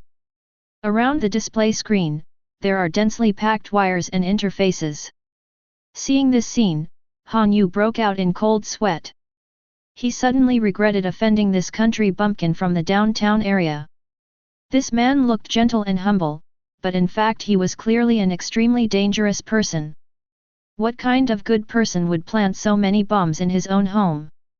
Originally, he was thinking whether he could break through the siege, capture the leader first, and directly catch Su Mu, but the moment he saw the bomb, his heart was completely chilled. He didn't dare to act rashly, for fear that he would accidentally touch a bomb in the process of attack. Once these hundreds of bombs exploded, the entire Viper Gang headquarters would be razed to the ground. Even though he thought he was strong, he was not confident enough to withstand so many bombs. When Yang Dongqing saw this scene, he broke out in a cold sweat. He had never thought that Su Mu actually had so many hidden tricks. It was not unfair for him to lose at that time. Even if he had won at that time, he might not have been able to walk out of the Viper Gang alive. Murong Mengli was the only one present who could remain calm. Although the pupils of this noble lady contracted, she still maintained the most basic decency. She finally understood why Yang Dongqing had such an evaluation of Su Mu, a gentleman with a degree of madness. This is indeed crazy enough.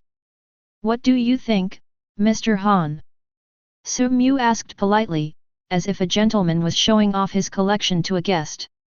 A drop of cold sweat slid down Han Yu's face. His muscles were tense and his eyes flickered. Don't bluff there. I don't believe you dare to detonate the bomb. There is an imperial noble sitting here. Once the crime of killing an imperial noble is proven, the entire Xian Empire will not tolerate you. Su Mu smiled slightly, you are wrong, Miss Murong will not die, she is carrying some kind of defensive treasure. I will not die either, because this is just my clone. My men will not die either, the scales on their bodies have enough defense. Only you, will die. Murong Mengli's face changed slightly. She didn't expect that Su Mu could see that she had a defensive treasure on her. Hearing this, Han Yu's face froze. He pointed at Yang Dongqing and asked, what about him? He is also your subordinate. It's okay, he's dead. Yang Dongqing. Although he had long been accustomed to Su Mu's 37-degree mouth often saying such cold words, he still felt very angry every time he heard it. Mr. Han, now it's your choice, apologize, or die. Han Yu's face became increasingly ugly. His pride did not allow him to apologize to the people in the lower city, but he did not want to die. At this time, Mirong Mengli spoke, Han Yu, apologize. Her tone was cold and contained an unquestionable meaning. I was wrong. Han Yu finally lowered his noble head, and kept comforting himself in his heart that he had obeyed Mirong Mengli's orders, and there was no need for him to fight to the death with the country bumpkins in the lower city. Su Mu shook his head, not enough. Han Yu's face was furious, what else do you want? Do you want me to kneel down? Good suggestion. You. Han Yu's chest heaved violently, his eyes almost spitting fire. This extreme humiliation was brewing in his chest. Bite. Su Mu took the remote control out of his pocket and pressed the button. The next moment, the bright red numbers on the time bomb display screens began to flash wildly. At the same time, the scaly monster quietly blocked all exits. What the hell? Yang Dongqing panicked and stood up and ran out. I told you he was a lunatic, but you still didn't believe me. Get out of the way and let me out first. I'm one of you. The scaly monster did not make things difficult for Yang Dongqing and left a gap for him to leave. Han Yu's heart was beating wildly. No. I can't die here. I still have a bright future. I don't have to fight to the death with the country bumpkins in the downtown area. He kept comforting himself, not knowing that the arrogance in his heart had already been broken by the fear of death. Plop. He fell heavily to his knees. Mr. Su, I was wrong. Bite. Su Mu pressed the remote again and the time bomb stopped flashing. Afterwards, all the secret compartments in the hall were closed, and the scale-armored monsters retreated like the tide. Su Mu returned to the sofa and drank tea with Mirong Mengli, as if nothing had ever happened. Ms. Mirong, try this Anshan black tea. I wonder if it suits your taste. Mirong Mengli gently tucked one side of her hair behind her ear, elegantly picked up the teacup, took a sip, and savored it carefully, smooth and soft, with a long aftertaste, good tea. At this point, she paused and added, I like it very much. Su Mu smiled slightly, and understood Mirong Mengli's subtext, Miss Mirong is indeed very tasteful. From this point of view, it would be a blessing to be able to reach a cooperation with Miss Mirong. The elegant couple was chatting and laughing, and no one paid any attention to Han Yu, who was kneeling on the ground like a stray dog. Han Yu clenched his fists tightly, his eyes were filled with spider web-like bloodshot, but he did not dare to stand up. Because Su Mu didn't let him stand up. He didn't dare to take any chances against this kind of enemy who always had a smile on his face. Perhaps once he stood up, he would continue to be targeted and suffer more humiliation. The strange method of clones, the subordinates who were like nightmare monsters, and the bombs spread all over the hall, no matter which one, made Han Yu extremely fearful. Mr. Su, I admire your methods. I can't seem to find a reason to refuse your investment. Mirong Mengli smiled, and this time the smile seemed less polite and more like a smile between friends. It's a pleasure working with you.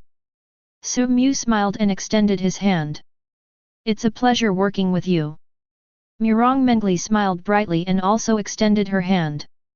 Those hands were like carefully crafted works of art, long and slender, each finger was as straight and even as green onions, the finger joints were small and delicate, and the skin was as white and delicate as mutton fat jade. The two hands shook politely and that was enough. Afterwards, Mirong Mengli left the address and passed to the upper city area and left with Han Yu. Su Mu sat alone on the sofa, sipping tea, holding the business card between two fingers. Bronze coffin, interesting. With his keen eyesight, it was not difficult to see that Han Yu and Mirong Mengli were completely at odds with each other. It seemed that Han Yu was intentionally or unintentionally opposing Murong Mengli and did not want the bronze coffin to become stronger. However, due to his aristocratic status, he did not dare to show it too obviously. It seems that the imperial nobility is not as supreme as imagined. Chapter 63. In the Xian Empire, the privileges of the nobles are almost above the law. It is even harmless for the nobles to execute a few civilians at will. However, Han Yu has repeatedly disobeyed Murong Mengli's orders, which is somewhat intriguing. Just as Su Mu was thinking, dong dong dong. Yang Dongqing came back trotting again. Why didn't it explode? He came to the sofa, picked up the teacup and drank it all. I always thought that with your level of madness, you would definitely explode. Student Yang Dongqing, it seems that you have a deep misunderstanding of me. I have always advocated resolving disputes through peaceful means. Okay. I don't have any misunderstanding about you. Yang Dongqing curled his lips and said, what kind of peace-loving person would fill his home with bombs? By the way, why did the people from the Viper Gang suddenly turn into monsters? How many abilities do you have? Su Mu smiled but did not explain. Only he himself knows the real reason. In fact, there are no monsters, no machine guns, and no bombs. Everything is, all things in the universe.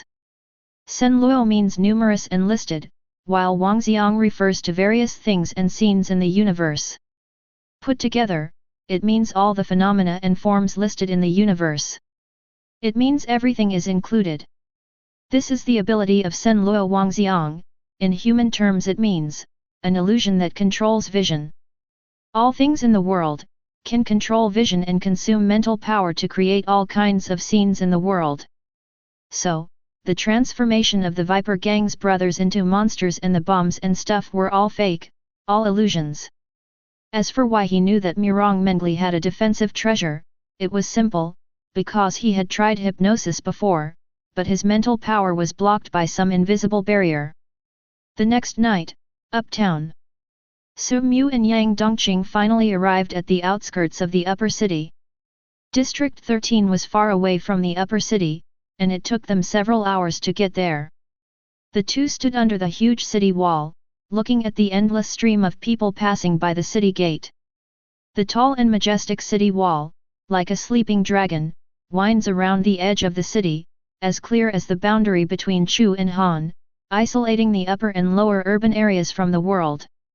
At the huge city gate, a team of armed soldiers were checking passers-by.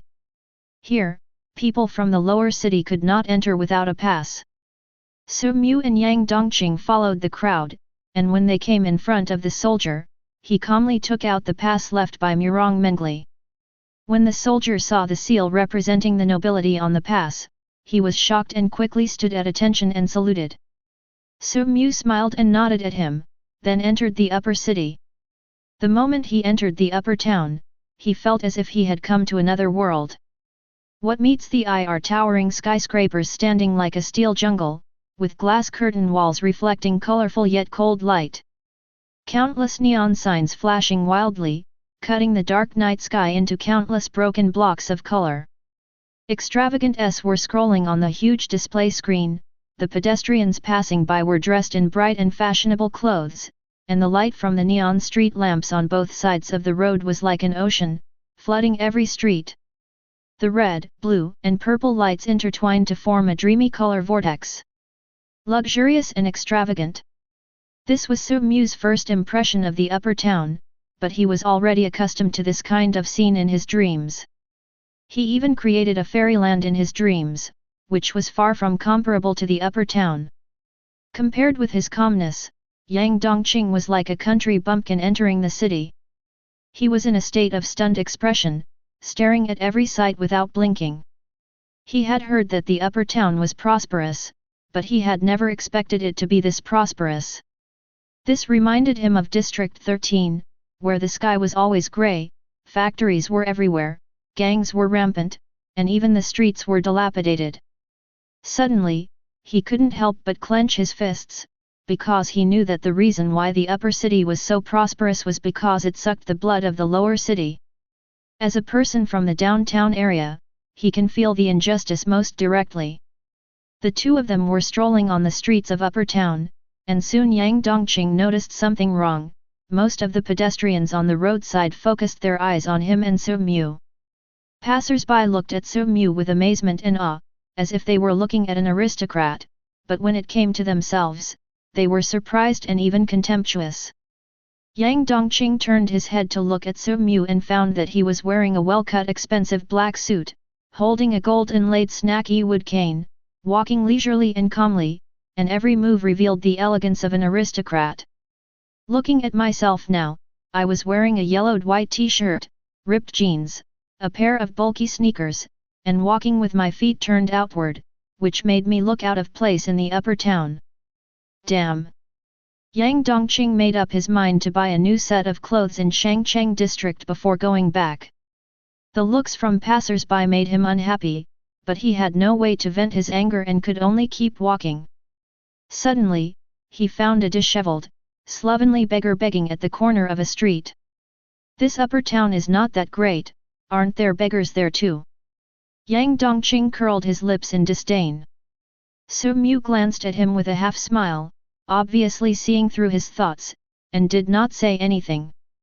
Yang Dongqing was a little annoyed by Su Mu's eyes, but he was not good at speaking, so he turned around and walked towards the beggar, taking out $1 in change from his pocket.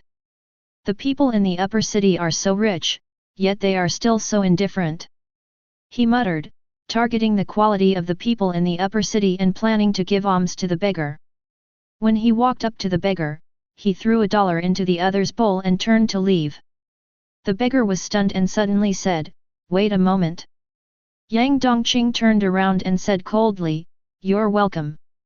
The beggar looked him up and down, a trace of contempt in his eyes, from the downtown area.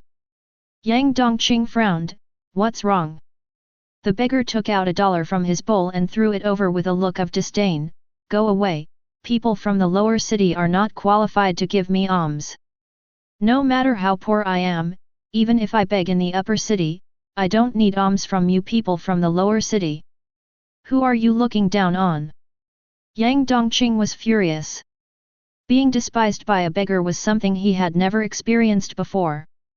Damn, the beggars in the upper city were nobler than those in the lower city? Just as he was about to argue with the beggar, a snake-grained wooden cane blocked his way.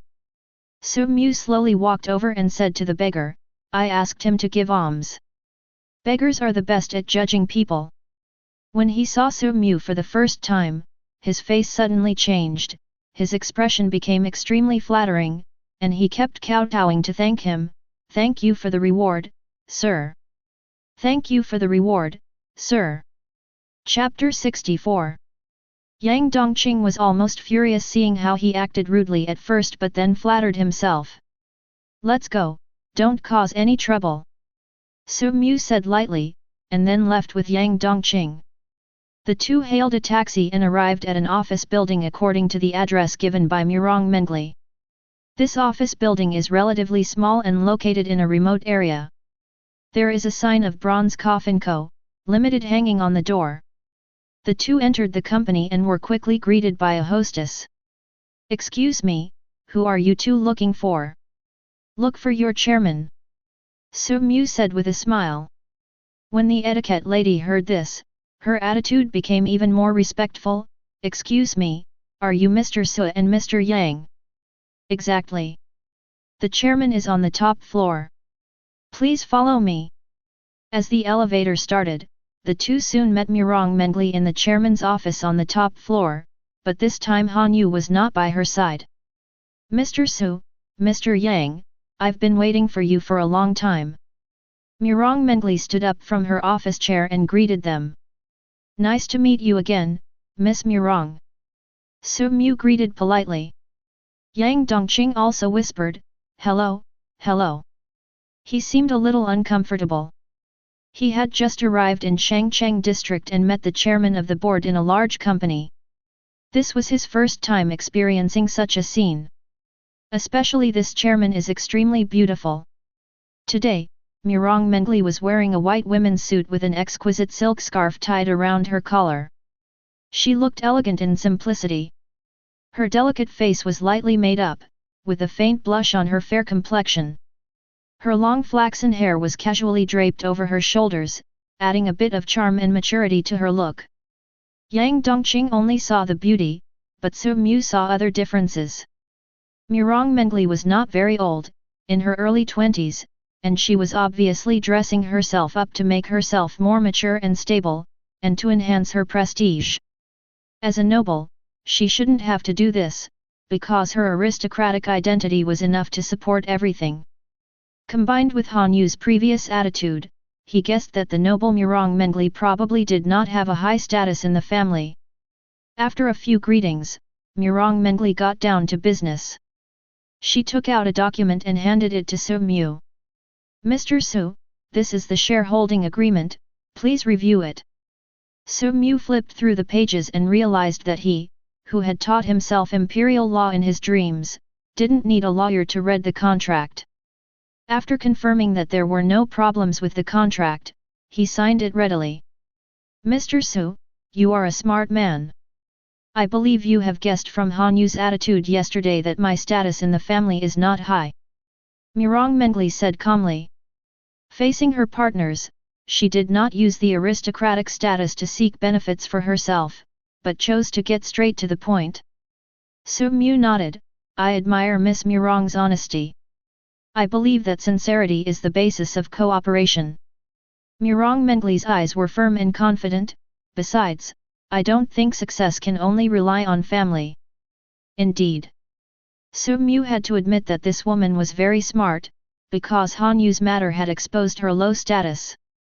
This woman did not choose to cover it up, but took the initiative to be honest. This would certainly lose some of the aristocratic sense of authority, but at least it could make people feel her sincerity. "Thank you for your understanding. Next, I will briefly talk about the Bronze Coffin Company's current top priority, which is to find the Golden Eye." Golden Eye? Yang Dongqing was somewhat unfamiliar with this term. The Golden Eye is the main material for making gold-level extraordinary potions. To be honest, the original intention of creating the bronze coffin was to obtain the Golden Eye. In fact, this is no longer a secret in the Star City supernatural circle. You two from the lower city district may not know much about it. My father, the head of the Murong family, has been looking for the Golden Eye for many years. Not only did he issue a reward, he also encouraged his children to set up a company and recruit nightmare apostles to search for it. Yang Dongqing was stunned. Does it mean that the Golden Eye only exists in the nightmare world? Murong Mengli nodded, "That's right. In fact, not only the Golden Eye, but many extraordinary materials exist in the nightmare world. This is also the original intention of establishing the Extraordinary Company, in order to collect extraordinary materials through the Nightmare Apostles." "What's the point of collecting extraordinary materials?" "Make extraordinary potions." Murong Mengli said faintly, "Mr. Yang, do you know where those extraordinary people who are not Nightmare Apostles come from?" Yang Dongqing was no fool. He immediately responded to this obvious hint. Could it be that he is using extraordinary potions? Yes, in fact, in the beginning, there were no extraordinary people in the real world, only Nightmare Apostles. Among these Nightmare Apostles, those with extraordinary talents were able to connect to the Bronze Law and awaken extraordinary powers. These people are called the Chosen Ones. Yang Dongqing raised his eyebrows slightly, perhaps the words Chosen One touched his GT. Later, the Chosen Ones continued to explore the nightmare world and discovered extraordinary materials. These materials were specially formulated and refined to make extraordinary potions. Ordinary people in the real world could become extraordinary people by drinking extraordinary potions. This is the origin of extraordinary people in the real world. It turns out that it was the Nightmare Apostles who created the extraordinary beings in reality.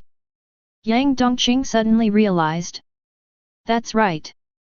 Murong Mengli nodded, people in the real world cannot connect to the Bronze Law on their own. According to some high-level extraordinary people, there must be some barrier in the real world that blocks humans, and if they want to connect, they can only rely on external forces such as extraordinary potions to break the barrier. To obtain the materials needed for supernatural potions, one can only rely on nightmare apostles. Of course, sometimes nightmare monsters will invade reality, and one can take the opportunity to collect supernatural materials from them, but this efficiency is definitely not as good as that of nightmare apostles. To put it bluntly, in the eyes of the nobles, nightmare apostles are precious resources that can help them obtain extraordinary materials. Yang Dongqing's face looked a little ugly. No wonder the nightmare apostle from the upper city said that. People like nightmare apostles are prone to danger in any world. He could almost imagine that some unscrupulous nobles would kidnap the families of nightmare apostles for profit, and then threaten the nightmare apostles to help them obtain extraordinary materials until they died in the nightmare world. Although the first extraordinary beings were nightmare apostles, due to the special nature of nightmare apostles, it is difficult for them to live long. As far as I know, no nightmare apostle can completely escape the nightmare world. The extraordinary people in the real world did not pose this kind of threat, so in the end, the extraordinary people in the real world became more and more powerful, while the nightmare apostles kept rising and falling. Chapter 65. Murong Mengli paused and continued, I can understand the concerns of the two nightmare apostles, but please rest assured that the things you worry about will not happen in the bronze coffin. In fact, after years of development, the cooperation between the extraordinary people in the real world and the nightmare apostles has formed a stable model. In the beginning, it was indeed more chaotic, and the extraordinary people in the real world often threatened the nightmare apostles. But people have underestimated the danger of the nightmare apostle. A person who could die in the nightmare world at any time, when faced with a threat, could unleash ruthlessness far beyond that of ordinary people. There was even a terrorist attack in which a nightmare apostle used a suicide attack to kill an imperial noble, so gradually the two sides turned into a cooperative relationship until the extraordinary company was born. Su Mu smiled without comment. He knew human nature very well. In the eyes of the nobles, nightmare apostles were employees who could die at any time but were extremely valuable. Maybe after paying the nightmare apostle's salary today, he would die in the nightmare world tomorrow. The nobles would definitely think, if I only made a verbal promise and then waited for the nightmare apostle to die, wouldn't this save a lot of money? A more evil noble could directly use the family of the nightmare apostle as a threat, without spending a penny. No matter how crazy your nightmare apostle is, what can he do? In the end, this world is about strength. For example, would a supernatural being like Han Yu be afraid of Yang Dongqing's threat? Ms. Murong, I have just become a transcendent not long ago. I want to know where my strength ranks among transcendents, or the level division among transcendents. Yang Dongqing asked the question that concerned him most. The last time he faced Han Yu's powerlessness, he felt a shadow in his heart. If all the extraordinary people in the real world are like this, then he will have to consider keeping a low profile in the future. Murong Mengli nodded and said, Mr. Yang, you should only have the bronze law of iron ambition at the moment, right? Yang Dongqing was stunned. I really only have heart of iron, Miss Murong. From what you said, can I also have multiple bronze laws? Yes, the abilities possessed by extraordinary people are not just one. Mr. Yang, have you ever thought about why the bronze law is called bronze? Yang Dongqing seemed to have thought of something, and his eyes widened unconsciously. Could there be silver laws? Golden laws? Murong Mengli tucked a few strands of hair behind her ears and smiled faintly. Mr. Yang really got it straight away. There are three kinds of laws in this world, namely bronze, silver, and gold. Possessing one bronze law means officially entering the ranks of transcendence, and the rank is bronze level 1. And possessing two bronze laws is bronze level 2. Yang Dongqing opened his mouth involuntarily. If there are 10 kinds of bronze laws, wouldn't it be bronze 10th level? Phew! Murong Mengli smiled, as gorgeous and charming as a flower blooming in spring. Only at this time, she seemed to have less of the disguise of a strong woman and more of the innocence of a young girl. Not that many. The highest is only bronze level 3. After level 3, you can go up to silver. And when you reach silver level 3, you will naturally become a gold expert. My father is a silver level 3 transcendent. He has been stuck at this level for a long time and has collected a lot of transcendent materials. Now all he needs is the golden eye to advance to gold. Call. Yang Dongqing breathed a sigh of relief. He almost thought that he was far behind the extraordinary people in the real world. It turned out that each level only had 3 stages. Then Han Yu is level 2. Yang Dongqing's expression changed. Silver. Murong Mengli shook her head. Bronze level 2. What? Yang Dongqing's face changed drastically. He didn't expect that Han Yu was only 1 level higher than him. When they met that day, the other party suppressed him and made him unable to move with just one hand. Han Yu's 2 abilities are Giant Power Punch and Endless Recovery. The former provides him with unimaginable power, while the latter gives him a recovery ability that is hundreds or thousands of times greater than that of ordinary people. It can be said that as long as he is not shattered to pieces, it is difficult to kill him. Yang Dongqing felt a sense of defeat as he realized that the other party's 2 abilities were no weaker than his own heart of iron, and were even better in some aspects. Before becoming a superhuman, he had always been inferior and withdrawn. Later, the superhuman power gave him unparalleled confidence. But now, after coming into contact with the superhuman world, he suddenly found that he was still at the bottom, and his self-confidence was severely frustrated for a while. Murong Mengli seemed to see that Yang Dongqing was in a low mood, and comforted him. Mr. Yang, don't be discouraged.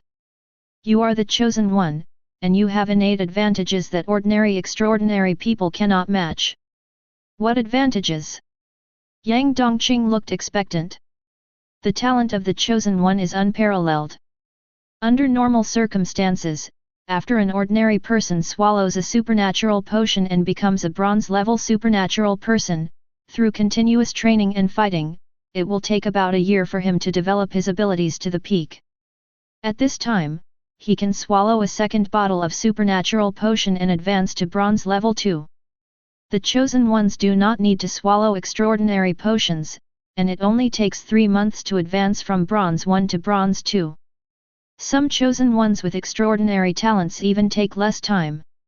This is not the biggest advantage of the chosen one. The biggest advantage is that all advancements do not require the use of extraordinary potions. You only need to connect to the bronze law in the nightmare world to advance.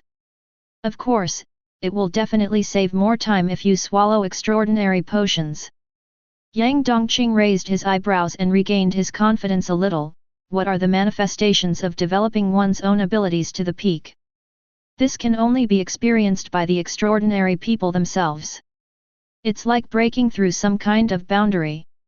Suddenly, they can use their abilities more easily and their strength increases dramatically. As soon as these words came out, the corners of Yang Dongqing's mouth suddenly became harder than axe. He was now extremely sure that he was a 1 in a million genius. Because in the previous nightmare world, his heart of iron was strengthened, and it was obviously developed to the peak, and he would be able to advance to bronze too soon.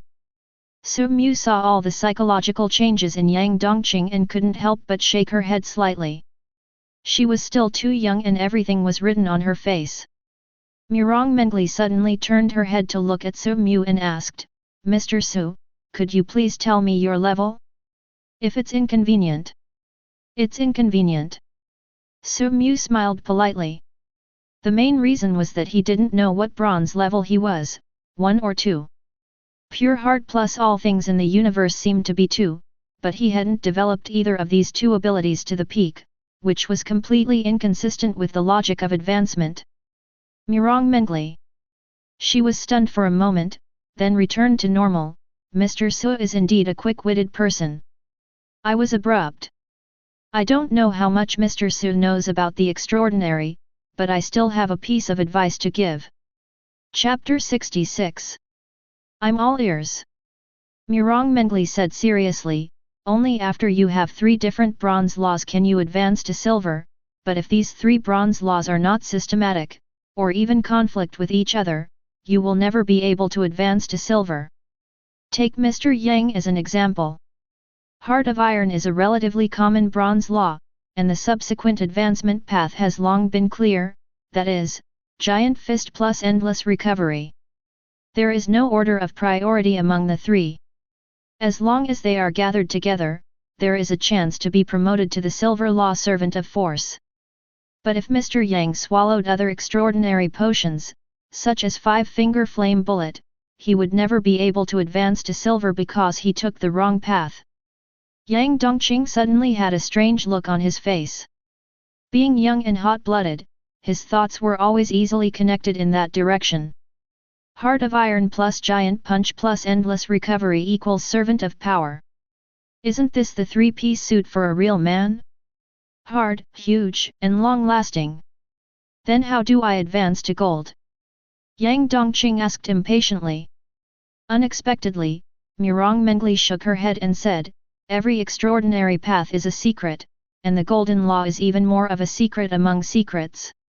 Although I am a noble, I am still an ordinary person and I don't know about the subsequent advancement. Most of the extraordinary paths are in the hands of the top nobles. Currently, the only one that is open to the public is the Silver Law Servant of Power path, because the nobles believe that this path is the most common, and they need some extraordinary people to emerge among ordinary people to help them deal with the endless nightmare invasion incidents. Yang Dongqing's confidence, which had finally risen, waned again. What does most ordinary mean? To put it bluntly, isn't it the weakest? FK. At this time, Murong Mengli stood up and took out 2 paper documents from the safe and handed them to Su Mu and Yang Dongqing respectively. There is a lot of information about the extraordinary people, so I will not go into details. Most of the information is here. You too can look at it yourself. If you have any questions, you can ask me at any time. It is getting late now. I have arranged a guest room for you two in the company. A staff will take you there later. In the guest room of Bronze Coffin Co., Limited, Su Mu sat alone on the bed, looking through extraordinary information. It includes the origin of the extraordinary people, the origin of the nightmare world, the classification of extraordinary levels, the introduction of extraordinary potions, and the ranking of bronze and silver laws. He had already learned about the origin and level division of the extraordinary people from Murong Mengli, so he simply flipped through a few pages and skipped it. What he was really concerned about was the origin of the nightmare world. How could he not pay attention to such a thrilling amusement park? But when I opened it, I found that there was only one page, with a lot of time notes written on it, recording some historical events, and many speculations about the origin of the nightmare world. There were many different opinions and no accurate statement. The only thing we know is that the nightmare world has existed since ancient times, and the exact time is unknown. It once threatened human life and safety until golden strongmen appeared among humans, which changed the situation. The descendants of these golden strongmen are also called nobles. The origin of the nobility is the golden strongmen. That means the nobles of the current empire are all descendants of the golden strongmen. Su Mu murmured to himself, not feeling strange about it. The golden powers standing at the top of the extraordinary people are also human beings. Since they have saved the world and control power and authority, they will definitely favor their descendants, so the nobles appeared. Su Mu flipped through a few more pages, and finally his eyes stopped at the legal rankings. It records the ranking of the laws currently known to mankind, which are only the Bronze Law and the Silver Law. The Golden Rule is clearly hidden. He guessed that these rankings must be incomplete. The nobles were only willing to release one extraordinary path. It was conceivable how strictly the confidentiality of extraordinary knowledge was. If all the law rankings were released, it was inevitable that some smart people would find the extraordinary path from them, which would be detrimental to maintaining the rule of the nobles. The fact was just as he expected. There were many gaps in the ranking on the information. He first browsed through the entire thing, but not only did he not find all things in the universe, he didn't even find pure heart. Instead, I saw Yang Dongqing's Heart of Iron, Sequence 9. Endless Recovery Sequence 8, Massive Punch Sequence 10. It seems very high, even in the top 10, but it is actually the last, because the ranking is arranged in reverse order, and the larger the sequence number, the higher the ranking. This is normal. After all, humans discover more laws little by little. If a strong law is discovered, it will be ranked first. If a stronger law appears tomorrow, the ranking will change constantly, so the ranking is reversed. It is noted in the information that the ranking is not only based on the strength of ability, but also on rarity, ability value, scope of influence, etc. Su Mu lowered his gaze and looked directly at the strongest known bronze sequence. Bronze Law Sequence 241 Predict the future, able to predict future events that are strongly related to oneself to a certain extent. Theoretically, this ability can kill a gold warrior. Seeing the remarks in brackets, Su Mu smiled slightly. He naturally understood the meaning of this sentence. Predicting the future may seem to have no combat power, but in fact, if handled properly, it can play a role far beyond any bronze law. For example, a prophet who possesses the ability to predict the future predicts in advance that he will be killed by a golden master in 10 years, but now this golden master is still an ordinary person. He only needs to kill this ordinary person to resolve the crisis, which is equivalent to killing a golden master.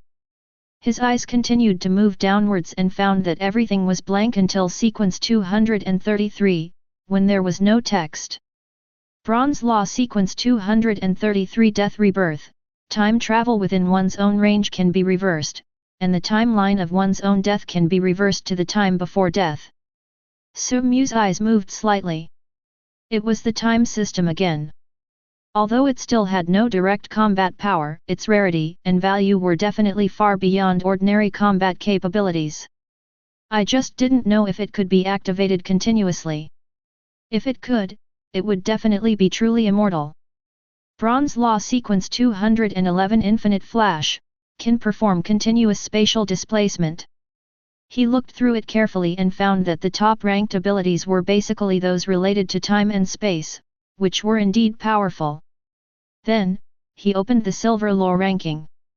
Chapter 67.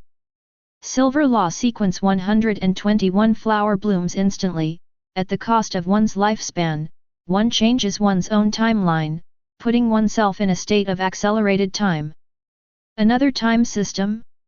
However, this time it is different from the previous ones, and it obviously has terrifying combat power. Although the introduction is simple, as long as you think about it carefully, you can understand the horror of flower blooming instant. If you speed up your own time by 100 times, wouldn't that be equivalent to speeding up 100 times? This is no longer a matter of speed, but that any action will become faster. For example, eating, drinking, going to the toilet and taking a bath may take an hour before, but after time is accelerated, it may only take 1 second to complete. If the user is very fast, it will be invincible, and even the effect of relative stillness of time can be achieved. Seeing this, Su Mu couldn't help but wonder, such a powerful ability is only silver? How terrifying is the gold powerhouse? There was a rustling sound of papers flipping, and his eyes came to the last page, Extraordinary Taboo. 1. It is forbidden to reveal any information about the nightmare world to ordinary people. Violators will be hunted down by the Empire. Note, nightmares have the ability to spread through cognition, that is, the more people know about nightmare information, the easier it is for nightmares to invade reality. Similarly, ordinary people who know about the existence of the nightmare world are more likely to enter the nightmare world than those who do not know about it. This one is easy to understand. After all, you dream about what you think about during the day. It is difficult for people to dream about something they have never come into contact with. Once there is relevant information about the nightmare world in their minds, the possibility of dreaming about it increases. 2. The law is contained in the spirit, and the upper limit is 3. Exceeding the upper limit will trigger extraordinary conflicts and cause mental breakdown. 3. Taking the wrong path to transcendence will lead to an inability to advance, while forced advancement will cause a mental breakdown. Mental breakdown. For some reason, Su-mu always had an urge to try it when he saw this word. He even wondered if he could use this method to curb the infinite growth of mental power. This world is becoming more and more interesting. He closed the documents, a deep smile hidden behind his brown glasses. It's worth it that I tried so hard to survive. Then he took off his brown glasses and placed them on the bedside table, and took off his coat and prepared to go to sleep. There was a slight sound of a door opening from the room next door, and the heavy footsteps were obviously Yang Dongqing. Dong dong dong. Yang Dongqing went downstairs quietly. Probably to experience the bright lights and nightlife of Upper Town. Su-mu ignored him and fell asleep peacefully. Drop, drop, drop. Time passed by minute, and the only sound in the quiet room was the turning of the clock hands hanging on the wall. The moonlight shone through the curtains, casting a hazy glow on Su-mu. He lay on the bed, and his shadow was reflected on the cold ground. Suddenly, his shadow moved. The shadow's arms slowly stretched out, continuously lengthening, and turned into 2 large hands like dead branches. Gradually, the shadow kept surging, and finally stood up from the ground, turning into a tall human-shaped black shadow, whose head almost touched the ceiling. Swish! In the shadow's head, a pair of scarlet eyes opened, staring coldly at Su-mu who was sleeping on the bed. The scene was so horrifying that no one could accept that after falling asleep, the shadow suddenly stood up and turned into a tall monster, looking at them by the bed. Good friends, we meet again. Su-mu opened her eyes at some point, her deep eyes emitting a deep blue light, as if reflecting the sky in them, and looked magnificent under the moonlight. He looked at the black shadow with a smile on his face and greeted him in a familiar manner. The black shadow remained indifferent and continued to stare at him. Su-mu had been thinking about a question before. The black shadow was obviously not the monster in Ting Ting's nightmare. It was just parasitic on Ting Ting. However, when the nightmare was destroyed, the black shadow did not stop it like the villagers did, and let the nightmare be shattered. This doesn't fit Sombra's pattern of behavior, and now the case has finally been solved. It turned out that the black shadow had already hidden in his own shadow and followed him into the real world. This is normal. After all, he is one of the only 2 people who survived the black shadow. Now that Ting Ting has disappeared, the black shadow will naturally choose him. Are you hungry? Su-mu asked suddenly. He just felt the mental fluctuations coming from the black shadow, like a pet asking for food from its owner. He smiled slightly. No wonder you can't help but come out now. It turns out you are hungry, but I am curious about what you eat. Human. The shadow's spirit wavered again, and Su-mu suddenly realized, you feed on human spirits? Ha ha ha. Then you made the right decision to follow me. The black shadow dragged all the villagers of Zayajia village into darkness and turned them into zombie-like monsters. It was obvious that he did not eat people, but only their spirits. And it just so happened that what Su-mu lacked the least was spirits. Afterwards, an extremely pure mental force surged into the black shadow's body, and the black shadow began to chew silently. Feeling his mental power being consumed continuously, Su-mu's eyes became brighter and brighter. After he became a transcendent, he was worrying about how to consume his overflowing mental power every day. Unexpectedly, a pillow was brought to him immediately after he dozed off. Hypnotizing ordinary people like Zhao Sheyao does not consume too much mental energy. As the black shadow is a nightmare monster that can devour an entire village, its strength is naturally needless to say. Su-mu continued to infuse mental power, wanting to see the black shadow's limit, but the black shadow refused to take it after just half of it. Are you full already? My friend, you have a poor appetite too. He sighed and shook his head, blaming her for not fighting back. Now that I think about it, the Black Shadow should not have consumed the mental power of hundreds of people in Zayagia village all at once, but rather nibbled away at it bit by bit. Forget it, it's better than nothing. At least it consumes more mental energy than hypnotizing the Viper Gang. After eating and drinking, the Black Shadow melted like water and disappeared into a shadow again. Everything seemed like an illusion. However, Su Mu found that the connection between himself and the Black Shadow became closer, which might be because of the consumption of his mental power. Not only that, he always felt that the Black Shadow seemed to have grown a little taller. Since you chose to follow me, I'll give you a name. Let me think about it. He stroked his chin and carefully thought about the characteristics of the Black Shadow. The biggest feature is the color black. So let's give it a name that does not contain the word black, but one that people can recognize as black as soon as they hear it. You are the only one who is not white. Chapter 68. The next day, Su Mu took office as the Minister of Intelligence of the Bronze Coffin Company, in charge of the intelligence department. He also met the official employees of the Bronze Coffin, a total of 10 people excluding himself and Yang Dongqing. It is worth mentioning that although these 10 people are all nightmare apostles, they are also ordinary people. The third floor underground of the Bronze Coffin is a spacious underground base.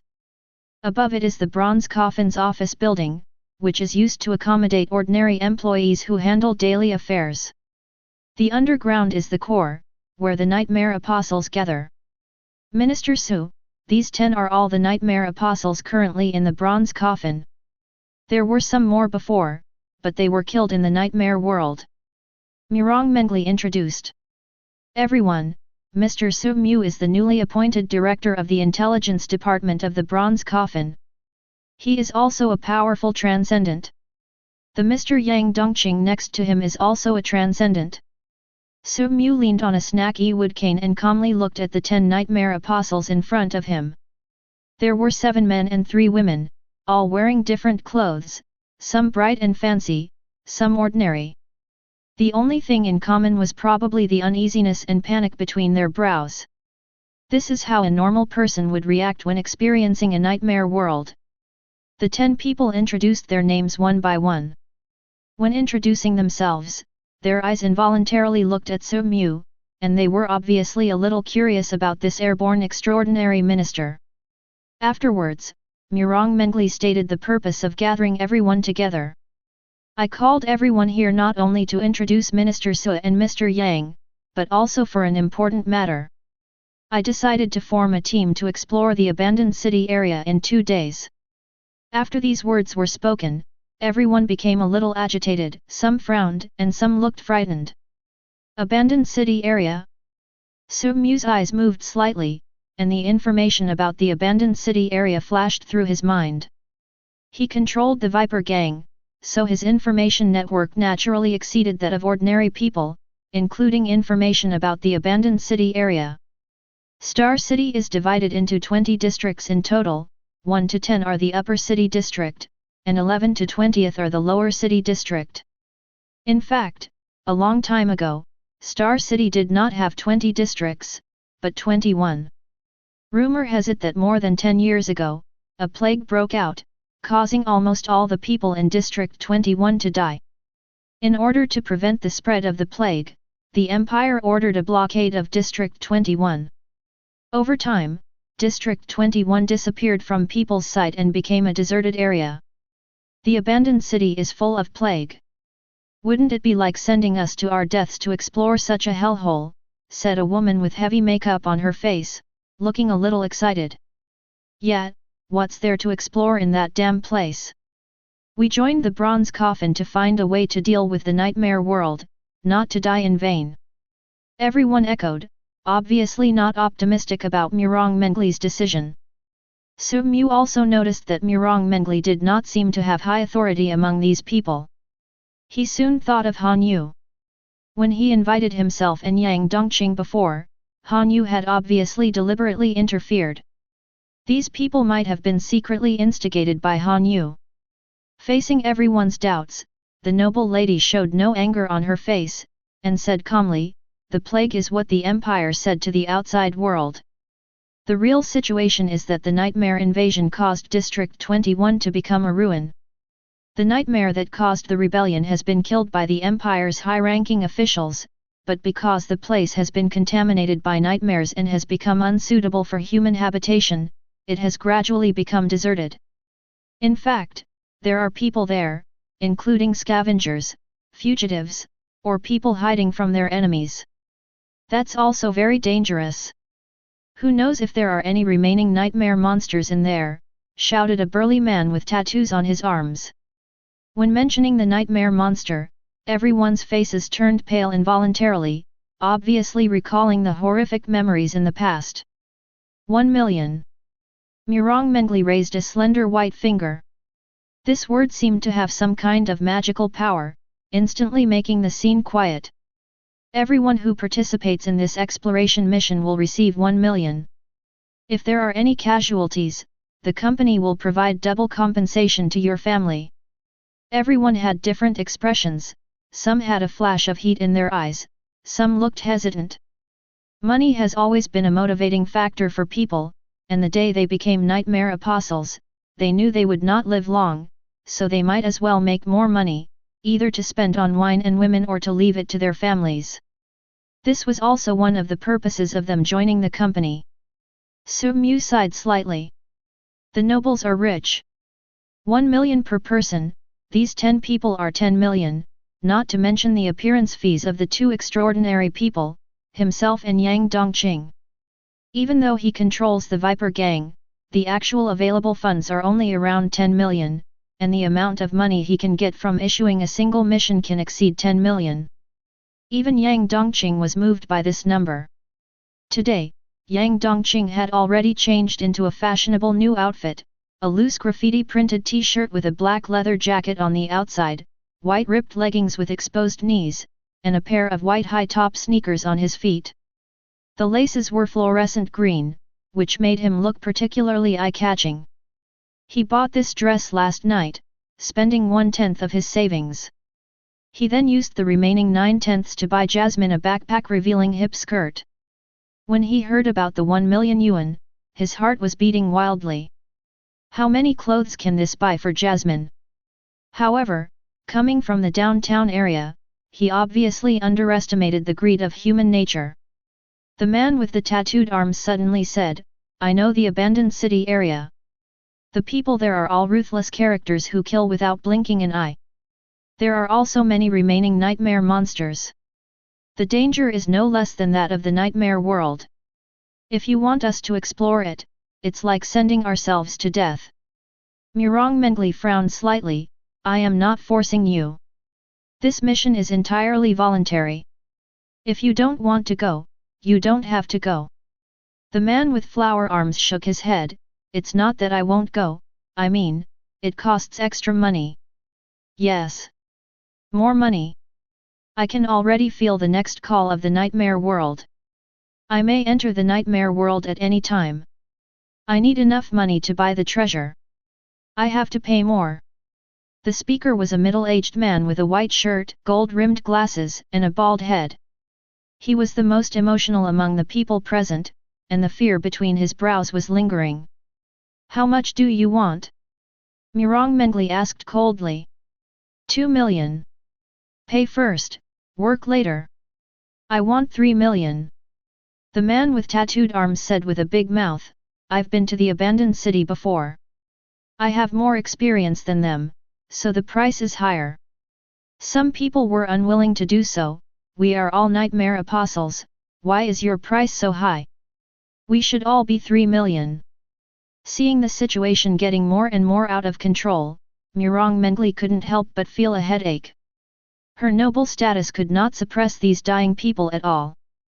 They were going to die anyway and no longer cared about anything. Boom! The sound of a wooden stick hitting the floor was not loud, but it was like throwing a stone into a calm lake, causing ripples. The chaotic scene became eerily quiet, and the 10 nightmare apostles couldn't help but look towards Su Mu. Su Mu was seen with his hands folded on top of his snake-grained wooden cane. His brown glasses slowly scanned the crowd, a hint of disappointment emerging in his eyes. My fellow officers, you have disappointed me. There was a hint of disappointment in his calm tone, like a respected teacher lecturing a naughty student. Chapter 69. A sense of guilt emerged uncontrollably in everyone's hearts, and they suddenly felt that they had failed Minister Su's expectations.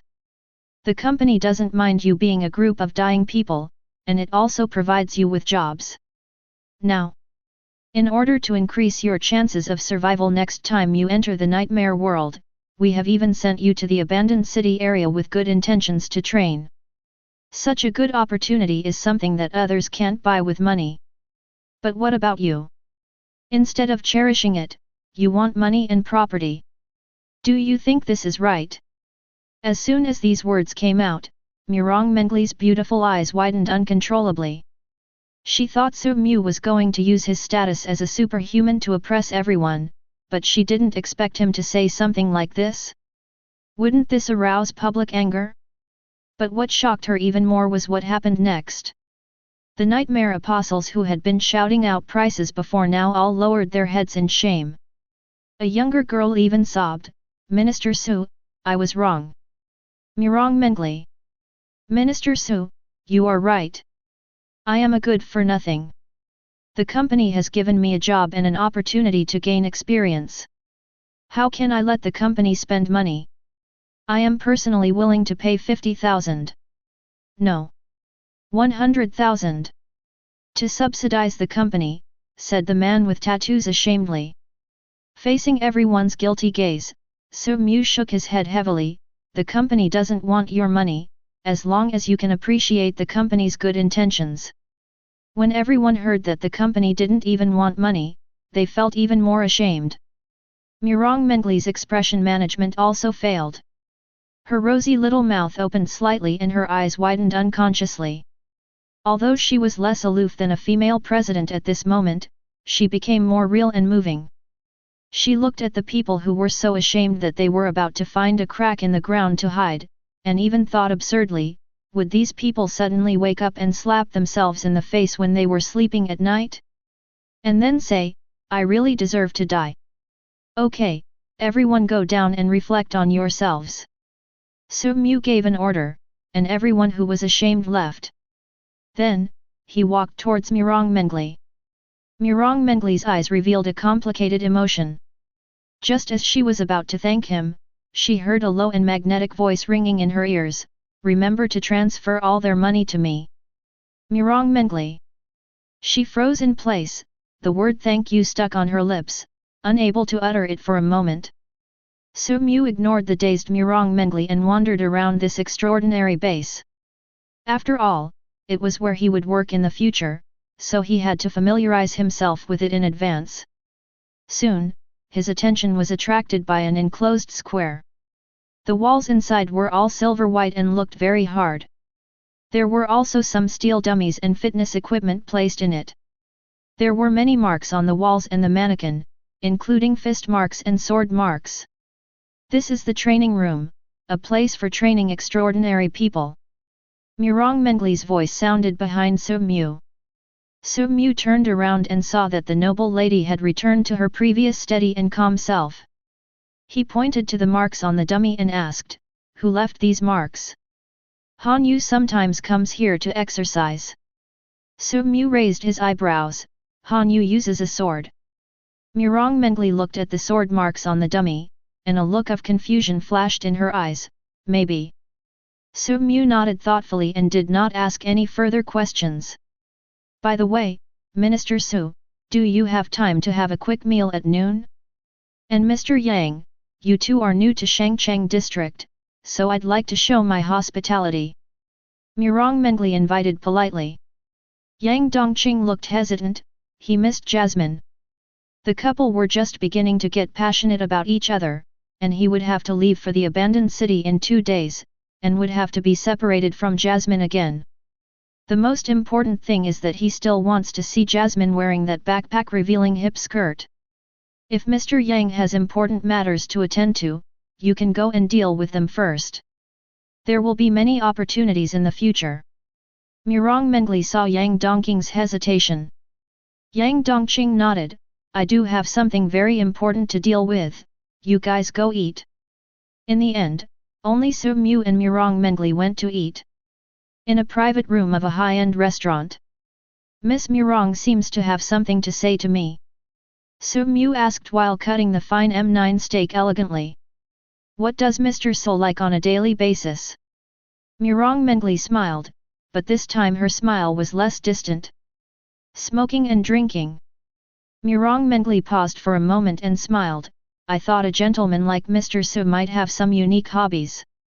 Su Mu smiled slightly, pushed the cut steak in front of Mirong Mengli, and then took the untouched steak from her, then let me put it another way. I like the clouds in the cigarette box and the sea in the wine glass. Mirong Mengli, who was eating steak, couldn't help but smile, but she still chewed the steak politely, wiped the corner of her mouth with a tissue and said, Mr. Su is really different. She raised her wine glass to indicate, but that's not what I'm asking. Bite. The two of them clinked their glasses gently and drank the red wine in them. What I'm asking is whether Mr. Su prefers money or treasure. What does Miss Mirong mean? Su Mu's eyes moved slightly, and he vaguely guessed what the other person was thinking. Mr. Su, we are already partners. Calling me Miss Mirong is too unfamiliar. Moreover, in some occasions, this surname will directly expose my noble identity. You can just call me Mengli. Mirong Mengli's red lips were slightly curled up. Obviously, there was not the slightest charm or seduction, but it was enough to make any man's heart beat faster. Okay Miss Mengli, you can also just call me by my name. Mirong Mengli pursed her lips slightly. The wine she drank before was continuing to take effect, causing a blush to appear on her fair and attractive face. She looked at Su Mu with an inexplicable look in her eyes. Okay Su. Su. Su Mu raised his eyebrows. He didn't like women who had no sense of boundaries. But Mirong Mengli seemed not to notice. Su, you haven't answered my question yet, do you like money or treasures? I don't like any of them. Then Su, what do you like? Mirong Mengli clinked glasses again. The two drank the wine in their glasses. Su Mu frowned slightly and looked at the rosy-faced woman in front of him. He found that there seemed to be a layer of mist in her eyes, with a hazy feeling. The sticky, stringy look in his eyes reminded him of a word, the innate holy body of Tide Rime. He had a reinforced form of this physique in his dreams. Chapter 70. You can't drink that badly? Otherwise, why would a noble lady who is always dignified and steady call herself Su? Mirong Mengli saw Su Mu staring at her, and she didn't know if it was an illusion. Her face seemed to get even redder. You don't like? Yes, I like extraordinary potions, preferably ones like Heart of Iron that can enhance physical fitness. Mirong Mengli. Supernormal potions are very popular and difficult to buy. I was planning to use my treasure to pay for this operation. If you insist, Su, I can send someone to find out the news about the supernormal potion. Thank you. Although Su Mu was also interested in the treasure, he knew that the most suitable thing for him was the extraordinary potion, because he only had 1 month to live. By getting the extraordinary potion that strengthened the body and gaining abilities similar to Yang Dongqing, he could better extend his life. Su, I think your bronze law should be related to the spirit. I'm afraid that the extraordinary physical potion is not suitable for you. She tilted her head slightly and looked at Su Mu. Her slender fingers gently brushed over a few strands of hair on her forehead and tucked them behind her ears. The corners of her mouth raised a faint arc, and the simple action was full of endless charm. Excuse me Miss Mengli, your beauty trick is a bit clumsy. Mirong Mengli's hand that was lifting her hair froze. She didn't know whether to put it down or continue. The eyes hidden behind the brown glasses seemed to have some kind of insight into people's hearts. Looking at the stiff Mirong Mengli, he said lightly, it seems that the predicament Miss Mengli encountered is greater than I thought, otherwise I really can't find a reason to explain your behavior. At this time, Murong Mengli had already withdrawn her hand, and the smile on her face slowly faded. Perhaps out of reluctance and stubbornness, she asked, "Am I really not feminine?" "No, Miss Mengli is the most beautiful woman I have ever seen in real life. I'm not your type. I like young women who look like young girls, and young girls who look like young girls. You happen to be the latter. And you? However, I prefer extraordinary potions to women," Su Mu said bluntly. Murong Mengli was stunned for a long time. She looked at Su Mu, who looked serious and couldn't help but burst out laughing. This time her smile seemed to have let down all her guard, with a kind of innocence unique to young girls. "Susu, you are really interesting. Thanks for the compliment." Murong Mengli put away her smile and said seriously, "You are a smart person. I cannot control people like you, but I do need an ally like you. Now all I can give you is sincerity and promise, if you are still willing to continue listening. I'm all ears." Su Mu smiled faintly. "I believe you can see that I have nothing but a noble title and some money. Even the bronze coffin is a new product. Under Han Yu's instigation, the employees do not respect me as a noble." Su Mu nodded but didn't interrupt. "I am an illegitimate daughter." The expression on Murong Mengli's face became less and less serious, and she told her story like an outsider. "My mother was once a slave, and was bought by my father. Later, I was born. In fact, I should not have been born because my identity would bring shame to the entire Murong family. But the day I was born happened to be my father's birthday, and my mother begged me, so I gave birth to me.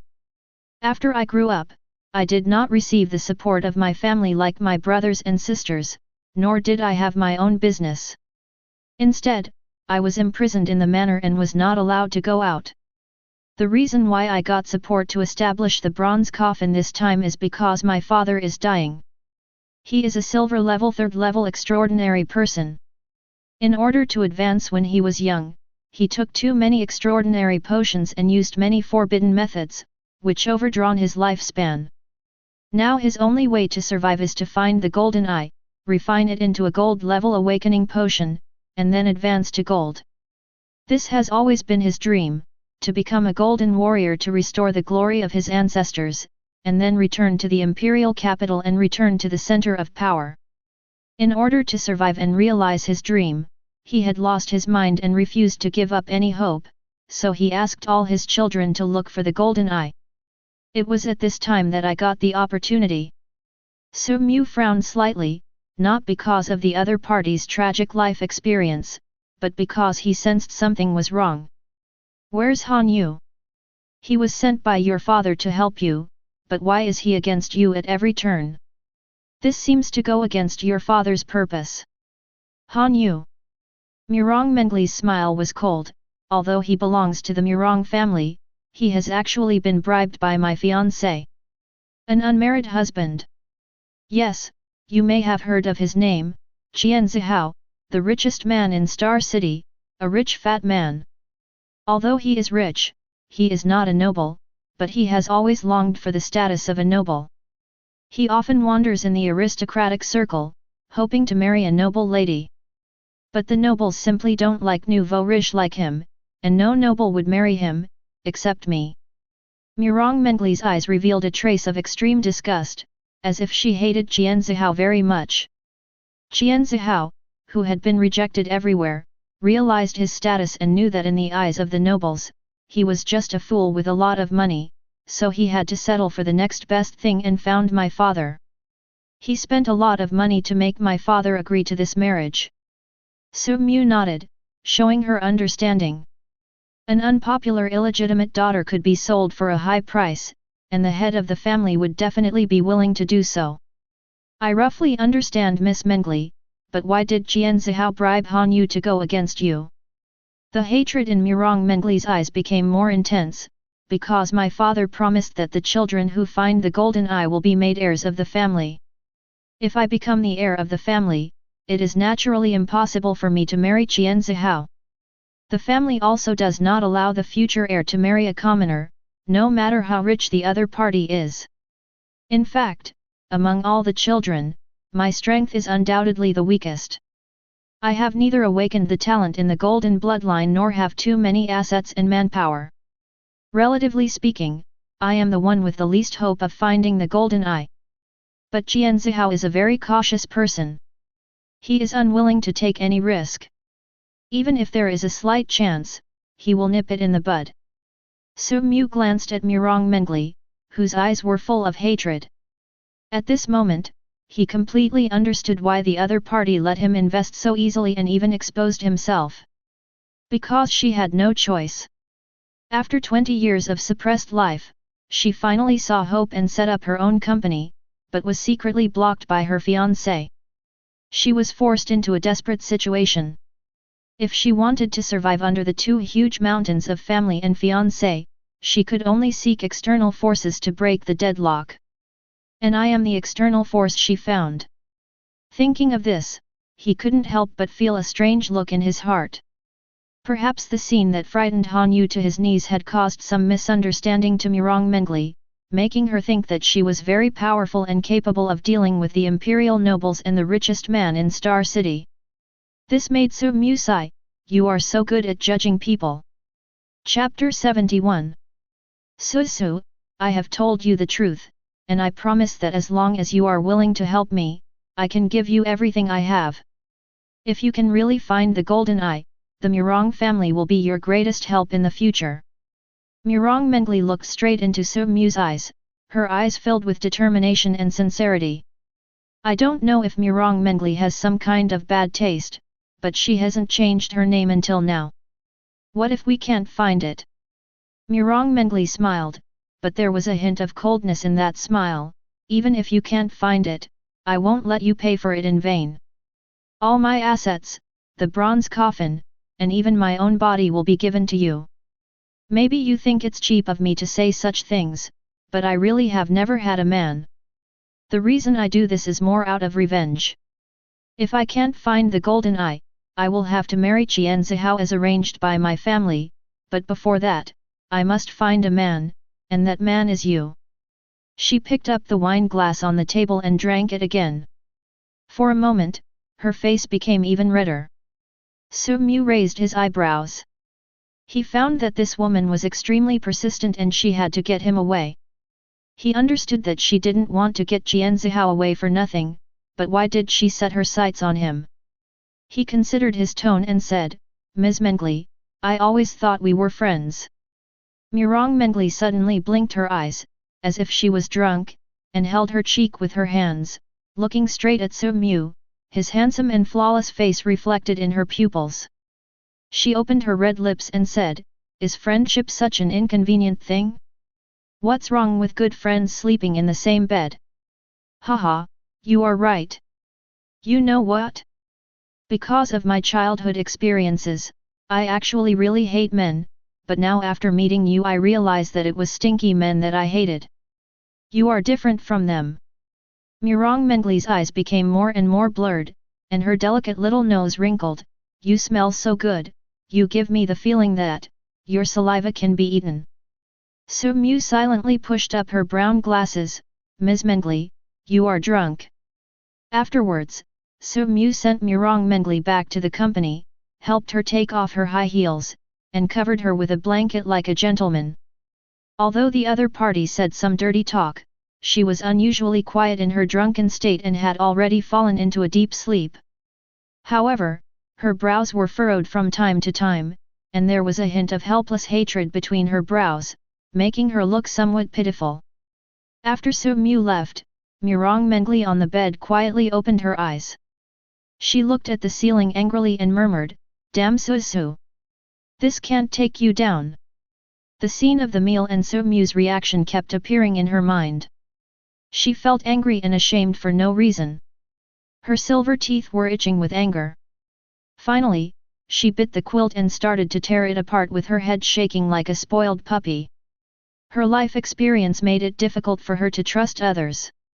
Although Su Mu agreed to help her, she instinctively wanted to put another strong chain between the two of them. What else can a woman rely on to tie a man down? But obviously, she failed. Su Mu left and returned to District 13.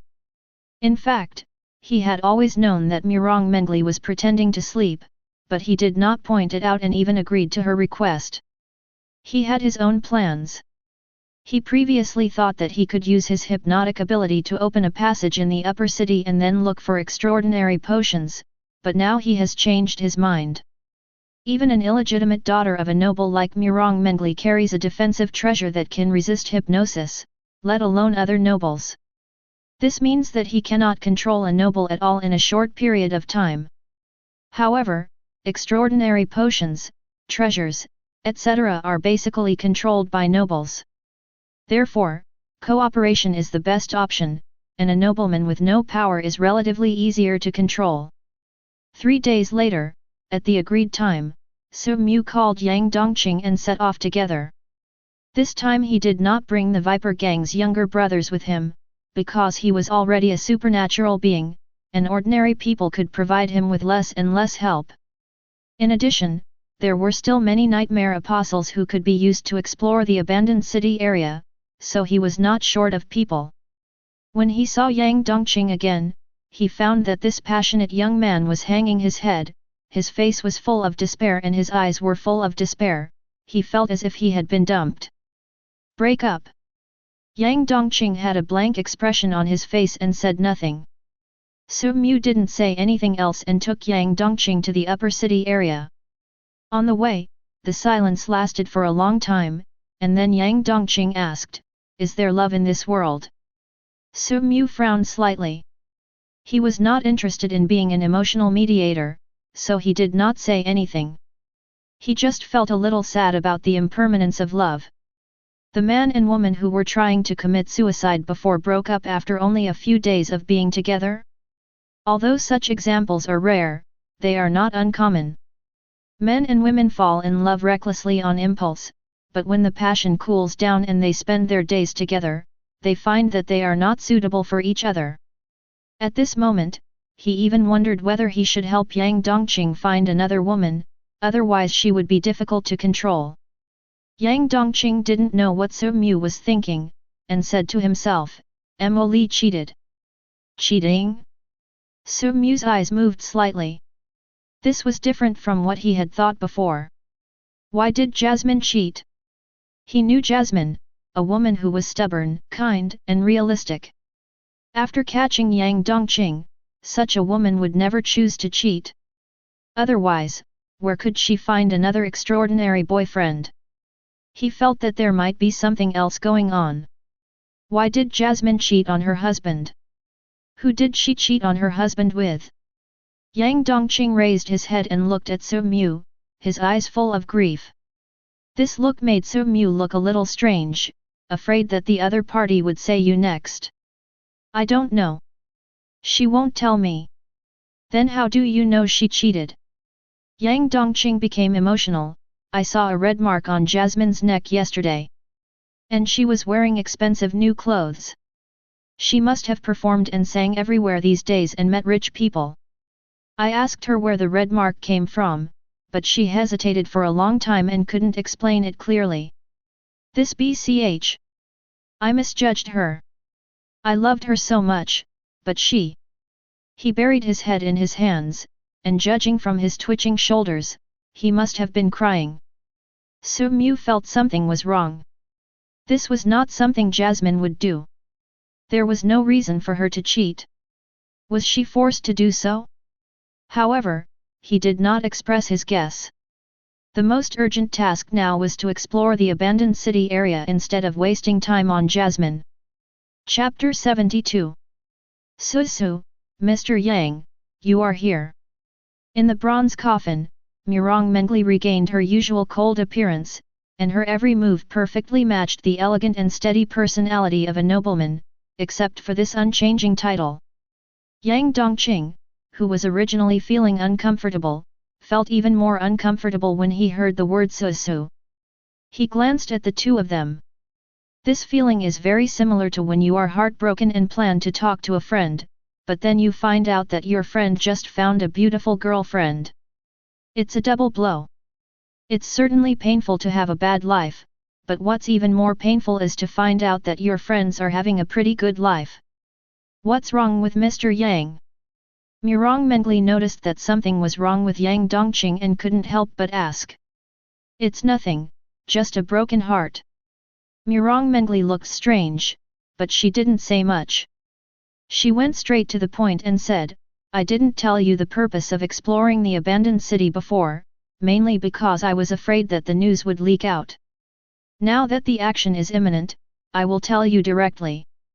Please read it. She took out a gold cast leaf from her bag. The leaf had distinct textures and looked lifelike. It did not look like it was handmade, but rather a naturally grown golden leaf. I bought this golden leaf from a scavenger in the abandoned city. I carefully compared it with the family's classics. This should be a leaf that fell from the golden tree, and the golden eye is the fruit of the golden tree. So I guess there is a high probability that there are clues to the golden eye in the abandoned city. Su Mu nodded. He had already guessed Murong Mengli's purpose. If it wasn't for the golden eye, why would she have to explore the abandoned city area? He took the golden leaf from Murong Mengli and found that it felt very strange. It looked like gold, but it felt like a leaf. Where are those nightmare apostles? Are they here? All 7 people are here, and no one backs down. Susu, your words must have hit their souls. They did reflect on themselves after they went back. Murong Mengli made a rare joke. It was not surprising for Su Mu that everyone was present. His mental strength increased day by day, especially after he obtained pure heart and all things in the universe. It was no problem for him to hypnotize 7 nightmare apostles who were ordinary people. I'm very curious as to why you have to bring these 7 ordinary people with you. Even if they are nightmare apostles, their actual combat effectiveness may not be as good as that of professionally trained mercenaries. Indeed, their combat power is very weak, but the purpose this time is not to fight, but to find clues. The biggest difference between nightmare apostles and ordinary people is that they have a special sense of monsters and items in the nightmare world, a bit like a woman's intuition, which will make it easier for you to find them. Soon, under the leadership of Murong Mengli, they went to the underground base and met the 7 nightmare apostles. While Murong Mengli was assigning the task, Su Mu pulled down his glasses, a ray of azure light flashed in his eyes, an invisible mental power poured into the 7 people's bodies, intensifying the hypnosis. Susu, this is the route map dictated by the scavenger. The area circled in red is where the golden leaves were found. It is also the primary target of your exploration this time. Su Mu put away the route map and without wasting any time, he led everyone out at daybreak. 2 business cars headed straight for the abandoned city area. Arriving at the abandoned city area, everyone felt as if they had arrived in another world. What meets the eye is a grey smog, and beneath the smog are countless broken walls and ruins. Human-built buildings have become extremely dilapidated, and their reinforced concrete skeletons are crumbling. Broken glass and abandoned vehicles can be seen everywhere on the dimly visible streets. The trees on both sides of the road grow wildly, as if they have undergone some kind of mutation. They grow crooked and covered with tumor-like protrusions. The vehicle continued to move forward, covered by the fog, until the ruins on the street blocked the way and the vehicle slowly stopped. Everyone get off the bus.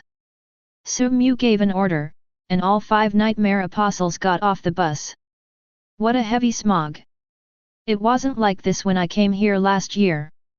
The man with tattoos among the nightmare apostles flapped his arms vigorously, trying to blow away the polluted air.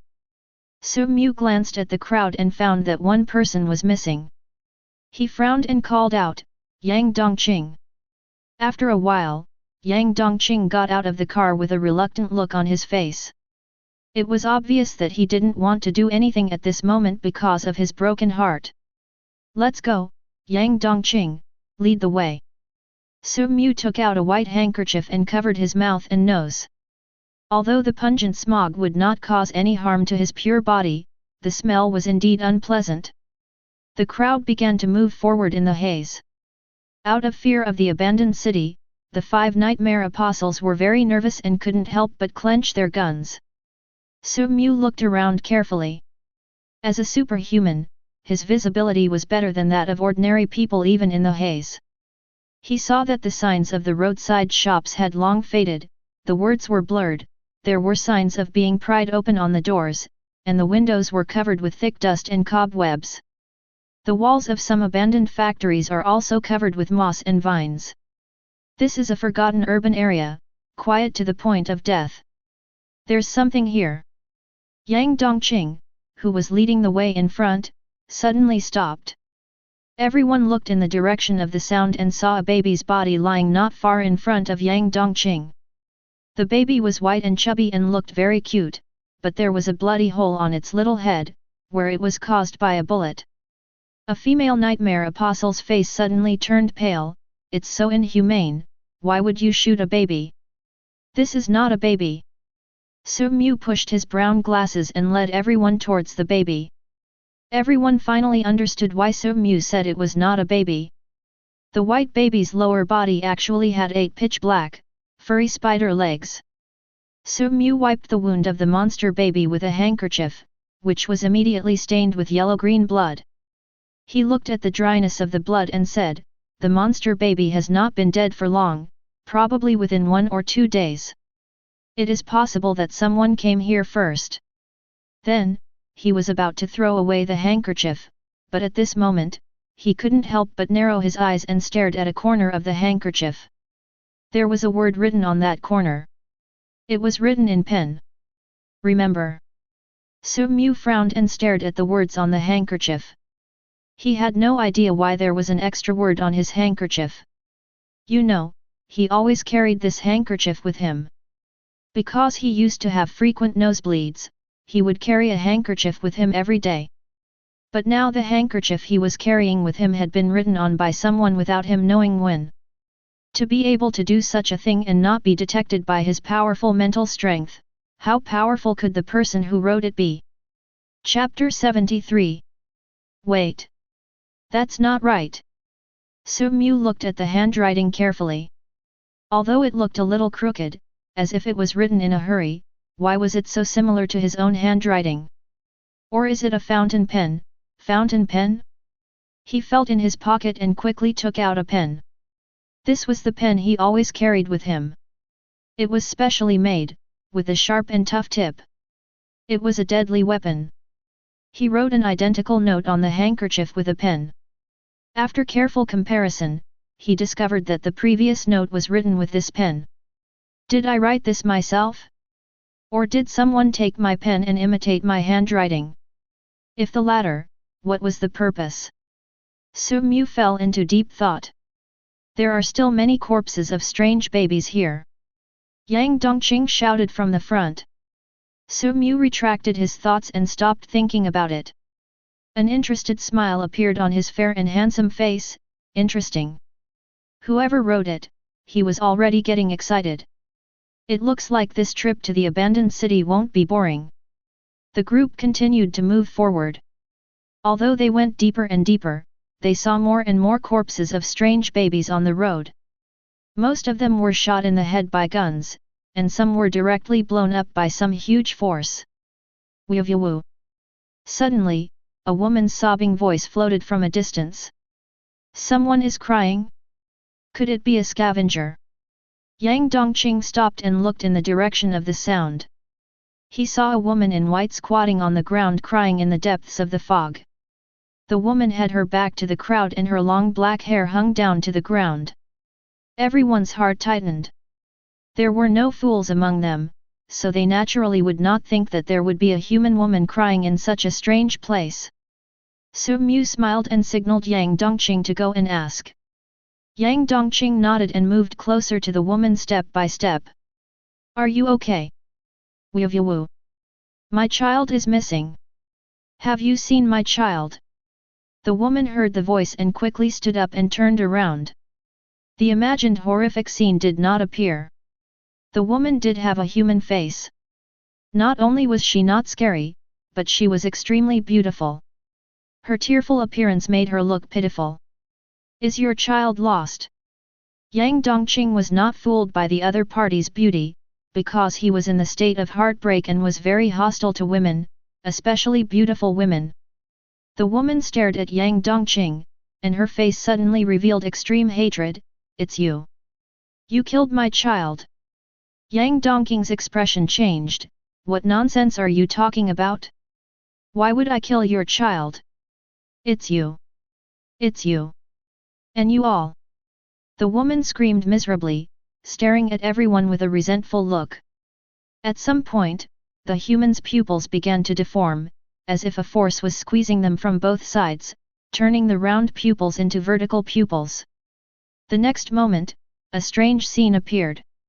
The woman stood there without moving, but her fair and slender neck kept stretching and suddenly extended 3 meters, like a giant white phosphorus python with the beautiful head hanging on it, biting towards Yang Dongqing fiercely. FKU. Yang Dongqing, who was already angry, was now slandered by the monster. He became even more furious and smashed towards the beauty's head with his pair of metallic fists. Bang! The enormous force directly blew the beauty's head several meters away, but soon, driven by the several meter-long neck, the beauty's head stopped flying backwards and let out an inhuman roar. Da-da-da! The sound of metal hitting the ground was heard frequently, and a dense group of strange babies walked out from the depths of the thick fog on their spider legs. Their cute little faces were full of ferocity, and they used all 8 legs to exert force and quickly rushed towards the crowd. Yang Dongqing's face suddenly changed. He didn't expect that there were so many monsters. He could escape with his iron body, but Su Mu and others behind him would probably die. Everything in the universe. I don't know when Su Mu took off his brown glasses, and his eyes turned blue, as if reflecting the sky. Suddenly, thick fog appeared out of nowhere all around, wrapping up everyone's figures. The next second, several imaginary figures ran out of the fog and rushed towards the distance at a rapid speed. The woman in white and the strange babies were directly led away by the illusion and chased towards the distance. When the fog dissipated, the figures of Su Mu and others were revealed. Yang Dongqing looked at Su Mu with lingering fear. You can even hypnotize nightmare monsters.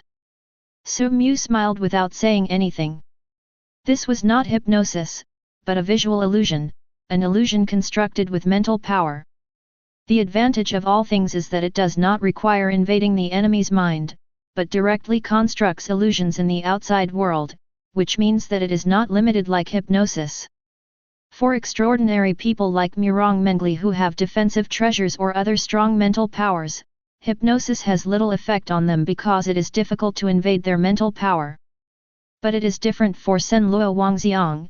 As long as you have eyes, you can see it. In fact, all things in the universe is an ability that is extremely difficult to operate, hundreds of times more difficult than Heart of Iron. Heart of Iron is about strengthening the body, and anyone who is not a vegetative state can use it. However, Sen Luo Wangxiang requires an extremely high ability to construct illusions. The whole process is like painting with mental power. It is not that you can create a good work just by giving you pen and ink. It requires a lot of practice to paint realistically and fast enough to form illusions in an instant. It sounds difficult, but for Su Mu, who has been dreaming for hundreds of years, it is too easy. He has created countless things in his dreams, even the world, not to mention a mere illusion. In other words, even if someone else possesses the ability of Sen Luo Wangxiang, unless they practice for hundreds of years, they will never be able to compare to Su Mu. The group continued to move forward, and after experiencing this monster incident, they were obviously more nervous. Fortunately, their luck was pretty good. Apart from the strange baby and the snake woman, they did not encounter any other nightmare monsters. They arrived at the area marked on the route map safely. This is a shabby 3-story shopping mall. It is not too big, but the walls are already dilapidated and covered with moss and vines. It has obviously been abandoned for a long time. This should be the place where the gold leaf was found. Let's go in. Su Mu walked into the mall expectantly. He first used his mental power to sense it, but did not notice any monsters. So he said to everyone, separately look for clues. Yang Dongqing and I will search the third floor in one team. The four of you will work in groups of 2 to be responsible for the first and second floors respectively. You will meet up on the third floor afterwards. The 4 nightmare apostles nodded and then split into 2 groups to explore. Su Mu and Yang Dongqing went to the third floor, which seemed to be a place selling clothes. There were many white mannequins among the shops, but the clothes on these mannequins were long gone, as if they had been stripped naked. Chapter 74. Yang Dongqing looked at the dummies and swallowed nervously. Do you think these dummies will suddenly come alive?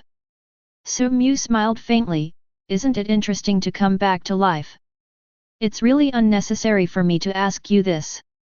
Yang Dongqing rolled his eyes and continued walking. Su Mu followed behind and let Yang Dongqing lead the way, but the strange feeling in his heart became stronger and stronger. He always felt as if he had forgotten something. What exactly did he forget? FK. What the hell is this? Yang Dongqing's sudden scream interrupted Su Mu's thoughts, and he walked towards Yang Dongqing. I found that the other party stopped in front of a shop and looked into the shop nervously. When he moved his gaze inside the store, he couldn't help but frown slightly. That's a door. An old wooden door, painted red. It seemed to be quite old, and a lot of the red paint had fallen off, revealing the color of the original wood inside. This door doesn't look special. What is really special is that it stands alone in the middle of the store. There is nothing behind it, and the door is open. Thick fog is swirling inside, like a door to another world. There is nothing behind this door, but there is thick fog inside. Could this be the path to hell? Yang Dongqing's eyes revealed fear and he did not dare to approach the door easily. Su Mu naturally would not put himself in danger, so he directly called up the nightmare apostle downstairs. Soon, the man with tattoos on his arms and a bald middle-aged man wearing gold-rimmed glasses trotted up. Did you find anything down there? The two shook their heads, and the man with the tattooed arms said, in the floor I'm in charge of, not to mention the gold leaves, even the shops selling gold and jewelry are empty. There are also many signs of fighting inside. I guess they were stolen by scavengers in the past. Su Mu nodded, and was about to direct the man with tattoos to enter the door, but he suddenly stopped. He turned to look at Yang Dongqing and asked, how many people did we bring with us this time? Yang Dongqing was a little confused, and seemed to think that Su Mu's question was stupid, just the 2 of them. 2. Su Mu narrowed his eyes slightly, his eyes looming behind his brown glasses. He did remember bringing 2 people, but why did it feel so out of place? There are only 2 employees in the entire Bronze Coffin Company? No. Not 2, but 7. A barely perceptible azure light flashed in Su Mu's eyes. Yang Dongqing looked strange. You don't have a fever, do you? Where did these 7 people come from? Although there are no 7 people in my memory, I consumed 7 people's mental energy before I left. I remember hypnotizing them before I left. Although I hypnotized 2 people in my memory, the mental energy consumed cannot be faked. Su Mu said with certainty. He finally realized that something was wrong, his memory had been tampered with. Yang Dongqing's expression also changed slightly. You mean? At this moment, no one noticed that the thick fog in the wooden door continued to surge, and wisps of mist began to invade. Did you find anything down there? Su Mu asked. The 2 shook their heads, and the man with the tattooed arms said, in the floor I'm in charge of, not to mention the gold leaves, even the shops selling gold and jewelry are empty. I guess they were taken away by the scavengers from the past. Su Mu nodded and said to the man with flower arms, go inside and take a look at the situation. He couldn't let Yang Dongqing take the risk. No one knew what was going on inside, and he didn't want to lose a general in vain. The man with the tattooed arms looked hesitant, but under Su Mu's gaze, he quickly regained his spirits and said without hesitation, thank you for giving me the opportunity, Minister. I will definitely live up to your expectations. Then, he strode towards the wooden door filled with thick fog, and his figure was gradually swallowed by the fog. What the hell? What the hell is this thing? Yang Dongqing screamed and pointed at the door of the shop in disbelief. Su Mu looked in the direction of the sound and frowned slightly. A door filled with thick fog? There is nothing behind this door. Could it be leading to hell? Yang Dongqing said fearfully. Go inside and take a look at the situation. Su Mu said to the bald man next to him. When the bald man saw the bottomless fog, his heart almost jumped out of his chest with fear. He stepped back repeatedly. No, no, no, I'm scared. Su Mu's eyes flashed, and the bald man suddenly changed. Thank you for giving me the opportunity, Minister. Everything is for you. Then, the bald man strode into the door and his figure was swallowed by the thick fog. What the hell? Yang Dongqing screamed and pointed at the door of the shop in disbelief. Su Mu looked in the direction of the sound and frowned slightly. A door with no walls on all sides but thick fog coming out of it. There is nothing behind this door, but there is thick fog inside. Could this be the path to hell? Yang Dongqing said fearfully.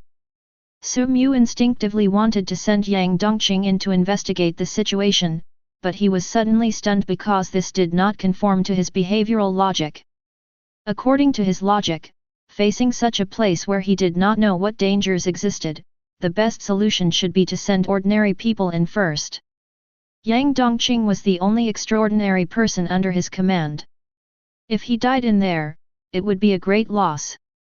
But there were only him and Yang Dongqing here. This gave him a strange feeling. Why did you only bring Yang Dongqing with you when you went out? Memory and logic conflicted at this moment, which was totally unreasonable because he seldom went out alone. Even after becoming a superhuman, he still had the habit of bringing his younger brothers with him. Superhumans were not invincible, and there was always strength in numbers. Are there only 2 of us on this exploration mission for the bronze coffin? Is the bronze coffin a shell company without any employees? Murong Mengli is so useless that he can't even recruit people? More and more logical loopholes appeared in Su Mu's mind, but his memory told him that everything was reasonable, and this sense of incongruity became stronger and stronger. Suddenly, he asked abruptly, how did we get to the abandoned city? Yang Dongqing was very puzzled and looked at Su Mu as if he was an idiot. Of course I drove here. How many cars did you drive? 2 cars. Yang Dongqing said without hesitation, but he was stunned after saying this. 2 cars? Why do the 2 of us need to drive 2 cars? His eyes suddenly widened, obviously realizing something, and he looked at Su Mu fiercely.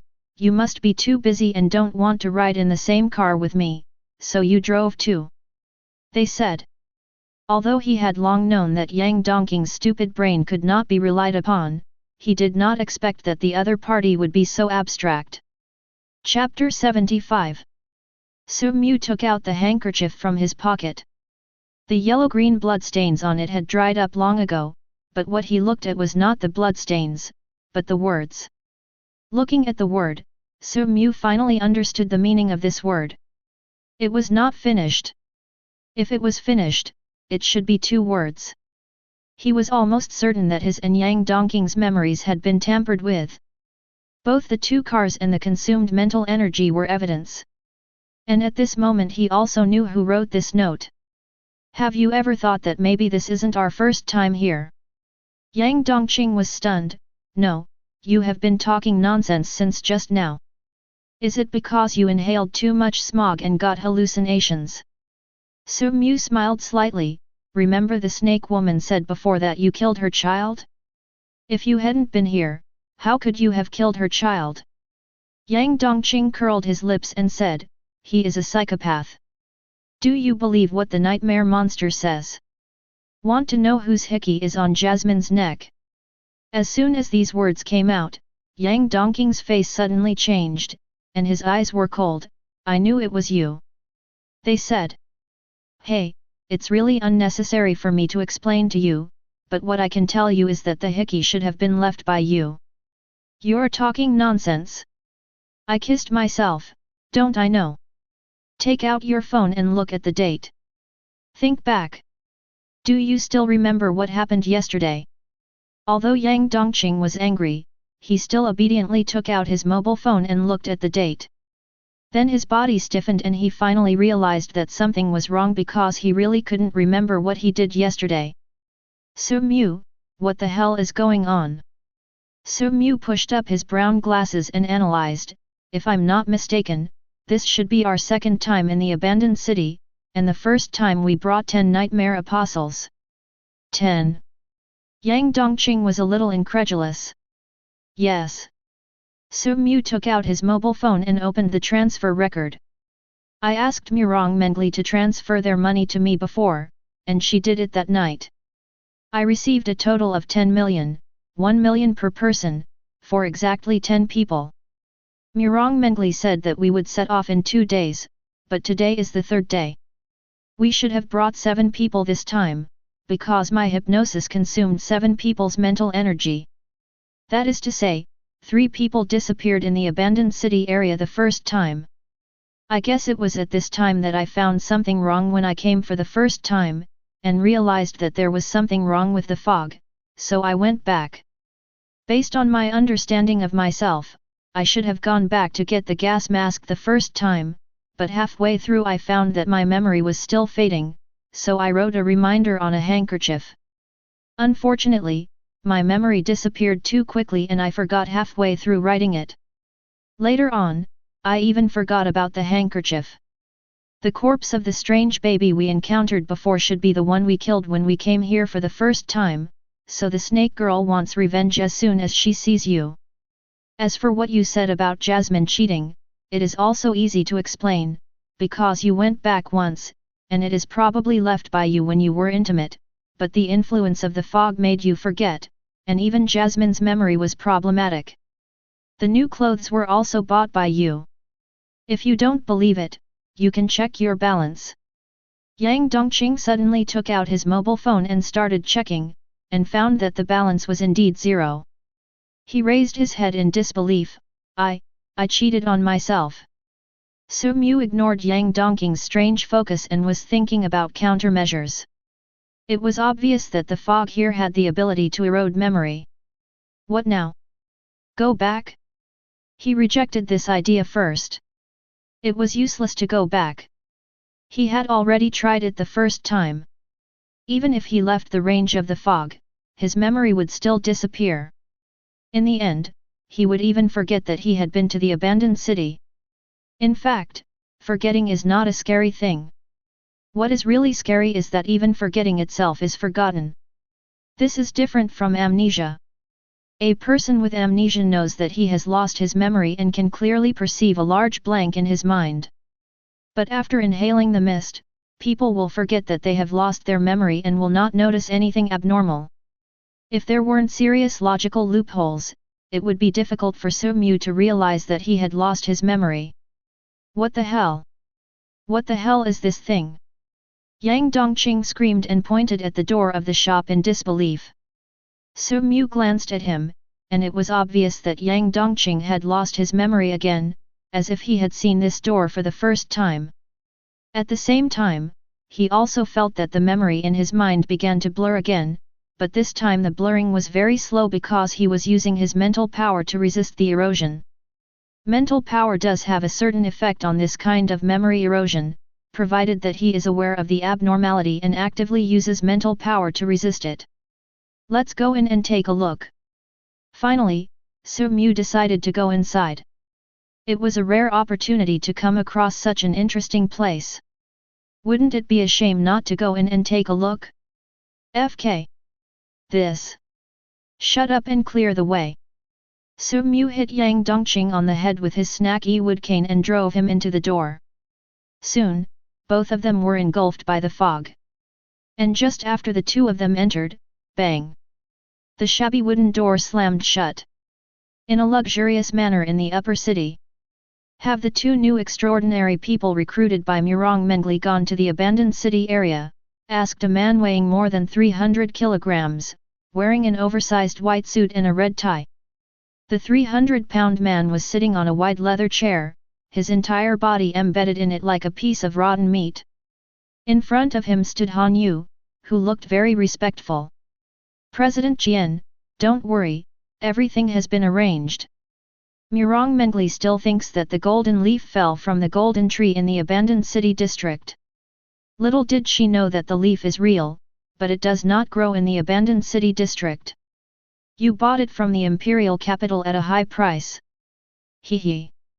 So far, she has sent several groups of people to the abandoned city district. Every time that group of people died there, her memory would be tampered with, and she would forget that she had sent people into the abandoned city district. This cycle will continue, and her bronze coffin company will be ruined sooner or later. Han Yu smiled proudly. Bang! A fat hand with a silver ring slapped him hard in the face, and the terrifying force directly sent Han Yu flying. "How dare you! Mengli is the president's fiancée, you can't make fun of her." Qian Zihao's small eyes, which were squeezed by fat, showed a hint of coldness. Han Yu, who had fallen to the ground, quickly got up from the ground, knelt on the ground in fear, and sweated profusely. "I am wrong, President. I spoke without thinking. Please punish me. I don't know if it's an illusion, but Qian Zihao, who just beat Han Yu away, seems to have lost some weight." Looking at the frightened Han Yu, Qian Zihao's expression calmed down a little. "Before you said that the pretty boy named Su Mu was quite powerful." Chapter 76. Yes, Su Mu's methods are indeed strange, but please rest assured, President, no matter how strong he is, he can't beat the unmemorable who you spent a lot of money to get. As far as I know, this is his second time entering the abandoned city area. In order to ensure that everything is foolproof, I took a memory potion and sneaked into the abandoned city area in advance, and threw a lot of scavengers into the thick fog. Now the unmemorable is stronger, and he will definitely not come out alive this time. Very good. Qian Zihao nodded with satisfaction. The unmemorable is very special. This president also invited a silver-level warrior who can restrain it to deal with it. Anyone below silver level will die unless there is a transcendent who can predict the future. After saying that, he grabbed the exquisite pastry beside him, stuffed it into his mouth, and chewed it with big mouthfuls. The day when the head of the Murong family announces the engagement is getting closer and closer. As long as we deal with this group of extraordinary people, Mengli will definitely not be able to recruit people in a short period of time, let alone find the golden eye. In the end, she can only marry me obediently, hee. Qian Zihao had a lewd smile on his face, and he seemed to have imagined in his mind the scene of himself pressing that beautiful body under him. Originally, he just wanted to find a female noble to marry and become a noble himself, but he didn't expect that Murong Mengli, the illegitimate daughter, looked unexpectedly good. This way, he could have the best of both worlds. President Jian, I heard that the second young master and fourth young lady of the Murong family also went to the abandoned city area. Qian Zihao laughed sarcastically. This president spent a lot of money to get an unmemorable person, so naturally I have to find someone to reimburse the money. Han Yu's expression suddenly tightened. You mean, the young master is also involved? Humph, not so stupid. This president is on good terms with the eldest young master of the Murong family, so naturally I want to help him become the heir of the family.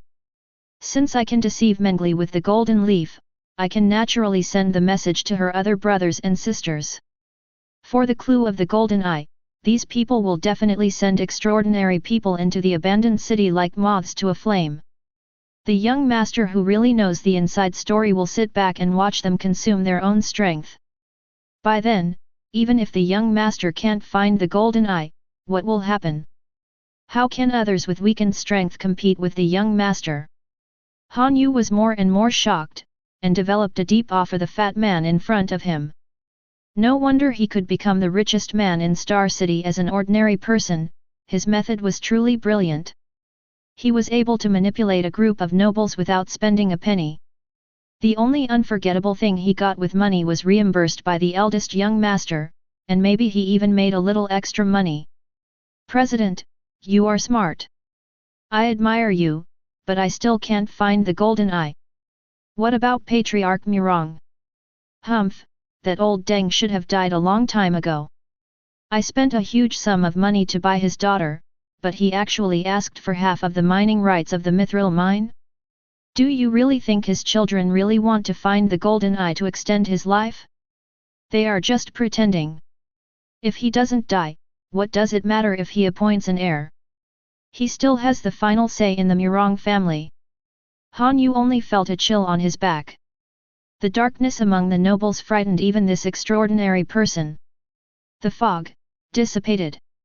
Yang Dongqing looked at the barren land in a daze. There was not a trace of fog around. Logically speaking, after entering the foggy door, there should be a foggy world behind, but the result is just the opposite. The door is gone too. The place where the two people entered before no longer had a door, there was only air. Su Mu looked carefully at the barren land. The ground was bare and covered with red soil. There was not a single plant. The ground was uneven, with some parts rising like sand dunes and some sunken into the ground. Suddenly, his eyes moved slightly and locked onto a half-meter deep depression, where a person was lying. Yang Dongqing, go and take a look. Faced with the abnormal situation, Su Mu sent Yang Dongqing. Yang Dongqing curled his lips in dissatisfaction, but still walked towards there. This time there was no interference from the fog, and the memories of the two were temporarily not eroded. Yang Dongqing first kicked the man with his foot, and when he saw that the man did not respond, he carefully checked the other's breath. This is a dead man. Su Mu walked over with a snaky wood cane. The deceased was a man with a very unfamiliar face, but his death was very peaceful, as if he died suddenly without any awareness, and there were no wounds on his body. He should be the nightmare apostle of the bronze coffin. Su Mu said with certainty. Yang Dongqing was stunned. What nonsense are you talking about? Aren't there only two of us in the bronze coffin? Su Mu did not explain further. The reason why he was so sure was that he sensed his own residual mental fluctuations from the deceased, proving that he had hypnotized him. The two continued to move forward. Along the way, they found more and more corpses. The number had exceeded 30. All the dead had peaceful faces and no wounds. Judging from the remaining mental fluctuations, 8 of the dead belonged to the bronze coffins, and the rest came from nowhere. It seems that we are not the first group to arrive here. There are people who have been here before. Su Mu pushed his glasses thoughtfully. Basically no one would come to a deserted place like the abandoned city area, and judging from the clothes of the dead, several of them were from the upper city area. Why do people from uptown come here? Is it also for the golden eye? Just as he was thinking, he suddenly heard 2 footsteps behind a small hill not far away, as if someone was walking. He leaped forward, and his body, strengthened by the pure heart, was as light as a bird, and he flew swiftly to the top of the hill. He looked carefully and frowned immediately. At this time, Yang Dongqing also followed up, and when he saw the 2 men, his face changed suddenly. There were 2 men, one was wearing a white shirt and was a little bald, and the other had a big tattoo on his arm. They looked like normal people, but what really made Yang Dongqing change his face was that on the shoulder of the tattooed man was a small monster with white skin all over and a pair of fleshy wings on its back. The little monster had no face, only a big mouth on its head. It stretched its bare arms into the head of the man with tattoos, groping constantly, and then took out a ball of cotton candy like silk and stuffed it into its mouth. The strange thing was that there was no wound on the head of the man with tattoos. The man with tattoos and the bald man didn't notice anything at all, and continued walking as if they couldn't see the little monster. Be careful of monsters! Yang Dongqing yelled. The man with tattoos and the bald man were startled and turned to look at Su Mu and the others, with surprise in their eyes. Are you also trapped here? We are looking for a way out of this damn place. Yang Dongqing was very anxious. He didn't understand why the two couldn't see the little monster. He waved his arms, that big flowery arm. It's on your shoulder. There's a monster on your shoulder. Chapter 77. The man with tattooed arms was stunned, and subconsciously looked towards his shoulder. His expression suddenly became extremely terrified. Just as he was about to shout, a look of confusion appeared on his face. He turned his head to Yang Dongqing and asked, "Where is the monster? Are you FG blind? It's right on your shoulder." Yang Dongqing rushed over impatiently. Su Mu did not stop him but watched. He could be sure that the man with tattoos and the bald man were both from the Bronze Coffin Company because his mental fluctuations were still lingering on them. Yang Dongqing waved his fist at the little monster, but just when he entered within 10 meters of the little monster, a look of confusion appeared on his face and he stopped immediately. He scratched his head like a fool. "Hey! What am I rushing over here for?" He forgot. And the little monster continued to eat the things it took out of the tattooed man's brain bite by bite. Bang! The man with tattooed arms fell straight to the ground and died peacefully without any wounds on his body. Yang Dongqing and the bald man were startled. What's going on? Why is he lying on the ground? Could it be hypoglycemia? Help him up quickly. The two men hurriedly tried to help the man with tattoos up, but as soon as they bent down, a look of confusion flashed across their faces at the same time, and they completely forgot what they were going to do. Whoosh! The little monster jumped onto the bald man's shoulders again and reached out towards the bald man's head with its bare arms. Seeing this scene, Su Mu instantly understood that this little monster must be the culprit that caused him and others to lose their memory, and the fog was most likely caused by it. Yang Dongqing, come back. Su Mu waved to Yang Dongqing. Yang Dongqing started walking back, but after one step, he stopped again and asked Su Mu blankly, "What did you just say?" Seeing this, Su Mu directly took out his gun and shot at the little monster. He did not use Sen Luo Wangxiang because the monster had no eyes at all and the distance was too far to hypnotize it. Bang! Bang! Bang! The bullet hit the little monster accurately, knocking it off its shoulder. It grimaced in pain, but the bullet did not penetrate its body, only leaving a few white marks. After landing, the little monster quickly got up from the ground, flapped its fleshy wings behind it, and fled into the distance. "Why did you suddenly shoot?" Yang Dongqing asked puzzled. "Just now there was a monster next to you that can devour memories. If I'm not mistaken, your memory will be affected if you enter within 10 meters of it, so keep your distance from me and don't get close." Yang Dongqing's face changed. "A monster that devours memories? Why didn't I see it? Can it become invisible?" Su Mu shook his head. "It won't become invisible, but the moment you see it you will forget the fact that you just saw it. That means you can only ensure that you will not forget it if you keep a distance of 10 meters from it." Yang Dongqing opened his mouth, but before he could say anything, his face suddenly changed and he looked over Su Mu's shoulder in shock. "You?" Su Mu's eyes flashed coldly, and without waiting for Yang Dongqing to remind him, the gun in his hand had already been pointed at his shoulder. He glanced over and saw the little monster reaching out his hand towards his head. Without any hesitation, he pressed the trigger hard, but at this critical moment, a look of confusion flashed across his face, and Su Mu stopped pressing the trigger. "Wait, what am I going to do next? Gun? What am I going to shoot with a gun? Why should I shoot? Never mind, it doesn't matter. I never do meaningless things. I must have my reasons." Bang! A hot bullet whizzed out and hit the monster's open mouth, knocking it flying. This time it might have hit a vital point, causing it to roll on the ground in pain, flapping its small fleshy wings desperately as it flew away. Su Mu regained his consciousness instantly, his hands steady like a precise machine, and he kept shooting in the direction where the little monster was escaping. Although all the bullets hit the monster, they were unable to cause any fatal damage. In the blink of an eye, the little monster flew out of everyone's sight.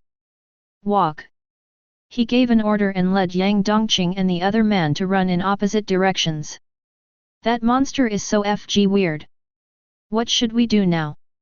While galloping, Yang Dongqing asked Su Mu, who was 10 meters away.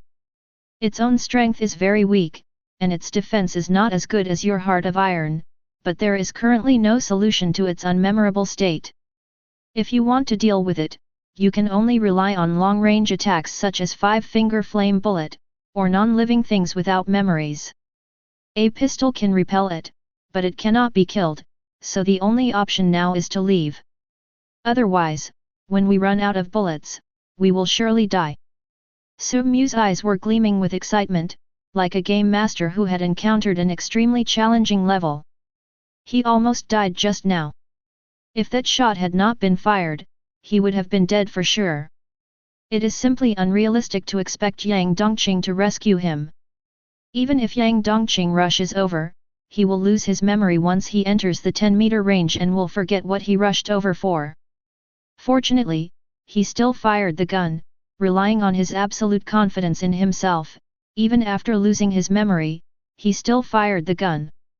The three of them sped along, and soon the little monster caught up with them again, flapping its pair of bare fleshy wings and rushing towards them quickly. Su Mu retreated while firing. Relying on the power of the gun, although he couldn't kill the little monster, he could at least slow down its movement. When they climbed over a tall hill, they immediately saw a different scenery. The first thing that catches your eye is a sacrificial site surrounded by huge stone walls. Semicircular stone walls are crisscrossed according to some mysterious pattern.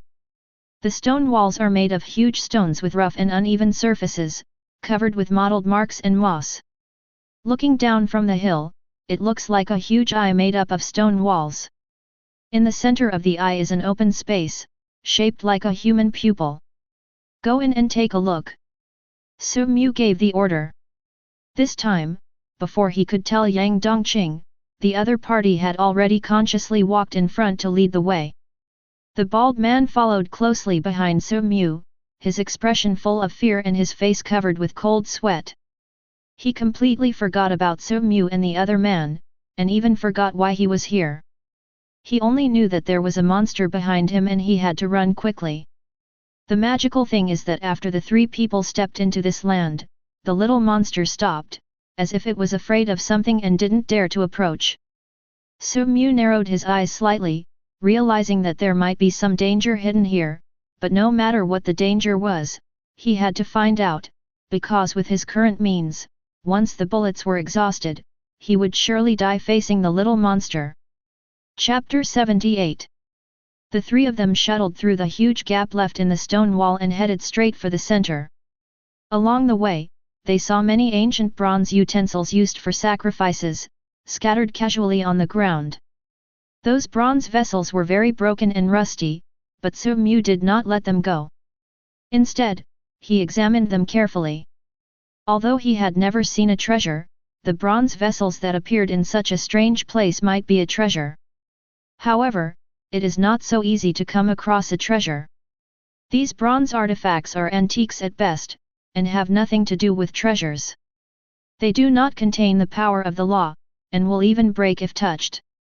There is a dead body here. Yang Dongqing, who was in the front, suddenly stopped and stared at a black human-shaped object in the corner. Su Mu walked forward and poked it with his snaky wood cane and found that it was indeed a human corpse. The reason why it was charred all over was because it was roasted by flames.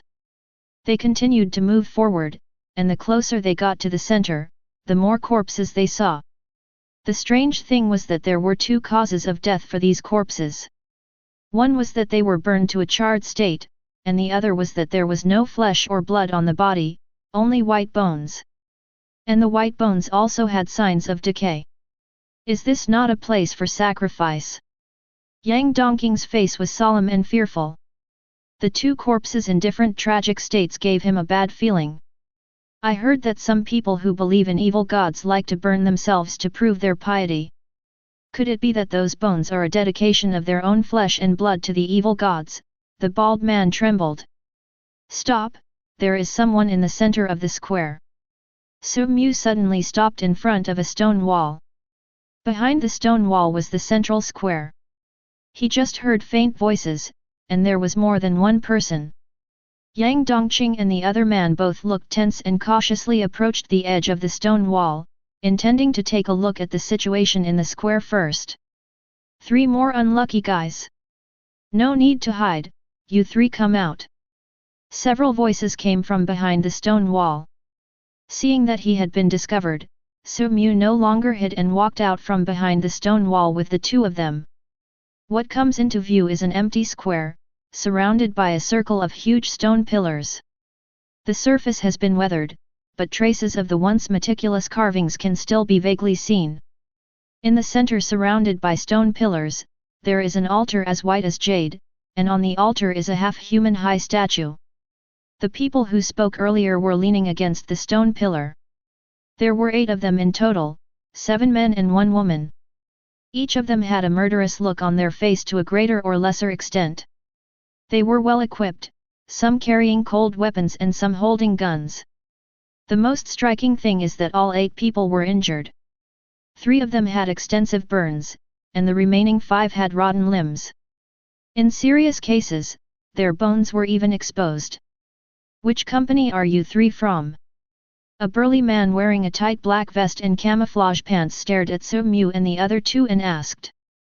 The sturdy man's left hand had almost rotted away, and the white bones were barely visible. Bronze coffin. Su-mu said lightly. The sturdy man frowned slightly. Another bronze coffin? I didn't expect that a newly established small company could recruit so many extraordinary people. Again? Yang Dongqing was stunned. Have you seen other extraordinary people in bronze coffins? Before the sturdy man could answer, a trembling young Taoist priest in the corner quickly raised his hand. Me. I also have a bronze coffin.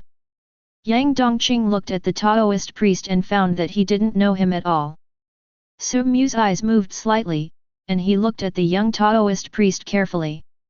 He had a handsome face, wore a green Taoist robe, had his hair in a Taoist bun, and carried an ancient long sword on his back. When he saw the long sword, he immediately confirmed the other party's identity. Yes, he is the one in the bronze coffin. Su-mu's sudden words made the Taoist priest happy. My fellow Daoist, have we known each other before? I didn't expect that you, coming from the unmemorable, could recognize me. Unfortunately, I don't remember you at all now. The unmemorable? Is that the little monster's name? Su-mu shook his head. I don't know you. Ah. The Taoist priest paused. Then how can you be sure that I am the one who belongs to the bronze coffin? Because you are the only one carrying a sword among the people present. I have seen sword marks on the dummy in the bronze coffin training room, but Murong Mengli has no impression of them. So I guess that someone else in the bronze coffin must have entered the abandoned city area before, but because of the unmemory person, Murong Mengli forgot about you. What? The Taoist was shocked. My boss actually forgot about me.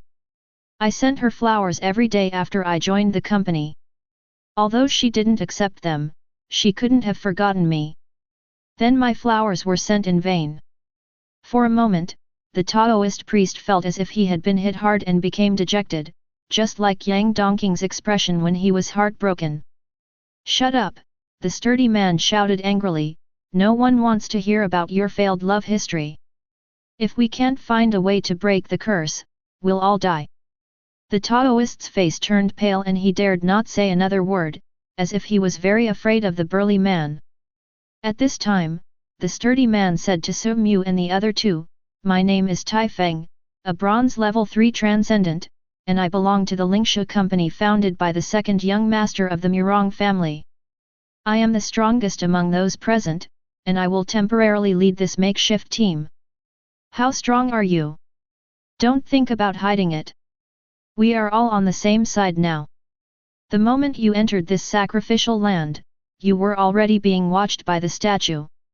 Now we can only survive if we work together to find a solution. Statue of a deity?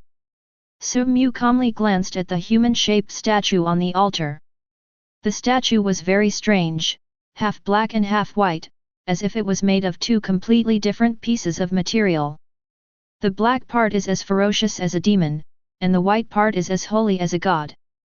Both of them have 4 wings behind their backs, which are also made up of black and white, making 8 wings together. The gods and demons together form a whole, much like the angels and fallen angels in mythology.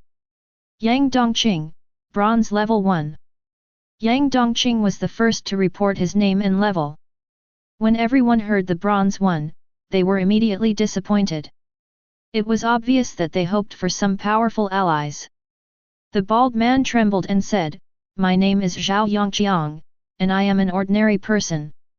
How could an ordinary person not die at the hands of the unmemorable? Do you have a treasure?" Tai Feng, a sturdy man, stared at Zhao Yongqiang and asked. The sense of oppression that seemed to be real made Zhao Yongqiang tremble even more. He waved his hands quickly. "No. No, he saved me."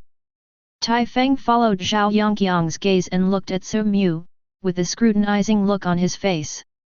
Su Mu smiled slightly. Su Mu, Bronze Level 3. Chapter 79. Great, another Bronze 3? Maybe he can find a way to crack it.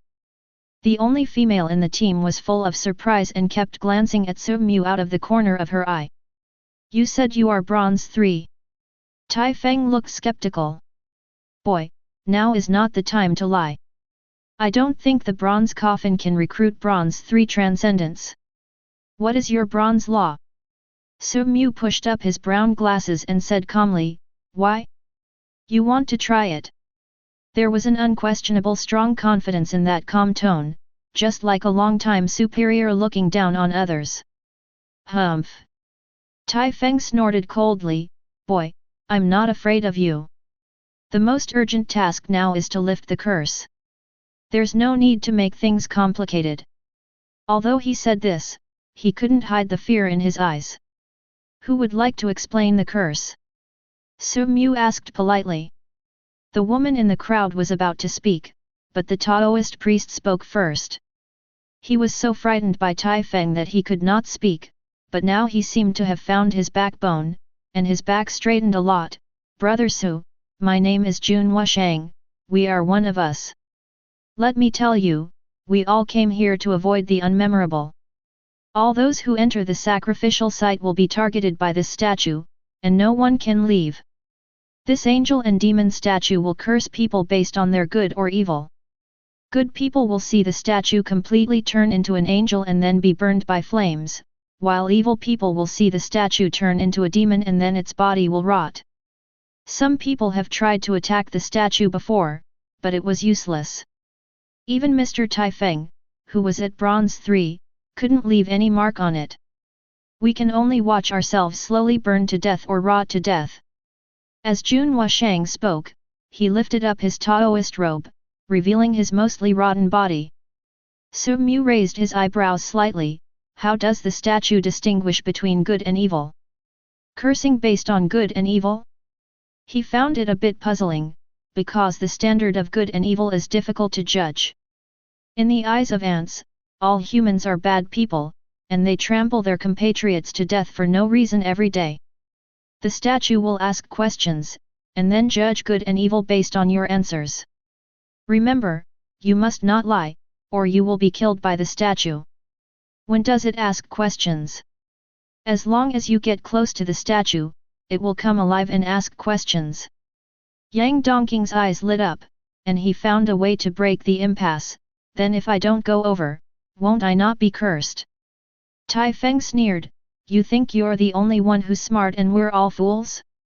I've said before that anyone who enters the sacrificial ground has been watched by the statue.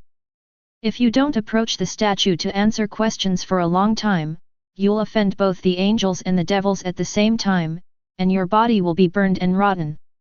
Yang Dongqing's face froze and he felt a little angry, but he couldn't beat the other person or win the argument.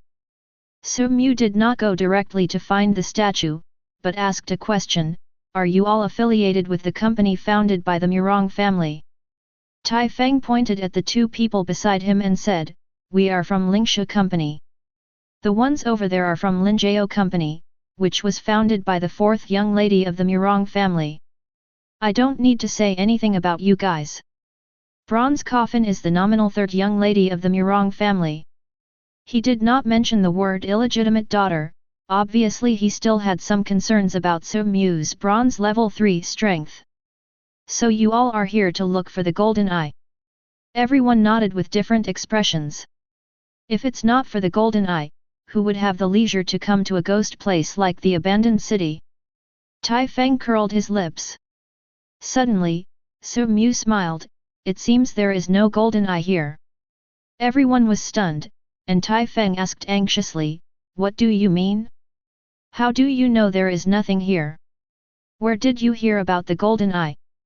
Why should I tell you?" Tai Feng asked vigilantly. Su Mu smiled slightly, "Then let me guess, your company should have obtained the golden leaves from scavengers, right?" As soon as these words were spoken, the expressions of the people from Lingshu and Linjiao companies changed at the same time. The two sides looked at each other and obviously realized that something was wrong.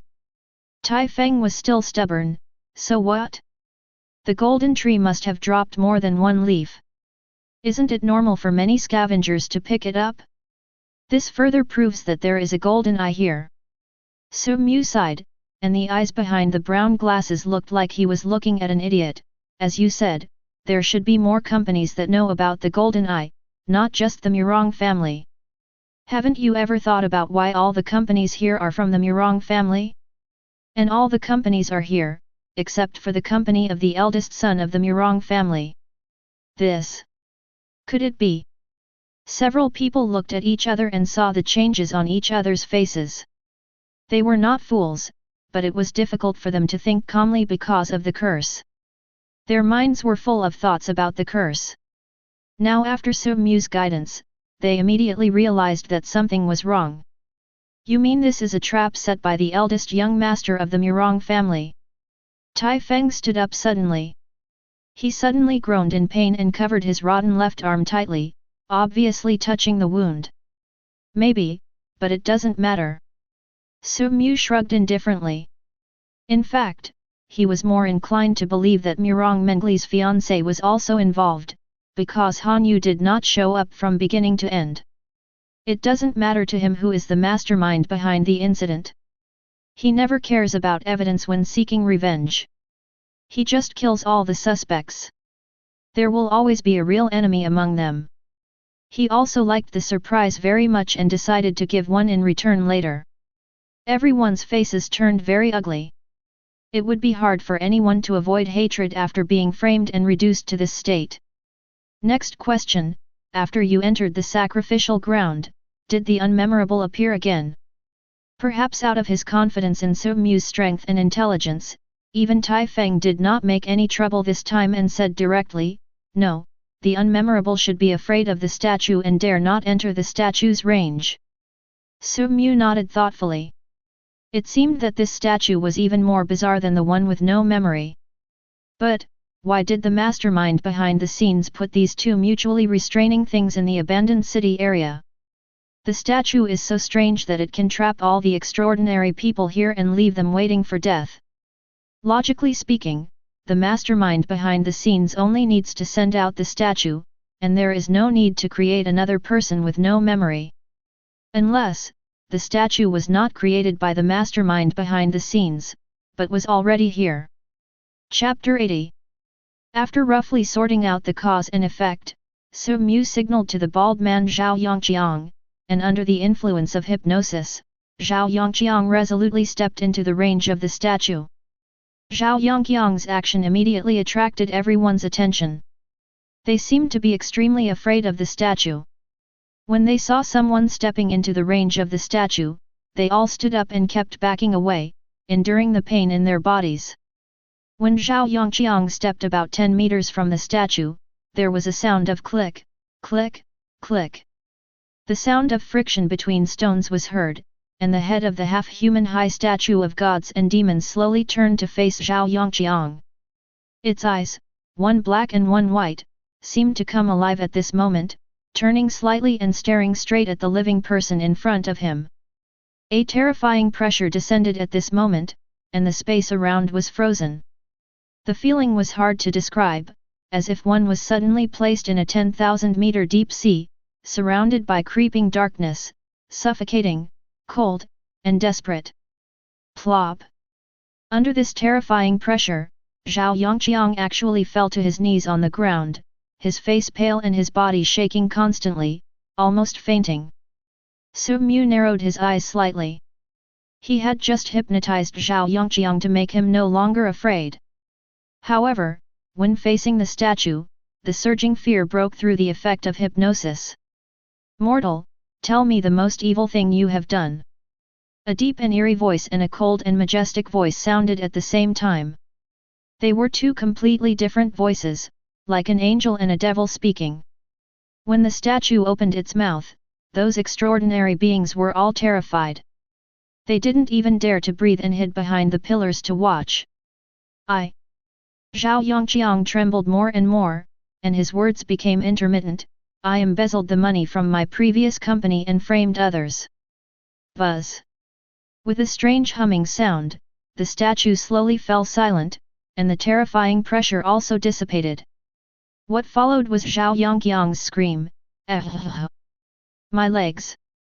He screamed and frantically tried to lift up his trouser leg, only to see that the flesh on his right calf had begun to rot. He was cursed by the devil. Tai Feng said in a low voice, with a hint of confusion in his tone. "Among our sins, his embezzlement of public funds is the least serious. I thought he would be cursed by an angel, but I didn't expect him to be cursed by a demon. Who knows? Maybe in the eyes of angels, embezzlement is considered betrayal, so it's not considered kindness." Ah! Suddenly another scream was heard, this time it was from Yang Dongqing. Yang Dongqing was seen covering his left hand with a look of pain on his face. The 3 fingers on his left hand began to rot slowly, while the other 2 fingers seemed to be burned by invisible flames, and the skin was getting charred. "Hurry up and answer the statue's questions, otherwise you will be cursed by both angels and demons." Jun Wusheng, who is also from the Bronze Coffin Company, reminded hurriedly. Yang Dongqing gritted his teeth, endured the severe pain and rushed towards the statue. Then, the statue came to life again and looked at Yang Dongqing. The young man with a body of steel suddenly felt a terrifying pressure like a dark mountain pressing down on his head. He tried to grit his teeth and hold on, but he was defeated after just a few seconds and fell to his knees in front of the statue. "Mortal, tell me the most evil thing you have done." Still the same problem. But Yang Dongqing was in a dilemma, because he was not sure which one was the most evil. He wanted to say killing people, and killed many people from the Viper Gang, but he did not think that was evil. It was obviously Su Mu who did the evil first and took away Jasmine, and everyone in the Viper Gang was a scum, and their deaths were not unjust. After thinking for a moment, Yang Dongqing raised his head with difficulty and said, "Robbery, I robbed 50,000 yuan." Buzz. A strange buzzing sound was heard. The statue began to change in Yang Dongqing's eyes. The statue, which was originally half god and half demon, began to turn black rapidly and completely turned into the appearance of a hideous demon. At the same time, the burn on his palm quickly disappeared, replaced by the rotting of the entire palm. "Another demon!" Jun Wusheng exclaimed, "This is too much. Robbery of 50,000 yuan makes one a demon?" This woman, in order to seek revenge, wiped out her enemy's entire family, even the children, but she was cursed by an angel. The woman who was called out had a cold expression on her face, and sneered, "Killing someone means paying for their life, so what's wrong with me taking revenge? Don't you look at yourself? The worst thing you've done is not paying for a foot massage, and you've been labeled a demon. How dare you criticize others?" Jun Wusheng's face suddenly turned red, and he was obviously a little embarrassed after his past was exposed. "I forgot to bring money." Tai Feng's eyes moved over the men and he said in a deep voice, "Something is indeed wrong. Is the standard of judgment really good and evil? Is robbery a greater sin than murder?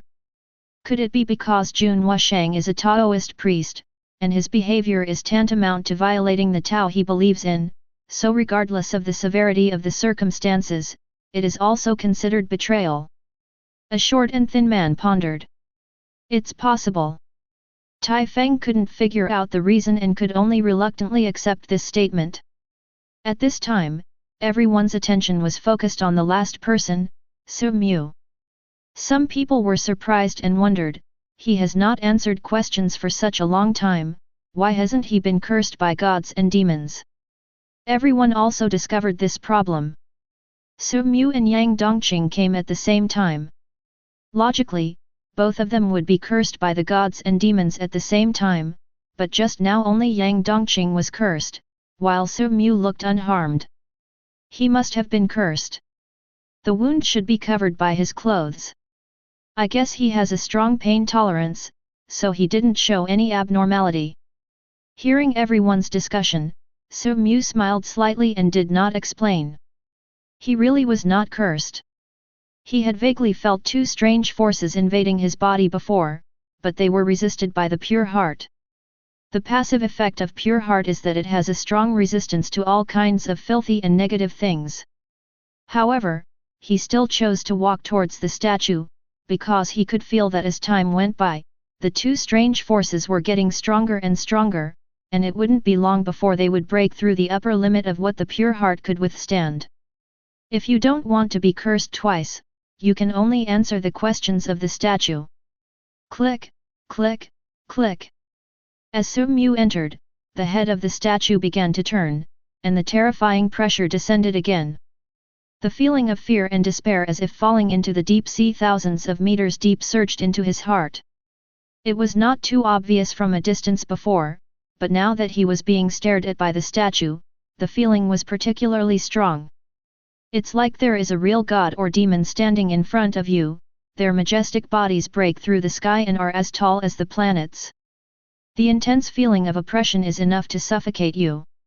However, just when everyone thought that Su Mu would kneel down like they had done before, they found that he was smiling, and his smile was calm and even contained a hint of contempt. His figure was as straight as a pine tree, his eyes were calm and peaceful, as if he did not feel the pressure from the gods and demons. Su Mu smiled gently, moved his lips and teeth slightly towards the statue, and asked silently, "You are a god, then what am I?" The statue fell silent, like a dead object. Chapter 81. How is this possible? Tai Feng was horrified. He, a bronze level 3 warrior, couldn't withstand the pressure of the statue. How could Su Mu, also a bronze level 3 warrior, withstand the pressure of the statue?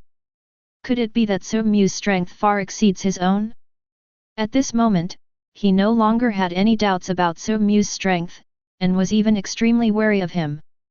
What he didn't know was that Su Mu was not bronze 3 at all, and not even bronze 2 in the strict sense. I've seen many gods like you. Just ask. Su Mu pushed his brown glasses, moved his lips and teeth, and silently urged the statue. He was not lying when he said this. In his dream, people of this level were not even qualified to enter the fairy palace to pay homage to him. The statue, which had been silent for a long time, finally asked the question mechanically. Tell me what evil thing you have done. Murder. Su Mu said lightly. Brother Su, this answer won't work. Many of them have killed people. You have to tell me how many they have killed and why.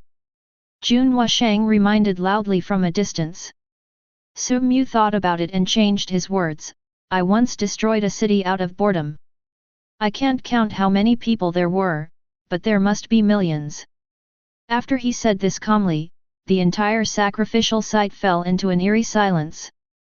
In the distance, Tai Feng and others were staring at him in amazement, their faces full of disbelief. They even doubted their own ears.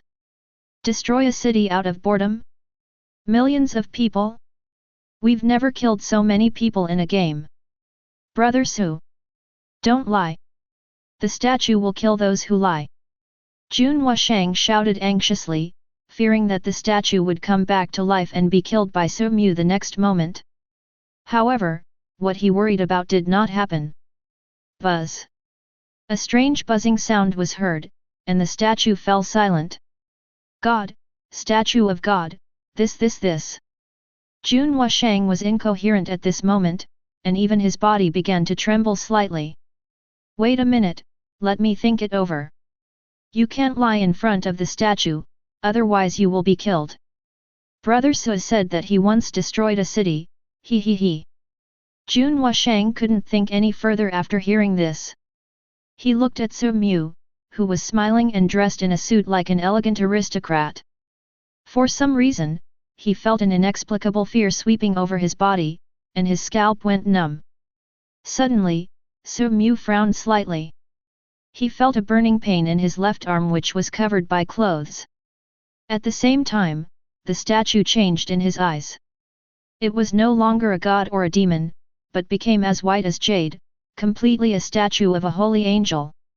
He also saw the angel's full appearance. It had 8 wings on its back, 3 eyes, and a silver vertical pupil on its forehead. Angel? It was just as expected. He had roughly understood the principle behind the curse cast by the statues of gods and demons, which was not about good or evil. He slowly walked out of the statue and towards the crowd. But facing his approach, everyone took a step back in unison, their expressions tense as if they were facing a great enemy. It was as if they were looking at a demon king who was about to destroy the world. Tai Feng was extremely nervous. This Su Mu must be lying. He was a bronze 3, this was silver 3? Destroy a city? He originally thought that he had done some dirty work for the nobles and killed hundreds of people, which was already an unforgivable crime. But now, compared with Su Mu, he felt that he should be cursed by an angel, not a devil. Su Mu, have you really destroyed a city? Yang Dongqing asked with a complicated expression. Su Mu smiled slightly, of course it's fake. Do you know how troublesome it is to destroy a city? For a medium-sized city, if you use explosives, you will need at least 879.35 tons, provided that there are no military buildings such as air raid shelters in the city, otherwise you will need more. Call. Yang Dongqing breathed a sigh of relief. I was wondering how it could be possible. Tai Feng and the others were collectively speechless, and some even wanted to slap Yang Dongqing to make him sober up. Didn't they hear that even the tonnage of explosives was calculated to the decimal point? And you can't lie in front of the statue.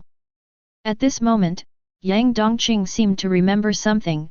That's not right. Can't we lie in front of the statue? Su Mu shrugged. Who knows? Maybe it's broken. After all, even a polygraph can fail, let alone a pile of rocks. That's right.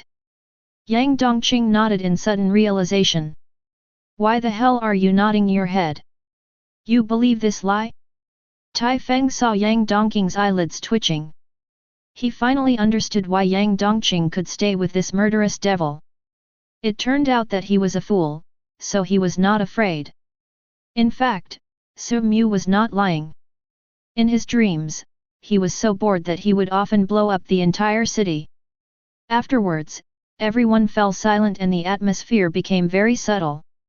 Everyone more or less distanced themselves from Su Mu, as if they were avoiding some scary monster, except for the young and inexperienced Yang Dongqing. What should we do next? Are we all cursed now? Yang Dongqing habitually cast his gaze towards Su Mu. By the way, I almost forgot to ask, are you cursed by an angel or a demon? Demon. Su Mu said calmly. He lied again, because among the people present, only 3 were cursed by angels, and the rest were demons. Although he didn't know what this meant, he habitually placed himself on the side with more people. Anyway, the burn marks were covered by clothes, and no one dared to lift up his clothes to verify, so he could say whatever he wanted. Everyone felt that Yang Dongqing was an idiot. He destroyed an entire city. What else could he be but a demon? Su Mu's eyes slowly swept over the people present, and everyone avoided him, and no one dared to look him in the eye. Finally, his eyes fell on the woman who was cursed by the angel. The woman was in a very bad condition, with pain flashing across her face from time to time. Her exposed neck, thighs, and arms were all covered with burns, and the burns were still slowly spreading, almost reaching her face. It was clear that this woman would be the first to die. He walked to the side, leaned his tall body against a stone pillar, and thought about countermeasures. There was too little known information, and even he could not find a way to break the curse right away. However, he had a vague guess in his heart that perhaps this was not a curse at all, but it would take time to verify it. As time passed slowly, the atmosphere among the crowd became increasingly depressing. No one liked the feeling that their life was heading towards its end. "I can't stand it anymore." The woman suddenly yelled in pain, stood up and said to everyone, "I'm going to die soon, and you won't live much longer either. Instead of waiting to die, you might as well fight the statue." Chapter 82. Fight. Tai Feng sneered, "I am only half a step away from connecting to the Silver Law Servant of Power. With my strength, even a full-strength attack cannot hurt the statue at all. What can I fight with? What else can I do? Wait to die." The woman's tense nerves finally broke under the pressure of death. She screamed hysterically, and her expression became more and more crazy. Suddenly, the woman seemed to have thought of something, and looked at Su Mu with excitement, her eyes full of pleading. "Mr. Su, with your strength, you can definitely smash the statue. You are a strong man who can destroy a city." She seemed to have grasped the last straw, her eyes full of pleading. "Mr. Su, please help quickly, as long as you can break the curse, I will definitely repay you in the future. As long as I have it, you can have anything you want, even if it means letting me be your slave." Horrible burns had already appeared on the woman's face. When facing death, this extraordinary being behaved no differently from an ordinary person. Some people say that death is the fairest thing in the world, and Su Mu agrees. The woman's words also gave everyone a glimmer of hope. Maybe this powerful man who once destroyed a city can really do it. Tai Feng carefully considered his words. "Mr. Su, how about you give it a try?" Faced with everyone's sincere request, Su Mu naturally would not refuse. He nodded calmly, like a peerless strong man who finally agreed to come out of the mountains to save the people of the world. Everyone stepped back to avoid accidental injuries. Everyone was suddenly overjoyed and retreated obediently. They retreated a full 100 meters before Su Mu asked them to stop. For a moment, everyone became more excited. What kind of powerful attack would Mr. Su use to require us to retreat 100 meters? Only Yang Dongqing showed a puzzled look. Could it be that this sickly Su Mu really had some powerful means of attack hidden? This shouldn't be the case. He had just captured me not long ago to ask about supernatural matters, and in the nightmare world he relied on his younger brothers and my protection the entire time. Although it was Su Mu who broke the nightmare world in the end, I didn't see him show any strength from beginning to end. Under the expectant gazes of everyone, Su Mu slowly extended a finger, and Senluo Wangxiang was activated instantly. Just when everyone was wondering why Mr. Su pointed to the sky with one hand, suddenly the sky turned dark. Everyone looked up in horror, only to see that a huge dark cloud had suddenly appeared in the sky above the sacrificial site, stretching for thousands of meters and covering the entire sacrificial site. The thick dark clouds rolled like surging black waves. Changing the celestial phenomena with one's own power? You told me you are at Bronze 3. Jun Wushang was stunned, and the others were also shocked, even the strongest Tai Feng. As a Bronze 3, he follows the servant of power route of a civilian transcendent, and possesses 3 bronze laws: Heart of Iron, Giant Power Fist, and Endless Recovery. When he fights, his might is no more than that of a humanoid Tyrannosaurus Rex, crushing others with his fists and feet. Now looking at Su Mu, who is also at Bronze 3, he can change the celestial phenomena with just one finger. They are on a completely different level. This makes Tai Feng always feel like a warrior facing a cultivator. Suddenly, from the depths of the thick dark clouds, a dazzling golden light appeared. Then, in the shocked eyes of everyone, a huge golden sword as big as a mountain slowly emerged, like a sword of judgment from the sky. The golden sword was surrounded by brilliant light, and there seemed to be countless stars twinkling in the light, and mysterious runes flowing. The moment everyone saw the golden sword, their brains instantly shut down and they were so shocked that they lost their voices. What kind of law is this? Why is it so horrible? At this moment, Su Mu's outstretched white jade finger fell slightly, and the sky sword in the sky seemed to have received some kind of signal, and suddenly fell with the force of thunder. The terrifying power frightened everyone so much that they fled in haste.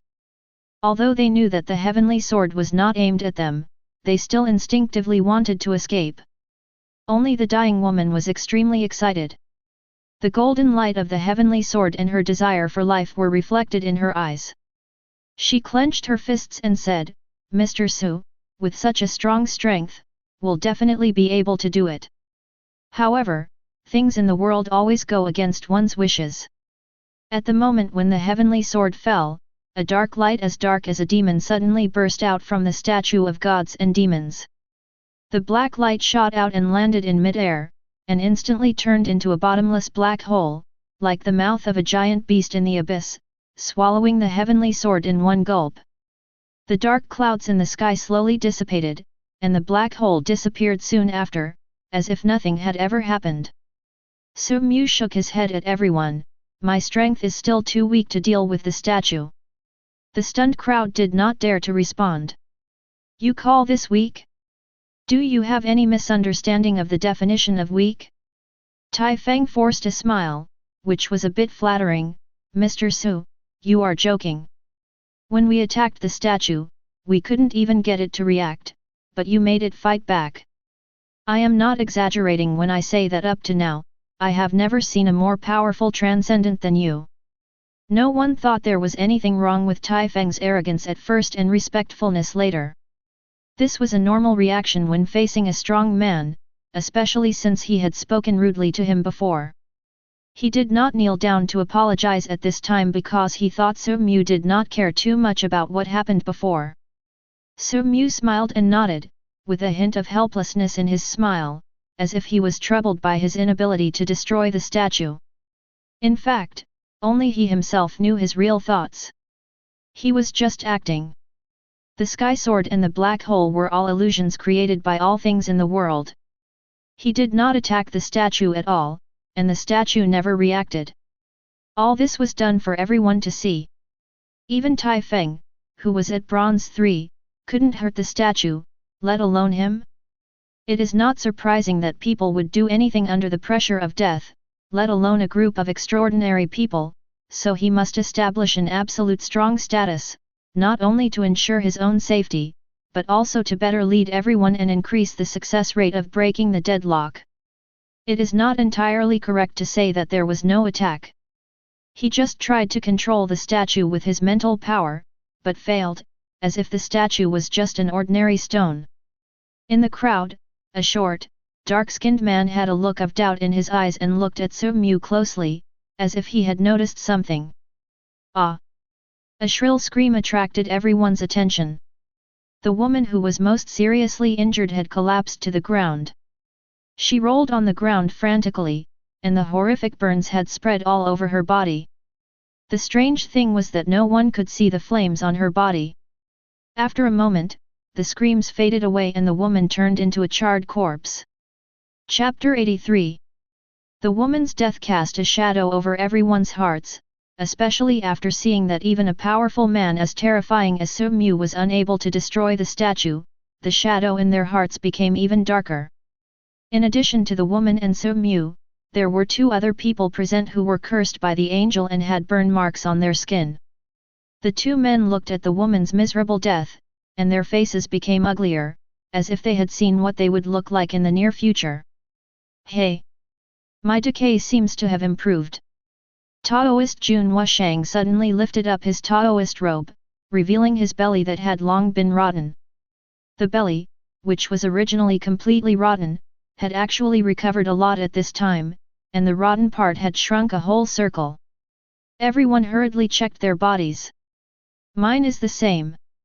The rotten area is smaller. Me too. My whole leg was rotten just now, but now my thigh has healed and only my calf is rotten. What on earth is going on? Jun Wushang asked in surprise, did Mr. Su's attack just now work? That's not right. Why aren't my burns getting any less severe? My condition didn't get better, but worse. Su Mu narrowed his eyes slightly, watching the changes in everyone, and he already understood the principle of the curse in his heart. He carefully observed the expressions of the crowd and found that several people had already reacted.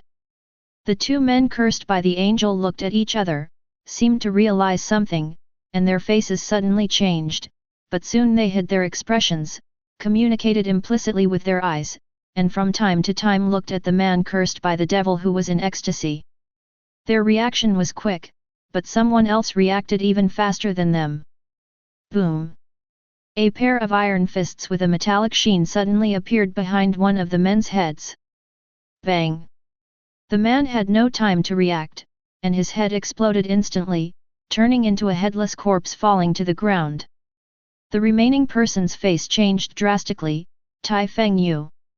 Before he could finish his words, a gust of evil wind blew from the right, and the one who attacked was the short dark-skinned man. The short man's right hand had somehow turned into a tiger claw covered with red and black hair. Its sharp nails flashed with cold light, and with just one strike, it took away most of the flesh and blood on the man's neck, and blood gushed out instantly. The man's eyes were wide open but he couldn't utter a word, and finally fell heavily to the ground. Tai Feng and the short man's sudden attack shocked everyone.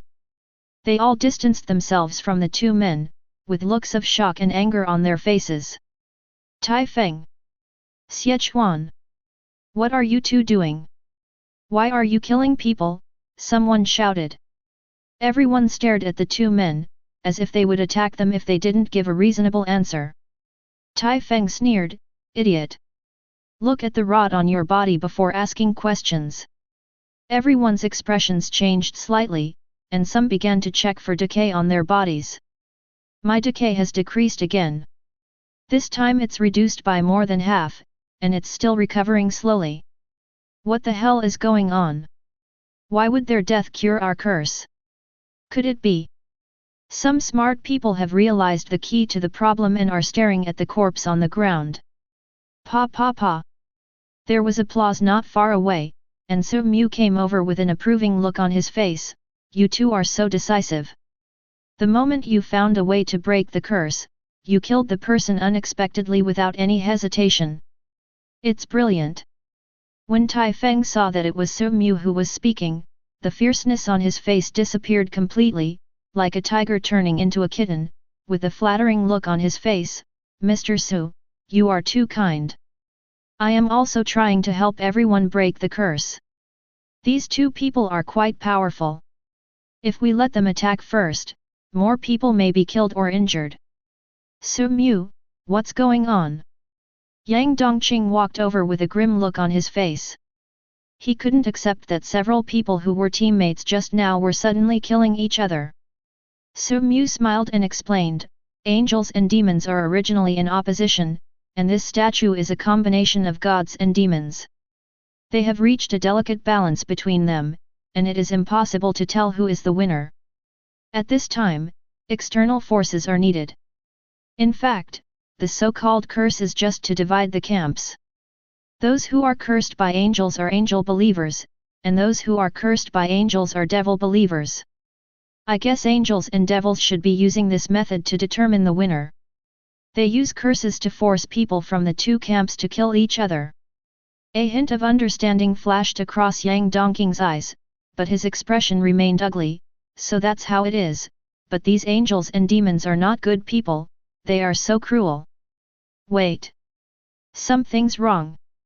The short man named Xiechuan suddenly screamed and lifted up his clothes. There was still a rotten spot on his chest. Why hasn't the rot completely disappeared? It has clearly killed all the angel believers. Tai Feng was also shocked and found that the same thing happened on his body, with only one last piece of decay left. This is impossible.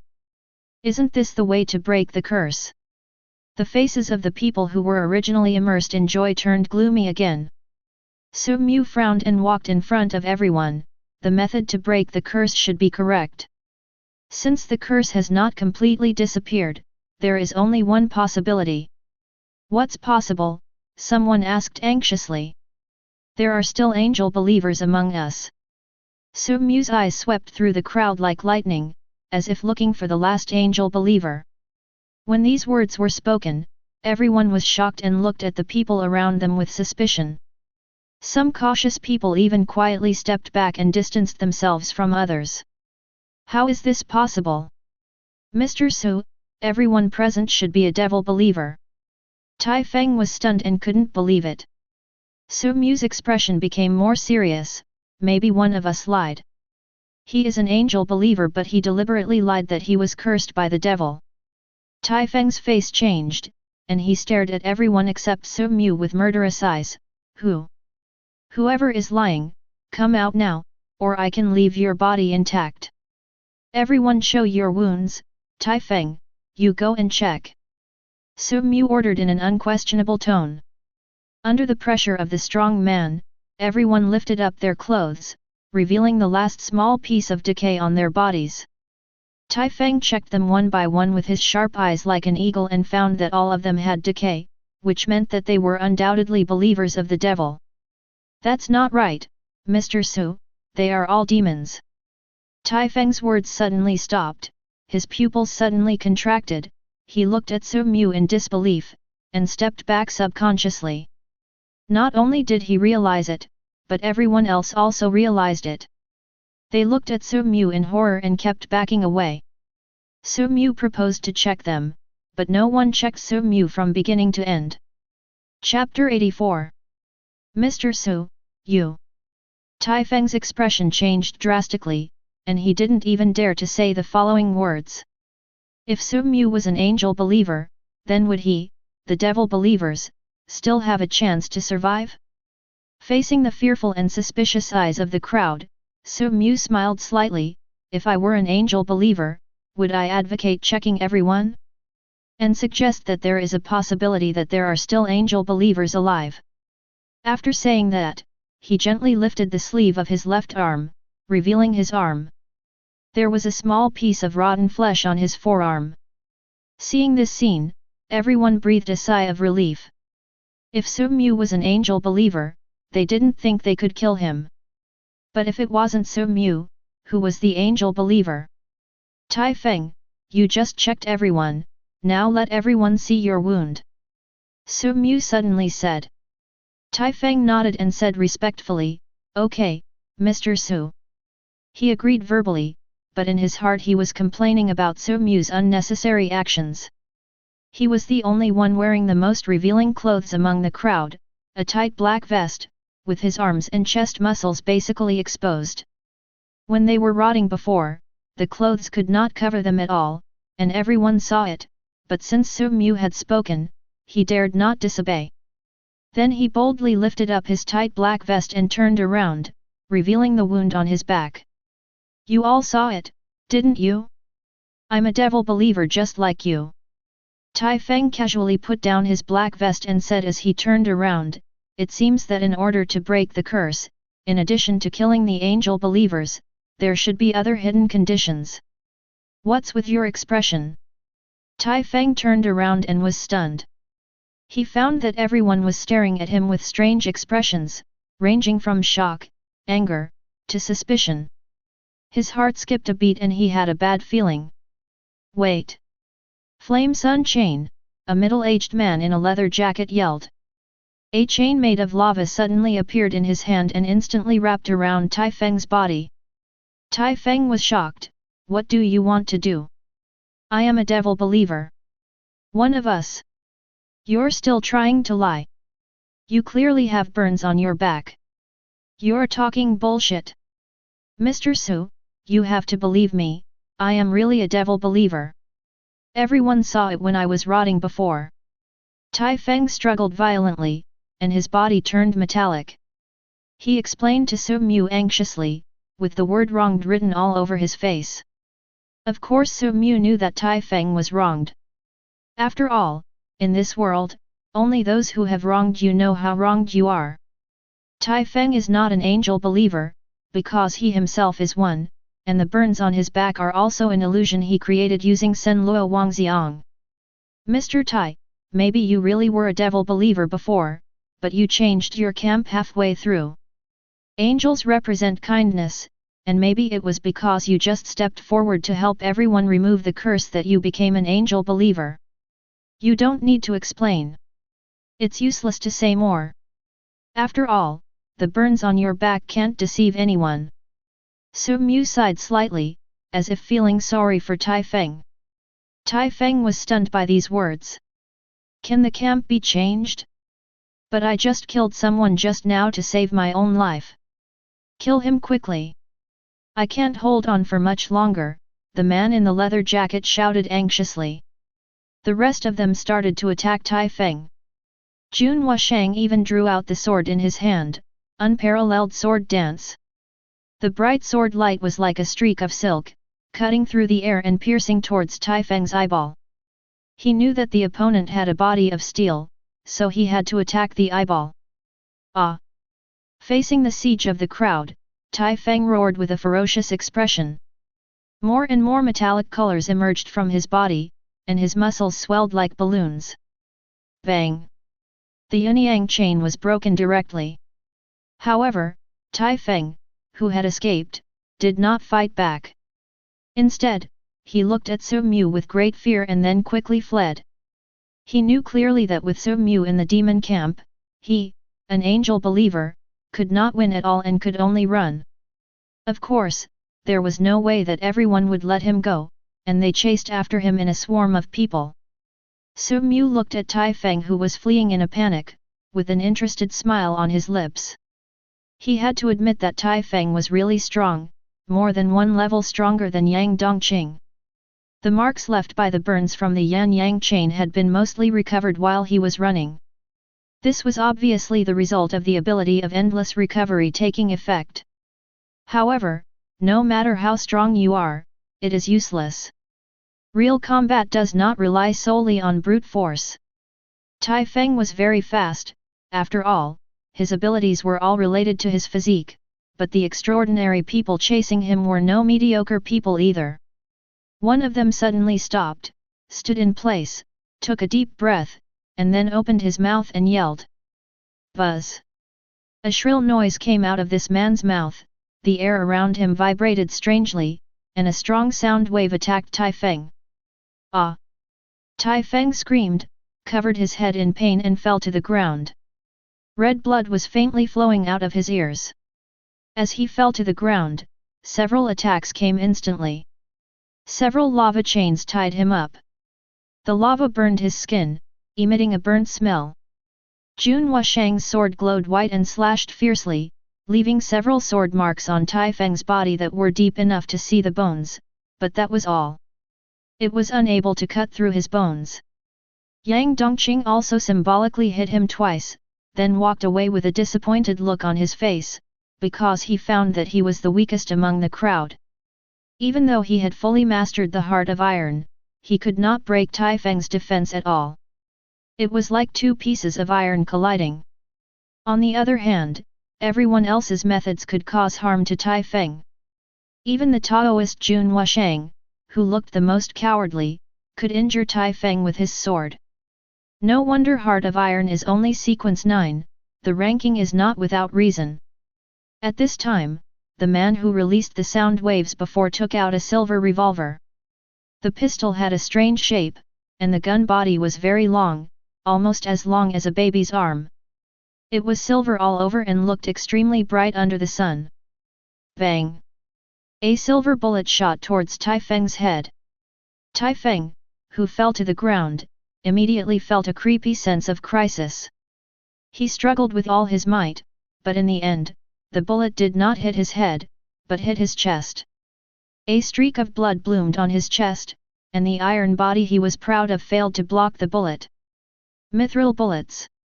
Tai Feng's expression became more and more flustered, and he was obviously extremely afraid of the gun. Tai Feng, for the sake of everyone's lives, you can only die.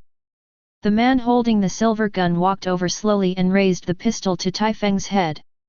Tai Feng's eyes were bloodshot and he fought back desperately, but there were too many lava chains on his body and it was difficult for him to break free in a short time. Chapter 85.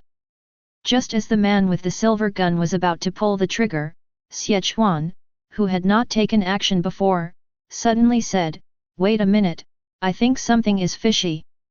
The man with the silver spear sneered, "Why? Just because you two are from the same company, you're soft-hearted." Sichuan said solemnly, "Don't you find it strange? Su Mu is so powerful. If he wants to kill Tai Feng, he can do it with a flick of his finger, but he never makes a move, and Mr. Su, who is he? Does he have to personally deal with such a character? Get out of the way immediately, or I will kill you too." "Wait a minute. I want to check Tai Feng's wound again." Sichuan was still trying his best to stop him. However, the man with the silver gun had already lost his patience and was about to pull the trigger. Sichuan's eyes turned cold, and countless brown feathers instantly grew on his short body. His palms turned into sharp eagle claws, whoosh! Ah! The arm of the man with the silver spear was instantly cut off by the eagle's claws, and blood gushed out. "I'm going to kill you." The man with the silver spear who was missing one hand opened his mouth and was about to release a sonic attack, but how could Sichuan give him the chance? The feathers on his body turned into monkey hair, and his body became thinner and thinner. He leaned down, exerting force with his hands and feet at the same time, and his whole body, like a nimble monkey, instantly came behind the man with the silver spear. Then he stretched out two hands covered with monkey hair like lightning, grabbed the man's head and twisted it hard, click. The man with the silver spear had his neck broken instantly and fell to the ground. "Sichuan Yu." Tai Feng was shocked. He didn't expect that his relationship with Sichuan was so close that the other party would risk his life. "I said, I want to check his wound again." Sichuan's face covered with monkey hair was full of murderous intent, and everyone was in hesitation for a moment. What else is there to check? Seeing is believing. He is an angel believer. The man who cast the flame sun chain said fearfully, "I see that you clearly want to save him." Sichuan said coldly, "If I join forces with him, do you think you can stop us? Although I am only Bronze 1, my Bronze Law Beast Mimicry sequence ranks 102nd. I don't need to explain what this means, right?" As soon as these words were spoken, everyone's faces suddenly changed, even the extraordinary little Yang Dongqing was frightened. He had read the information given by Murong Mengli before, and although he did not remember all the bronze sequences, he also understood what sequence 102 meant. Sequence 99 is a hurdle. The sequence that can exceed 100 is called a high sequence, which is a qualitative change compared to the low sequence. Sometimes a single high sequence can even kill a low sequence of bronze 2. He recalled the introduction of beast mimicry. He could not remember the specific words, but he still remembered its general ability, which was the ability to simulate the forms of beasts.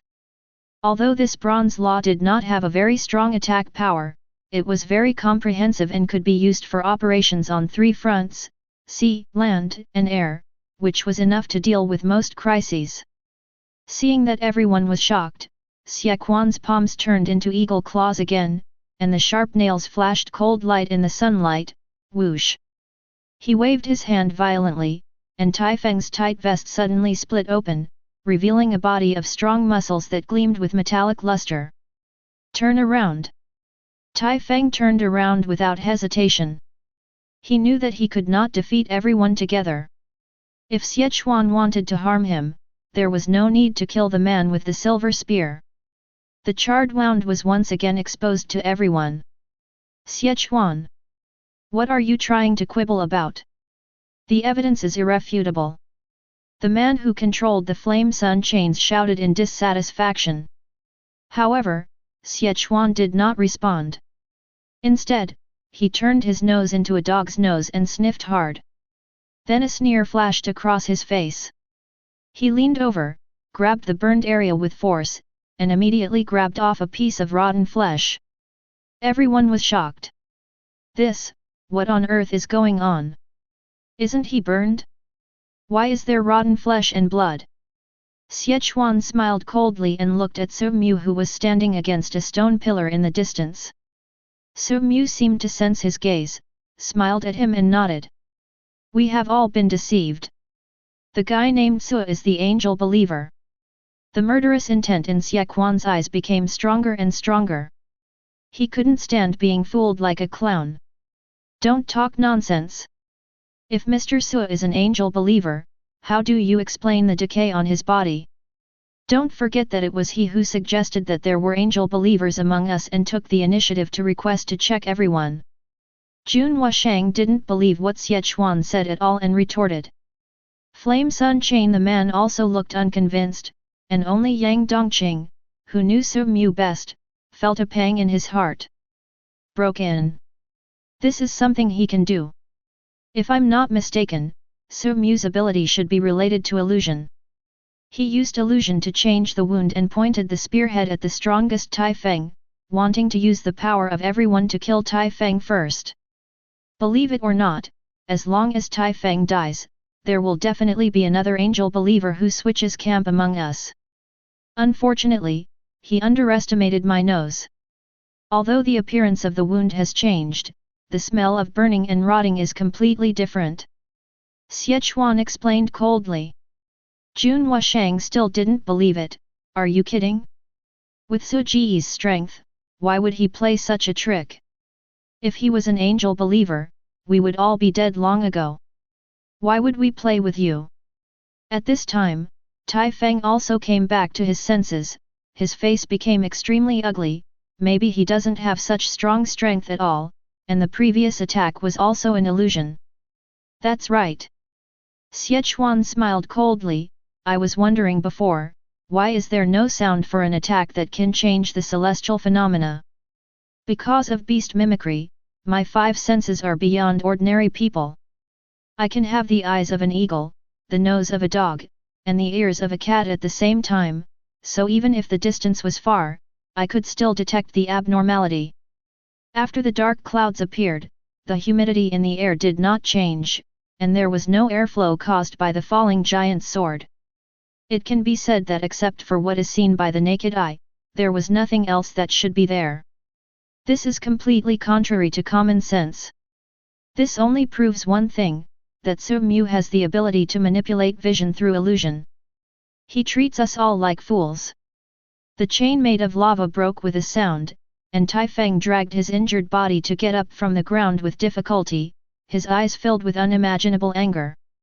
The feeling of being fooled was even more painful than killing him, especially when he thought of his previous flattering look. He was so angry that his heart was about to explode. I should have thought of this earlier. If he is really so powerful, why would he be forced to the sacrificial ground by the unmemorables like us? Chapter 86.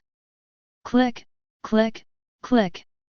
The sound of steel squeezing and rubbing continued to come out of Tai Feng's mouth, and he almost broke his teeth.